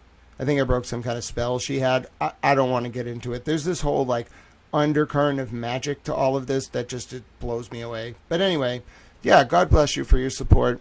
Like, I didn't really care. I'm still destitute. I have like a very negative net worth. I only wanted to just have enough to get by and eat food and like whatever it may be. But things got bad. Like when this started crescendoing, like my mother started like tormenting me. Like I'm disabled as well. She like was threatening me, like using the court process against me. She asked me to get a job in my disabled state. When I did, she then immediately took the car away I was using, forcing me to have to spend more money to go to a job at a loss. And then like it all crescendoed up to this. It was like I was meant to. Oh, by the way, my home was invaded Monday night of this week. Literally, my home was invaded by a random man who came during live stream and said, I would like to have a man-to-man with you. You can ask the people who were watching. I said, you should leave, bro. And he left. But like it was in my private office, in my private home, through like 4 doors. He didn't just enter a common area with like my mother kind of not understanding what was happening. He entered like when was told where to go. And then he left a bunch of flies in a clean hallway. And I was convinced it was a demon. Well, not me. I was convinced by the internet that it was a demon. I still think it was a mad scientist. Anyway, so it took a lot to get to this moment. I'm sure there's other stuff going to break as well. I'm not kidding you when I say, like, I will report it on the Rummler story. I took it, like, as far as I could take it over the course of, like, 4 days, and then I moved on. And then I emailed Goldman on Monday, and I was like, bro, like, something's weird. And they never got back to me. So I was like, oh, yeah, she's going to resign. But yes, God bless the people who have been asking, like, the best ways to donate. The Cash App is # Grant Smith Ellis. The Venmo is at Grant-E1. The PayPal is paypal.me/Grant Ellis. Oh, God bless you. Someone sent a towel donation. I'm excited. We can keep going, you know. The only problem is we have to stop the stream at 12 hours. Also, never give me Dayquil. Like, I don't know what's going on right now. I guess it was a good day to take Dayquil, but it's like 8 hours later. I think I'm ready to kind of like take over a country. Kathy Rummler's probably watching this like, I hate this man so much. Listen, I don't know what to tell you. I'm like, as I told you, a mix of like a journalist and a priest, or a wannabe priest, because I didn't get to be a priest. I heard the call, though. I was praying to the Virgin Mother. So like that plus a journalist and then someone who went to law school. I kind of like infiltrated all of your institutions and took all of your secrets and then used them against you to destroy your entire like system. Sorry. I don't like people who hurt kids. It was non-negotiable. I was never going to negotiate with people who hurt kids. I was just going to destroy you all from the beginning. I think a lot of them picked up on it. They stopped letting me into their clubs. I didn't give a shit. I was like, fuck you too. I'm still going to burn it all down and you're never going to stop me. Oh yeah, you can only go 12 hours on YouTube before they don't record it. And like I would have it saved, but if you get up to the 12-hour barrier, that's normally when I like cut the recording and start again if we're still going. We've only gone more than 12 hours a few times. You'd be surprised if you look at my YouTube channel. I've done extensive like live streaming and research. I've probably researched like 60% of the declassified HPSCI Watergate Committee documents. I've probably studied like just as much of the Church Committee files. I've watched every piece of testimony before Senator Irving in the summer of '73 in front of the Watergate Committee. I've watched some of those testimonies so many times I have them memorized. I really like Pat Gray's testimony. Who else? I was watching Roger Kalmbach's testimony the other day, just randomly. You don't understand. Like, I have the entire, like, organizational chart of the committee to re-elect the president from the summer of 1972 memorized just randomly. Like, I just need to just absorb information and then tell people about it. So, yeah, we streamed for a long time. We did such an extensive investigation on this channel of the JFK assassination that I found a smoking gun document where the members of Interpen, Frank Sturgis's unit, which also, of course, tied to Watergate, and also Gerard Patrick Hemming, how they trained on the north of Lake Pontchartrain from December of '62 until the fall of '63 because JFK had them arrested in like a no-name key or around that area in southern Florida in December of '62 to appease Khrushchev. He had the CIA arrested for violating U.S. neutrality laws. He lasted like 10 months. I don't know how long I'm going to last, to be honest. Like, I had a kind of a like premonition this morning. I was like, oh, I fucked with some really powerful people. I don't know how long for this world I am. I was like, fuck it. It was worth it. A lot of people were in like bondage and I wanted to free them. So fuck it. I don't really care what happens to me. I hope I like at least have a pleasant like time while I'm here. Like, I just enjoy being able to help people, you know. So anyway, I'll just keep doing my work. You all keep being wonderful people. Go out there and, I don't know, help each other, be happy, try not to hurt each other, generally love the ones that you care about. Try to look for a reason to do good instead of like sell out and hurt people for short-term temporal gain. Kind acts tend to ripple outwards. Love conquers all. Some people are very manipulative and use love and sex as weapons. Ignore them. Constant crises are normally a sign of artificial manipulation. That might have been becoming a little bit too personal. I'm in a confessional mood. What do you want from me? I'm a town. All right, so how do I effectively even explain this? I'm mad. The lead is I'm mad at the New York Times. No, I don't think that's really the best way to do it. All right, let's do it. All right, ladies and gentlemen, in what is perhaps an apropos culmination to what has been a wild 2 weeks of the Jeffrey Epstein files. Yes, it was almost 2 weeks ago that the files were released, and I'll tell you, just a few days after those files were released. My name is Grant Smith Ellis, an independent journalist from the Massachusetts area, right outside of Boston, actually. A child of privilege who rebelled and apparently went right in a lot of ways when it came to the reporting that you're about to hear. On February 5th, 2026, I reported that Kathy Rumler, former White House counsel to President Obama, I reported that she had been in communication on January 8th, 2015 with Jeffrey Epstein, a then registered sex offender. I reported that, in particular, Ms. Rumler told Mr. Epstein that she had received the agency medal from CIA Director John Brennan on that date, January 8, 2015. And furthermore, Rumler had said to Epstein, John Brennan gave me the CIA agency medal, the CIA's highest award, this morning. How cool is that? Rumler left the Obama White House in 2014 and returned to private practice before almost becoming the Attorney General in the fall of 2014. Ms. Rumler then went to Goldman Sachs, where she was, until today, the chief legal officer. Kathy Rumler has resigned within the last hour from Goldman Sachs. It took not even 2 weeks. It took 1 week. 1 week from when this first email was discovered to when Ms. Rumler stepped down from Goldman Sachs. And let's be clear, it gets worse.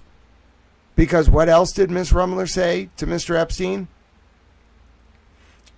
I'll tell you right now. Ms. Rumler said that Mr. Epstein asked if Ms. Rumler would invite him to Washington to do CSA, NSA, and boy stuff. And then Ms. Rumler talked about how she had gotten a massage, the best kind ever, but not Epstein's kind of massage. I have all these primary source files. I have every single one, every single email. The email about the Rothschilds payments to Epstein and Rumler, $25 million to Epstein, $10 million to Rumler, to help avoid a tax bill. The emails about the NSA and boy stuff from Rumler to Epstein. The email about the agency award medal from John Brennan, which means Rumler was CIA. You don't win the agency's highest award at CIA 4 months after you leave the White House for what you did in those 4 months. I mean, she was CIA while she was in the White House. This is the biggest constitutional scandal in American history. Ladies and gentlemen, there are some other disturbing emails as well about massages and facials. And that is Ms. Rumler in the White House. She would go on to become the White House counsel before going on to become the top lawyer at Goldman Sachs. Ladies and gentlemen, Kathy Rumler has left Goldman Sachs. I asked AI days ago, because I saw this coming. On February 8th, I also asked Goldman Sachs for comment on February 9th, never heard back. I saw this coming, and the New York Times may not want to talk about it, but I know other publications will. What does it mean for the American Republic that Kathy Rumler was an undisclosed CIA agent in the Obama White House? And I asked AI to answer this question. Well, it wasn't just AI. I gave it a bunch of context. And I'll tell you, the answer was disturbing. Okay? If it were confirmed, that which it will be confirmed because it's in the files, that Rumler operated as a covert, illegal CIA agent within the Obama White House, it would trigger one of the most significant constitutional crises in modern U.S. history. The consequences would be severe and far-reaching. This would be a breach of separation of powers, representing a profound violation of the separation of powers clause of the Constitution and the CIA's charter, which strictly prohibits domestic law enforcement or internal security functions. Every decision Rumler was involved in as White House counsel, from judicial nominations to national security policies, could be subject to legal challenge and intense scrutiny, potentially unraveling years of Obama's government actions. There would be calls for impeachments and resignations and hearings, not to mention criminal prosecution. There could be a special counsel appointed to conduct a comprehensive independent investigation. There could be criminal charges for people who concealed this, not to mention her role with Epstein. The House and Senate Intelligence Committees would launch public and private classified hearings about this. Remember, Rep. Wyden sent an email literally this day, February 4th, February 5th, about the CIA's domestic activities potentially. And then it also goes on to say, if this is confirmed, the person who was the cornerstone of reporting this, which was me, randomly on February 5th, searching the word CIA in the Epstein files and finding the January 8th, 2015 email, it says it would probably make me a candidate for a Pulitzer Prize. And then it says, which I don't really believe, but I'm starting to now believe this might be possible, that I would be one of the most consequential independent journalists of my generation, having exposed a major government scandal through the painstaking review of publicly unsealed documents. And it said, in this extreme hypothetical, which is not extreme anymore, or hypothetical, the entire U.S. intelligence community would face unprecedented scrutiny and the potential for a complete overhaul of its legal framework and oversight mechanisms. That's all I ever set out to do with my work in the different fields that I do this journalism. My name is Grant Smith Ellis. Whether on the state, local, or federal level, I've only ever wanted to do what that just said, which is just use painstaking analysis of governmental documents to reform our system and make democracy stronger and protect the vulnerable and hopefully give people a reason to be happy and to be proud of this country that I love so dearly. God bless the United States of America. My name is Grant Smith Ellis. I'm not really sure how I did this, but Kathy Rumler has resigned, and I, one man with a computer and a bunch of years of formal journalistic training, and also having gone to law school but not being a lawyer, and having gone to graduate school for political philosophy, and having heard the call to be a priest but not gone down that road, brought down a CIA agent who was Obama's White House counsel and then the top lawyer at Goldman Sachs. Anything is possible in this country. America is the greatest country in the face of the on the face of the earth, and even if we have to reform some things to make it better, one man, one computer, unrelenting drive, access to public documents, and a willingness to confront the powerful without fear or favor. It's what made this country great. It's what kept it great. It is what has kept it great for 200 years, and it's an honor to have been of service. Support my efforts if you want. It's an independent public information service. The reason this got this far is because there was no editor telling me to stop. There was pressure from the powers that be. A man invaded my home Monday night and asked me for a man-to-man on live stream, this live stream. It was captured and recorded. I banished him. He left behind flies. I'm still a little baffled by it all. My point is, there's a cost to journalism which I paid happily in the service of this country and in the service of making the system a little bit better. If there's anything you take from it in this story, don't feel pity for Miss Rumler. Feel inspired by the thought that one man, one computer, and dedication and access to the internet and a free public forum that allows discussion brought down a CIA agent who was the White House counsel and the top lawyer at Goldman Sachs. And if that doesn't give you hope for a better tomorrow in the face of so much evil over the past decades and millennia, I don't know what will. It's a new age. It's a new era. And you're looking at the embodiment, I suppose, of what may well be a new form of journalism.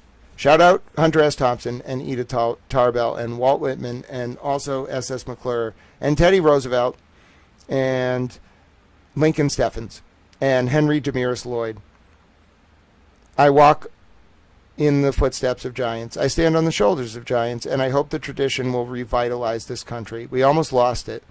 These were some very evil people, and this is only the prologue, and I'm the narrator. Grant Smith Ellis, youtube.com/@Grant Smith Ellis, x.com/Grant Smith Ellis. There's a Cash App, a Venmo. God bless all you out there for supporting me. God bless all of you out there for protecting this country.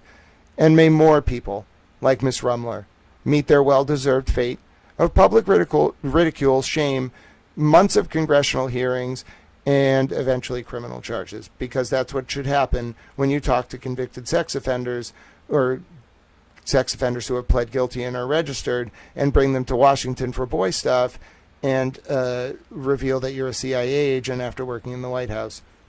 That's the least of what should happen. Anyway, God bless these United States of America. I'm going to end this clip now, and this is what journalism looks like now, I suppose. Sweet.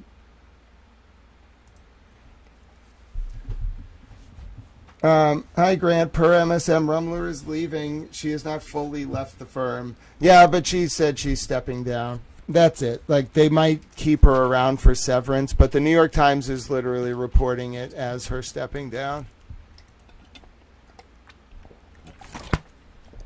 Like, they might give her, like, what's called a golden parachute and let her kind of, like, earn enough time to be paid, like, well. But she's done. Thank you, Serene Sapphire, though. You're going to see a lot of different reporting about this. Some people are going to cover the CIA aspect. Some people aren't going to touch it. Some people are going to be like, what is going on? Like, this is going to cause shockwaves, especially the people who've been following my feed. Remember, you're like, wait, the woman that Grant was reporting was in the CIA and talking to Rumler about boy stuff? Oh, shit. I'm going to be interviewed now. Might have to get some rest. Tomorrow could be a good big day. Good thing I took tomorrow off. Well, I'm my boss, so I guess you're my boss. But the point is, good thing I took tomorrow off. I might do a little streaming, but I think I'm going to be interviewed. I got to put out some, like, emails. All right. That's a sign. We're running low on space. Hold on. Let me upload the video we just did, and then I'm done for the day.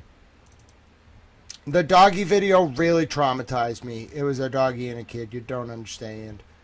You don't understand how traumatizing that was, ladies and gentlemen. It was a doggy and a kid. Like, what the fuck? Like, seriously, what the hell? I mean, like, I know Graham was able to summarize it for us. God bless Graham. But, like, Graham, I was seriously traumatized. I couldn't even summarize the video. I was just yelling, oh, my God. And then Kyle came in and was like, Grant, I think the woman you were yelling about just stepped down from Goldman Sachs. And then my brain kind of was like, oh, dear God. All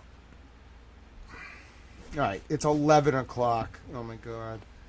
Only 9 hours today. But I do think I should rest. Because, like, when we went 10 hours yesterday and then I woke up in the morning, I was very disorientated. And I'd rather get up and kind of, like, be with it.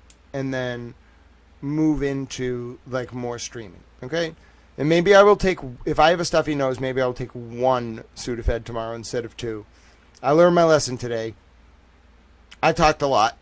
Also, my voice, I have to be careful with my voice. Like, I talk a lot. A substantial amount. So that's also why I drink a lot of water. Alright, let's get this video uploaded. Will Obama be subpoenaed? Yeah, I mean, like, straight up, like, this could hit the White House. Like, that Obama White House. Because President Trump hates President Obama for good reason. Like, President Obama was a dick. I know exactly how President Obama manipulated the FISA court to spy on President Trump. I literally know exactly how he did it, through the FBI and having them lie about Carter Page's status as a CIA agent. Basically, the FBI, these two agents, Peter Strzok and Lisa Page, they wanted to spy on President Trump. So they found this guy, Carter Page, who worked for Stefan Halper.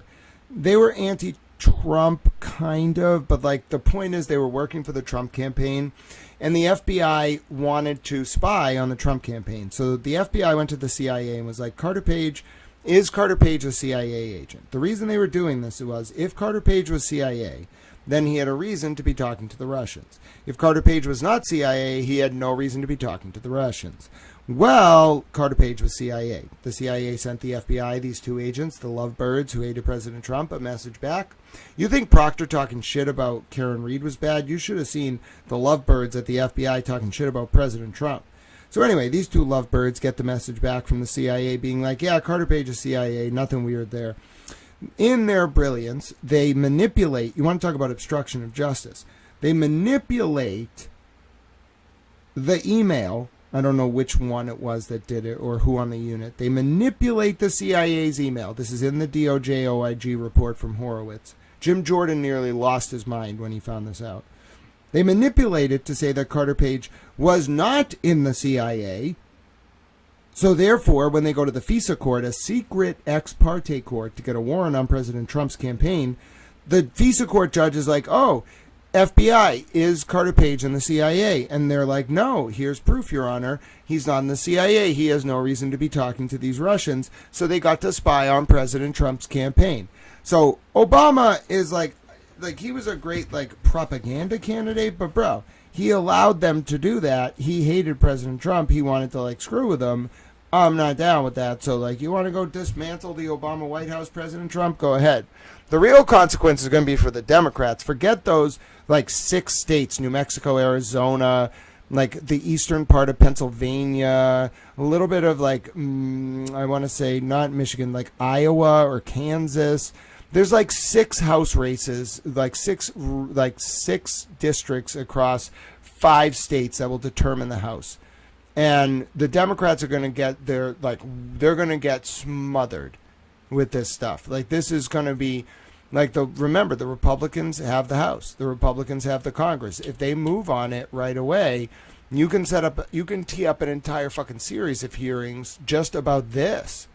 And this hits the Obama White House, bro. This is the story. This is the story. Yes, the Epstein story will always be the story, but you want to win the midterms? This is the story. This is exactly what I would have done. I would have made this the story. I would hold months of hearings, not just regular hearings.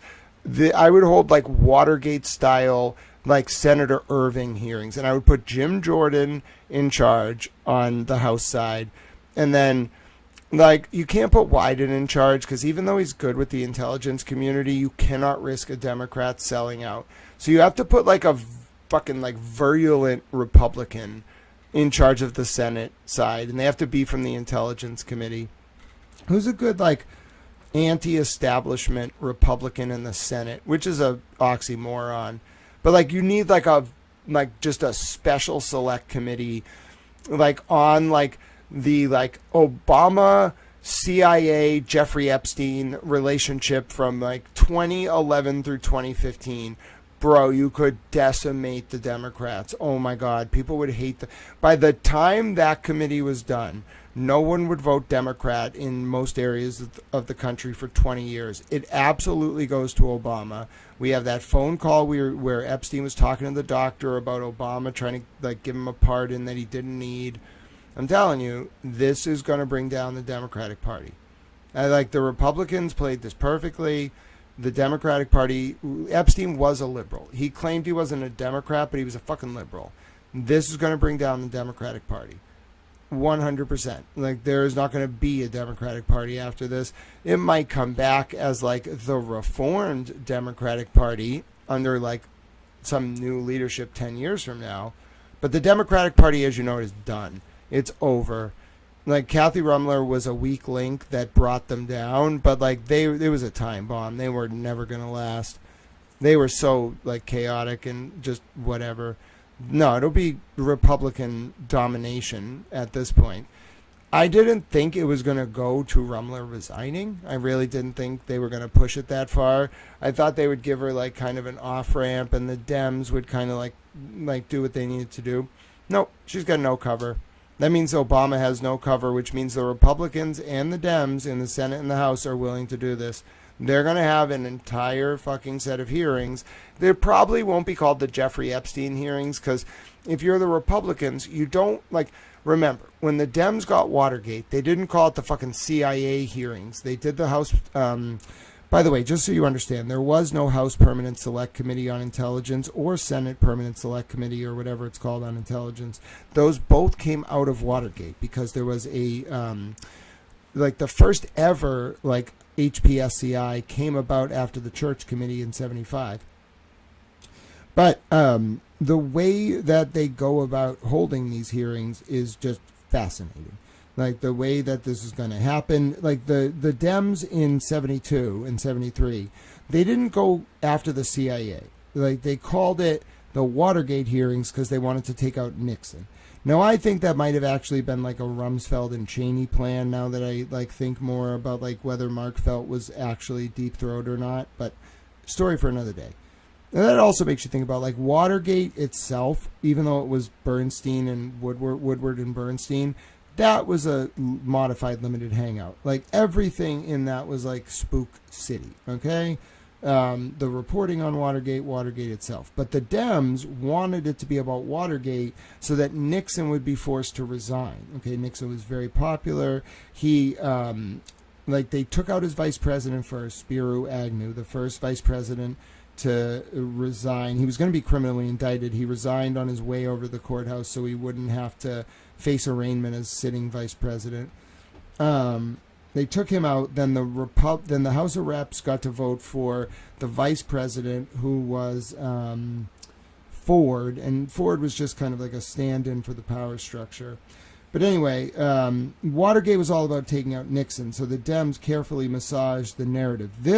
You can't really massage this narrative unless you have something that's so bombshell that like it takes over everything else. Okay, Rumler is a small part of that. Rumler's going to be like the John Dean of this. It's going to be the Obama White House that is the focus of the probe. Like Obama might have immunity from criminal prosecution.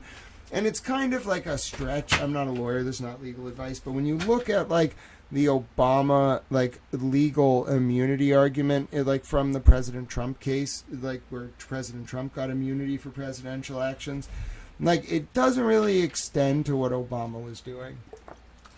Now, he might get away with it in terms of criminal charges because of his presidential immunity, but he's going to have to testify.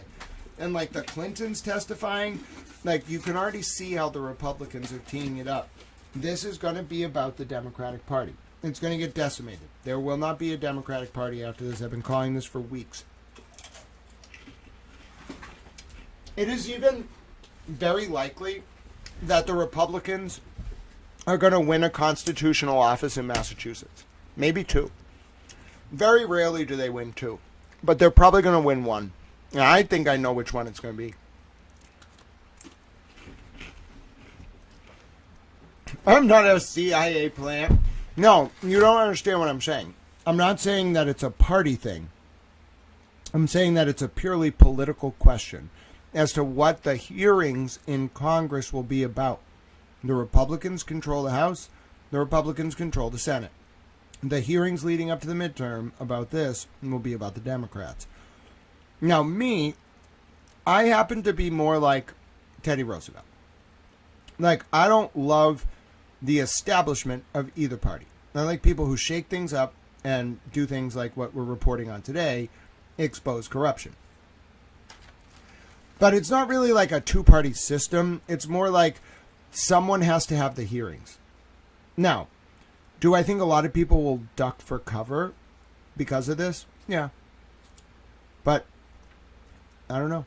We don't have a third party. There won't be one. Maybe there will be in 20 years. But in the like 7 months, no, you got to look for good candidates. Adam Deutsch is a Democrat, right? I'm out there extolling Adam Deutsch's virtue. I'm not a partisan. I'm a policy-based person. You can be a Democrat who's good, and you can be a Republican who's good. You can be a Democrat who's bad, a Republican who's bad. It's about the policy. Now, a lot of Republicans aren't even Republicans. A lot of Democrats are not Democrats. They just fake it to get votes and so they can make money for themselves. I hate that stuff. And apparently hurt children. All right, let's write this up so I can go to bed. But yeah, no, I do not like the two-party duopoly. Obviously not. I like President Trump, but that's because he was nice to my grampy. In person. Like, he was nice to my grandfather. I would never be mean to him. Just in President Barack Obama's White House counsel, that's how you spell Barack.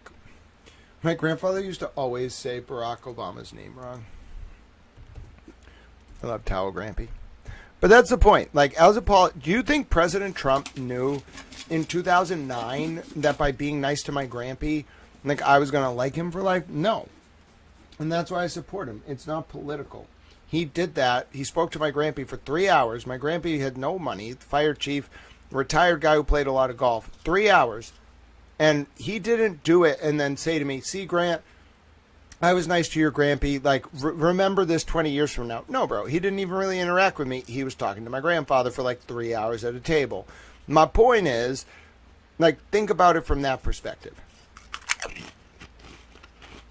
That's how you earn loyalty, in my opinion. By doing good things when no one's looking, but someone sees you and remembers it like 20 years later. Because if you always do the right thing when no one's looking, you'll always have people on your side. That's how I feel. Because the walls have ears and eyes, and people are always watching, even if you don't realize it. Like, people on the internet think they're so sly. Bro, I get reports about people in, like, members-only chats who then come into this chat, and then I troll them. So imagine what it's like on a much wider level.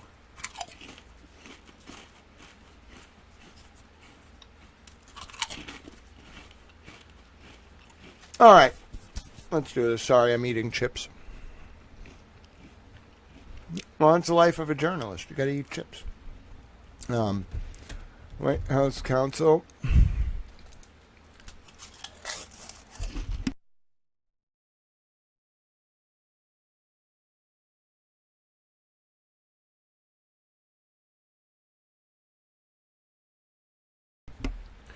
Yeah, I think President Trump forced the release of these files.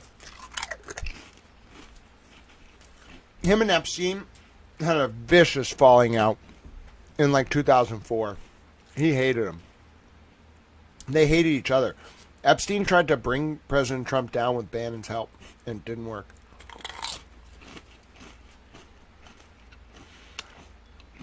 But that world is so transactional.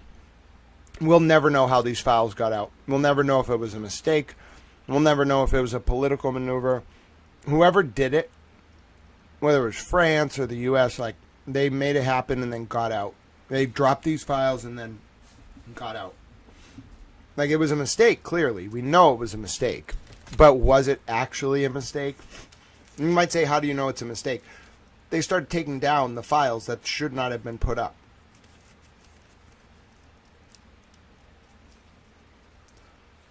The redactions are required. Like, some of the redactions, it's a little questionable where they came from, but most of the redactions I've seen that are not names are required. Like, they actually did by hand redact like well, they made some mistakes. That's how I knew they made mistakes. They redacted every victim's picture. Everyone, by hand, even in videos. They worked really hard on it, too. And Congress made them. I mean, they were going to, like, throw Pam Bondi in jail, basically. Hello, Sioux, Rhode Island. It turns out I took down President Obama's White House counsel, Kathy Rumler. Yep, little old towel. Kathy Rumler has announced her resignation as the top lawyer from Goldman Sachs following a week of reporting starting on this feed about Rumler's work at CIA, and her ties to registered sex offender Jeffrey Epstein.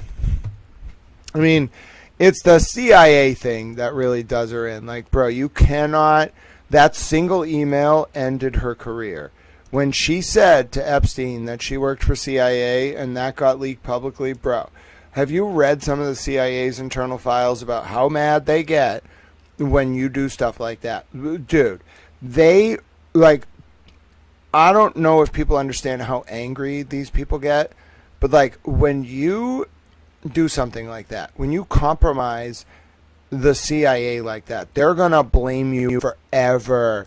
The rest of your life, you're going to be known as, like, a monster. Bannon's goal was to protect MBZ, Mohammed bin Zayed. He was a member of the Saudi Arabian royal family. I can tell this one more story.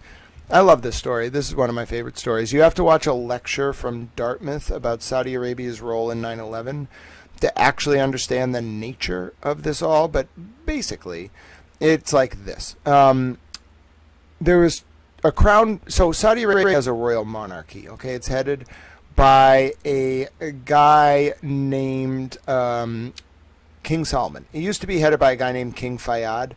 It's really complicated, but basically, like, they're like autocrats. They're like Wahhabists, like Islamists who don't really like America. Now, you might be saying, but Grant, wait a minute. Like, Saudi Arabia has been friendly with America recently. Yeah, okay, that was after 2019. If you want to look back at, like, the origins of Saudi Arabian American tension, you have to look at 1979. Now, the geopolitical orientation in Saudi Arabia back then, I think it was King Fayyad, I don't think King Salman was around, is important to understand because in Iran, you know what I'm saying? R-U-E-M-M-L-E-R. So why is there no R-U-E-M-M-L-E-R? R-U-E-M-L. Yeah, okay. In Iran, all right, there was a revolution in 1979. Now, going back to like 53, it turns out that the United States had kind of like overthrown the Persian monarchy and installed a Shah. It looked like the Shah in 53 was part of the Persian monarchy, but like really he was a Western asset. Okay, and he did some shit he shouldn't have done. The first thing he did that he shouldn't have done was he fucked with the grocery stores. I don't really understand, like, when Maggie Thatcher took the milk money and they started calling her Snatcher Thatcher. I don't understand why this pissed off the Iranian people, but like most of the reforms the Shah did from 53 to 79 were okay. Like, he fucked around a little bit. Like, he really pushed the limit, I think, with like the oil companies. But on the whole, like, you know, they like the West was okay with him. But domestically, he fucked up because grocery stores in Iran, they're not like what you think of as grocery stores. Like, you may think of them as a grocery store in America.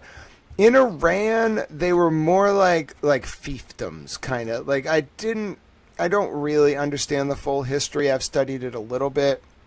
But, like, basically, they were controlled by these, like, network of, like the farms would produce agriculture, and then the grocery stores had a special kind of relationship with the farms. That's like the long and short of it, and it caused this absolute shitstorm when the Shah tried to fuck with it in like 75. That set off this like series of events that culminated in this dude who was aligned with Ayatollah Khomeini, who was the enemy of the Shah, who was in exile in like Paris. That dude, the friend of Ayatollah Khomeini, was like domestically like powerful in Iran or something, and he did something that pissed off the Shah, and the Shah just killed him. I forget like how he died. It wasn't like ostensibly the Shah doing it, you know what I'm saying? It kind of looked like it could have been someone else, but it was obvious the Shah did it. So this dude dies, and it leads to the Iranian Revolution. It's like kind of complicated how it leads to the Iranian Revolution, but for your purposes, just know it leads to the Iranian Revolution. Okay, because of the Iranian Revolution happening, you get a situation where these like very extremist version of Islam, like the most extreme anti-West like version of Islam, which is called Wahhabist Islam, puts in the mullahs in Iran. That's what you know as modern Iran, like hostile to America, like destroy America, that kind of thing. That's the mullahs. That's the Wahhabists. They're run by the bin Laden family. It's way more complicated than just the bin Laden family. It actually involves Adnan Khashoggi as well. But basically, like they're run in 79 by this family in Kandahar that we'll call the bin Ladens, okay? It's like a region in Pakistan, all right? It's a city in Pakistan actually called Kandahar, all right? Now, in Saudi Arabia, simultaneous to this crazy situation in Iran, with like the overthrow of the Shah and the Iranian Revolution, which, by the way, overthrew the biggest CIA base in the world. We printed money in 4 places in the world at that time. 3 were in the U.S. 1 was in Tehran, the biggest U.S. mint in the world. It was a CIA base. Those weren't students at that embassy. So anyway, simultaneously to like the WikiLeaks of 1979 happening in the Arab world, I'm not kidding you, bro. When I tell you that the Iranians stormed our CIA base, captured our people, we were like in the middle of destroying the documents. Bro, they, before the internet, really, had these like school children take our shredded documents, put them back together, and then sent out copies of our CIA files that caused our entire network in China to collapse. Okay? By the way, this story might be bigger than that. Anyway. So at the same time, in 79, the mullahs who took over Iran, they have their Wahhabist funders. And the funding, those guys want Saudi Arabia. So they send, and you would think this would be impossible, so I don't really know how they pulled this off. They sent a team of like mercenaries to the Hajj, like to the cube in Mecca. Right? People in Islam worship a cube. Okay? They send like a bunch of mercenaries to the cube. When the mercenaries get to the cube, they engage in negotiations with the Saudi state. The Wahhabists get a concession from then King Fayyad to, in effect, cede control of the Saudi state in all but name to the Wahhabists. So every crown prince designate of Saudi Arabia from 79 until like probably pretty recently, like 2017, had to go to Kandahar and get the blessing of the bin Laden family. Now, what that means is, for our purposes, when the modern King Solomon wanted to pick his crown prince in like 2000 whatever, he had to send Mohammed bin Zayed, MBZ, up to Kandahar to meet with the bin Ladens. Now, when he did that, what he did was like make a pact with the devil, because it turns out that MBZ was also working with Adnan Khashoggi. Adnan Khashoggi was a arms transporter and dealer and kiddie trafficker, like child abuser, the precursor to Jeffrey Epstein. This was Jamal Khashoggi's father, the journalist who got caught up with a bone saw in the Saudi consulate in Istanbul in like 2018. The Saudi state made a pact with the devil by getting involved with the Wahhabists, who were working with Adnan Khashoggi, who was the like precursor to Jeffrey Epstein, who also trained Jeffrey Epstein. Ghislaine Maxwell's dad died on Khashoggi's old yacht. And also, this guy was involved with the Isabella Stewart Gardner Museum theft, which is the wildest connection in the Epstein files. This dude was in a Swiss jail awaiting extradition to the U.S. because him and the Queen of the Philippines stole $160 million worth of paintings, unrelated to the Isabella Stewart Gardner Museum heist. So Adnan Khashoggi gets extradited to the U.S. 3 days after he arrives, the Isabella Stewart Gardner Museum heist happens. It turns out in 1975, a guy by the name of Miles Connor in Massachusetts was facing federal time, so he stole a Rembrandt and then used it as leverage with the DOJ to get his sentence reduced. Well, Adnan Khashoggi didn't need to get his sentence reduced in the end because he got found not guilty in July of the same year. However, we never got the damn paintings back because Khashoggi kept them. So they're just out there. Adnan Khashoggi stole the damn paintings, and it relates to Jeffrey Epstein, trust me. Because Adnan Khashoggi trained Epstein how to do his thing. All right? So why does this all tie into Steve Bannon? Well, to make a long answer short, Steve Bannon and Epstein sided with Mohammed bin Zayed during the 2017 to 2019 Saudi Arabian civil war. Now, why do you call it a civil war? Well, you really call it a soft coup that culminated in MBZ and the rest of the princes being imprisoned in the Four Seasons in Riyadh after, it might have been the Ritz, after the attempted assassination on MBS in Vegas in 2019. That's what I believe. That was a soft coup, though. And between 2017 and 2019, you had two factions of the world. Both very beholden to, you had two factions fighting for control in Saudi Arabia. Both of them with extensive influence around the world. Mohammed bin Zayed and Mohammed bin Salman. If you look at the timing of all of this, between 2017 and 2019, MBZ's the crown prince, but MBS is trying to take the throne. MBZ has Bannon on his side, Epstein on his side, half the CIA. The legacy of Khashoggi's money, MBZ should have easily won that civil war. Bro, he had everything on his side.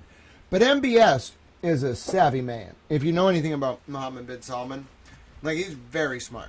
Say what you will about what he does for recreation. We got to have a talk about the whole cocaine thing. I don't know. He has the right to do it, but it's bad for the brain. If he's going to have that much power, we got to work on the cocaine thing. But anyway, he's smart dude. And he outplays Mohammed bin Zayed. And I think President Trump played a big role in MBS coming to prominence. Why? President Trump likes peace. He doesn't like war. It's not good for business. You might think it's good for certain business because of the war economy, but war is not good for business. People have to go on ration stamps. President Trump doesn't like war. He likes peace. All right. The biggest problem in the Middle East for 40 years was that Saudi Arabia and Iran could not stop funding terrorism against Israel. They were funding Hezbollah in South Lebanon, they were funding ISIS, funding Al-Qaeda. It didn't matter. If the Arab states hated Israel so much that Israel's only option to survive was basically one, to steal the U.S. nuclear weapons. They should have just asked, all right? But also to take out the other states. They had to overthrow them. Israel took over Jordan. Lebanon's complicated. Lebanon's a failed state that doesn't really have it has a parliament, but the southern part of the country closest to Israel is run by Hezbollah. It's called Lebanon, but it's actually under UN Treaty 1408. It's very complicated. UN Resolution 1408. There's just a lot of complexity to Lebanon. So Israel never really got control of southern Lebanon, which is right on its border, because Iran and the mullahs in Saudi Arabia for 40 years were funding Hezbollah. And it's also dangerous because Syria was there, and under Assad, Syria was much closer to Iran and the old Saudi Arabia. President Trump, through MBS, negotiated in 2019 the Abrams Accord. which was a fundamental geopolitical realignment in the Middle East that saw Israel align with Saudi Arabia for the first time ever. Okay? And it's very likely that what happened was the price of MBS coming to power was that geopolitical shift. Like the Arab states, some of them were going to start working with Israel. MBS was willing to make the deal happen. President Trump wanted it to happen. MBZ got overthrown. As soon as MBZ got overthrown, Epstein was arrested. Basically, like simultaneous to him being overthrown. Now, you might say, but there's so much latency, Grant. Yeah, of course there's a lot of latency. Of course. Because politics is slow. Like, what the government knows and what you know are worlds apart. Like, you have to wait 20 years to know what the government knows as a citizen.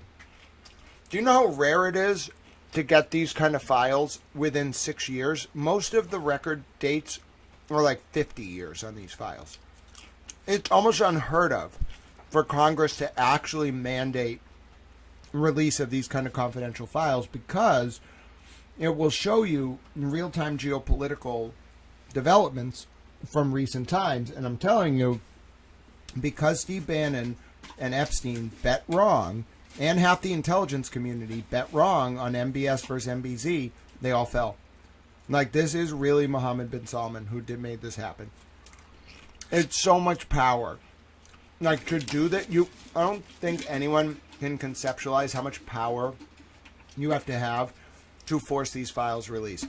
Like, talk about, like, me reporting on Rumler and pushing until it got, like, to this. Dude, that's like a 1%, 1/10 of 1% of the amount of power it would require to get these files out in public.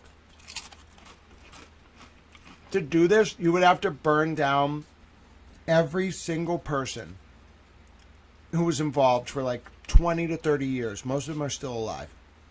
It would take someone who doesn't answer to anyone about anything for any reason. And there's only so much money even in the world that reaches that level and doesn't care about like Canaanite, like heathens, like who worship devils. All right. I think it was Mohammed bin Salman. So anyway, that was all about a question from Bannon, but ask a question on this stream sometimes at your peril. You think you're asking about Steve Bannon. Oh no, we are doing a full explication of the Saudi Arabian conflict. Yes, God bless our veterans though, of course. I didn't see the chat you were all having about our vets, but yes, our veterans, the one thing that gets me about war is if we have to do it. I'm not saying we shouldn't. We have a very big military. Like, you better know, as the president, what you're doing when you send our troops into war. Because, one, they're really good. Like, you tell them to do something, they're going to do it. Don't miss. Two, don't sacrifice them. Like, I hate presidents that look at our troops as just numbers on a battlefield. It's such an, like, noble thing, their service. And people will just throw them into the meat grinder, and I hate it. I understand part of the service is you have to be willing to put your life on the line for the country. I can't do it. If I tried to get classified in the military, they would rank me triple F and be like, go get a new colon. And I'd be like, you want to give me it? Please, give me one. I'll take one. But to be able to do it, I understand it requires an element of putting one's life on the line, but I've never understood politicians who are just like, well, you know, it's a numbers game. You know, you got to put a certain number of people on the battlefield, and then there will only be a certain number left. All right, I really don't like that. I get it's how Ulysses S. Grant managed to beat the Confederacy, but it's also not like 1865. We have to be able to fight wars better than that without just sacrificing our soldiers gratuitously.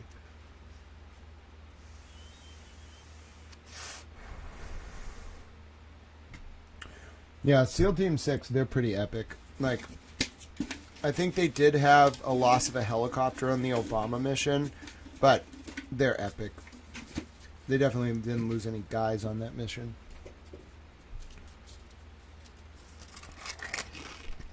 God bless you, Serene.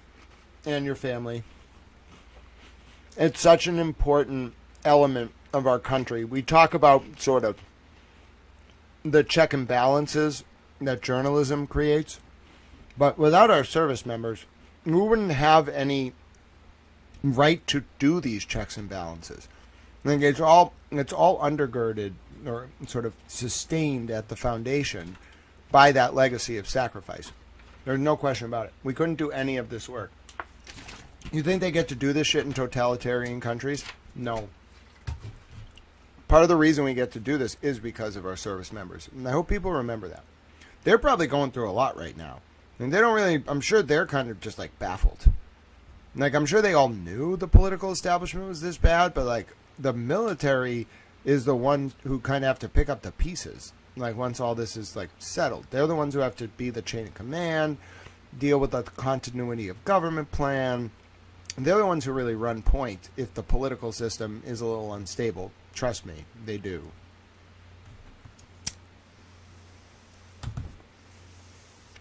There is something called a COG, a domestic continuity of government plan, that the military basically administers.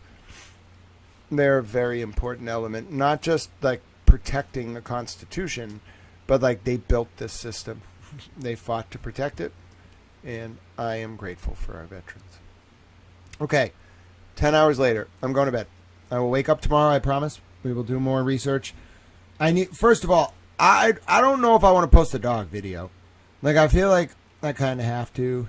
I really don't want to. Like, I'll post it tomorrow. It was very traumatizing. If someone else wants to post it, you can do that. It was a doggo. It was a little doggo. I feel like there's a chance I'm gonna forget about it though from trauma. So I guess I fucking have to post it. I hate myself right now. I really don't want to do this, but I don't have a choice. Fucking doggo video. What the fuck?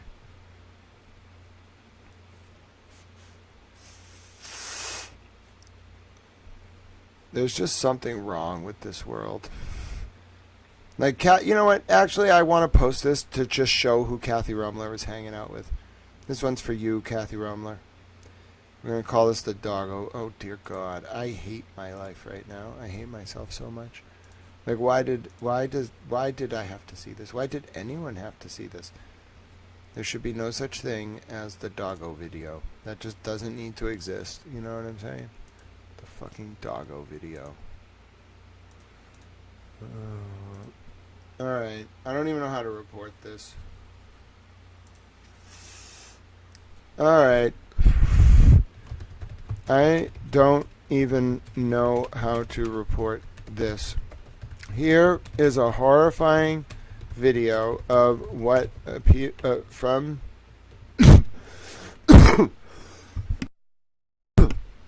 here's a horrifying video of what appears to be Jeffrey Epstein filming a dog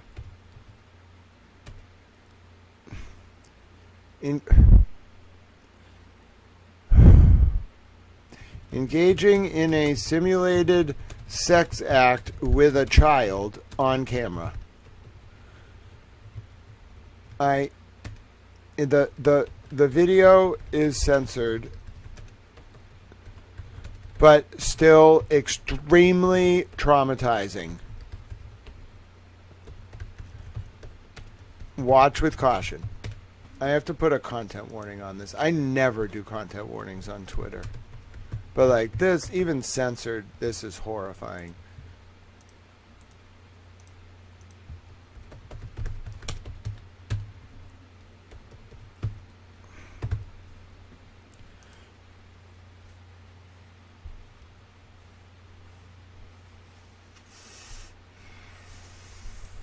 So it doesn't actually show it.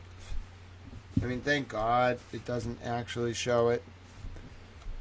But it's bad. I mean, it's bad.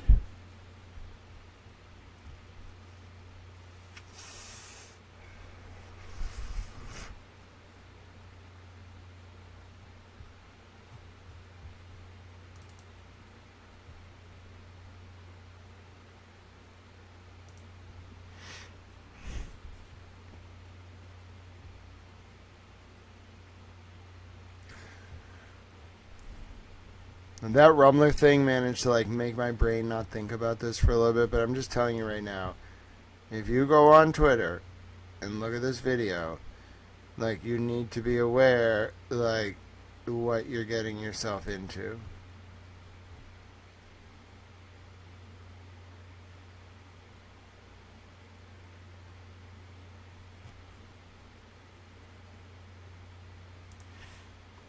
I both love this country and am disturbed by the extent of depravity that some people enabled. I'm gonna go to bed. I'm very tired. Please look for a reason to do a small act of service and kindness. Look for a reason to help people out there. God bless all of you for helping me, but I want you to pay it forward if you learned something today, if you benefited from this public information service. Yes, God bless to you as well, Petty LaBelle. I want you to do a small act of service for our veterans, for our animals. God bless those furry friends. For the homeless, if you're in the UK, donate to the Big Issue. For anyone that you see on the street that needs a helping hand, a friend or family member, donate 200 tomato plants. They can be designated honorary towels forevermore, like Francis Frutrell did one time. Look for reasons to change the current realpolitik from one centered on preserving, expanding, and demonstrating our power to instead one centered on preserving, expanding, and demonstrating our capacity to engage in small acts of service rooted in unconditional love. In that way, may we live up to our Tau Eudaimonia, or Summum Bonum, our greatest good in the ancient Greek or Latin respectively. And in that way, may those small acts of service and kindness ripple outwards and bring about a new digital epoch defined by Aquarius the water bearer, standing tall and carrying a towel. I believe it's possible because of you all, and I hope Graham, Petty, Standing Stone, Sue, Jaden, Tripoli Bob, Magic 7098, Serene, oh, so many of you in the chat. 3 Clerk Monty was here.